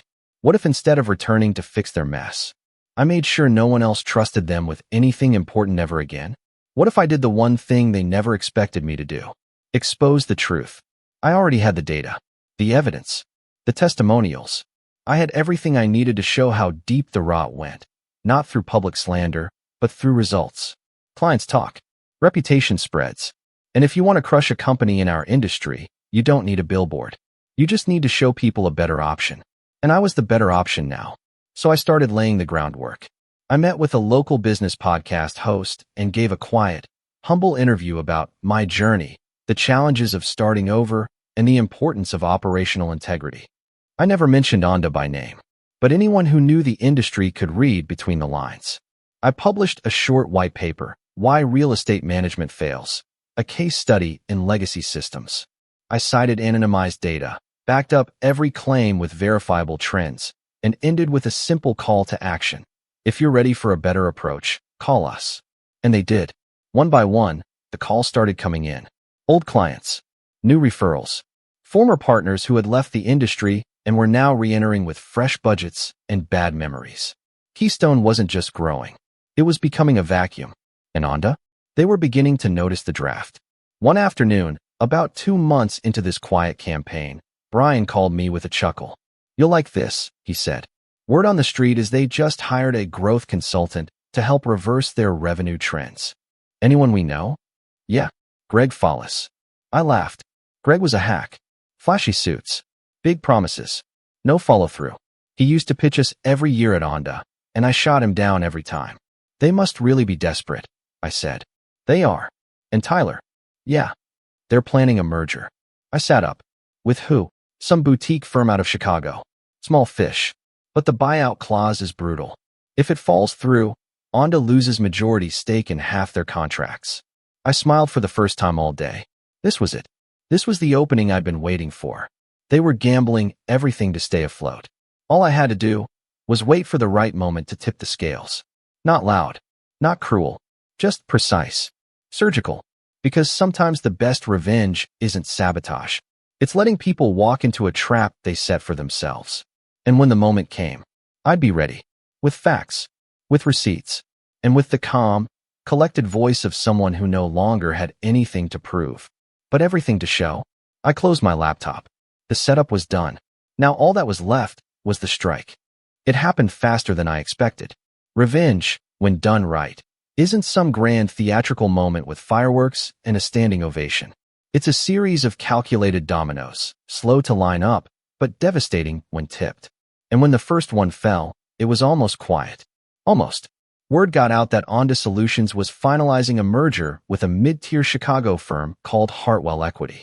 Hartwell specialized in distressed real estate assets, and it was clear they weren't merging because they believed in Onda's vision. They were there for the scraps. For the bones. This wasn't a partnership.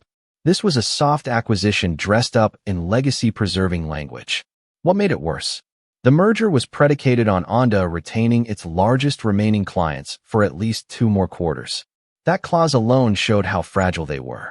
Hartwell didn't want to inherit a sinking ship. They wanted guarantees. So I gave them none. I didn't burn bridges. I didn't call anyone up and whisper secrets. I didn't smear their name across headlines or start a smear campaign. No, I did exactly what I'd always done. I performed better. Our team at Keystone had grown to 9 people by then. We weren't flashy. We didn't spend money on expensive branding videos or sponsored gala tables like Alana was doing. Instead, we answered emails fast. We tracked ROI with brutal precision. We onboard vendors in half the time. We gave clients a reason to talk, and more importantly, to talk about us. And they did. Behind closed doors. Over lunches.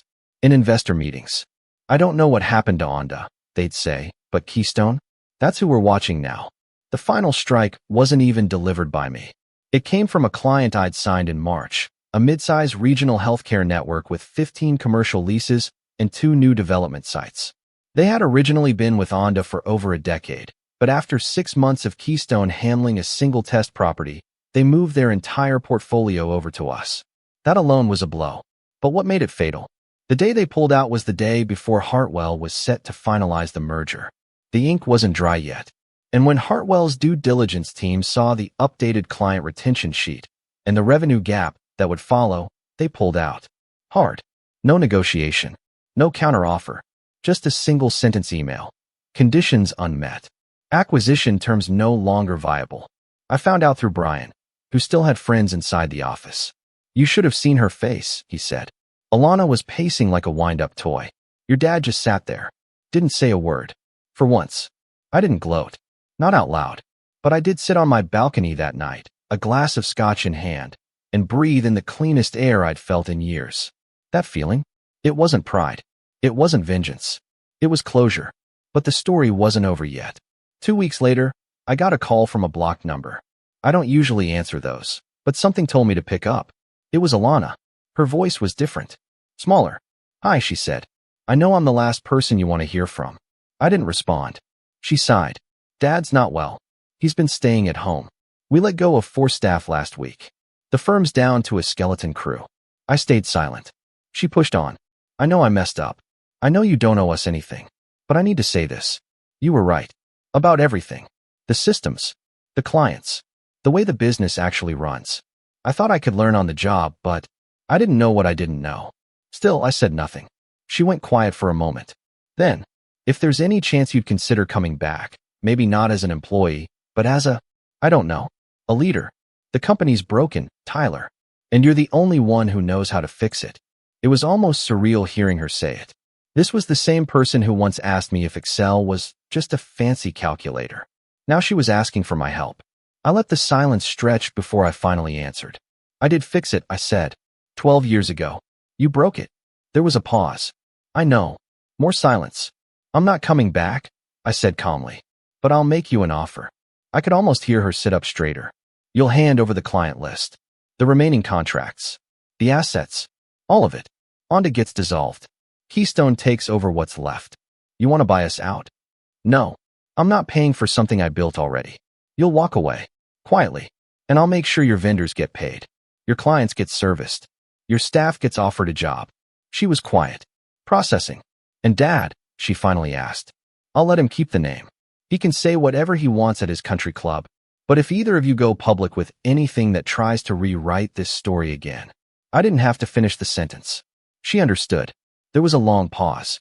Then she said, "Okay." We met the next week to sign the papers. It was sterile, professional. She brought a lawyer. I brought mine. Dad wasn't there. She looked tired, hollow, like the version of herself that once beamed in Instagram photos holding champagne flutes in the conference room had been quietly erased. I didn't gloat. I didn't smile. I just signed the final document and slid it across the table. When it was over, she stood and said, "I'm sorry, Tyler, for all of it." I nodded. That was all. Then I left. 3 months later, Onda Solutions ceased operations. Keystone absorbed its assets, clients, and remaining staff. We expanded into a new office downtown. Not huge, but clean, efficient, and bright. I built a leadership team that understood humility. We reinvested into systems that didn't need my name on every paper to function well. And for the first time, I took a vacation. Lacey and I flew to Greece. She'd always wanted to go. On our last night there, sitting on a quiet rooftop under a warm Mediterranean sky, she asked me what it felt like, not just to win, but to finally be done. I thought about it. The years I gave, the nights I lost sleep, the betrayal, the rebuilding, the strike. Then I said, "It feels like I finally remembered who I was, before they tried to tell me who I wasn't." She smiled, clinked her wine glass against mine, and said the words I'd been waiting to hear for a very long time. "You didn't get even. You got better." And she was right. Because revenge doesn't have to be loud to be complete. Sometimes the most powerful ending is silence. I'm Noah, 27, and I've spent most of my adult life cleaning up my family's messes. Ever since I got my first job at 16, I've been the reliable one, the one who picks up the pieces when someone else drops the ball. My younger sister, Heather, 24 going on 15, is the exact opposite. Impulsive, entitled, constantly between jobs, and always somehow managing to fall upward, usually straight into my lap. I used to think that's just what families do, help each other, support each other. But over the last few years, I've started to realize that in my family, support is just code for "we expect you to fix everything while we do nothing." The moment that finally opened my eyes happened about 8 months ago, right after I paid off the remaining balance on my parents' car loan. It wasn't my loan, of course. It was theirs. But when the repo guy showed up at their house and my mom called me sobbing about how they'd have no way to get to work, I transferred the $4,800 without thinking. Again, no thank yous. No intention of paying me back. Just, "You're a lifesaver, honey," and the unspoken assumption that I'd do it again next time. The thing is, I used to live in the same house as my parents and Heather. We had one of those weird generational setups where they converted the basement into a unit for me. The problem was, there was no actual privacy. Heather would barge in constantly. I'd come home to find her wearing my clothes, eating my food, even using my laptop. Once while I was in the shower, and she didn't understand why that was a problem. "We're family. Relax," she'd say. And Mom would just shrug like it was perfectly normal. For a while, I just tolerated it. Worked my IT job from home, paid for half the groceries, covered more than my share of the utilities, and swallowed my resentment like it was part of the rent. I tried to set boundaries. I really did. I added a lock to my door. Dad removed it in case of emergencies. I started labeling my food. Heather peeled the stickers off and left the empty containers in the fridge. Every complaint I brought up was met with, "Stop being dramatic," or "It's just for now. She's going through a rough patch." Heather's been going through a rough patch since 2018. Eventually, I started looking for apartments. Quietly.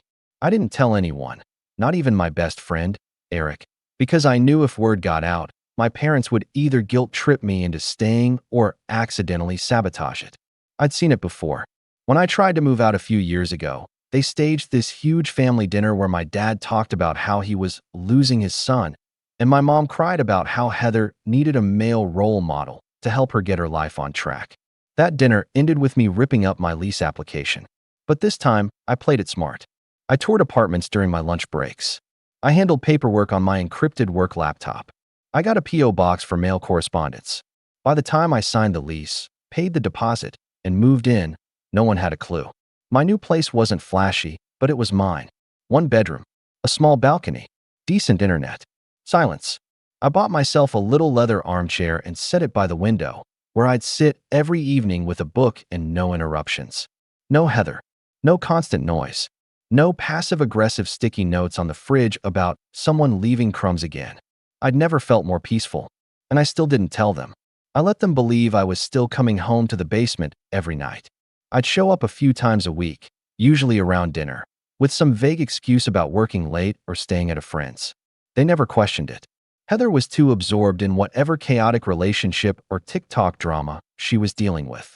My parents were too busy coordinating their latest financial crisis or asking me for just a little help this month. I was practically a ghost, and it was the best thing that ever happened to me. Then came the dinner. It was a Saturday night, mid-March. A family dinner, my mom called it, like we hadn't been pretending to be one for years. I agreed to come, mostly for appearances and maybe for the free food. When I arrived, they were already seated. Heather was on the couch in one of my old hoodies. I didn't even bother reacting anymore, and my dad had a beer in hand, flipping channels. The table was set for 4. There was chicken, mashed potatoes, something pretending to be salad. We sat, we made small talk, and then, mid-bite, my mom smiled and dropped the bomb. "So," she said, in that overly cheerful voice she uses when she knows she's about to say something insane. "Heather's moving in with you next week." I didn't choke, didn't flinch, didn't blink. I just kept eating. Mashed potatoes. Bite. Chew. Swallow. "Isn't that great?" she continued, as if this were already a done deal. "She just needs a place to stay until she figures things out. Maybe a month, 2 max. You've got the space." Heather chimed in without looking up from her phone. "I can take the bed. You don't mind the couch, right?" No one had even asked me. They'd already decided. I sat there in stunned silence for a second, not because I was shocked. I'd seen it coming for years, but because of how brazen they were about it. No heads up. No discussion. Just a decree. Like I was the family Airbnb. Like my life was theirs to arrange. Still chewing, I nodded slowly. "Sure," I said. "Sounds like a plan." They all looked relieved. Mom beamed. Dad raised his glass. Heather muttered something about needing to pack. No one noticed the slight smile tugging at the corner of my mouth. Because while they were busy deciding how my life would change, again, they didn't realize I'd already changed it without them. They didn't know the address. Didn't know the lease wasn't under my name, but a company LLC I'd set up for freelance work. Didn't know I'd disconnected the utilities from my old room last week. They didn't know that the basement, by Monday, would be stripped clean, bed, dresser, desk, all gone, thanks to the movers I'd scheduled right after dinner. I finished my food, cleared my plate, kissed Mom on the cheek. "Thanks for dinner," I said, and as I walked out the door, I heard Heather call out, "Don't forget, I need your Wi-Fi password." I didn't answer. I got in my car, drove to my real home, and poured myself a drink on the balcony, watching the city lights flicker below. They had no idea. And the best part? I wasn't finished yet. The next morning, I woke up early, not out of anxiety or panic, but from pure habit. My body was used to Heather's door slamming, my dad's TV blaring news at full volume, and my mom clanging every pan in the kitchen like she was hosting a cooking show for ghosts. But in my apartment, silence. Just soft city hum, the occasional bark from a neighbor's corgi, and the click of my coffee machine coming to life. I opened my laptop, went to my project, Freedom folder, and double-checked every document. Lease agreement? Signed. Utility account transfers? Confirmed. Movers? En route. I'd even scheduled a cleaner to come in afterward to make sure there was nothing left behind that could be used as an excuse for anyone to claim the space was still mine. The place was being erased like I'd never lived there, just how I wanted it. Around 10:13 a.m., I got the first text from Mom. Mom, hey, do you have any food restrictions for next week? Want to get a few things in before Heather gets settled. I stared at the screen for a few seconds, then locked my phone and went back to sipping my coffee. By noon, the movers were already sending me pictures. Everything from the basement had been packed, loaded, and removed. The key was left on the counter, just like I'd told them. A small part of me wondered what my mom would say when she walked down those steps and found the space empty. Would she assume I'd been robbed? That I'd gone off the deep end? Or would she, just for a second, realize I'd finally gotten tired of being the safety net? That thought made me smile more than it probably should have. Around 3 p.m., Heather texted me. What's the parking like near your place? Also, I'm bringing my cat, that cool. Her cat, the same one that clawed my desk chair, peed in my laundry basket once, and was somehow always recovering from something, which meant I had to be the one paying the vet bill. I hadn't even thought about the cat, and it didn't matter because they weren't coming. At 4:42 p.m., Eric, my best friend since college, called. Dude, he said the second I answered, why didn't you tell me you moved? I blinked. What? I just ran into your mom at the pharmacy. She said Heather's moving in with you tomorrow, and you've been so mature about it. I was like, wait, isn't Noah in that place near the art district? I sighed. Yeah, I am. Silence. Then laughter. So what are they moving into? An empty basement, I said, with no power, no heat, and no furniture. Eric burst out laughing again, and I didn't even bother stopping him. You are so petty. Not petty, I said calmly. Strategic. We hung up a few minutes later, after he begged me to let him know what happened next. I told him he'd be the first to know, right after I finished the next step. See, I knew my mom well. She wasn't the kind of person to wait around and let things unfold. She planned. She'd probably already picked out new curtains for Heather's room. She'd prepped for this like she was welcoming a royal guest. And when the basement turned out to be empty, she'd call me. But I wasn't going to pick up. Instead, I went into my email drafts and pulled up a message I'd written 3 weeks earlier. It had sat there untouched, waiting for the perfect moment. It was polite, professional, and cold. Hi, Mom and Dad. Just wanted to clarify that I won't be able to host anyone at my current residence. I've moved, and my new address is private. I'd prefer to keep it that way for the time being. Also, please stop offering my space without my consent. I'm no longer in a position to accommodate the family's needs, financially or otherwise. I hope Heather finds a solution that works for her. I trust she's capable of handling her own affairs by now. Best, Noah. I hit send. Then I took a long shower, ate dinner, and turned off my phone. The next morning, I woke up to 37 missed calls. 12 from my mom, 9 from Heather, a few from a number I didn't recognize, probably my dad borrowing someone else's phone. I scrolled through the messages. The first few were confused, then annoyed, then angry. Mom texted, Noah, why is the basement empty? Where are you? Dad texted, you better not be pulling some stunt. Heather texted, this isn't funny. Where am I supposed to go? And finally, Mom texted, this is not how we raised you. That one made me laugh, because it was exactly how they raised me. To be silent, to be compliant, to take on more than my share and pretend like it didn't hurt. Only now, I wasn't playing along. I walked out onto my balcony with a cup of coffee and let the sun warm my face. No knocks on the door. No one barging into my space. Just quiet, peace, and the knowledge that for once, finally, I was in control. But then, just as I took another sip, my phone lit up again. Not a call this time. A voice message. From Heather. I hesitated. And then I hit play. Her voice came through my earbuds, tinny but sharp, the kind of tone you'd expect from someone who thought the world owed her something and was furious to find out it didn't. Noah, what's happening? I showed up this morning with all my stuff, and the basement's empty. Mom was crying. Dad's freaking out. They said you just left? And now you're ignoring everyone. She paused, like she expected that to sting. You knew I was coming. You could have said something. You didn't have to make a whole scene. I told my friends I was moving in with you. I posted it. I tagged you. Do you know how embarrassing this is? I'm literally in the driveway with nowhere to go. Thanks a lot. Click. That was it. I didn't respond. Not because I didn't care, but because I did. Too much, for too long. If I responded, she'd twist it. If I explained, they'd guilt me. If I showed up, they'd cry. But silence. That was something they couldn't spin. And for once, I was okay with letting them sit in it. Still, I couldn't help picturing it. Heather, in her absurd pink suitcase with 3 broken wheels, standing in front of the house like a social media influencer who just realized she booked a Motel 6. My mom hovering behind her in her floral apron, completely thrown by the fact that someone in the family had dared to make a decision without her blessing. And my dad, probably pacing the living room, muttering about how I always overreact. They'd built this illusion for years, that I was just a fixed variable in their lives. Predictable, useful, always accessible. And now that I'd removed myself, the gears stopped turning. The machine jammed. I took a deep breath and glanced around my apartment. The walls were still bare. I hadn't even put up the shelves I bought.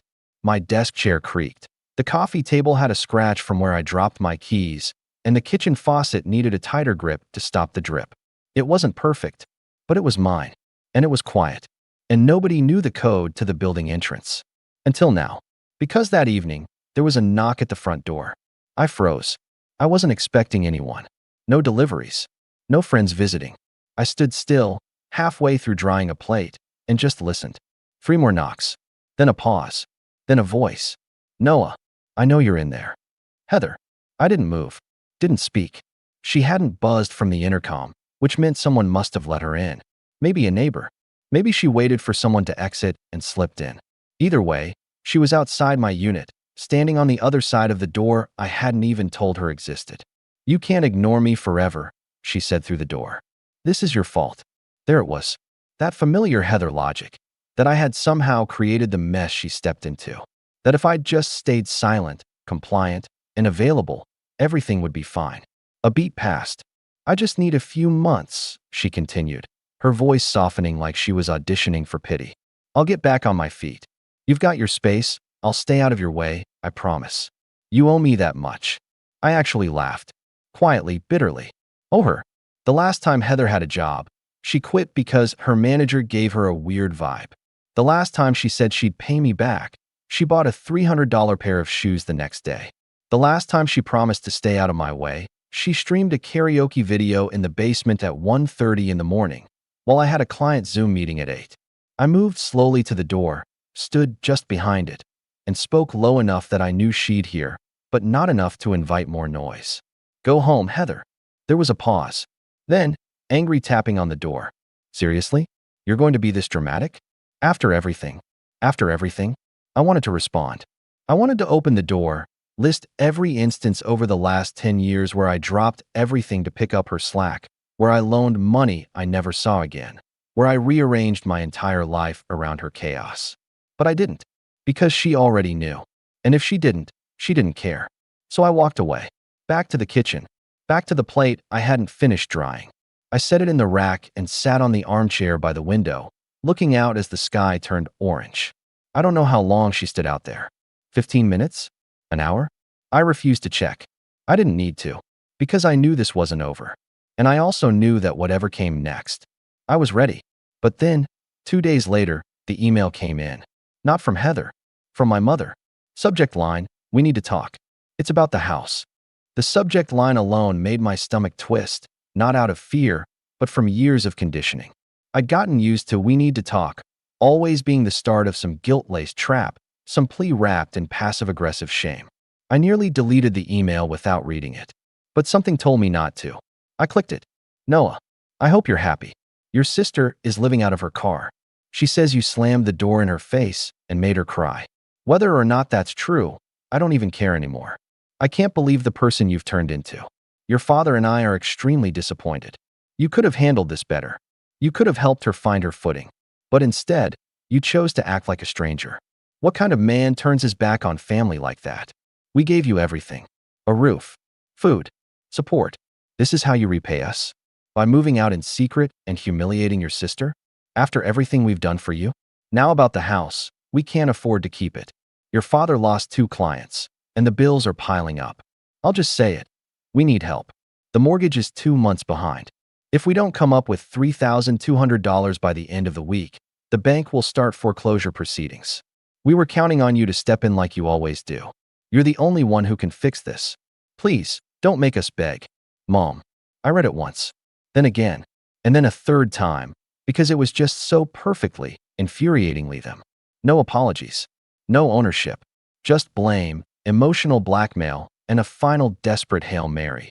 Not because they cared about me, but because I'd been useful. And now, they needed their tool back. I didn't respond right away.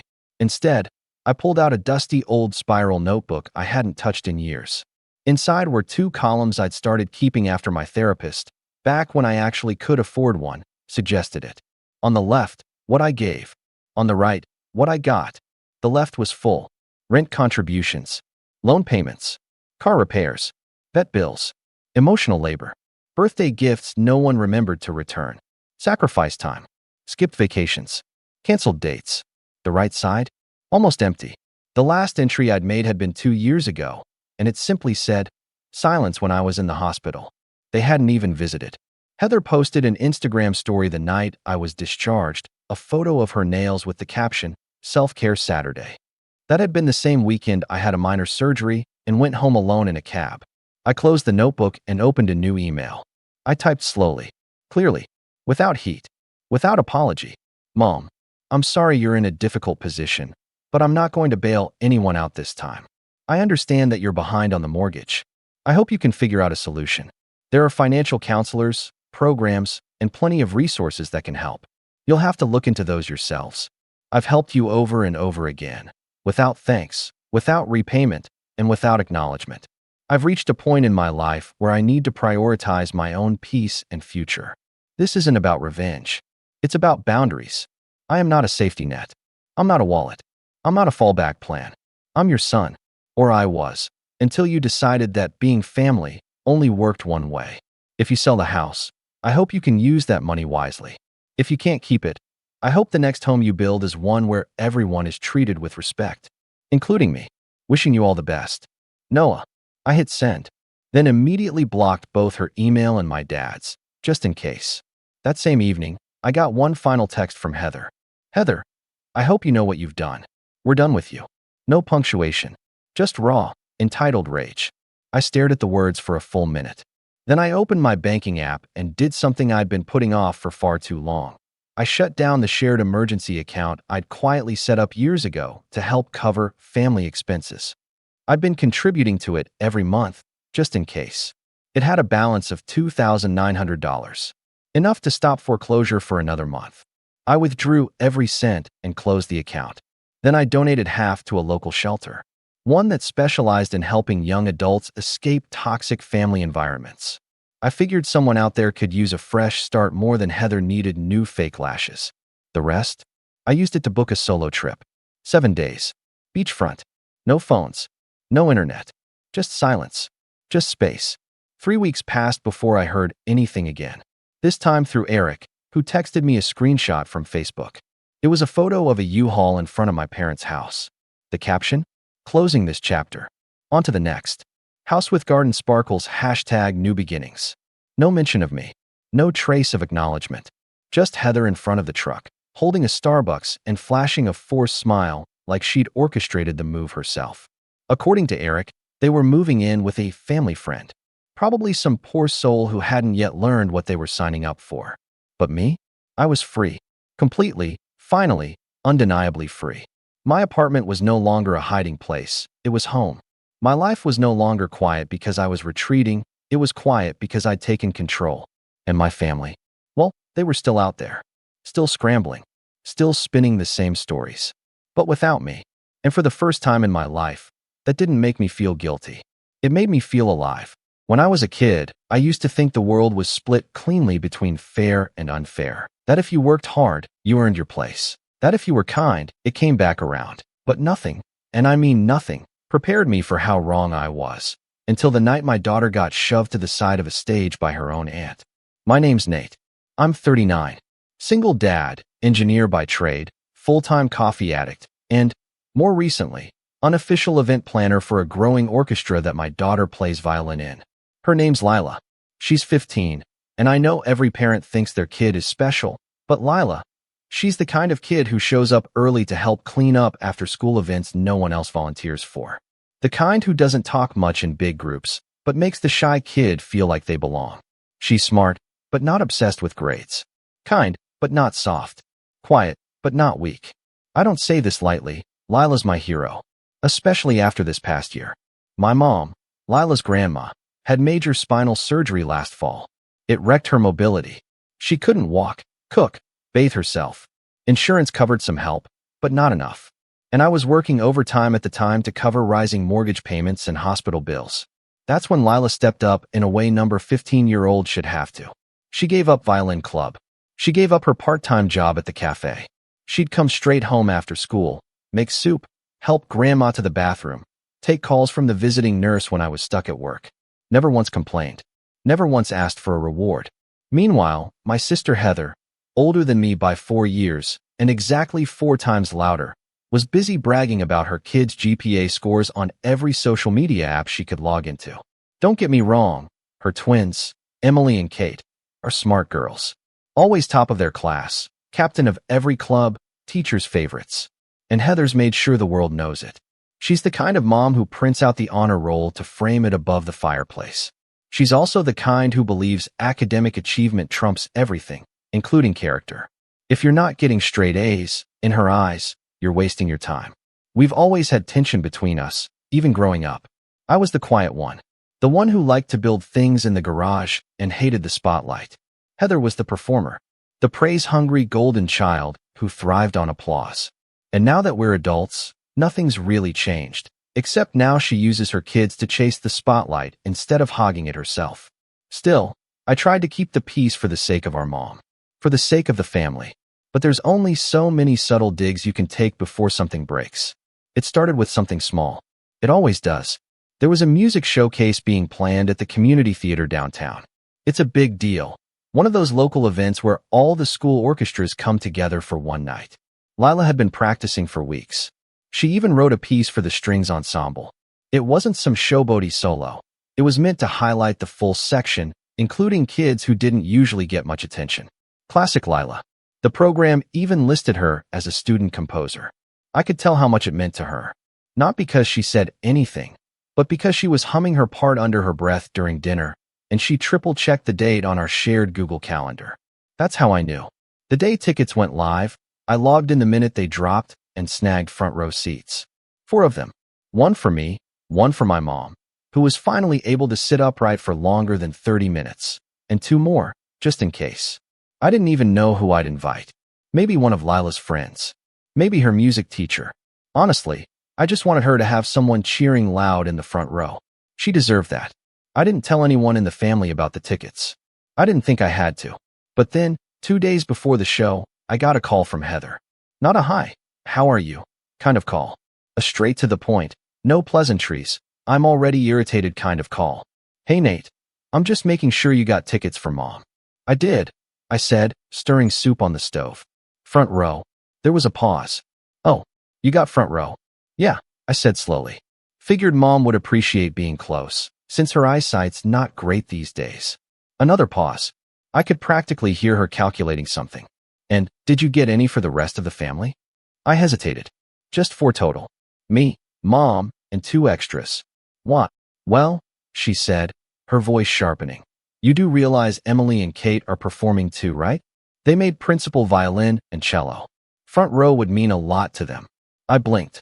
I didn't know that, but congrats to them. That's great. Right, she said quickly. So I assume you're willing to give up those front row seats? I mean, no offense, but Lila's just part of the ensemble. Not even a soloist. I let that sit for a beat. Just long enough to feel the burn behind my eyes. She composed one of the pieces, I said. She's been helping mom recover for 6 months. I figured she earned it. Heather scoffed. Helping around the house isn't the same as being academically excellent. My girls have maintained perfect grades, Nate. Straight A's. Principal chairs. That's not easy. And you know how much they've sacrificed. They've earned the spotlight. I wanted to hang up. I almost did. But instead, I said, I already bought the seats, Heather. There was silence. Then, stiffly, fine. Just don't expect the rest of the family to sit behind some ensemble player. Click. I stared at the phone for a long time. Then I looked over at Lila, who was sitting at the kitchen table, helping Grandma adjust the Velcro on her wrist brace while reading a book on her lap. She looked up and smiled like nothing had happened. I didn't tell her about the call. The next day, Heather posted a status on Facebook. So proud of my girls earning principal positions. Can't wait to watch them shine from the front row. And just like that, I knew she wasn't going to let it go. She wanted to fight. She wanted the spotlight. And she didn't care who she shoved out of the way to get it. What she didn't know, what none of them knew, was that I wasn't planning to sit down and let it happen this time. Not when it came to Lila. And especially not when I saw what she did the night of the show. But I'll get to that. Because before the spotlight hit, the drama started in the parking lot, and it only got worse from there. I didn't sleep much the night after Heather's call. It wasn't just the conversation. It was everything packed into it. The implication that Lila wasn't good enough, that helping her grandmother wasn't an accomplishment worth recognition, that musical creativity meant less than a report card. I kept thinking about how casually Heather said it, as if it was just obvious. Her kids deserve the front row. Lila, background music. The next morning over breakfast, Lila was her usual quiet self. She had a blanket wrapped around her shoulders and her hair pulled up in a lopsided ponytail. She looked up from her cereal and asked, "Do you think Grandma will be okay sitting that long?" "Yeah," I said. "I talked to her physical therapist. We'll bring one of the portable cushions for her back." Lila nodded, took a bite, and said, "Thanks for getting those seats." I paused. "You knew?" She smirked a little. "Grandma told me." She was excited. I smiled and reached across the table to ruffle her hair, but she ducked away with a playful glare. That was our rhythm. Quiet appreciation, small gestures. I didn't realize until much later how rare that dynamic was in our family. The morning of the concert, the group chat lit up like a Christmas tree. "Heather, 8:02 a.m. Hey fam. Make sure to get there early. Heard the front row is gonna be tight, huh? Cousin Jenny, 8:07 a.m. Looking forward to seeing the girls shine. Aunt Mira, 8:12 a.m. Can't wait. Emily and Kate have been working so hard." No mention of Lila. Not even a generic, proud of all the kids message. I considered typing something. A gentle reminder that my daughter existed. That she had written one of the ensemble's original pieces and had been practicing after midnight most nights while still taking care of our mom. But I didn't. It wasn't worth it. Not in that chat. Not when I knew Heather would twist anything I said into a guilt trip or a lecture. By noon, I was on edge. That's when I got the email from the event coordinator. It was short. "Hi Nate. Just confirming your front row reservation of 4 seats. Quick note. Another parent has requested to purchase them from you in exchange for 6 general admission seats, plus a small donation to the school's music program. Let me know what you prefer." I stared at the screen. My pulse kicked up. I didn't need to ask who the other parent was. The timing, the phrasing, it was Heather's playbook, always dressed up in something charitable. I responded immediately. "Thanks for reaching out. I'll be keeping the seats. We're very excited to support Lila from the front row. Appreciate you checking in."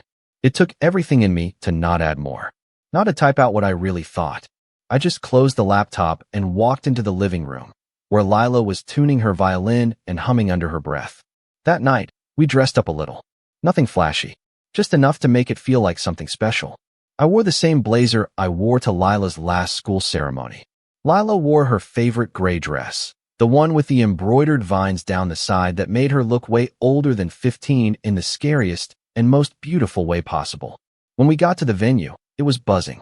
Parents clustered near the entrance, camera flashes blinking like fireflies, conversations rising and falling in 100 separate bubbles. I saw Heather before she saw us. She was standing near the lobby entrance with her husband and the twins, wearing a pearl blazer like she was walking a red carpet.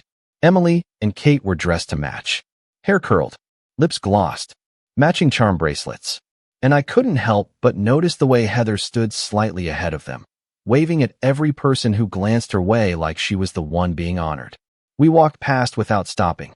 Inside, the front row was roped off with gold sashes. I handed the usher our tickets, and he smiled. "Ah, the composer's family," he said. "You're early. Good seats." Lila smiled, but it was small. She looked both proud and nervous.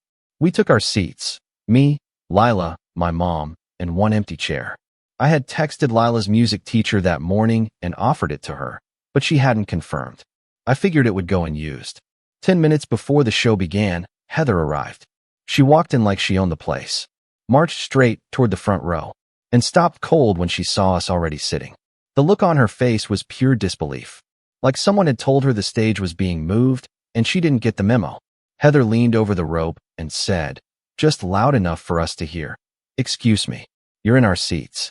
The usher, bless his heart, stepped in before I could respond. "Actually, ma'am, these seats are reserved. The gentleman here booked them weeks ago." Heather blinked. "I know he did. That's the problem." The usher looked confused. "I'm sorry." Heather smiled sweetly at him, but it didn't reach her eyes.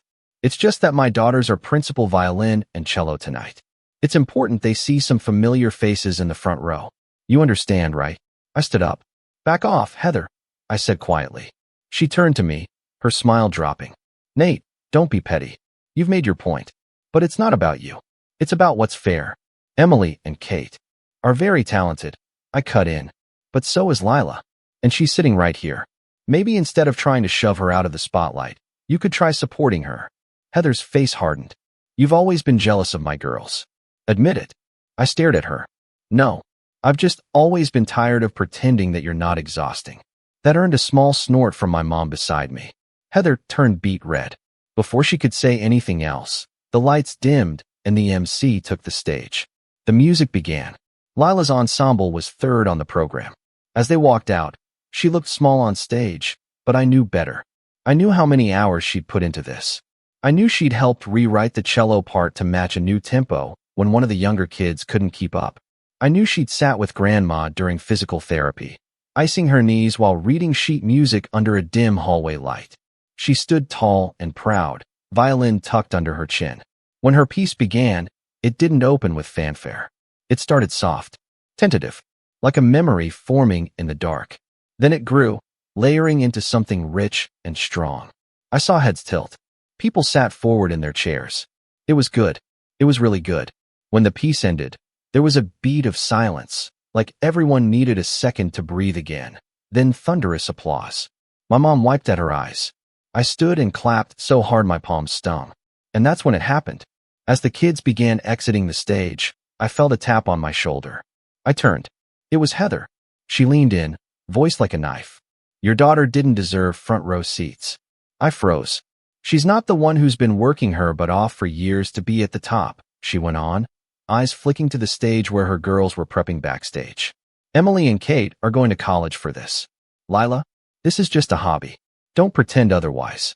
I stared at her. My ears were ringing. I couldn't believe she had the gall to say that now, after what we'd just witnessed. But I didn't yell. I didn't argue. I just smiled. "You're right," I said softly. Heather blinked. Then I walked out into the lobby and made a phone call. Because I hadn't told her the full story. I hadn't told anyone what I'd really done when I booked those tickets. And in 10 minutes, she was going to learn exactly what kind of hobby Lila had turned into. I wish I could say I was calm when I stepped into the lobby, but that would be a lie. My hands were shaking. Not from anger, exactly, but from that specific cocktail of emotions you only get when someone belittles your child in public, in front of family, after she's poured every ounce of her time and heart into something beautiful. Heather's words echoed in my head. Your daughter didn't deserve front row seats. Not didn't earn them, didn't deserve them. There's a difference. And Heather knew exactly what she was saying. I pulled out my phone, took a breath, and made the call. Hey, it's Nate Jacobs, I said, walking down the side hallway away from the crowd. Just confirming we're still good for the second part? The voice on the other end chuckled. Of course. Everything's on schedule. She has no idea? None. I said, my throat tight. She's going to love it. I smiled despite everything. Thanks again. I'll be back in my seat in a minute. The hallway was quiet, dimly lit. I stood there for a moment, letting my heart settle, before turning back toward the theater doors. But as I reached for the handle, I heard a voice. Heather's. She was around the corner, just past the women's restroom, whispering sharply into her phone. I'm telling you, it's ridiculous. They let her daughter compose something, but they didn't even offer mine a solo. It's all politics. Her little ensemble piece isn't going to matter when my girls get scholarships. And did you see how she was dressed? Like she got dropped off from a thrift store. I stopped cold. I know I shouldn't have listened, but I did. Every word. If Nate weren't such a martyr, maybe he'd realize he's holding her back. She could have been great with the right parents pushing her. That one knocked the wind out of me. I stepped back, breath catching, a wave of shame I didn't expect washing over me.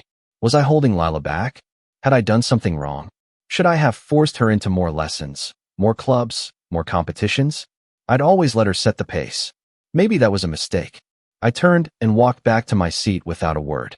My mom must have seen something in my face because she squeezed my arm when I sat down, but she didn't ask. The concert continued, but I barely heard the rest of it. All I could think about was that whisper. With the right parents, she could have been great. When the lights came up, I stood and clapped automatically, barely noticing the bows and the closing speech. Lila was smiling shyly at the applause, her cheeks pink. I clapped harder. My mom stood beside me, beaming with pride. But there was a knot in my chest I couldn't untangle. After the show, the theater spilled into the lobby again, filled with proud parents and kids in black dresses and slacks. Heather was already holding court near the refreshment table, flanked by Emily and Kate, accepting congratulations like it was her name on the program. When Lila emerged from backstage, she made a beeline for us. I hugged her tighter than I probably should have. "You were incredible," I said. "Truly." "Thanks," she said softly. I messed up one of the notes in the bridge. "No one noticed," my mom said firmly, wrapping an arm around her. It was beautiful.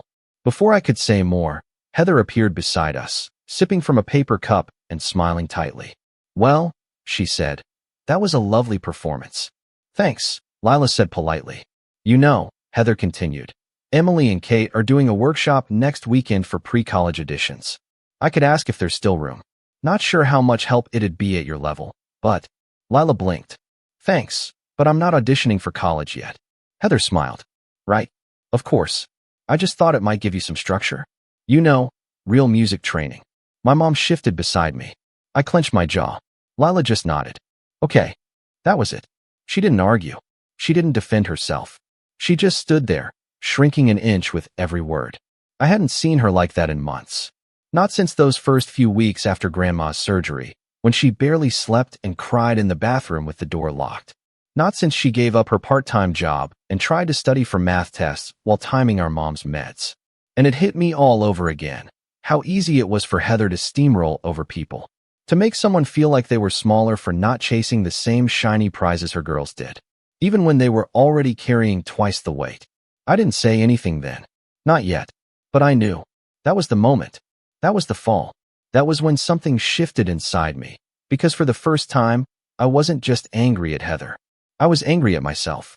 Not for being less ambitious. Not for not forcing Lila into programs she didn't want. Not for giving her space to breathe. But for not shielding her more.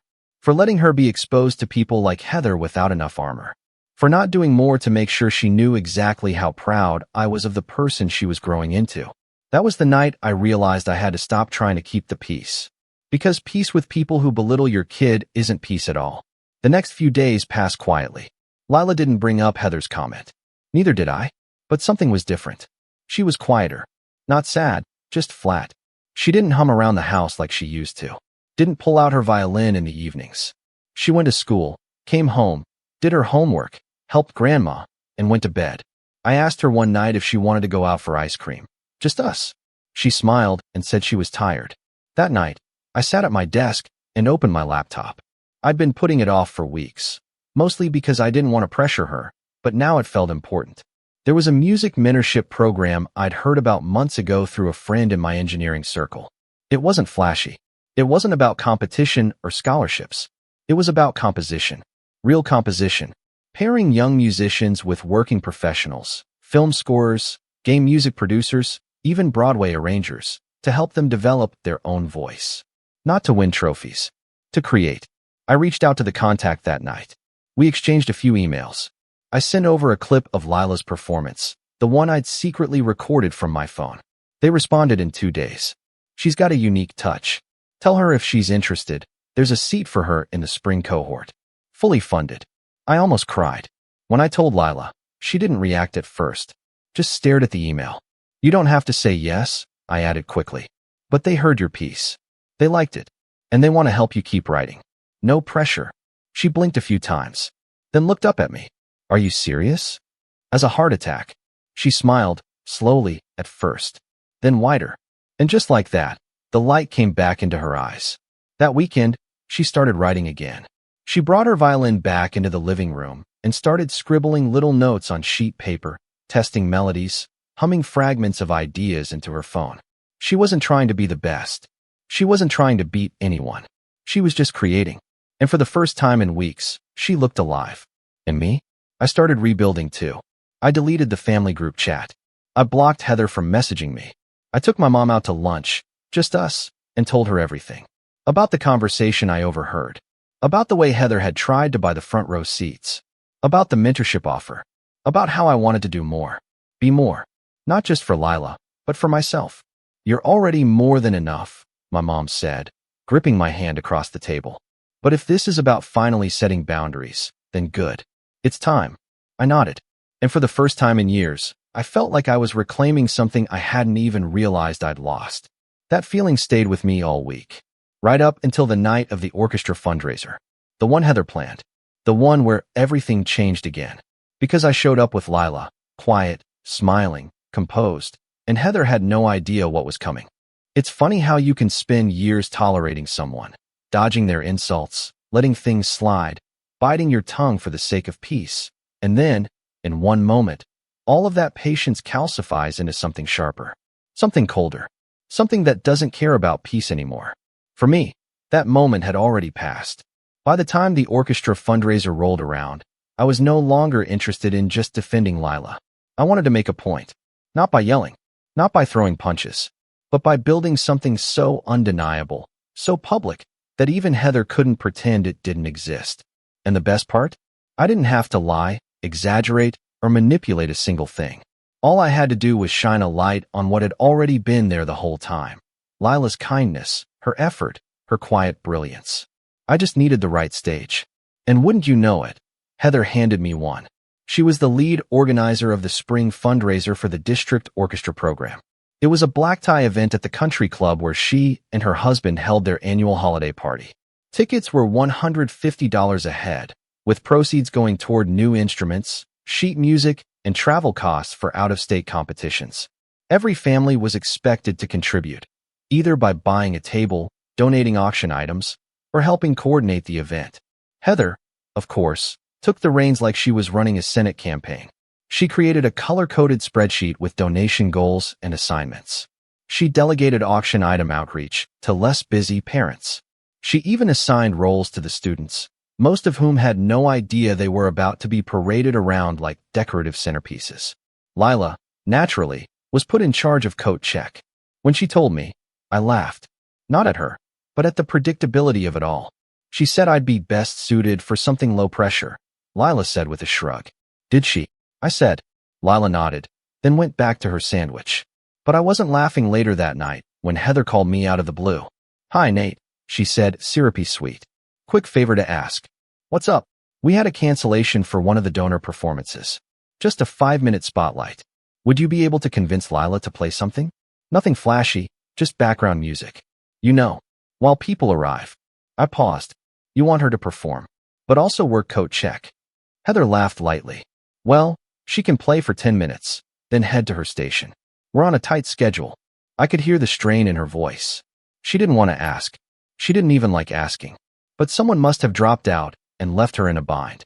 And the fact that she turned to Lila, of all people, must have stung. I smiled. Sure, we'll be there.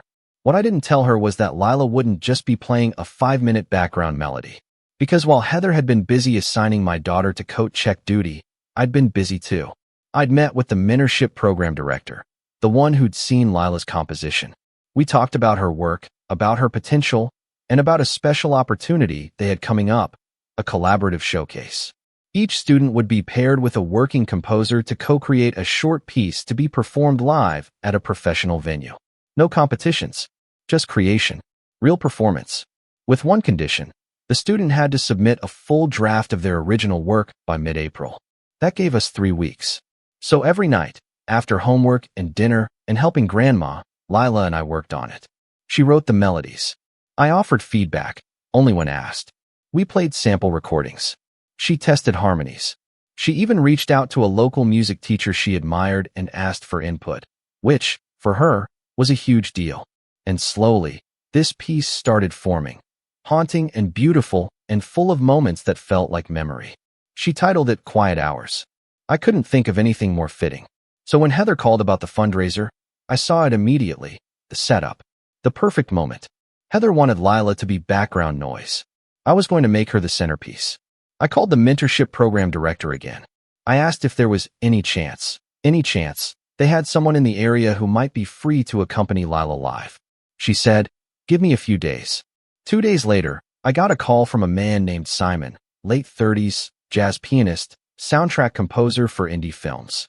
He lived one town over. He'd heard Lila's recording. He was in. Next, I called the event coordinator at the country club. Not Heather, the coordinator. A woman named Elise, mid-40s, very professional. I explained that Lila would be performing with a special guest accompanist and needed a small adjustment in timing. Just 10 minutes, uninterrupted, before coat check. Elise was thrilled. That'll be perfect. The mayor's arriving around then. Great timing for something memorable. I didn't bother telling Heather. Let her be surprised. Lila knew, of course. She practiced with Simon twice before the event. She was nervous, but focused. And I kept my promise. I didn't push. I didn't hover. I just helped her polish the shoes she wanted to wear, printed her sheet music in triplicate, and made sure the violin was tuned to perfection. The night of the fundraiser arrived crisp and cold. Lila wore a dark green dress with subtle embroidery at the sleeves. Her hair was half up, half down. She looked elegant, but not showy. Confident, but grounded. I dropped her off at the performer's entrance, where Simon was already waiting. She gave me a small nod before heading inside. Meanwhile, I parked out front and walked through the main entrance, where the lobby was already buzzing. The silent auction tables were set up, and staff were arranging appetizers on polished trays. Heather was near the bar, clipboard in hand, speaking in a tight whisper to a group of parents who looked like they'd been roped into unpaid labor. When she saw me, she did a double take. "You're early," she said, surprised. "Wanted to get a good seat." I replied evenly. She looked confused for a second, then brushed it off. "Well, there's a little change in the program. Lila will play a short welcome piece in about 10 minutes. Just something light before she heads to coat check." I nodded. "Should be great." Heather raised an eyebrow at my calm. She didn't ask more.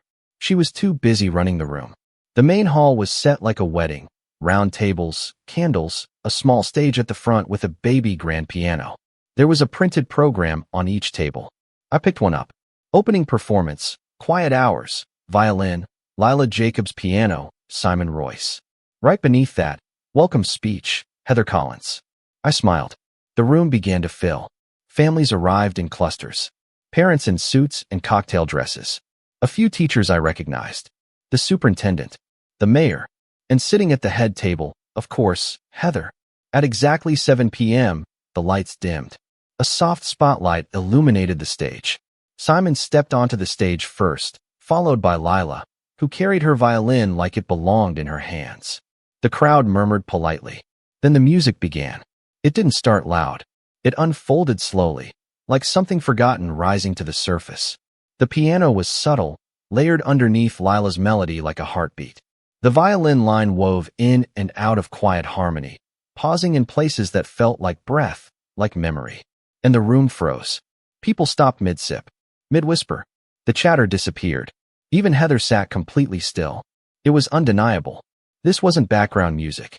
It wasn't filler. It was a moment. When it ended, there was a long silence. Then applause. Real, thunderous applause that filled the room. Some people even stood. Not because they were told to, but because they couldn't help it. I didn't look at Heather. I didn't need to. I already knew what her face looked like. But the best part was still to come. Because just as Lila bowed and began to leave the stage, the lights shifted again, and Elise, the coordinator, took the mic. "I'd like to thank Lila Jacobs and Simon Royce for that breathtaking performance," she said. "And on behalf of the district, I'm proud to announce that Lila has been accepted into the Young Composers Mentorship Program for Spring 2026. She'll be working directly with professional musicians to continue developing her original work. Let's give her another round of applause." The room erupted. Lila froze mid-step. I saw her eyes widen. She looked toward me in the back. I smiled and nodded. And in that moment, everything shifted. Not just the room. Not just the fundraiser. The entire dynamic. Heather had built the stage. But Lila owned it now. The applause hadn't even died down before the whispers began. By the time Lila stepped off the stage, the tide had shifted completely. The fundraiser had only just started, and already the star of the night had been decided. And it wasn't Heather, or her high-achieving twins, or the polished auction baskets she'd spent a month micromanaging. It was my daughter. Not because she shouted the loudest. Not because she had the highest GPA or the fanciest resume. But because her music moved people. Quietly. Fully. Without begging for attention. And everyone in the room felt it. Heather, for once, had nothing to say. She approached Lila briefly near the back, offering a polite, brittle smile that barely masked the heat in her cheeks. I was a few steps behind and caught just enough of the exchange. "That was unexpected," she said, clutching her wine glass like it might leap from her hand. "Thank you," Lila said simply. Heather glanced over Lila's shoulder toward the head table, where a cluster of parents were now pointing and whispering. Not about her twins, but about Lila. A few looked up her name in the printed program, one already taking a photo of the composer line with her phone. Heather tried to recover. "Well, coat check's still a bit shorthanded. If you're done performing, I'm sure they could use you." Lila paused. Then, calmly, she said, "I'm actually going to stay with the musicians. Simon said I could shadow him during the second set." Heather's jaw tightened, but she didn't argue. She couldn't, not with people watching. And they were watching. Because what she didn't realize yet, what none of them did, was that the showcase performance hadn't just upstaged her carefully orchestrated agenda. It had rewritten the program entirely. The rest of the evening moved in a blur. People kept approaching me. Strangers, teachers, district reps. Even the mayor's wife came over to say how deeply affecting the piece was. I heard words like precocious, original voice, and natural composer float through the air like praise balloons. But I wasn't smiling for them. I was smiling because I saw Lila, flushed, surprised, unsure of what to do with all the compliments, but standing tall through all of it. She was finding her footing not by performing, but by being recognized for the right things, not just talent, but effort, heart, vision. The best part? She didn't let it change her. She thanked people, smiled gently, and slipped off to sit quietly with Simon and another musician, listening to their notes like it was a regular night. Because for her, it wasn't about being better than anyone. It was about making something that mattered. I didn't tell her the rest until the following week. When the fundraiser concluded and the online recap went up on the school's website, Heather made one last attempt to reclaim the spotlight. She wrote a 3-paragraph piece congratulating the orchestra, highlighting the twins' hard work, and thanking herself, in third person, for organizing a seamless and impactful night of generosity and talent. But the comments told a different story. Out of 42 public replies, over 30 mentioned Lila by name. A few asked if her piece was available online. One parent even suggested creating a special student spotlight in future fundraisers for original works. The tone was clear. The night didn't belong to Heather. It belonged to the girl she tried to shove behind a coat rack. But the real fallout came later. 2 weeks after the fundraiser, I got a call from Elise, the same event coordinator from the country club. She wanted to let me know about something delicate. Apparently, Heather had submitted a proposal to chair next year's fundraiser as well. And while her contributions were appreciated, Elise said the board had chosen to go a different direction. They wanted someone who could bring more creative vision and student-centered storytelling. And guess who they picked? Me. Not because I campaigned for it. I didn't even apply. But enough parents, moved by Lila's performance and the authenticity behind it, had suggested my name that the board reached out to me. I asked Lila before accepting. "I don't want to make it a power thing," I told her. "But I also want to make sure it's a space for kids like you, who aren't chasing gold stars, but who care, really care." She looked up from her notebook. She was sketching cover art for her next composition, and said, "Do it." So I said yes. And that's when the cracks in Heather's carefully crafted empire began to show. I didn't go out of my way to embarrass her. That's the thing about revenge done right. It doesn't need spectacle. It just needs to let truth rise, quietly, until the people clinging to the illusion have nothing left to hold. I didn't take away her friends. She did that herself, slowly, as more parents started pulling away from her constant competitiveness. When she tried to start a group chat for next year's fundraiser, only 2 people joined, and one of them muted the conversation immediately. I didn't sabotage her twins. They're good kids. A little absorbed, maybe, but not cruel like their mom. They kept their heads down. And when the mentorship program director announced the upcoming open call for next year's applicants, guess who asked me? Me. If I'd review their portfolios before submission. Emily, she said, you're the only one who seems to actually care about the music more than the score sheets. I told her I'd be honored. Heather, of course, wasn't thrilled. But by then, she'd lost her grip on the narrative. Because the truth was out. And not just about Lila. About all of it. About how Heather ran things for attention. How she played the long game of social dominance, dressed up as community service. How she couldn't stand it when someone else earned praise without asking for it. And perhaps most damning of all, people noticed how unshaken Lila was by the noise. How she didn't chase praise. How she just did the work. How she let her music speak without apology. The contrast was too sharp to ignore. Months passed. Lila's mentorship program began in earnest. She traveled every other weekend to work with a composer who specialized in scoring documentaries. She started keeping a journal, not about feelings, but about sounds. She wrote things like, the way rain hits concrete equals cello, and grandma's cane equals sharp staccato footnote. I framed one of her early drafts. It hangs in my home office now, next to a quiet little plaque from the fundraiser board thanking me for creating space for quiet brilliance. As for Heather, well, we don't talk much anymore. It's not dramatic. There was no screaming match, no blowout, just silence. A silence she created when she realized she couldn't control the room anymore. She still sends the occasional mass text around holidays. I respond when I have to. Polite, distant. And she stopped bringing up the front row. Stopped bringing up earning things. Stopped pretending that power comes from pushing others down. Because somewhere deep down, she knows what everyone else saw that night. You can't bury light forever. Especially not the kind that doesn't beg to be seen. The kind that simply shines. And for the first time in years, I'm no longer standing behind anyone. I'm standing next to someone. My daughter. My hero. Final line. She didn't just earn the spotlight. She rewrote the stage. My name's Julian, I'm 29, and for the past 7 years, I've been the responsible one in my family, not by choice, mind you, but because someone had to be. Someone had to step up when my dad's health started declining. Someone had to pick up the pieces after my mom passed unexpectedly, leaving behind a house full of silence, a fridge full of expired yogurt, and a man who thought dignity was something others owed him. That someone turned out to be me. It started slowly, like these things always do. My dad, a once proud mechanic with grease under his fingernails and a stubborn streak as thick as engine oil, began forgetting things, doctor's appointments, whether he'd eaten, if he'd taken his insulin. He'd always been tough, the kind of guy who'd scoff at prescriptions and call a checkup a scam by the pharma folks. But after Mom died, it was like someone had pulled the battery out of him. He didn't fight anymore. He didn't do much of anything. I was 22 then, still in my last year of college, working 2 part-time jobs to keep the lights on both in my apartment and in his house. My older sister, Claire, had moved to Seattle years earlier and made it clear she wasn't coming back for anything less than a funeral.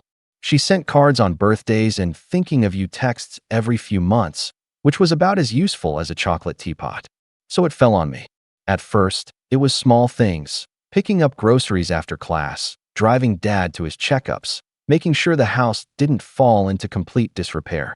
I didn't mind. He was grieving, and so was I.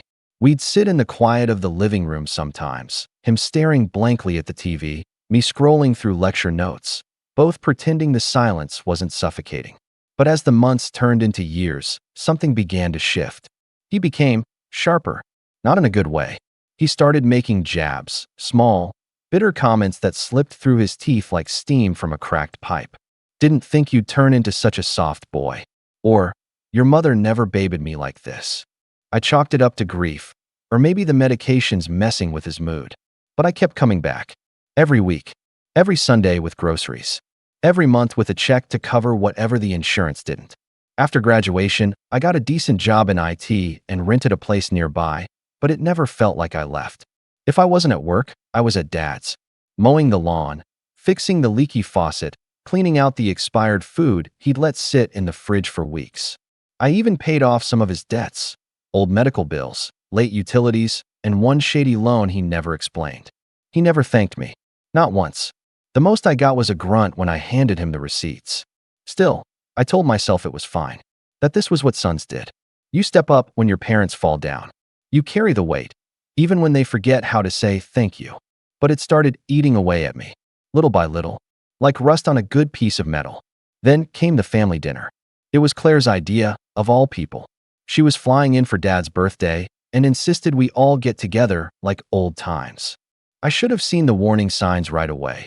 Her suddenly acting like the doting daughter after years of silence, messaging me about dinner plans like we were some sitcom siblings instead of two people who'd barely spoken in 5 years. But I agreed. I figured maybe she wanted to make amends. Maybe Dad needed to see both his kids under one roof again. Maybe I needed it too. The night of the dinner, I showed up early, as usual. Claire was already there, wine bottle in hand, fake smile plastered across her face. Dad was sitting in his recliner, dressed nicer than I'd seen him in months.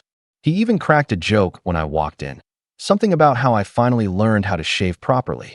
For a moment, it felt okay. We sat down at the table. Claire had cooked, or, more likely, picked up catered food and threw away the containers, and Dad was in a strangely good mood. He laughed, told old stories, even clinked his glass in a weak but well-meant toast. I let myself believe, for one foolish second, that maybe things were turning around. Then Claire said, "Julian's been such a help all these years, haven't you?" And the room went quiet. I didn't expect praise. I didn't even expect agreement. But what I got felt like a slap across the face. Dad laughed, not kindly, but bitterly, and said, "Help? That boy's been a leech. Always here, always hovering. You think it's noble? It's embarrassing. A real man wouldn't waste his life playing nursemaid. He'd have a family, a purpose, not just hanging around me like a bad smell." I froze, my fork halfway to my mouth. Claire opened her lips, then shut them again. She glanced at me, then down at her plate. And Dad just kept going. "You think I'm proud of that? Of being the guy whose kid never left home, never made something of himself? You want to praise him? Go ahead. But don't pretend he's anything but a disappointment. He's a disgrace." I remember the sound of my heartbeat in my ears. The way the room seemed to narrow around me, like someone had turned off the oxygen. I stood up, slowly, calmly, reached into my coat pocket and pulled out the stack of receipts I always carried. Medical bills, pharmacy costs, grocery runs, hospital copays. Thousands of dollars worth of sacrifice, printed in black and white. I placed them on the table in front of him. He looked at them like they were trash. Then I looked at Claire. Her eyes were glassy, but she didn't say a word. I didn't either. I just turned, walked toward the door, and let the silence follow me like a shadow. And that's where it really began. I didn't slam the door. I didn't raise my voice. I didn't give them the satisfaction of seeing me crack. But when I stepped out into the night air, I felt something inside me snap, clean and silent, like a thread finally breaking under too much weight.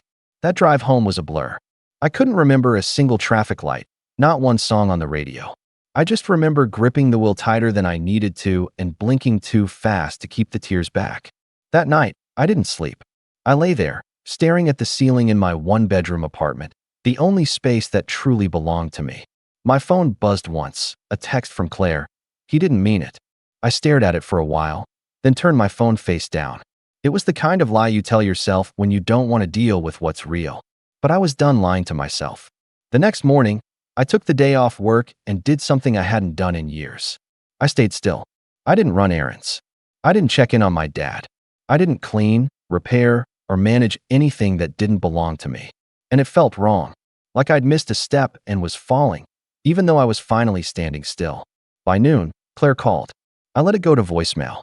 Then she texted again. "He's just old school. You know how he is. Don't take it personally." And that was the final straw. Because here's what nobody wanted to admit. It wasn't just how he was. It was a choice. A lifetime of choices, actually. My father had always been like that. Proud, hard, cruel when he didn't get his way. Mom used to soften it, redirect it, sometimes cover for it. But after she passed, all that ugliness came pouring out unfiltered. And we let him. I let him. I let him guilt me into servitude. I let him make me feel like being kind was weakness. I paid his bills and carried his life on my back while he tore down mine one insult at a time. So, I started making changes. First, I called the clinic and let them know I wouldn't be covering his copays anymore. "We'll need his signature to transfer billing responsibility," the receptionist told me. "That's fine," I said. He's a grown man. Then I called the pharmacy, removed my card on file, and blocked the auto refill service I'd set up 2 years ago. I made a list of every subscription, every bill, every account tied to my name that serviced his life. Electricity, internet, the food delivery service I'd secretly arranged under his name when he kept forgetting to eat. All of it. One by one, I shut them down or transferred the billing over. I left one envelope on his doorstep. It held a list of all the monthly expenses I'd been covering, the contact numbers he'd need to reinstate them, and a short note written in my neatest handwriting. I'm done playing the disappointment. Good luck managing what I've been holding up. I didn't sign it. I didn't need to. For the next week, I heard nothing. No calls. No texts. Not even a "how dare you" voicemail. Claire didn't message again either, probably because she knew she'd pushed too far. Or maybe she realized that without me propping him up, she might have to actually do something for once. Then came the second Sunday. I was at home, halfway through a movie I'd meant to watch for years, when someone knocked on my door. I opened it to find my uncle standing there, Dad's older brother, someone I hadn't seen since Mom's funeral. He looked uncomfortable, like he was holding back words that didn't sit right in his mouth. "Can I come in?" he asked. I let him. He sat down slowly, looked around my apartment, then finally spoke. "Your dad called me. Said the power got shut off. He's mad. Said you abandoned him." I didn't respond. He looked at me, squinting like he was trying to figure something out. "Is it true you were paying for everything?" I nodded. He sat back in his chair, let out a long breath. He never said a word. Always acted like he was handling it himself. Even bragged about it sometimes. I didn't say anything. What was there to say? Then he said something that stuck with me. "You know, Julian, some people can't handle being helped. Makes them feel small. So they lash out to feel big again." I shrugged. "Then he'll have to learn to live small." My uncle chuckled, not unkindly. "I guess he will." He didn't stay long. And after he left, I felt lighter. Not fixed, not healed, but lighter. Like maybe the part of me that had been stuck in place was finally starting to move. The silence didn't last, of course. The following Friday, I got a call from an unknown number. I didn't recognize the voice at first. It was hoarse, low, tired. "Julian." A pause. "It's your father." I waited. I got to the bills. "And your note." Another pause. "You really just walked away?" Another silence. "I didn't raise you to be like this." I smiled bitterly at that. "No, you didn't," I said, and hung up. He called again the next day, and the day after. Left messages that started angry, then turned pleading, then bitter again. I didn't answer. I wasn't ready, but I knew something was coming. Because men like my father, they don't take silence as an answer. And sure enough, 2 weeks later, he showed up at my apartment unannounced. And what he had to say? Well, that's when things took a turn I never expected. I heard the knock before I saw him. It was a Saturday morning, not too early, but early enough that I was still in sweatpants, coffee mug in hand, debating whether to do laundry or let the pile win again. I didn't check the peephole. I should have. I just opened the door, and there he was. My father. He looked older, not in the usual way, but like the weight I'd carried for him all these years had finally dropped directly onto his shoulders. His hair was more unkempt than usual, white stubble patchy across his jaw. His jacket hung looser than it used to. But his eyes, those were the same. Sharp, proud, guarded. The kind of eyes that only softened when Mom was around. And she wasn't. I didn't say anything. Just leaned on the doorframe and took a sip of coffee. He cleared his throat. "Can I come in?" I raised an eyebrow. "Why?" He shifted. "Because we need to talk." Funny. You didn't think we needed to talk when you called me a disgrace. That hit him. I saw it in the twitch of his jaw, the flicker in his gaze. He looked down, then back up, straightening as if bracing against a wind only he could feel. "I was angry," he said. "You embarrassed me. In front of your sister." I gave a dry laugh. "No, you embarrassed me. In front of the only family I have left.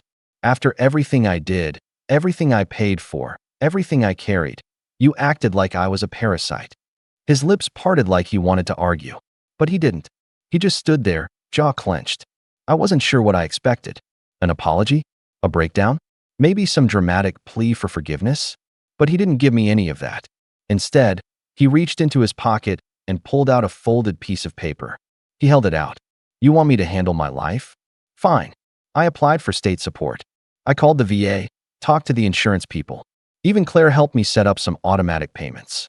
It's not much, but I'm figuring it out. I didn't take the paper, just looked at it. Then he said the one thing I didn't expect. I had no idea how much you were doing until it stopped. I didn't want to know, because if I knew, I'd have to admit you were right. And I don't do that easily. My heart thudded once hard. I looked at him, really looked, and saw, for the first time in years, a crack in the concrete wall he'd built around himself. But I stayed silent. He lowered the paper. Claire told me I should say sorry, he added, almost as an afterthought. But I'm not going to do that just because she said so. I'll say it because I want to. He took a shaky breath. I'm sorry, Julian. I was wrong. There it was. And yet, I didn't feel the satisfaction I thought I would. No rush of justice. No inner glow of vindication. Just emptiness. Like the apology came too late to fill the space it had carved out. I didn't respond right away. I just stepped back and opened the door wider. Do you want coffee? I asked. He looked surprised, then nodded. We sat in silence for a long time. He at the kitchen table, me across from him. 2 mugs of coffee steaming between us, the silence heavier than the words we hadn't said. After a while, he spoke again. I want to fix this. I looked at him. Fix what? He gestured vaguely. Us. I gave a tired sigh. You don't fix years of silence and insults with one apology. I know, he said quietly. But maybe I can start by telling you something I should have said a long time ago. I raised an eyebrow. He looked me dead in the eyes and said, Your mother was proud of you. So was I? I just didn't know how to show it. I thought if I pushed you, insulted you, you'd rise above it. Prove me wrong. I didn't realize I was grinding you down. I looked away. My throat was tight. I didn't need to be pushed, I said. I needed a father. He flinched. And for a moment, I thought he might cry. But he didn't. He just sat there, eyes wet but stubbornly dry, nodding slowly like he'd finally heard what I'd been trying to scream for years. We didn't fix things that day. There were no hugs, no tears, no sudden bursts of understanding. But we talked, and that was something. Still, I kept my guard up. I wasn't ready to forget the things he'd said, or how easily everyone else let him get away with it. Then, a week later, Claire called. Dad told me he visited you, she said.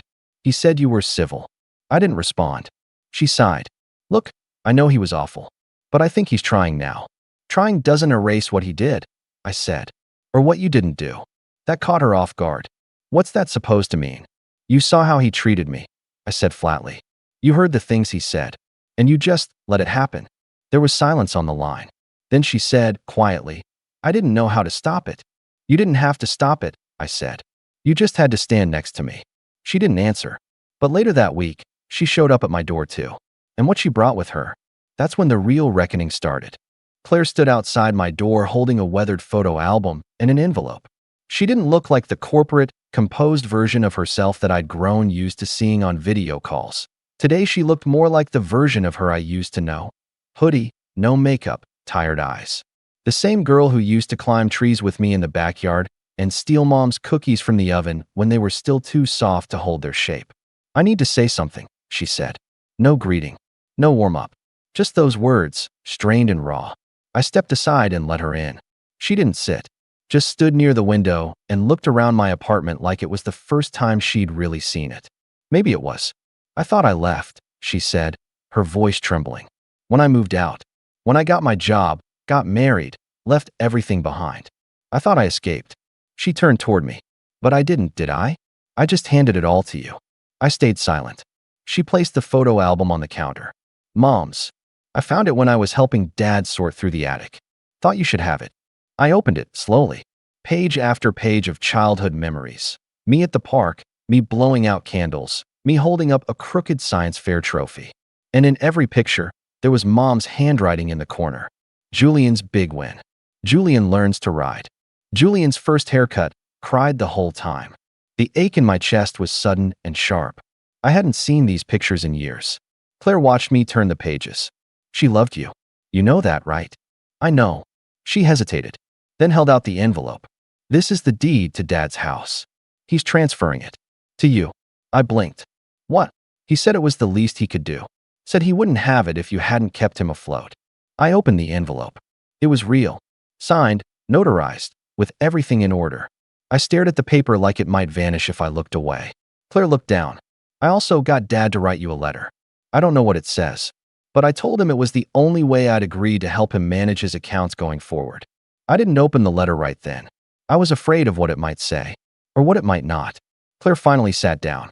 She rubbed her hands over her jeans. I'm sorry, Julian. I know I left you with all of it. And when Dad said those things at dinner, I should have spoken up. I should have defended you. Why didn't you? She looked ashamed. Because I still wanted him to love me. I thought if I stayed quiet, stayed the good one, maybe I'd be enough. There it was. The truth. The same disease that had infected our family for years. This need to earn love that should have come freely. This belief that we had to fight for scraps of affection like dogs under the table. I don't want to be that person anymore, she said. I nodded, still staring at the deed. He's not going to change overnight, she added. But he's trying. And I think he's scared. Of what? Of losing the only person who ever gave a damn enough to stay. I didn't respond. Not for a while. But I finally said, I'm not going back to being the one who carries it all. You shouldn't have to, she said. We'll split the care from now on. Bills, errands, visits. 50-50. It wasn't a perfect fix, but it was a start. After she left, I finally opened Dad's letter. It wasn't long. Just a few lines. Julian, I didn't say it when your mother passed. I didn't say it when you put food in my fridge or paid for my meds or sat in that cold waiting room while they stuck me with needles I didn't understand. I didn't say it when I should have. But thank you. You were more of a man than I ever taught you to be. And I'm sorry. For all of it. Dad. I reread it 3 times. Then I folded it carefully, slid it back into the envelope, and tucked it into the photo album between the pages of my childhood. The next month passed slowly, but with less tension. I met Claire every other Sunday at Dad's house. We divided tasks. I handled paperwork and medical calls. She handled the shopping and scheduled visits. Dad didn't push. He didn't snap. He didn't insult. He asked about my work sometimes. He started saying, thank you. Once, he even cooked. It wasn't good, over-salted eggs and undercooked toast, but it was an effort. And for someone like him, effort was everything. He gave me space, too. Space to breathe, to live, to reclaim the pieces of my life that weren't wrapped around his. I picked up painting again, something I hadn't done since college. I started going out more. I stopped checking my phone every 10 minutes expecting a crisis. Things weren't perfect, but they were real, and they were better. On my 30th birthday, Claire organized a small dinner, just the 3 of us. Dad gave me a watch. Not new, not expensive, but his. The one he wore every day to the shop when I was a kid. The one I used to think made him invincible. He didn't say anything when he handed it to me, just nodded once. And for the first time in years, I felt seen. That night, after they left, I stood in my kitchen, fingers tracing the watch's edges, and thought about how far we'd come. How much had broken. How much had slowly, painfully been put back together. I wasn't the family's servant anymore. I was Julian, a son, a brother. And finally, after all these years, I was free. My name's Daniel, I'm 31, and if there's one thing I've learned in life, it's that sometimes, the people meant to love you the most are the ones who end up hurting you the deepest while smiling for the camera. I've spent most of my adult life pretending it doesn't hurt anymore, that their words don't sting, that the little comments, the exclusion, the jabs cloaked as jokes, they don't bother me. But they do. God, they do. And on the night of my sister's engagement party, my mother found one last way to remind me I was nothing but a side character in my own family. My younger sister, Eliza, is 28. She's beautiful, charismatic, and always seems to be exactly what my parents wanted in a child. She got the dance recitals, the graduation parties, the big hugs and teary speeches. I got. You'll figure it out eventually, Danny. I was the quiet kid, the old soul. I liked books more than basketball. I got a degree in environmental science instead of business, and I chose a career with meaning over money. It's not that I was ever jealous of Eliza. I love her truly. But growing up, our parents built her pedestal out of every expectation I never met. The engagement party was held at this sleek little rooftop venue downtown, wrapped in string lights and overpriced charcuterie boards. The moment I walked in, I could feel it, like I always do. That subtle shift when people notice me, but not in a good way. My mother gave me a once-over, her eyes scanning my off-the-rack blazer like it was a bathrobe. She didn't say anything at first, just smiled that tight-lipped smile and patted my shoulder like I was the dog they weren't sure they wanted to adopt. The room was full of her friends and my father's business associates, all cooing over Eliza and her fiancé, Connor. He's decent enough, if not a little too proud of his own handshake. I made the rounds, said hi to my cousins, hugged Eliza, and even tried making small talk with Dad. But he was too busy introducing Connor to the right people. At one point, my Aunt Cheryl asked what I was doing these days, and before I could answer, Mom swooped in and said, "He's still playing with trees or frogs or whatever it is. Isn't that right, Danny?" Laughter followed, tight and polite, but I felt my ears go hot. I just smiled. I'm good at that part. I've had 30 years of practice. Things escalated slowly, the way they always do with her. She wasn't outwardly cruel, just enough passive aggression to keep me simmering, not boiling. "We're just so proud of Eliza," she told the table during dinner. "She's really made something of herself. And look at this party. You know, not everyone gets to have a night like this. Some people just coast through life." Then came the wine, and with it, her courage. After the toasts, the applause, and Eliza's emotional speech about family being everything, Mom found her moment. We were all standing near the cake, some obnoxious 5-tier tower with gold flakes and edible roses, when she leaned toward me and said, loud enough for the table to hear, "You'll never have a night like this, Danny. You were always the disappointment." Just like that. The air changed. A few people looked uncomfortable. Others laughed awkwardly. My father raised his eyebrows but didn't say a word. Eliza didn't even glance in my direction. I think the worst part wasn't the insult. It was that everyone around me just accepted it. Like this was a script they'd seen a dozen times and didn't have the energy to protest. I laughed too. Not because it was funny, but because I didn't trust myself to do anything else. But what no one knew, not Eliza, not Mom, not even me until a week prior, was that I'd already made a call. One call. One conversation that had nothing to do with revenge, at least not when I placed it. It had started as something innocent, something meant just for me. But now, as I stood there with champagne in my hand and a fake smile on my face, I realized exactly what that call would mean for all of them. And it made me smile for real this time. See, 2 years ago, I started consulting on a massive conservation project, reclaiming and redeveloping a neglected stretch of land just outside the city. It had once been a landfill, but with enough funding and the right team, it was being transformed into a nature reserve and eco-center. It was my dream project, quiet, impactful, and totally outside the radar of my family's cocktail circuit. They never asked about my work, so I never volunteered. But 3 weeks ago, my boss had a stroke. I was asked to step in temporarily as interim project director. A huge responsibility. It also meant signing off on final zoning permits and land acquisitions. One of those acquisitions? A historic farmhouse property right at the edge of the reserve, one that my father, unbeknownst to me, had bought quietly a few years ago through a shell company. He planned to bulldoze it and build luxury condos. Our plans, however, were different. And as interim director, I had the authority to make the call. We decided the farmhouse would be preserved, protected under the historical trust guidelines we just secured. When I saw the name on the paperwork, my stomach dropped. But I didn't say anything. Not then. Instead, I called our legal liaison, confirmed the final acquisition, and signed the transfer agreement. All very official. All very permanent. I hadn't connected the dots until the week before the engagement party, when I overheard my father on the phone with someone, bragging about the project finally breaking ground next month. That's when I knew. And that's when I smiled. Because the land deal was done. Locked in. And once it was announced, there would be no way to reverse it. No profit. No development. Just a big, beautiful green space and one very angry father. But it wasn't just about the land. It was about being forgotten, dismissed, treated like I was lucky to be tolerated. That engagement party was the last straw. But the truth? The resentment had been growing like roots beneath the surface for years. I just never let it bloom. Until now.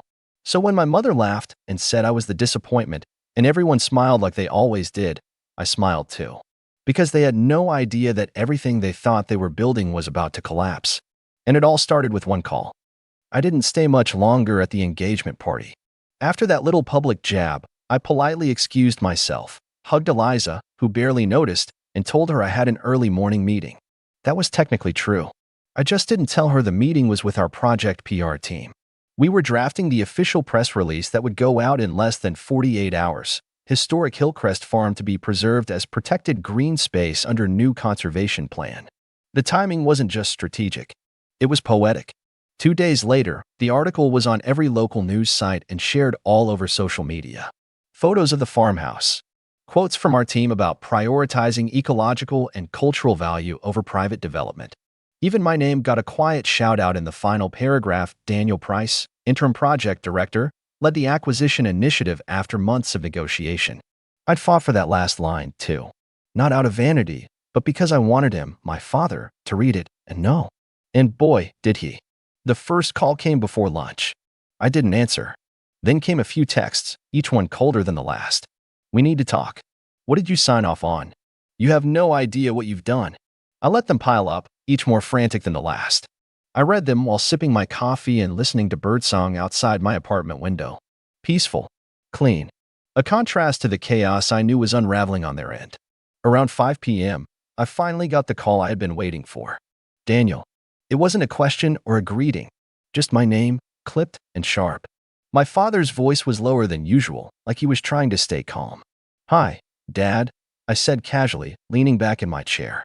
What is this I'm reading? About Hillcrest? I asked, knowing full well he'd read every word. Yeah, big win for the team. That land's gonna stay wild for decades. Kids' programs, walking trails.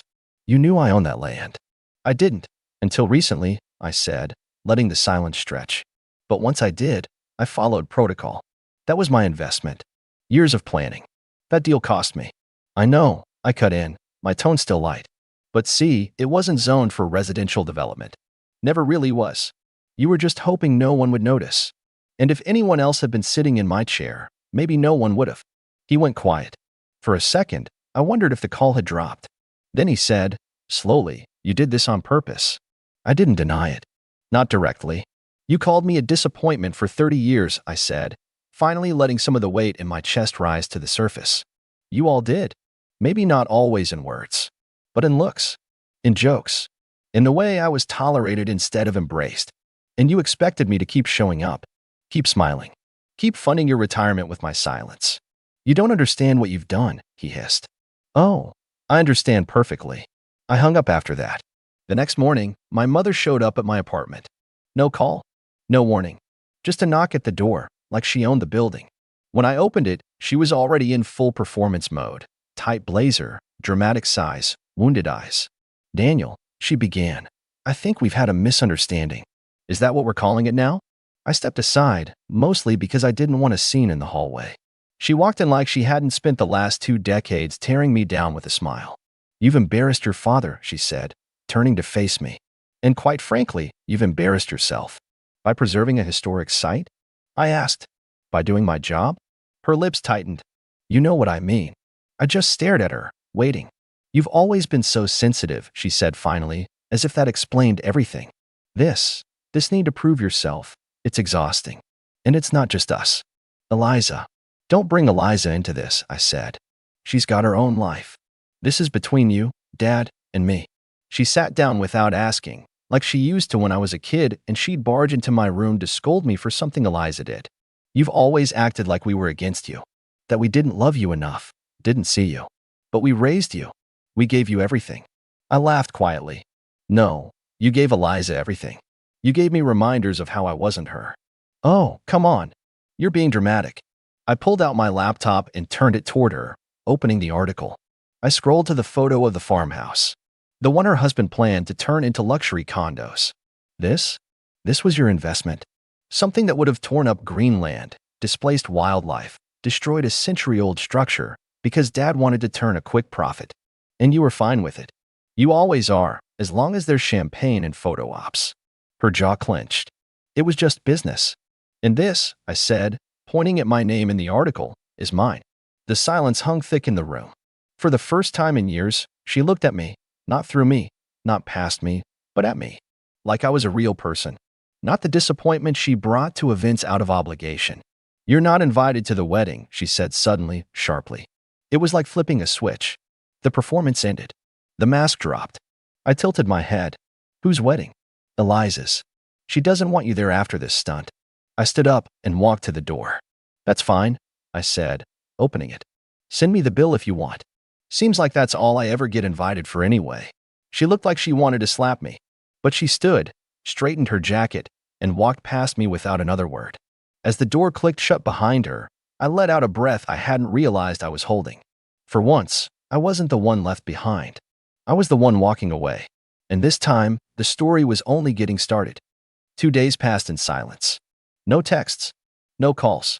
Not from my mother. Not from my father. Not even from Eliza. At first, it felt strange. Like a phantom itch where a wound used to be.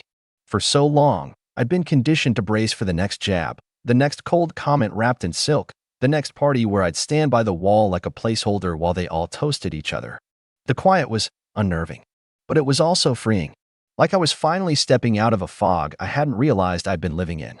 I went back to work, and for once, I didn't downplay my role. I took meetings. I fielded interviews. Our firm was suddenly the talk of the city's environmental circles. A few smaller publications wanted quotes. One even asked if I'd be open to speaking at a community event in a few weeks about sustainable urban development. Normally, I'd pass that opportunity to someone higher up. But not this time. I said yes. By the end of that week, I was actually proud. Not quietly proud. Openly proud. And then, just as I was starting to believe maybe the storm had passed, a call came through. It wasn't a number I recognized, but the second I heard the voice on the other end, I tensed. Eliza. She sounded tired. Not angry. Not cold. Just worn out. Hi, I said cautiously. I'm not calling to fight, she said quickly, like she already knew how defensive I'd be. I want to understand. I waited, unsure what she meant. Dad is furious, she continued. Mom hasn't stopped pacing for 3 days. They're acting like you've destroyed everything. And I guess, in some ways, you did. But not in the way they're saying. I sat down at my kitchen table, pressing the phone to my ear. So why are you calling? She hesitated. Because I don't know how to feel. I mean, you're my brother. And I know Mom and Dad weren't exactly subtle about playing favorites. But you blindsided them. You blindsided me. That stung, even if I expected it. Eliza, I said, keeping my voice calm, I didn't do this to spite you. I did it to stop pretending everything was okay. You could have told me, she said. You could have said something. I let out a breath. And would it have mattered? She didn't answer right away. Then quietly, I don't know. There was a long pause. I read the article, she said. The one where they quoted you. I didn't even know you were working on something like that. Because no one ever asks. That silenced her again. Eliza, I said gently, do you remember my graduation party? She laughed bitterly. You mean the barbecue where Dad invited all his clients, and Mom left halfway through to help plan my homecoming? That's the one. She sighed. Yeah, I remember. I spent the whole day smiling for pictures. Trying to pretend it didn't hurt. Trying to be grateful they even showed up. I thought if I kept being the good son, the quiet one, the helper, maybe someday I'd matter. You matter, she said quietly. Not to them. Another pause. I didn't want you to find out this way, I added. But when Mom made that comment at your engagement party, I just realized I was done playing along. I'm not their doormat. I'm not their silent sponsor. I've built something. On my own. And for once, I wanted to stand by it. She was quiet for a long time after that. Then, barely above a whisper, you're still invited to the wedding. I don't care what Mom says. I appreciate that, I said. But I need time. And maybe you do too. Yeah, she agreed.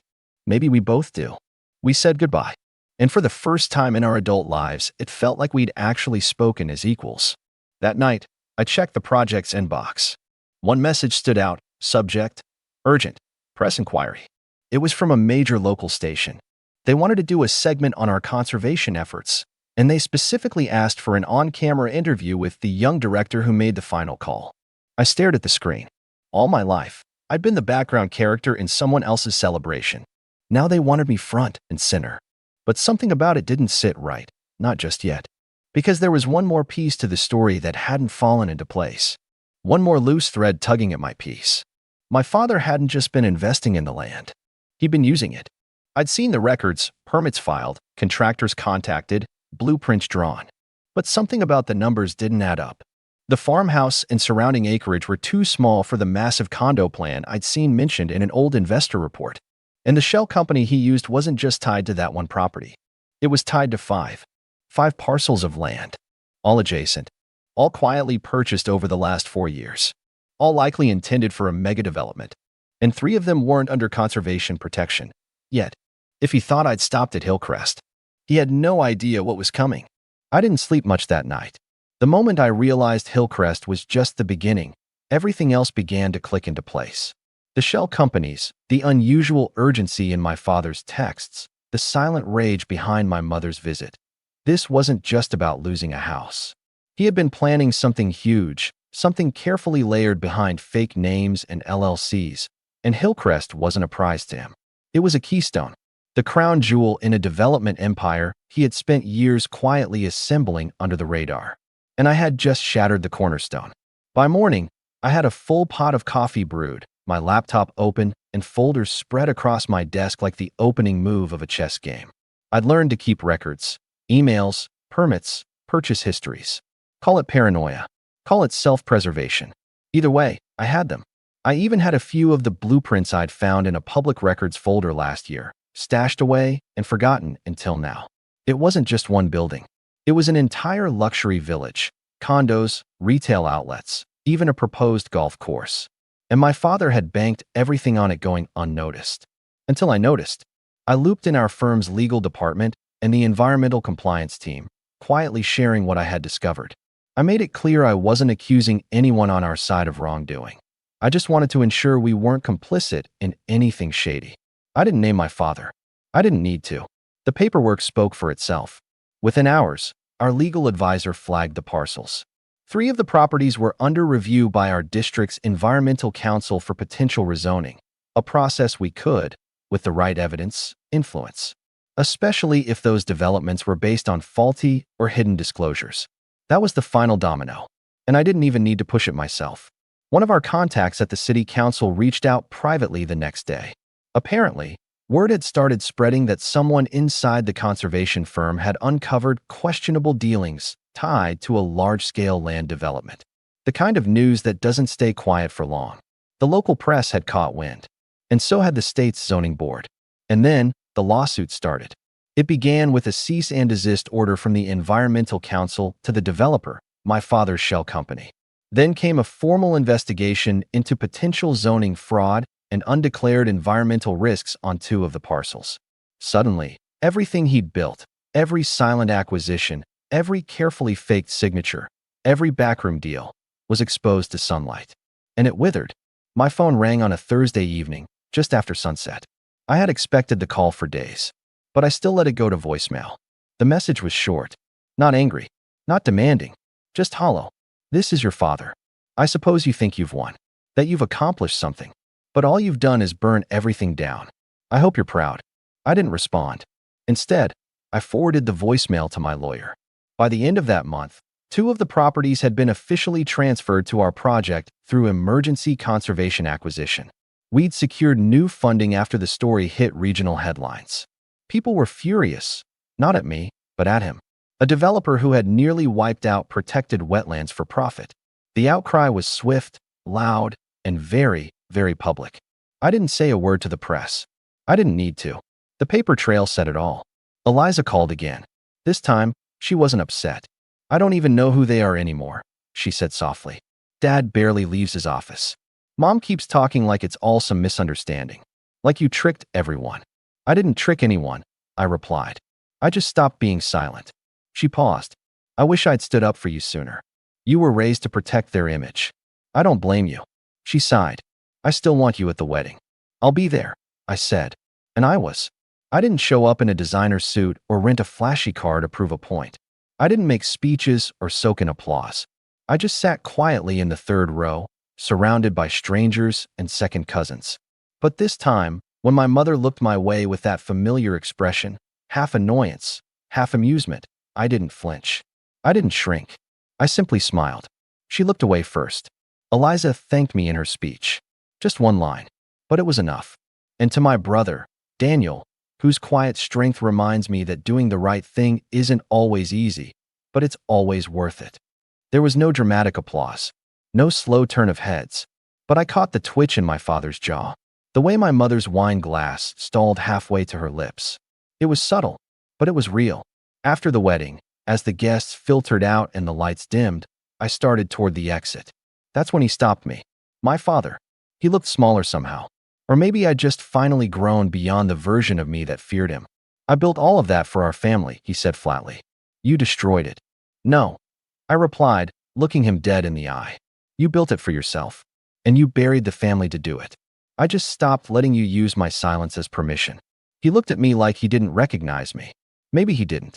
And then, the words that sealed it all. You're not welcome in our home. I know, I said. That's why I'm finally building my own. I walked away, and I never looked back. Months passed. The project thrived. Our eco-center broke ground in the spring. Schools scheduled field trips. Retired volunteers came to plant trees. It wasn't glamorous. It wasn't profitable in the way my father would have admired. But it was real. It was mine. I eventually bought a small house not far from Hillcrest, one of the older homes that had survived the development era.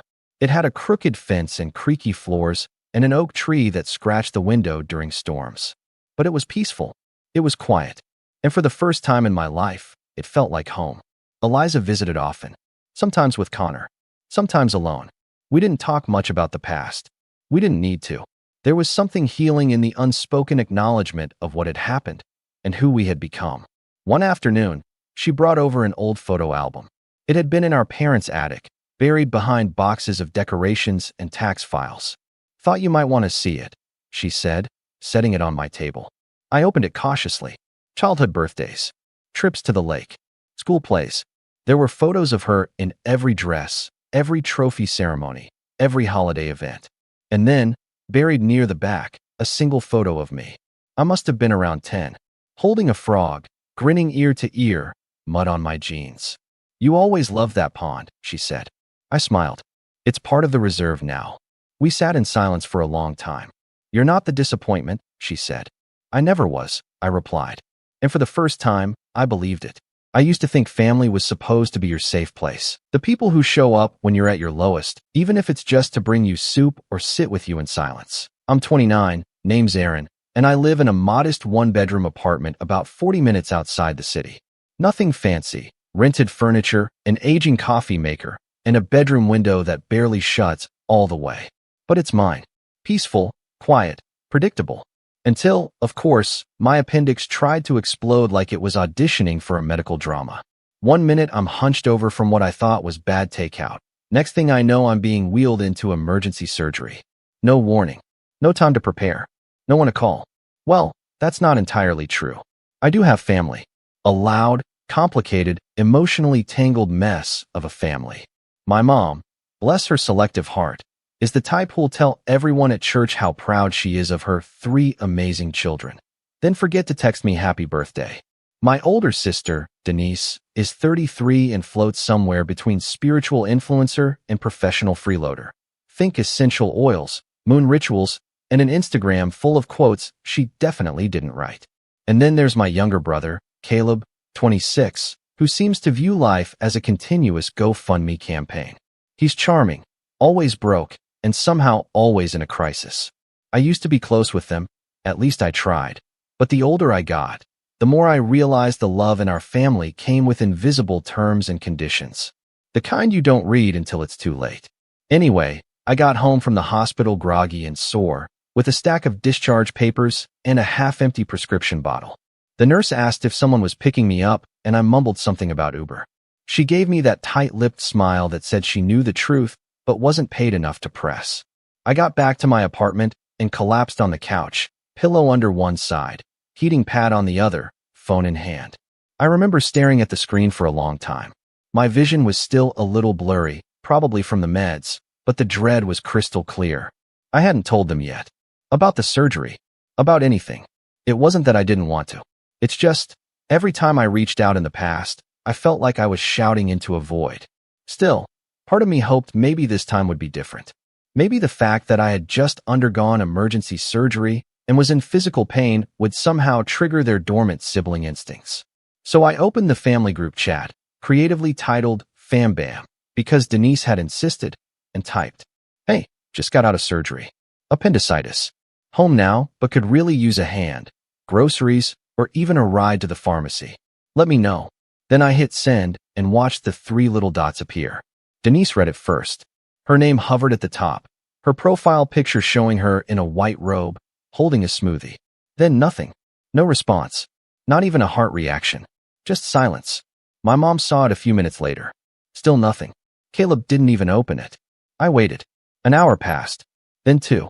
Eventually, I dozed off. When I woke up later that evening, I checked again. Still no replies. But there was a new post from Denise on Instagram. A boomerang of her at a spa, fuzzy slippers, cucumber slices over her eyes, captioned, "Self-care weekend. Detoxing from negativity." I stared at the screen for a long time. Not angry. Not even shocked. Just tired. Like the kind of tired that starts in your bones and settles there, like a second skeleton. I didn't have the energy to feel much else. Over the next few days, I got by on instant noodles, bruised apples, and the last of my frozen meals. Every movement hurt. The stairs were torture. Standing too long made me dizzy. I only left the apartment once, to drag myself 2 blocks to the pharmacy. I couldn't carry everything at once, so I left the Gatorade behind. I texted the group chat again the next week. Shorter this time. Still not doing great. If anyone's free to help with groceries, or even a short visit, I'd really appreciate it. No reply. Again. I told myself maybe they were busy. Maybe they didn't know how to help. Maybe I was asking too much. Then, 3 weeks after the surgery, I woke up to 53 missed calls. My phone was vibrating off the nightstand, buzzing like a hornet in a jar. My first thought, groggy and panicked, was that someone had died. I sat up too fast and winced. The pain shot through my side like someone lit a match under my ribs. I reached for the phone and saw the messages. All from Mom, Denise, Caleb, even a missed call from Uncle Mike, who I hadn't spoken to in over a year. Then I saw the text from my mom. "Can you lend your brother $3,000? It's urgent." That was it. "No, how are you?" "No, sorry, we didn't reply. Just money. A request, not a question. Like I was a vending machine for cash. Insert guilt, expect withdrawal." I blinked at the screen. My fingers hovered over the keyboard. I could feel my heartbeat in my throat. After weeks of silence, of eating cup noodles and limping to the mailbox, now, they remembered me? Not because they cared, but because Caleb had somehow managed to dig himself into yet another hole, and I was apparently the safety net he didn't even have to ask nicely. I stared at the phone, then slowly set it down on the nightstand. I didn't reply. I didn't even breathe for a second. I just got up. Slowly, carefully. Each step from the bed to the kitchen felt deliberate.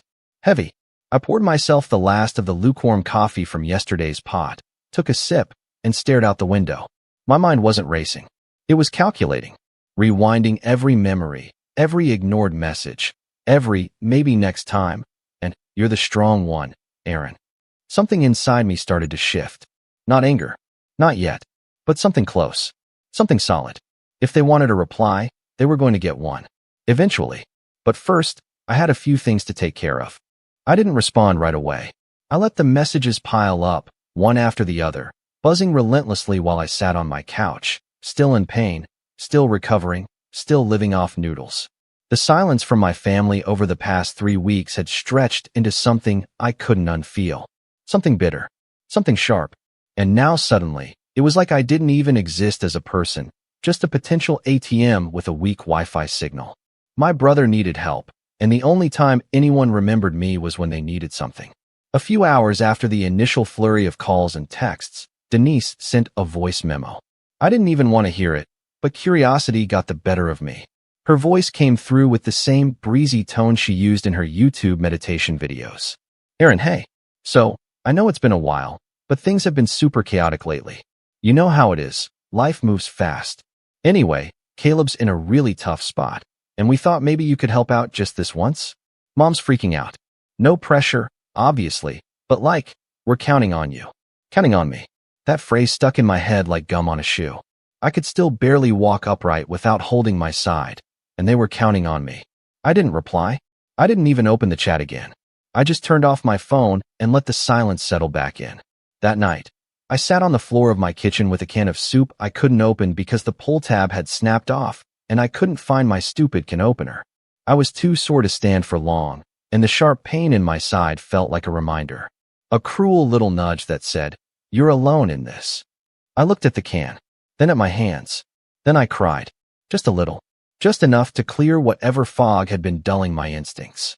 This wasn't just about being forgotten. This was about being used. A few days later, I finally called my mom. I needed to hear her voice. Needed to know if I was overreacting. if there was something I was missing. The phone rang twice before she picked up. Aaron, finally. We've been trying to reach you. Caleb's situation is urgent. No hello. No, how are you? Just straight to the point. I leaned back against the wall, phone pressed to my ear. You didn't respond to either of my messages. Not even a hope you're okay. There was a pause. Oh, honey, I'm sorry. I've just been so busy with Denise helping organize her retreat. And you're usually the one who figures things out on your own. That stung more than I expected. I was recovering from surgery, Mom. Alone. In pain. I asked for help. Well, we just thought, since you didn't say anything else, you must have been fine. Her tone turned vaguely defensive, like I was accusing her of a crime. I didn't argue. I didn't yell. I just said, okay, and let her talk. She went on about how Caleb was in a bind because of some investment that went wrong. Something about crypto, or a car flipping business, or a friend who vanished with the money. He needed a few thousand to get back on his feet, or else he'd lose everything. And Mom didn't have it. Denise didn't either. But me? I had a steady job and no kids, so I must have something tucked away. What they didn't know was that my job had just cut my hours a month ago. My emergency fund had taken a hit. And I'd been budgeting tightly, planning to pick up some side work as soon as I could move without flinching. But of course, none of that mattered. Because in their eyes, I was the stable one. The one who always showed up, stayed quiet, made things work. And they were right about one thing. I did make things work. Just not for them anymore. Over the next week, the guilt parade kept rolling in. Denise sent long texts about family unity and karma. Caleb texted too, short, aggressive bursts, pretending not to care, but clearly panicking. You always think you're better than us. It's not even that much for you. I'd do it for you. That last one nearly made me laugh. Then came the kicker. My mom called again. But this time, it wasn't just about money. I told Caleb he could stay with you for a bit. She said like she was asking me to water the plants. Just until he figures things out. My stomach dropped. What? Well, he's out of options, and you have that pull-out couch, right? I stood in the middle of my living room, blinking at nothing. You told him he could move in. Without asking me. He's your brother, Aaron. We need to support each other. And you're always saying how lonely you get. That one hit like a punch to the chest. I hung up. I didn't yell. Didn't argue. Just hung up. An hour later, I got a text from Caleb. I'll be there Saturday. It felt like the floor was shifting under me. My apartment, my quiet, safe space, was about to be invaded by the one person who drained every room he entered. And I didn't have the strength to fight. Not yet. But something was starting to shift. That week, I saw a therapist. First time in years. I didn't plan to say much. Didn't even know how to start. But once I did, everything poured out. The childhood moments I'd brushed off. The subtle favoritism. The way Denise could lie and be forgiven before dinner. How Caleb once crashed my car and didn't even say sorry. Mom covered it, told me not to make a scene. How they all acted like I had it easy just because I kept my head down and paid my bills on time. They only see what you give, my therapist said gently. Not what it costs you. That sentence rattled around in my head for days. Saturday came faster than I wanted. Caleb showed up with 2 duffel bags and a PS5. No hello. No thanks. Just walked in and dropped his stuff on the couch. Bathroom still broken? He asked, like it was my fault. It's not broken, I said quietly. The door sticks. You just have to, never mind. For the next few days, he treated the place like a crash pad. Didn't clean. Didn't ask. Ate the last of my food. Used up my shampoo. Blasted his shows until 2 a.m. I was still healing. Still working part-time remote. But Caleb made it feel like I was the guest. I overheard him on the phone more than once, telling someone that things were chill and that I owed him for something he did back in high school. I couldn't even remember what that was. On Thursday, I came home from a doctor's appointment to find him hosting 2 friends in my living room. Feet on the table, empty beer cans on the rug, someone smoking near the open window. I froze in the doorway. Dude, chill, Caleb said when he saw my face. It's just Matt and Jordan. They won't stay long. I didn't say anything. Just walked to my room, locked the door, and sat on the edge of my bed. That night, I couldn't sleep. Something had broken. Not snapped. Not shattered. Just unhooked. Like a rope that finally slipped off a pulley. I was done. Done being the quiet one. The stable one. The default yes. The next day, I called Denise. I need you to pick up Caleb, I said. He's not staying here anymore. She paused. Wait, what happened? I didn't agree to this. He doesn't respect my space, and I'm still recovering. You're being dramatic, Aaron. He just needs time. So do I. She sighed, then switched tactics. Fine, but I can't take him in. Mom said she can't either. Then he can figure it out himself. Like I did. She hung up. Caleb stayed 2 more days. I didn't talk to him. He didn't talk to me. Then, without warning, he was gone. Left a bag of trash by the door and took the last of my cereal. No goodbye, no note. That night, Mom called. Did you really kick your brother out? No, I said. I just finally stood up for myself. There was a long silence on the other end. Then came the words I didn't expect. You've changed, Aaron. I stared at the wall, phone hot against my ear. No, I said softly. I just stopped pretending. The next morning, I woke up to a group chat bomb. Dozens of messages. Denise had apparently decided to go nuclear. She posted screenshots of our private conversation, twisted the story, made it sound like I'd abandoned Caleb in his time of need, that I was hoarding money, that I thought I was better than the family, even dragged in distant relatives I hadn't seen since Grandma's funeral. Then came the final message from Mom. I raised you better than this. We don't turn our backs on family. That was the breaking point. That was the moment I knew. They didn't just misunderstand me. They didn't see me at all. I sat on the couch, looked around at my tiny apartment, still cluttered from the Caleb invasion, and realized I'd spent my whole life trying to earn love that came with conditions. Trying to be good enough for people who never wanted to know who I really was. And now? Now I was finally ready to stop playing the part they'd written for me. I stood up, walked over to my laptop, and opened a new document. Because if they wanted to play games, I was going to write the rules this time. I won't pretend the days after the group chat fallout were triumphant. They weren't. There was no music swelling in the background as I declared my independence. No cinematic montage of me burning bridges and thriving immediately. What actually happened was a lot quieter and a lot lonelier. The group chat went dark after that blast from Denise. No more good morning gifts from Mom. No more passive-aggressive links to Caleb's business ventures. Just silence. Cold and total. Like I'd been voted off the island. And for a while, that silence was deafening. I'd never realized how much space my family had taken up in my head until they stopped talking to me. That first week was rough. I kept thinking maybe I'd gone too far. That maybe I should have just lent Caleb the money, let him crash a little longer, kept my mouth shut, kept the peace. That's what I'd always done. That's what being this strong one was supposed to mean, right? But then I'd walk past the mirror and catch a glimpse of myself. Sunken eyes, hunched shoulders, pale skin that hadn't seen daylight in weeks. And I'd remember, they weren't thinking about you when you needed them. They weren't busy. They just didn't care enough. It took me another few weeks to fully get back on my feet, physically and emotionally.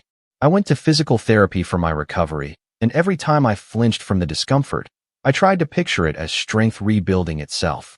I started cooking again, nothing fancy, just basic stuff. Eggs that didn't come from a powder packet. Rice that didn't live in a styrofoam cup. I even organized my apartment, got rid of Caleb's leftover junk, and donated an old chair I'd been holding onto for no good reason. The space started to feel like mine again.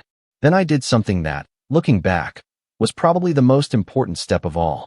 I turned my pain into structure. Every morning, I woke up at 7 a.m. sharp, even if I hadn't slept well. I made coffee, stretched, and wrote in a notebook for 15 minutes, whatever came to mind. Sometimes it was just, I'm tired. This hurts. Other times, it was fragments of goals, buried dreams I'd forgotten about. I'd always wanted to work for myself somehow, but I never thought I had the freedom or support to even try.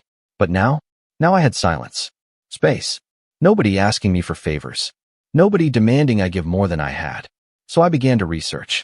I'd worked in logistics for a mid-sized company for years. Low pay, predictable hours, glass ceiling so thick it might as well have been concrete. But I had skills. Organizational skills. Problem solving. Vendor coordination. I'd learned how to streamline chaos. I just never thought of it as valuable because no one in my life ever said it was. They saw me as dependable, not capable. The one who'd pick you up from the airport, not the one who could build something. That changed when I found a thread on Reddit, of all places, about remote freelancing and operations management. A guy who'd quit his job and started consulting for small businesses full-time.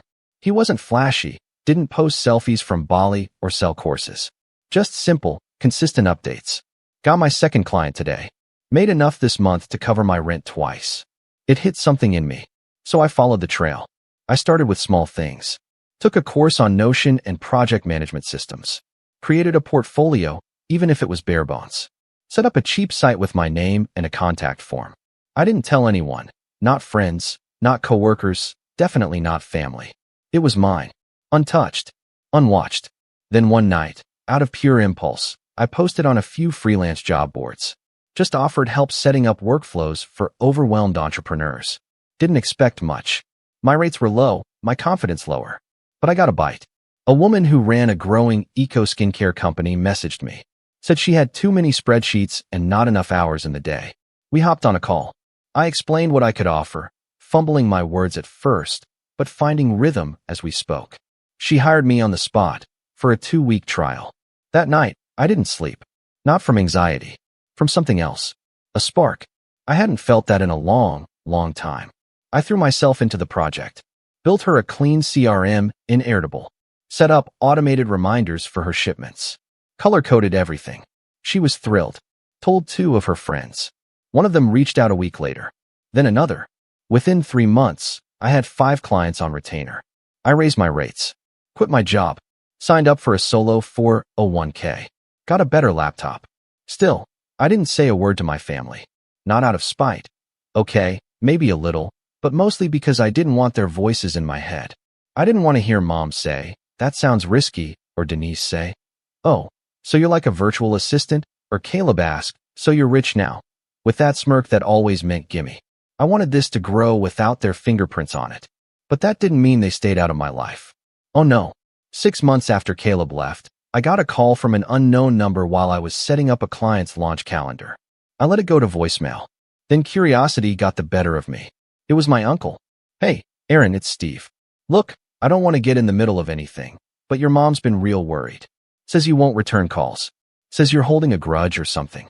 Anyway, Caleb's been going through it again. Lost another job. Thought maybe you could reach out, be the bigger man. You know how family is." I stared at the screen.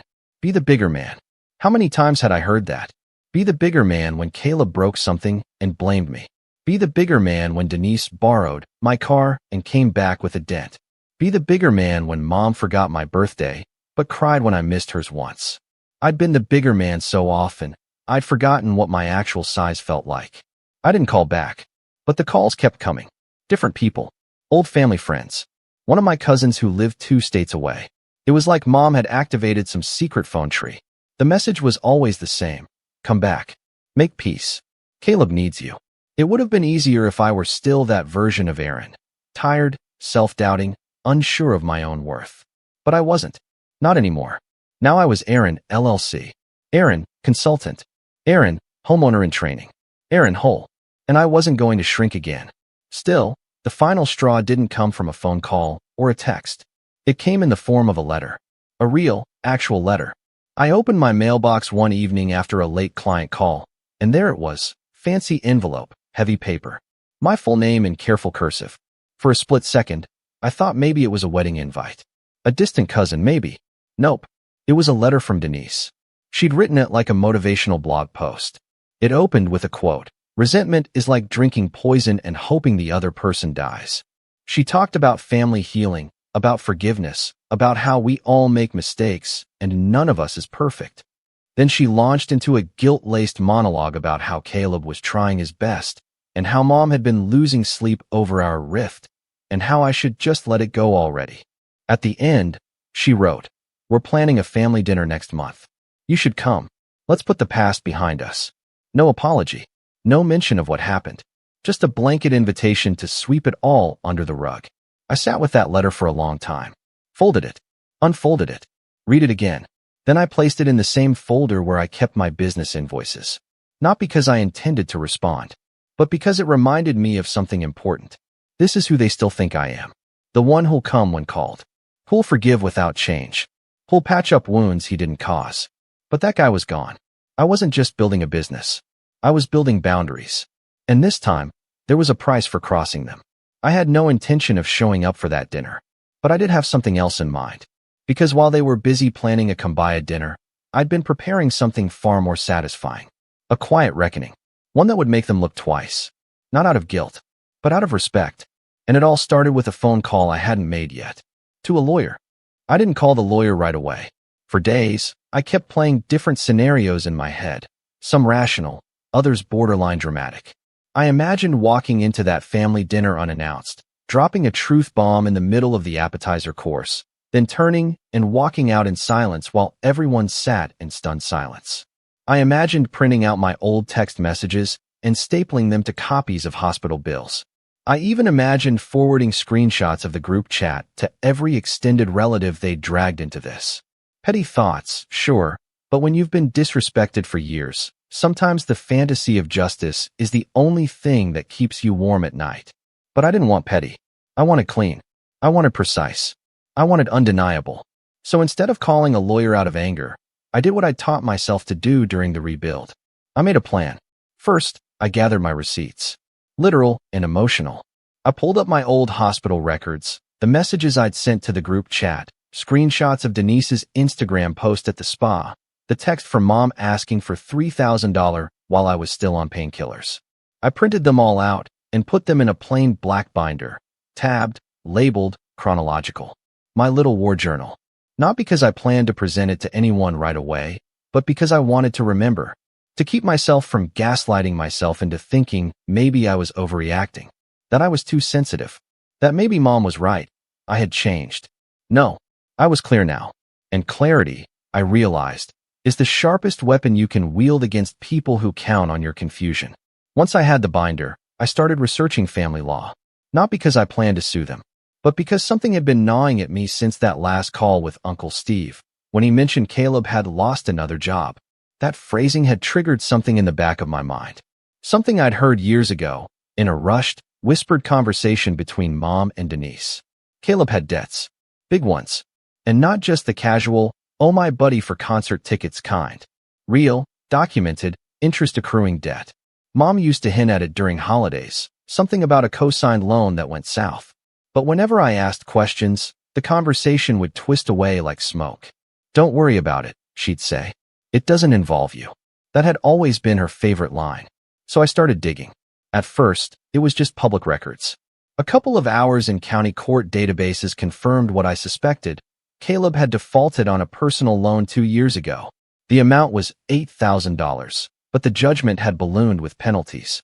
Then I found a second judgment, smaller but more recent, tied to an unpaid vehicle lien.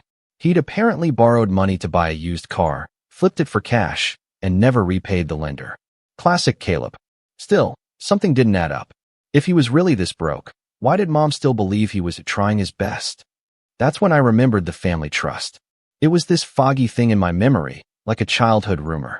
I only heard about it once, years ago, when my grandfather passed. He left behind a modest inheritance. Nothing extravagant, but enough to matter. There had been whispers about a trust fund set up for the kids, me, Denise, and Caleb. But after the funeral, it vanished from discussion. Every time I asked about it, mom would deflect. Oh, it's all taken care of. Nothing you need to worry about. Denise used to joke that she'd already spent hers spiritually, whatever that meant. Caleb never mentioned it, and I figured maybe it had just gone to funeral expenses or been split behind closed doors.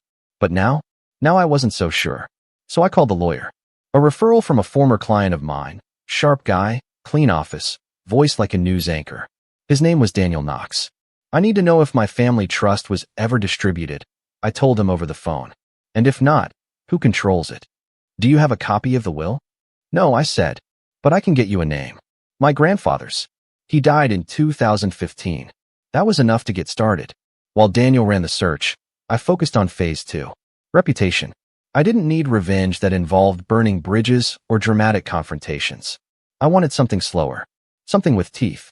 So I started telling the truth, but selectively. I reached out to a few cousins I'd kept in touch with over the years. Casual conversations, nothing obvious. Hey, just checking in. Have you heard from Denise lately? Weird situation over here. Or, did Caleb ever pay you back for that thing? I just remembered he borrowed from a bunch of people after Grandpa passed. I didn't need to push hard. The thing about people like Denise and Caleb is that they leave trails of resentment wherever they go. All I had to do was flip a few stones. It didn't take long. Turns out Caleb had borrowed $600 from one cousin for car repairs, then ghosted him. Another had been guilted into investing in one of his failed startups. Denise had promised to help a friend plan a wellness retreat, took a deposit, and then backed out last minute citing Mercury retrograde. The more I heard, the more the picture sharpened. My family hadn't just failed me. They'd quietly failed everyone. But they were protected by distance, by silence, by the illusion of unity. Everyone just assumed they were messy, but well-meaning. That mom was a little overbearing, but full of love. That Caleb was unlucky, not manipulative. That Denise was flaky, not calculated. I decided it was time to change the narrative. I wasn't going to lie. I was going to document. So I created a folder in my drive. Called it History. Inside, I began dropping files. Photos of texts, screenshots of missed calls, a timeline of events, dates, names, numbers. I didn't share it. Not yet. But I built it like I was preparing a case. Not for court, but for clarity. For closure. For the day they would try to rewrite history again, and I could say, no, this is what happened. This is who you were. And just as I finished organizing the last folder, Daniel called. You were right, he said. There was a trust. My chest tightened. And it was split 3 ways. Equal shares to you, Denise, and Caleb. Your grandfather specified that the funds be held in a family trust until the youngest turned 25. That happened 3 years ago. And was it ever distributed? 2 of the shares were, Daniel said carefully. Caleb and Denise signed their paperwork. Yours, however, was signed by a third party. My heart dropped. What do you mean? He paused. It looks like someone forged your signature. The paperwork claims you waived your share and gave it to your mother for emergency family use. I couldn't breathe. How much was it? Roughly $32,000. The line went quiet. $32,000. Gone. Behind my back. Signed away by someone I trusted. And suddenly, everything clicked into place. The spa trips. The borrowed cars. The sudden generosity during holidays that never extended to me. Mom always claimed to be broke. But the math didn't lie. Neither did the documents. I didn't cry. I didn't scream. I just said, can you help me fix this? Daniel said yes. And just like that, the setup was complete. I had the binder. I had the files. I had the truth. And now? Now I had the receipts. I wasn't going to their dinner. But I was going to serve something far more satisfying. Cold. Precise. Undeniable. Daniel took care of the legal side like a surgeon. No fuss, no flash, just clean incisions and precise paperwork. Within 2 weeks, he filed a formal petition to dispute the signature on the trust release. He had already run a forensic analysis on the document, comparing it with my past signatures from work documents, contracts, and even an old lease. The results were clear. The one on the trust wasn't mine. Whoever forged this didn't even bother getting the angle of your R right, Daniel said, flipping through the reports in our Zoom call. Sloppy. I've seen better attempts on gas station receipts. It was surreal watching it unfold. All the moments I'd gaslit myself into thinking maybe they didn't mean to hurt me, or maybe I misunderstood collapsed under the weight of cold, irrefutable proof. It wasn't just emotional neglect or favoritism anymore. It was fraud. It was theft. And Mom had signed the witness line. My own mother. In the end, Daniel presented our case quietly to the Family Trust Board, backed by his findings and the forensic report. We didn't need to sue. Thankfully, the board was efficient. They froze the remaining assets and launched an internal investigation. A few weeks later, they notified us that I would be receiving a full restitution of my third, plus interest. $39,417.16 was wired into my business account one crisp Monday morning. I stared at the number in disbelief, the morning sun creeping through the blinds. It wasn't even about the money anymore. It was the principle, the acknowledgement, the fact that someone, somewhere, had finally said, you were right. They stole from you. And now we're fixing it. And that's when I decided it was time to go public. Not with a lawsuit, not with a Facebook post, not with a screaming match. Just the truth. Remember that history folder I built? I turned it into a private link and shared it with 10 people, 10 carefully chosen individuals. A few cousins, 2 family friends, my Uncle Steve, and a former neighbor who always sided with Mom and once called me the dramatic one. I didn't add commentary. No long monologue. Just a message. Thought you might want to know the full story. It didn't take long. Within 48 hours, The group chat, which I'd long since muted, exploded. Denise was the first to text. She skipped the usual fluff. "I can't believe you're airing private family matters to everyone like this. This is so petty, Aaron." To which I calmly replied, "Private family matters didn't stop you from forging my name." She never responded. Then Caleb tried. "Dude, you're blowing this way out of proportion. You got the money, right? So what's the big deal?" I stared at that message for a long time. Then I typed, "The big deal is that you and Mom decided I didn't matter. That you could take from me, and I'd just accept it. You didn't just steal money. You stole trust. And you never apologized." He left me on read. Mom was last. Her message was longer. Rambling. She didn't admit anything outright, but she danced around it. "I only did what I thought was right for the family. Caleb was in trouble. Denise needed help. You were always so independent, Aaron. I didn't think you'd even notice. It wasn't meant to hurt you. I just needed to take care of everyone. I didn't know how else to keep us together." That last line, "keep us together," that was always her excuse. Keep the peace. Keep the image. Keep the lie. I didn't reply, but the fallout rippled without me lifting another finger. Uncle Steve called me 2 days later. "Your mom's been calling everyone, trying to do damage control," he said, voice low. "But people are talking. This whole thing, it's not going away. She's not the victim here," I said. "I know," he said. "I just didn't realize how deep it went. I'm sorry I ever asked you to be the bigger man." That wasn't fair. That small sentence felt bigger than anything else that week. The family dinner? Canceled. Apparently too many scheduling conflicts. Translation: no one wanted to look each other in the eye now that the mask was off.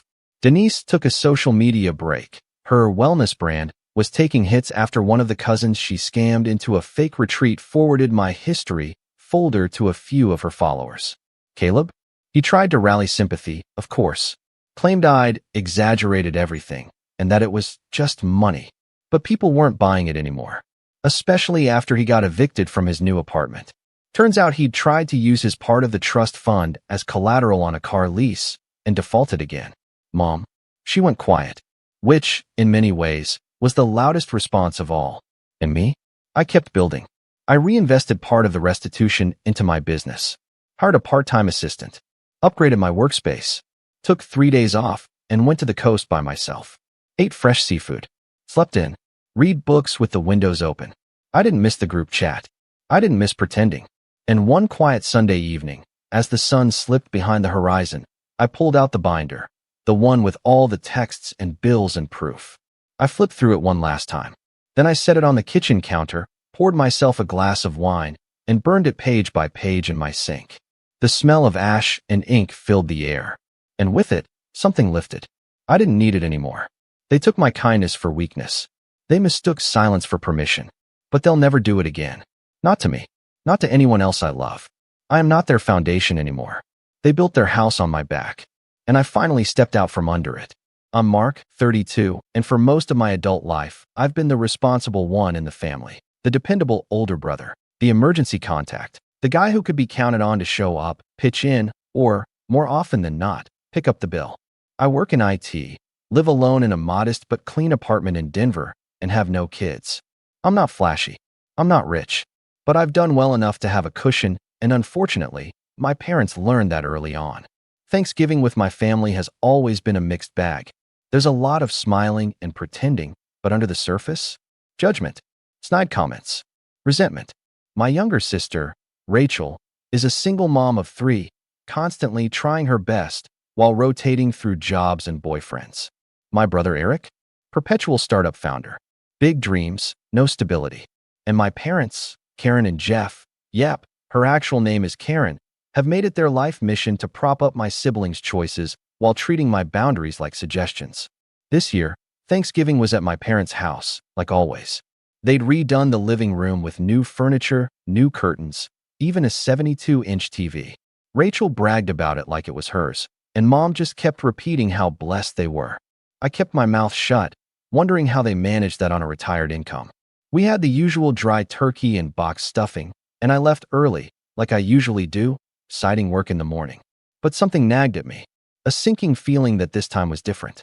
3 days later, on a quiet Sunday night, I checked my credit card out of habit. I wasn't expecting much, maybe a gas charge, some groceries. Instead, I saw a $2,342 charge from a furniture store I'd never stepped foot in. Confused, I tapped into the statement. It listed a new sectional, the TV, curtains, a kid-sized bunk bed set, and installation fees. My stomach dropped. I called the number listed on the invoice. A chipper woman confirmed the delivery was signed for by my dad. At first, I assumed it had to be a mistake. A mix-up with an old card? Maybe fraud.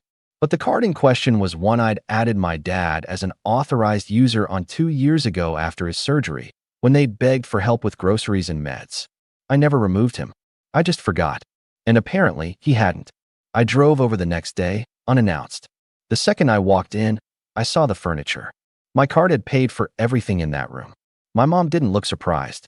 My sister didn't even pause her conversation on speakerphone. But my dad turned around, grinning like it was a joke. "Hey, there he is," he said, gesturing at the TV with a beer in hand. "Nice, right? We figured, since you don't have kids or a family of your own, might as well help out the ones who do." I didn't say anything for a second. I just stared at him, at the way Rachel rolled her eyes like I was overreacting, at how none of them looked the least bit sorry. Then I laughed. Just once. Sharp. Disbelieving. "Cool," I said quietly. "Then you'll love what comes next." No one asked what I meant. Rachel waved her hand dismissively. "It's not that deep, Mark. It's just a little help." That night, I sat in my apartment with the lights dimmed and the TV muted, staring at my laptop. I pulled up my accounts and started reviewing everything. Turns out, the furniture charge was just the tip of the iceberg.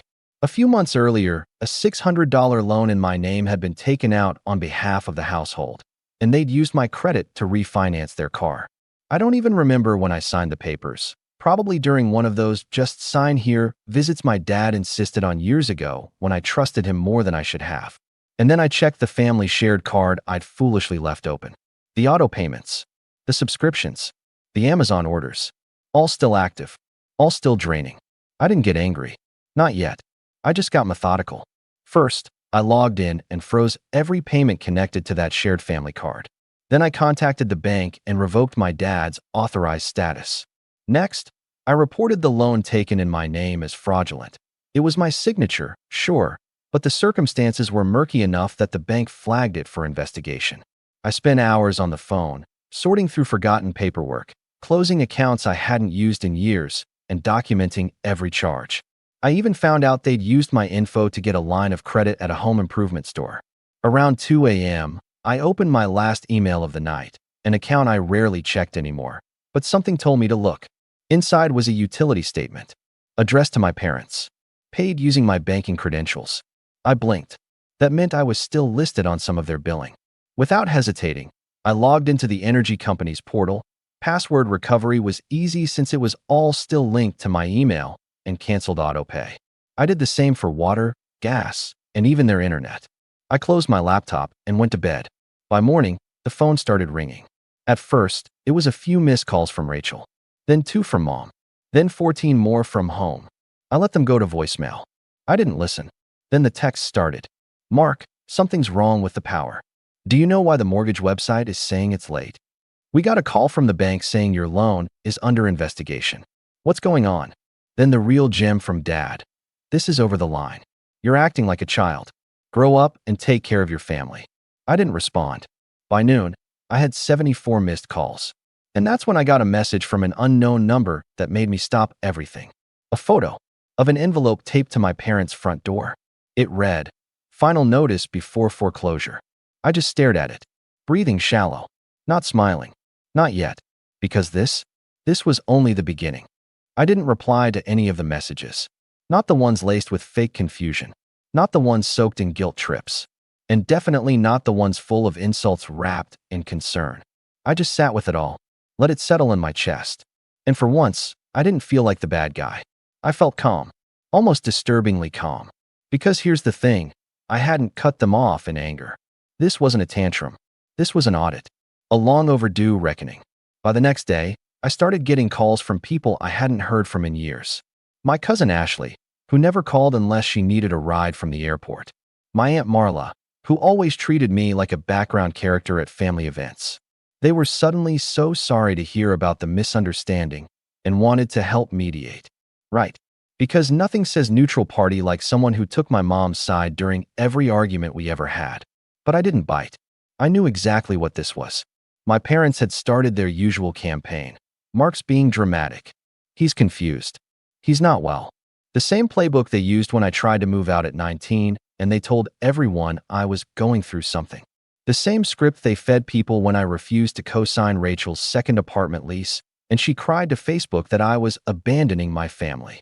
I wasn't playing along this time. Instead, I called a lawyer. I needed someone who could help me do more than just patch holes. I wanted to bulletproof my future. He walked me through the steps: freeze my credit, notify the 3 major bureaus, file a formal fraud report, comb through every document I'd ever signed with my dad present. Turns out, the car refinance wasn't just in my name. It had tied my credit score directly to their payment history. One missed payment from them, and I'd take the hit. And the mortgage?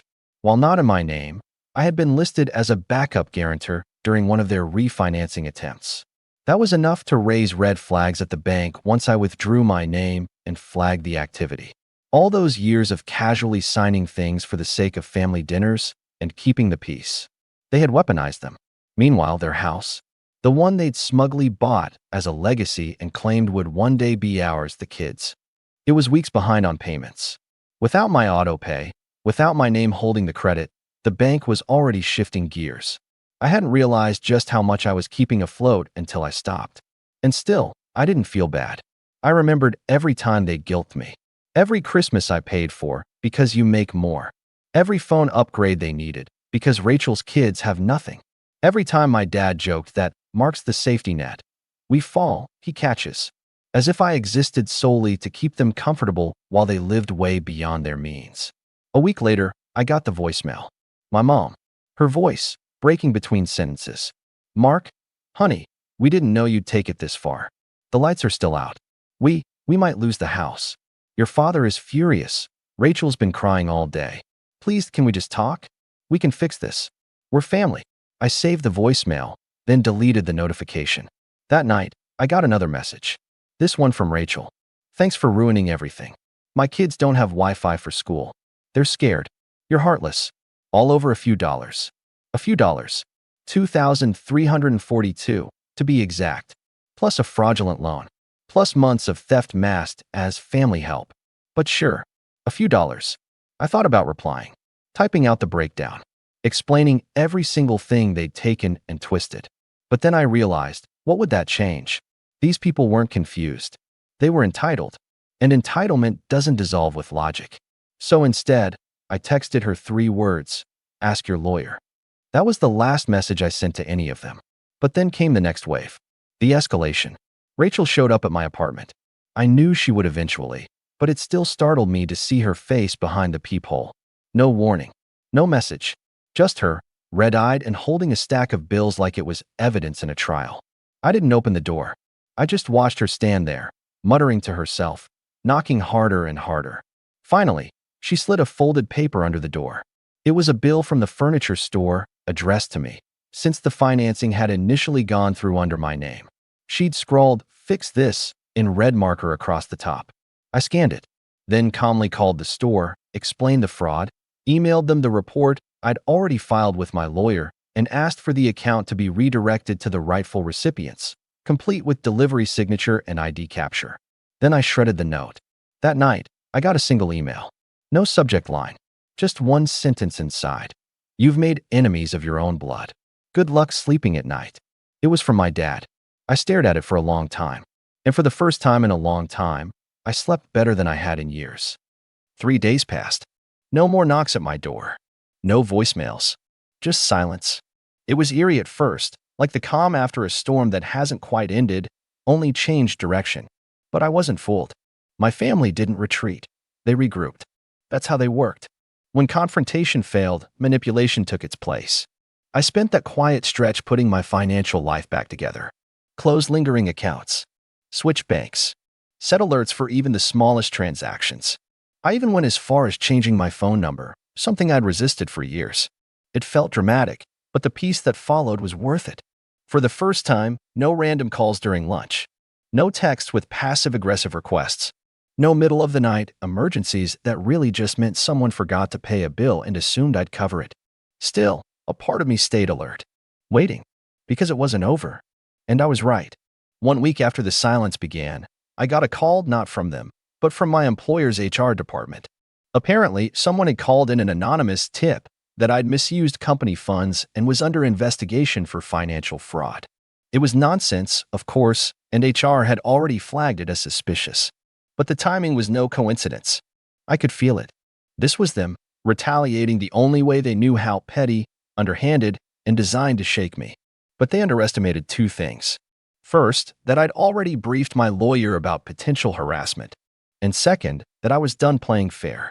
The next day, my lawyer helped me draft a cease and desist letter addressed to each of them: my dad, my mom, and my sister. Formal, legal, clear. Any contact, indirect or otherwise, would be documented and followed up in court. I sent them certified, signed receipt only. But I didn't stop there. During my financial review, I discovered something unexpected. When my parents refinanced their house years ago, they'd used a shared document platform to manage the paperwork. A sloppy move, especially for a man like my father who always thought he was 5 steps ahead. The platform still had open folders, old scans, disorganized, half-complete loan applications with partial social security numbers, utility bills, even Rachel's school loan docs. And mixed into all of it, my own bank info, a digital trail of when, where, and how they'd used my credentials to open the family line of credit. It wasn't just circumstantial. It was concrete. I printed everything, annotated it, sent a copy to my lawyer. Then I got a call from the mortgage lender. It was a polite man named Tom, who asked if I had time to answer a few questions. Apparently, when the mortgage went into flagged status, a payment discrepancy caught the bank's attention. My sudden removal triggered a deeper review. And when they contacted my parents, the answers they gave didn't add up. Tom wasn't accusing me of anything. On the contrary, he was asking if I had any idea why the bank statements they'd provided had my name on them, despite me not being a listed party on the current mortgage. I told him everything, calmly, professionally. Then I offered to forward a few documents. He accepted. That was Thursday. By Monday, things had escalated further. Their account was now in review for possible identity misuse. The lender froze the refinance benefits pending a formal audit. My parents weren't just at risk of foreclosure anymore. They were under investigation. And still, I hadn't spoken a single word to any of them. But they broke the silence. Monday night, my new number buzzed with a message from an unknown contact. The message had no text, just a photo. It was my childhood dog, well, the Urn, a little wooden box with Max's name on it, sitting on their porch step. Underneath it, written in Sharpie on a piece of torn cardboard. This what you wanted? I stared at it for a long time. Max had passed 2 years ago. They knew he was the one thing I'd loved without reservation in that house. Bringing him into this? That wasn't guilt. That was war. I didn't reply. But the next morning, I made one final call. Not to them. To the HOA. Their home was under a strict homeowners association. Part of the reason they'd begged me for help with refinancing in the first place: late fees, missed dues, penalties. I had no official role anymore, but I still had copies of their old delinquencies. I filed a report. Not petty, just accurate. Documented missed payments, unauthorized renovations, and flagged potential leasing violations based on a tip I received that they were considering renting a portion of the house for income without disclosing it. Then I sat back and waited. The final domino hadn't fallen yet, but it was leaning. It took 2 weeks. 2 weeks of waiting, checking, and silence before the storm finally reached its breaking point. I was walking back from the grocery store when I got the call, my lawyer again. His tone was oddly light, casual even. He'd just received confirmation that the mortgage investigation had concluded, and as expected, the findings were severe. According to the official report, the refinancing had involved false documentation, namely, forged signatures, inconsistent credit authorizations, and misrepresentation of income. All of it linked back to my dad. The account was officially considered in breach, and foreclosure proceedings would now move forward unless full payment was made within 30 days. Spoiler, they didn't have it. I'd known this would happen. I had prepared for it. But hearing the final nail go in, that did something to me. It didn't feel like victory. It felt like freedom. But they didn't go quietly. That weekend, I received one last, desperate volley. This time from my mom. Not a voicemail, not a knock, but a handwritten letter. My stomach twisted the moment I saw the envelope. Her handwriting perfect, always in blue ink, the loops of her letters like she was still writing birthday cards to her friends from church. I almost threw it away, but I read it. Inside was a 4-page letter that started with guilt, then spiraled into venom. She talked about how I had humiliated the family, how people were talking, how Rachel's kids were now suffering in school because of unstable internet and home life. She even went as far as accusing me of torching my father's legacy over a misunderstanding. And then came the real blow. After all we've done for you, raising you, feeding you, giving you a home, you repay us by acting like a stranger? You're lucky we let you be part of this family at all. That line, that single sentence, it landed like a slap. But instead of rage, I felt clarity. I folded the letter back into the envelope and slipped it into the back of my filing cabinet with the rest of the documents. I wasn't going to reply. I wasn't going to give her the satisfaction of knowing her words still had weight. Because they didn't. Instead, I started writing something else, my own letter. Not to them, to the bank. I offered to submit a full personal statement detailing the identity misuse, along with a sworn affidavit. The lender already had everything they needed to move forward, but I wanted this to be airtight. I wasn't going to let a single loophole reopen the door. Then came the news articles. Small town, tight community. Word got around. One of the local real estate blogs posted a foreclosure notice that included a familiar address. It was subtle, just a data-driven post about rising foreclosures in the area. But I recognized the photo, the listing, the once beautiful family home, now pending foreclosure due to financial irregularities. That same night, Rachel went on a full-blown rant on Facebook. Screenshots flooded in from mutuals I hadn't even spoken to in years. Her post was over 1,000 words of vitriol, filled with phrases like betrayed by my own blood, and some people are so selfish they'd rather see their family homeless than let go of a grudge. The comments ranged from sympathy to brutal honesty. A few cousins chimed in to ask why she thought using someone else's credit wasn't a big deal. One uncle asked point blank, "Didn't you once say Mark was a backup plan?" She deleted the post within hours, but not before I archived it.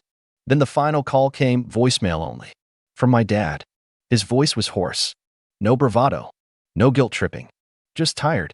"Mark, I know you hate me. I get it now. I messed up. We messed up. The house is gone. Rachel's gone back to living with Marla. And your mom, she won't talk to me.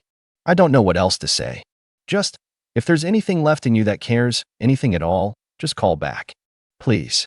I didn't. Because here's what he didn't understand. I didn't hate him. Hate takes effort. Hate requires presence. What I felt was absence. Detachment. The final release of a rope I had been holding on to for 3 decades, bleeding my hands raw, trying to keep a dysfunctional ship from sinking. Now it was gone. And I was still standing. A month later, the house was listed as bank-owned. I drove by once, not to gloat, just to see. The front yard was overgrown. The windows empty. The mailbox stuffed with unread mail. A foreclosure notice taped inside the glass pane of the front door. There were no signs of Max's urn. No cardboard messages. Just silence. That night, I did something I'd been avoiding for years. I opened a folder on my laptop titled Denver Plans. Inside were tabs I'd saved about condos, co-ops, and investment properties. Places I never felt I deserved to live in, because I was always too busy supporting the family. Always one emergency away from dipping into the savings I'd worked so hard to build. Now, I wasn't just looking. I was buying. 3 months later, I moved into a quiet building with brick walls, polished wood floors, and a view of the city skyline that made me feel like I could finally breathe. I found new furniture, my furniture, decorated how I wanted. I hosted my own holidays, sometimes just for myself, sometimes with friends who had become family in the way blood never quite managed. No one asked me for money. No one guilted me for success. For the first time, I lived my life without the invisible weight of being the designated fixer, the doormat, the lucky one. I wasn't lucky. I was free. And sometimes, freedom starts with a canceled charge and ends with a front door no one else has a key to. Not even family. Especially not family. My name's Daniel, I'm 28, and this happened just over a year ago. It was the last Thanksgiving I ever spent with my extended family, at least, the last one I'll ever willingly attend. You know that feeling when you walk into a room, and it's like everyone's been talking about you just seconds before you arrived? Yeah, that feeling. Multiply it by 100, Add some laughter that dies a little too fast, and sprinkle in a few side eyes from cousins you once shared bunk beds with. That's the energy I stepped into when I drove 3 hours to my Aunt Carol's house for what I thought would be just another awkward, mildly tense family gathering. I wasn't prepared for what it would become. Now, a little backstory. My grandfather, Richard, was the patriarch of the family, the kind of man who wore suspenders with actual purpose, had a laugh that could fill a church hall, and taught me how to play chess and change a tire before I hit double digits. He practically raised me. My mom passed when I was 6, and Dad wasn't in the picture, so Grandpa stepped in without hesitation. We lived together up until I left for college, and even after that, I called him weekly, visited often, and helped him out with groceries and appointments when his knees started giving out. I wasn't his favorite grandson, or anything. He didn't play favorites, but I was the one who stuck around when the others drifted off. And they did drift off. Especially my Aunt Carol and her kids. Carol is, well, imagine the queen bee of a high school who never grew out of that energy. Always in control, always knows what's best, always has to be right. Her son Brad, 32, personal trainer with the IQ of a houseplant and the ego of a B-list celebrity, moved to Miami years ago and only visited when there was something in it for him. Her daughter Ashley is a little better, but she takes after her mom in ways she doesn't even realize. Passive-aggressive compliments, performative kindness, that kind of thing. My other aunt, Judy, is quieter, more reserved, and tends to follow Carol's lead to avoid conflict. I think she's scared of her, honestly. Grandpa passed in late October. Peacefully, in his sleep, after watching an old Western and half-finishing a bowl of Rocky Road. I was the one who found him. I'd swung by to drop off some soup and noticed the TV was still on and his glasses were resting on his chest like they always were when he dozed off. Only this time, he didn't wake up. I called 911, then called Carol and Judy. It was quiet on their end, and for a moment, I thought maybe they were going to handle it with grace. I was wrong. The funeral planning was tense. Carol immediately took over like she was the CEO of grief, barking out orders, deciding what Grandpa would have wanted based on assumptions instead of facts. When I gently reminded her that Grandpa and I had talked extensively about what he wanted, no open casket, no big church service, just something small with his favorite jazz record playing, she waved me off like I was an intern interrupting a board meeting. Daniel, honey, I know you meant well, but your grandfather was a traditional man, she said, flipping through flower arrangements like she was picking out centerpieces for a wedding. He would want a proper send-off. I knew arguing would go nowhere. So I kept my mouth shut. I let her run the show, even when she ordered a tacky mahogany coffin that cost more than my used Honda and insisted on a priest Grandpa had never met. I handled the parts she didn't care about, making sure Grandpa's favorite sweater was folded neatly in the casket with him, burning a CD of his favorite jazz tracks to play after the service, and writing the eulogy because nobody else wanted to. I still have a copy of it. He deserved better than what they gave him. A week after the funeral, I got a call from Grandpa's lawyer. Turns out Grandpa had rewritten his will 2 months before he passed. He'd named me the executor and asked that I deliver the reading of the will personally, in front of the family. His exact words were, "You'll know when the moment's right." Trust me. At first, I didn't know what that meant. Deliver it personally? Who does that anymore? But he was old-fashioned like that. No emails. No letters in the mail. He wanted his wishes heard out loud. Thanksgiving came fast, and for reasons I still can't quite explain, I decided to go. Maybe I wanted closure. Maybe I wanted to feel like I still had a family. Maybe I just wanted to see what Carol would do next, because part of me knew something was coming. I arrived around 3 p.m., bottle of a drink in one hand and a very important manila envelope tucked safely in my jacket. The vibe was off from the second I stepped inside. People stopped talking the moment I walked in. My cousin Brad raised his beer in a lazy, mocking salute. Aunt Carol gave me a once-over and said, "Oh, you made it. Thought you might be too busy playing martyr to show up." I blinked. Good to see you too." The dinner was worse. Carol and Brad dominated the conversation, laughing loud and long at stories that weren't funny, all while throwing little jabs at me in between bites of turkey. Ashley asked if I was still doing that sad little office job, and Brad joked about how I probably lived in a basement with my chessboard and canned soup. Judy just kept her head down, sipping her drink like she was trying to melt into her chair. And then came the moment. We were halfway through dessert when Carol clinked her glass like she was giving a wedding toast. All right, I have a fun idea," she said, her voice dripping with condescension. "Let's vote. Is Daniel even part of this family anymore? Laughter erupted. Not from everyone, but enough to make my stomach twist. Brad hooped like he'd just heard the best joke in the world. Ashley covered her mouth like she knew it was mean but couldn't help herself. Judy stared at her pie. I didn't argue. I didn't even speak. I just stood up, walked outside, and sat in my car for a minute, hands shaking, heart pounding. That was the moment. That was what Grandpa meant. I could feel it. I went back in, calm, quiet, envelope in hand. The laughter stopped instantly. I have something to read, I said. My voice was steady. I don't even know how. It's from Grandpa. Carol narrowed her eyes. What are you talking about? I sat down at the end of the table, opened the envelope, and unfolded the will. I was instructed to deliver this personally. Grandpa's final wishes. You could hear a pin drop, and as I began to read, the smiles started to fade. Carol's expression morphed from smug amusement to something sharper, like a teacher who just realized the student she mocked is reading directly from the principal's notes. Brad leaned back in his chair, trying to act like he didn't care, but I caught the twitch in his jaw. Ashley reached for her glass. Judy still hadn't looked up. I took my time. Grandpa's lawyer had written it all out clearly, but it was Grandpa's voice I heard in my head. I could picture him writing it, probably late at night in his favorite recliner, that little brass lamp on beside him, the smell of old books and cedar hanging in the air.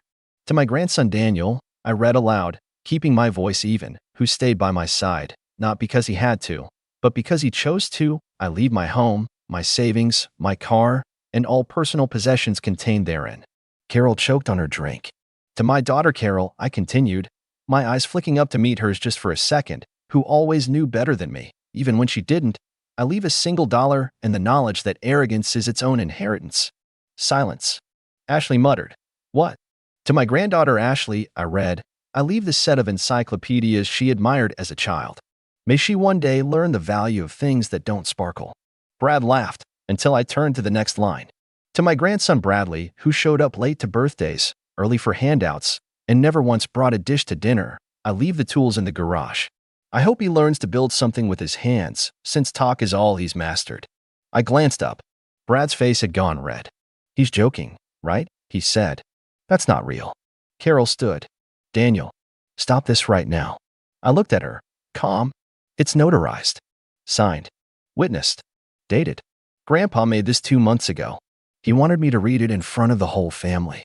She was seething now. This is a joke. My father would never, your father, I said, knew exactly who showed up when it counted. She opened her mouth, then closed it again. For once, and Carol didn't have a retort. I wasn't done. To my daughter Judy, I continued, I leave the family photo albums and the piano. She always understood the quiet things I cared about. Judy finally looked up. Her eyes were glassy, and she nodded, just once, like she'd been holding her breath and could finally exhale. The rest of the will went into legal details, names of accounts, the bank information, the key to the safety deposit box, which, yes, had been entrusted to me. But none of that mattered at the table. What mattered was the message. Grandpa saw everything. The visits, the phone calls, the way Carol hijacked his funeral like she was planning a corporate fundraiser. The way Brad and Ashley showed up for holidays with empty hands and open wallets. He saw it all. I can't believe this, Carol muttered, finally sitting down like the air had been sucked out of her. He lost his mind. He must have. He was old. Confused. He was sharp until the end, I said. You would have known that, if you'd spent time with him. Ashley scoffed. This is petty. This is vindictive. No, I said, folding the will and tucking it back into the envelope. This is closure. For him. And for me. The room sat in stunned silence. Even the kids, Ashley's twins, who'd been playing in the living room, must have sensed something, because the whole house just felt heavier. There was no more laughter. No more smug jokes. And then, after what felt like a long minute of no one breathing, Carol laughed. A single, dry laugh that didn't reach her eyes. You think you've won something, she said quietly, fixing me with a glare so sharp it could have cut glass. You think you're some kind of hero? This doesn't make you family, Daniel. It makes you an errand boy with a lucky break. He's gone, and you're nothing but the kid who warmed the bench while the adults lived real lives. That stung. Not because it was true, but because it wasn't. And deep down, I think she knew that. I stood up. I didn't come here to win anything. I came here because he asked me to. That's more than any of you can say. I could feel my heart thudding in my chest. Part of me wanted to leave right then, Just walk out and never look back. But something told me this wasn't the final act. Not yet. There was still something lingering in the air. Unfinished business, maybe, or just years of resentment finally cracking through the surface. Carol looked like she wanted to scream. Brad was whispering something to Ashley, probably calculating how much the savings part of the will meant. Judy stood up slowly, walked over, and gently placed her hand on my arm. "I'm glad he had you," she said softly. "He needed someone. And you were there." That's when I realized this moment wasn't about the house or the money. It was about being seen, heard, acknowledged. And while Grandpa couldn't be there to defend me in person, he'd found a way to do it anyway. On his terms. In his voice. I glanced back at the table, the people who'd laughed when I walked in and fallen silent when I spoke. "I'm heading out," I said, my voice calm but resolute. "You can finish dinner without me." And as I turned to go, Brad's voice followed me. "You'll regret this, man. You think this is over?" "It's not over." I paused at the doorway, one hand on the knob. I didn't look back. Just said, "You're right. It's not." And it wasn't. Because what none of them knew yet was what else Grandpa left behind. I didn't look back as I stepped outside. The autumn air hit me like a reset button, crisp, quiet, real. My boots crunched on the gravel driveway as I walked to my car, heart still thudding from what just happened. I slid into the driver's seat, shut the door, and sat there in silence. The manila envelope with the will sat in my passenger seat, now closed, like a finished chapter. But I knew better. That wasn't the end of the story. That was just the prologue. On the drive home, I kept replaying the moment Carol stood and accused me of forging Grandpa's words. I couldn't stop hearing Brad's voice, low and threatening. "You'll regret this." As if he could do anything about it. Still, the words stuck to me like smoke. They weren't just mad about the inheritance. They were humiliated. And when people like Carol get embarrassed, they don't sulk, they scheme. By the time I pulled into my driveway, my phone had already started buzzing. 3 missed calls from Aunt Carol. A voicemail from Brad, slurred and angry. And a text from Ashley. "You think this is what Grandpa would have wanted? To tear the family apart?" I didn't answer. Instead, I walked into my house, poured myself a glass of water, and sat at my kitchen table. I opened the envelope again and took out the second sheet Grandpa had included, one I hadn't read aloud. He titled it, "For After the Storm." It was a letter, handwritten, a little shaky, but still him. It started, "If you're reading this, kid, it means you did it. You faced them. I'm proud of you. Now it's time to finish what I started." The rest of the letter outlined instructions for a safe deposit box at First Federal Bank, the one downtown where he kept important documents. I hadn't even remembered that box until I saw the note. Grandpa wanted me to access it only after reading the will aloud, because, according to him, the truth only matters once the masks are off. The next morning, I went straight to the bank. The safe deposit box wasn't huge, but it was packed. Folders, envelopes, photos, receipts. At first, I thought it was just old paperwork. But the more I looked, the more I realized what Grandpa had done. He'd been keeping records. Letters, emails, printed copies of text messages, photos, audio transcripts. It was a treasure trove of receipts on our family. It wasn't malicious. It was intentional. Calculated. He'd been documenting patterns for years. Every time Carol pressured him for money under the guise of helping with bills, even when her vacation photos told another story. Every time Brad showed up asking for a loan he never paid back. The time Ashley borrowed one of his credit cards and forgot to mention it. Even Judy was mentioned, though more sympathetically, how she'd often taken Carol's side to keep the peace. It was like Grandpa had been building a case, not for court, but for clarity. For justice in the only way he knew how to give it after he was gone. But that wasn't the most shocking part. Tucked at the very bottom of the box was a sealed envelope with my name on it. Inside was a flash drive and a letter.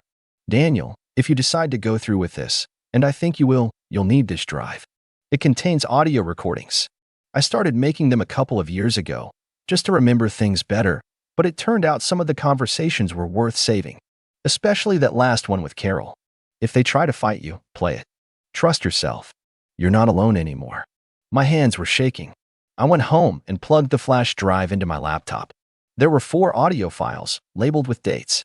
I clicked on the most recent one. Carol's voice came through, sharp and unmistakable. "Come on, Dad, you owe us. Daniel is just a boy. What has he done for you, really? He doesn't have a family to take care of, we do. You're being unfair." Then Grandpa's voice, soft but firm. What I owe is a choice, Carol. And I've made it. You don't get to bully me into guilt just because you want a bigger slice of a pie you didn't help bake. The conversation escalated, Carol pressing, Grandpa standing his ground. And finally, Carol said something I'll never forget. Fine. Do what you want. But don't be surprised when he turns on you too. That's what people like him do. They take, and when it's your time to need something back, they're not there. The recording ended with Grandpa sighing. Maybe. Or maybe you've just never learned what it means to give without expecting applause. I sat there in stunned silence, the glow of my laptop screen the only light in the room. That recording was dynamite. Not just because it confirmed everything I already knew, but because it could prove it. If Carol tried to challenge the will, tried to smear my name, tried to take anything, I had the truth. I had his voice. And I knew Carol. She wouldn't let this go. She'd already started trying to rally the rest of the family, posting vague statuses on Facebook about betrayal, texting cousins I hadn't spoken to in years with half-truths and pity party rhetoric. Sure enough, 3 days later, I got a formal notice. Carol had hired a lawyer. She was contesting the will. Brad posted something passive-aggressive on Instagram about people who pretend to be family for a payday. Ashley unfollowed me. And Judy called me, crying. Said Carol was furious, said the whole family chat had exploded. Said she wished Grandpa hadn't dragged her into it, but she understood why he did. I told her the truth. He didn't drag anyone into anything. He just gave them the mirror. The lawyer Carol hired sent me a request for mediation. A formal challenge, citing undue influence and lack of mental capacity. They wanted to argue that Grandpa had been manipulated, that I'd coerced him somehow, that he wasn't of sound mind. I knew exactly how to respond. I sent over a full copy of the will, notarized. The timeline of visits, documented. The audio file. Everything Grandpa left behind. But that's not the moment it all blew up. That came later, at the mediation meeting itself. Because when Carol walked into that room, confident and composed, she had no idea what I was about to play for the whole table. And that is where everything started to unravel. The mediation was scheduled for a Tuesday afternoon in a sleek office building downtown, one of those glassy towers where the walls are too clean and the smiles too rehearsed. I showed up early, dressed in a plain button-up and jeans, just like Grandpa would have wanted. No pretense, just presence. Carol showed up 10 minutes late, of course. Hair perfectly sprayed, lips pursed like she was about to host a charity gala, not contest her father's final wishes. Brad swaggered in behind her, wearing sunglasses indoors like he thought he was somebody, and Ashley followed, flipping through her phone with the detached boredom of someone used to being heard without speaking. They barely glanced at me, but I watched them closely, especially Carol. She gave me this tight, dismissive smile like we were playing a game she'd already won. The mediator, a calm, gray-haired woman named Eleanor, got straight to it. She welcomed us, outlined the agenda, and asked if anyone wanted to speak before she began reviewing the will. Carol cleared her throat. I just want to say, for the record, she said, folding her hands in front of her like she was about to deliver a sermon, that this situation is deeply unfortunate. My father was a good man, but in his later years, he was easily confused, and Daniel, while well-meaning, I'm sure, may have unintentionally influenced him. We're not here to accuse anyone. We just want fairness. I nearly laughed. She was good, polished, calculated. But I knew the truth, and more importantly, I had proof. Eleanor nodded. Thank you, Carol. Daniel, do you have a response? I pulled the flash drive from my jacket pocket and slid it across the table. Yes. Before we talk about fairness, I think everyone here should hear what Grandpa had to say. In his own words. Carol's smile faltered for half a second. Brad raised an eyebrow. Ashley actually looked up from her phone. The mediator took the drive, plugged it into a speaker, and hit play. Grandpa's voice filled the room. Come on, Dad, you owe us. Daniel is just a boy. What has he done for you, really? He doesn't have a family to take care of, we do. You're being unfair. What I owe is a choice, Carol. And I've made it. You don't get to bully me into guilt just because you want a bigger slice of a pie you didn't help bake. Carol's face froze. The entire 5-minute clip played without interruption. Grandpa's calm, deliberate voice. Carol's entitlement. Her attempt to manipulate him. Her telling line, don't be surprised when he turns on you too. When it ended, the silence was almost painful. Carol stood up abruptly. This is out of context. You're all just listening to a cherry-picked conversation. No, I said, meeting her eyes. It's the moment he decided. You're hearing the exact reason he rewrote the will. Eleanor cleared her throat gently. Carol, your claim of undue influence is substantially weakened by this recording. Legally, your father's mental clarity is affirmed by both the notarized documents and his articulation in this audio. Unless you have hard evidence to the contrary, this case will not hold. Brad leaned forward, confused. Wait, so he really left everything to him? That's it. Yes, Eleanor said. The home, the savings, the car, and all personal possessions were left to Daniel. It's legally binding. Ashley folded her arms, muttering, "This is ridiculous." I looked at all three of them, people who had laughed around the table while casually voting me out of the family, who had spoken over Grandpa, dismissed him, taken and taken and taken until there was nothing left but obligation. And now, finally, they had to sit with the consequences. Carol tried one last time. I raised this family, she said sharply. I sacrificed. I gave up everything to keep this family together, and this is what I get. No, I said, my voice steady, calm. You get exactly what he thought you deserved. She stared at me, rage simmering behind her eyes. But she had nothing left to say. The meeting ended shortly after. No further challenges. No appeals. Just bitter silence and defeated glares as Carol gathered her things and stormed out. Brad and Ashley followed, silent for once. I walked out last. Not because I was lingering, because I was letting it settle. It took a few weeks for the dust to fully clear. I moved into Grandpa's house, not to parade anything, but because it was my home too. I planted fresh marigolds out front, fixed the squeaky gate, even kept his old recliner in the living room. Judy came by sometimes. Quietly, without saying much, just to sit and share coffee like we used to with Grandpa. Carol tried to save face with the rest of the family, but the audio leaked. Not by me. I kept it private. But Judy had heard it, and apparently so did a few other relatives who decided not to show up for Thanksgiving next year. That golden image Carol had carefully curated? It cracked. And once cracks show, they only spread. As for me, I didn't feel victorious. Not exactly. It wasn't about the money or the house. It was about Grandpa, about honoring him, and standing my ground when it would have been easier to disappear. In the end, I didn't have to win. I just had to show up like I always did. And that made all the difference.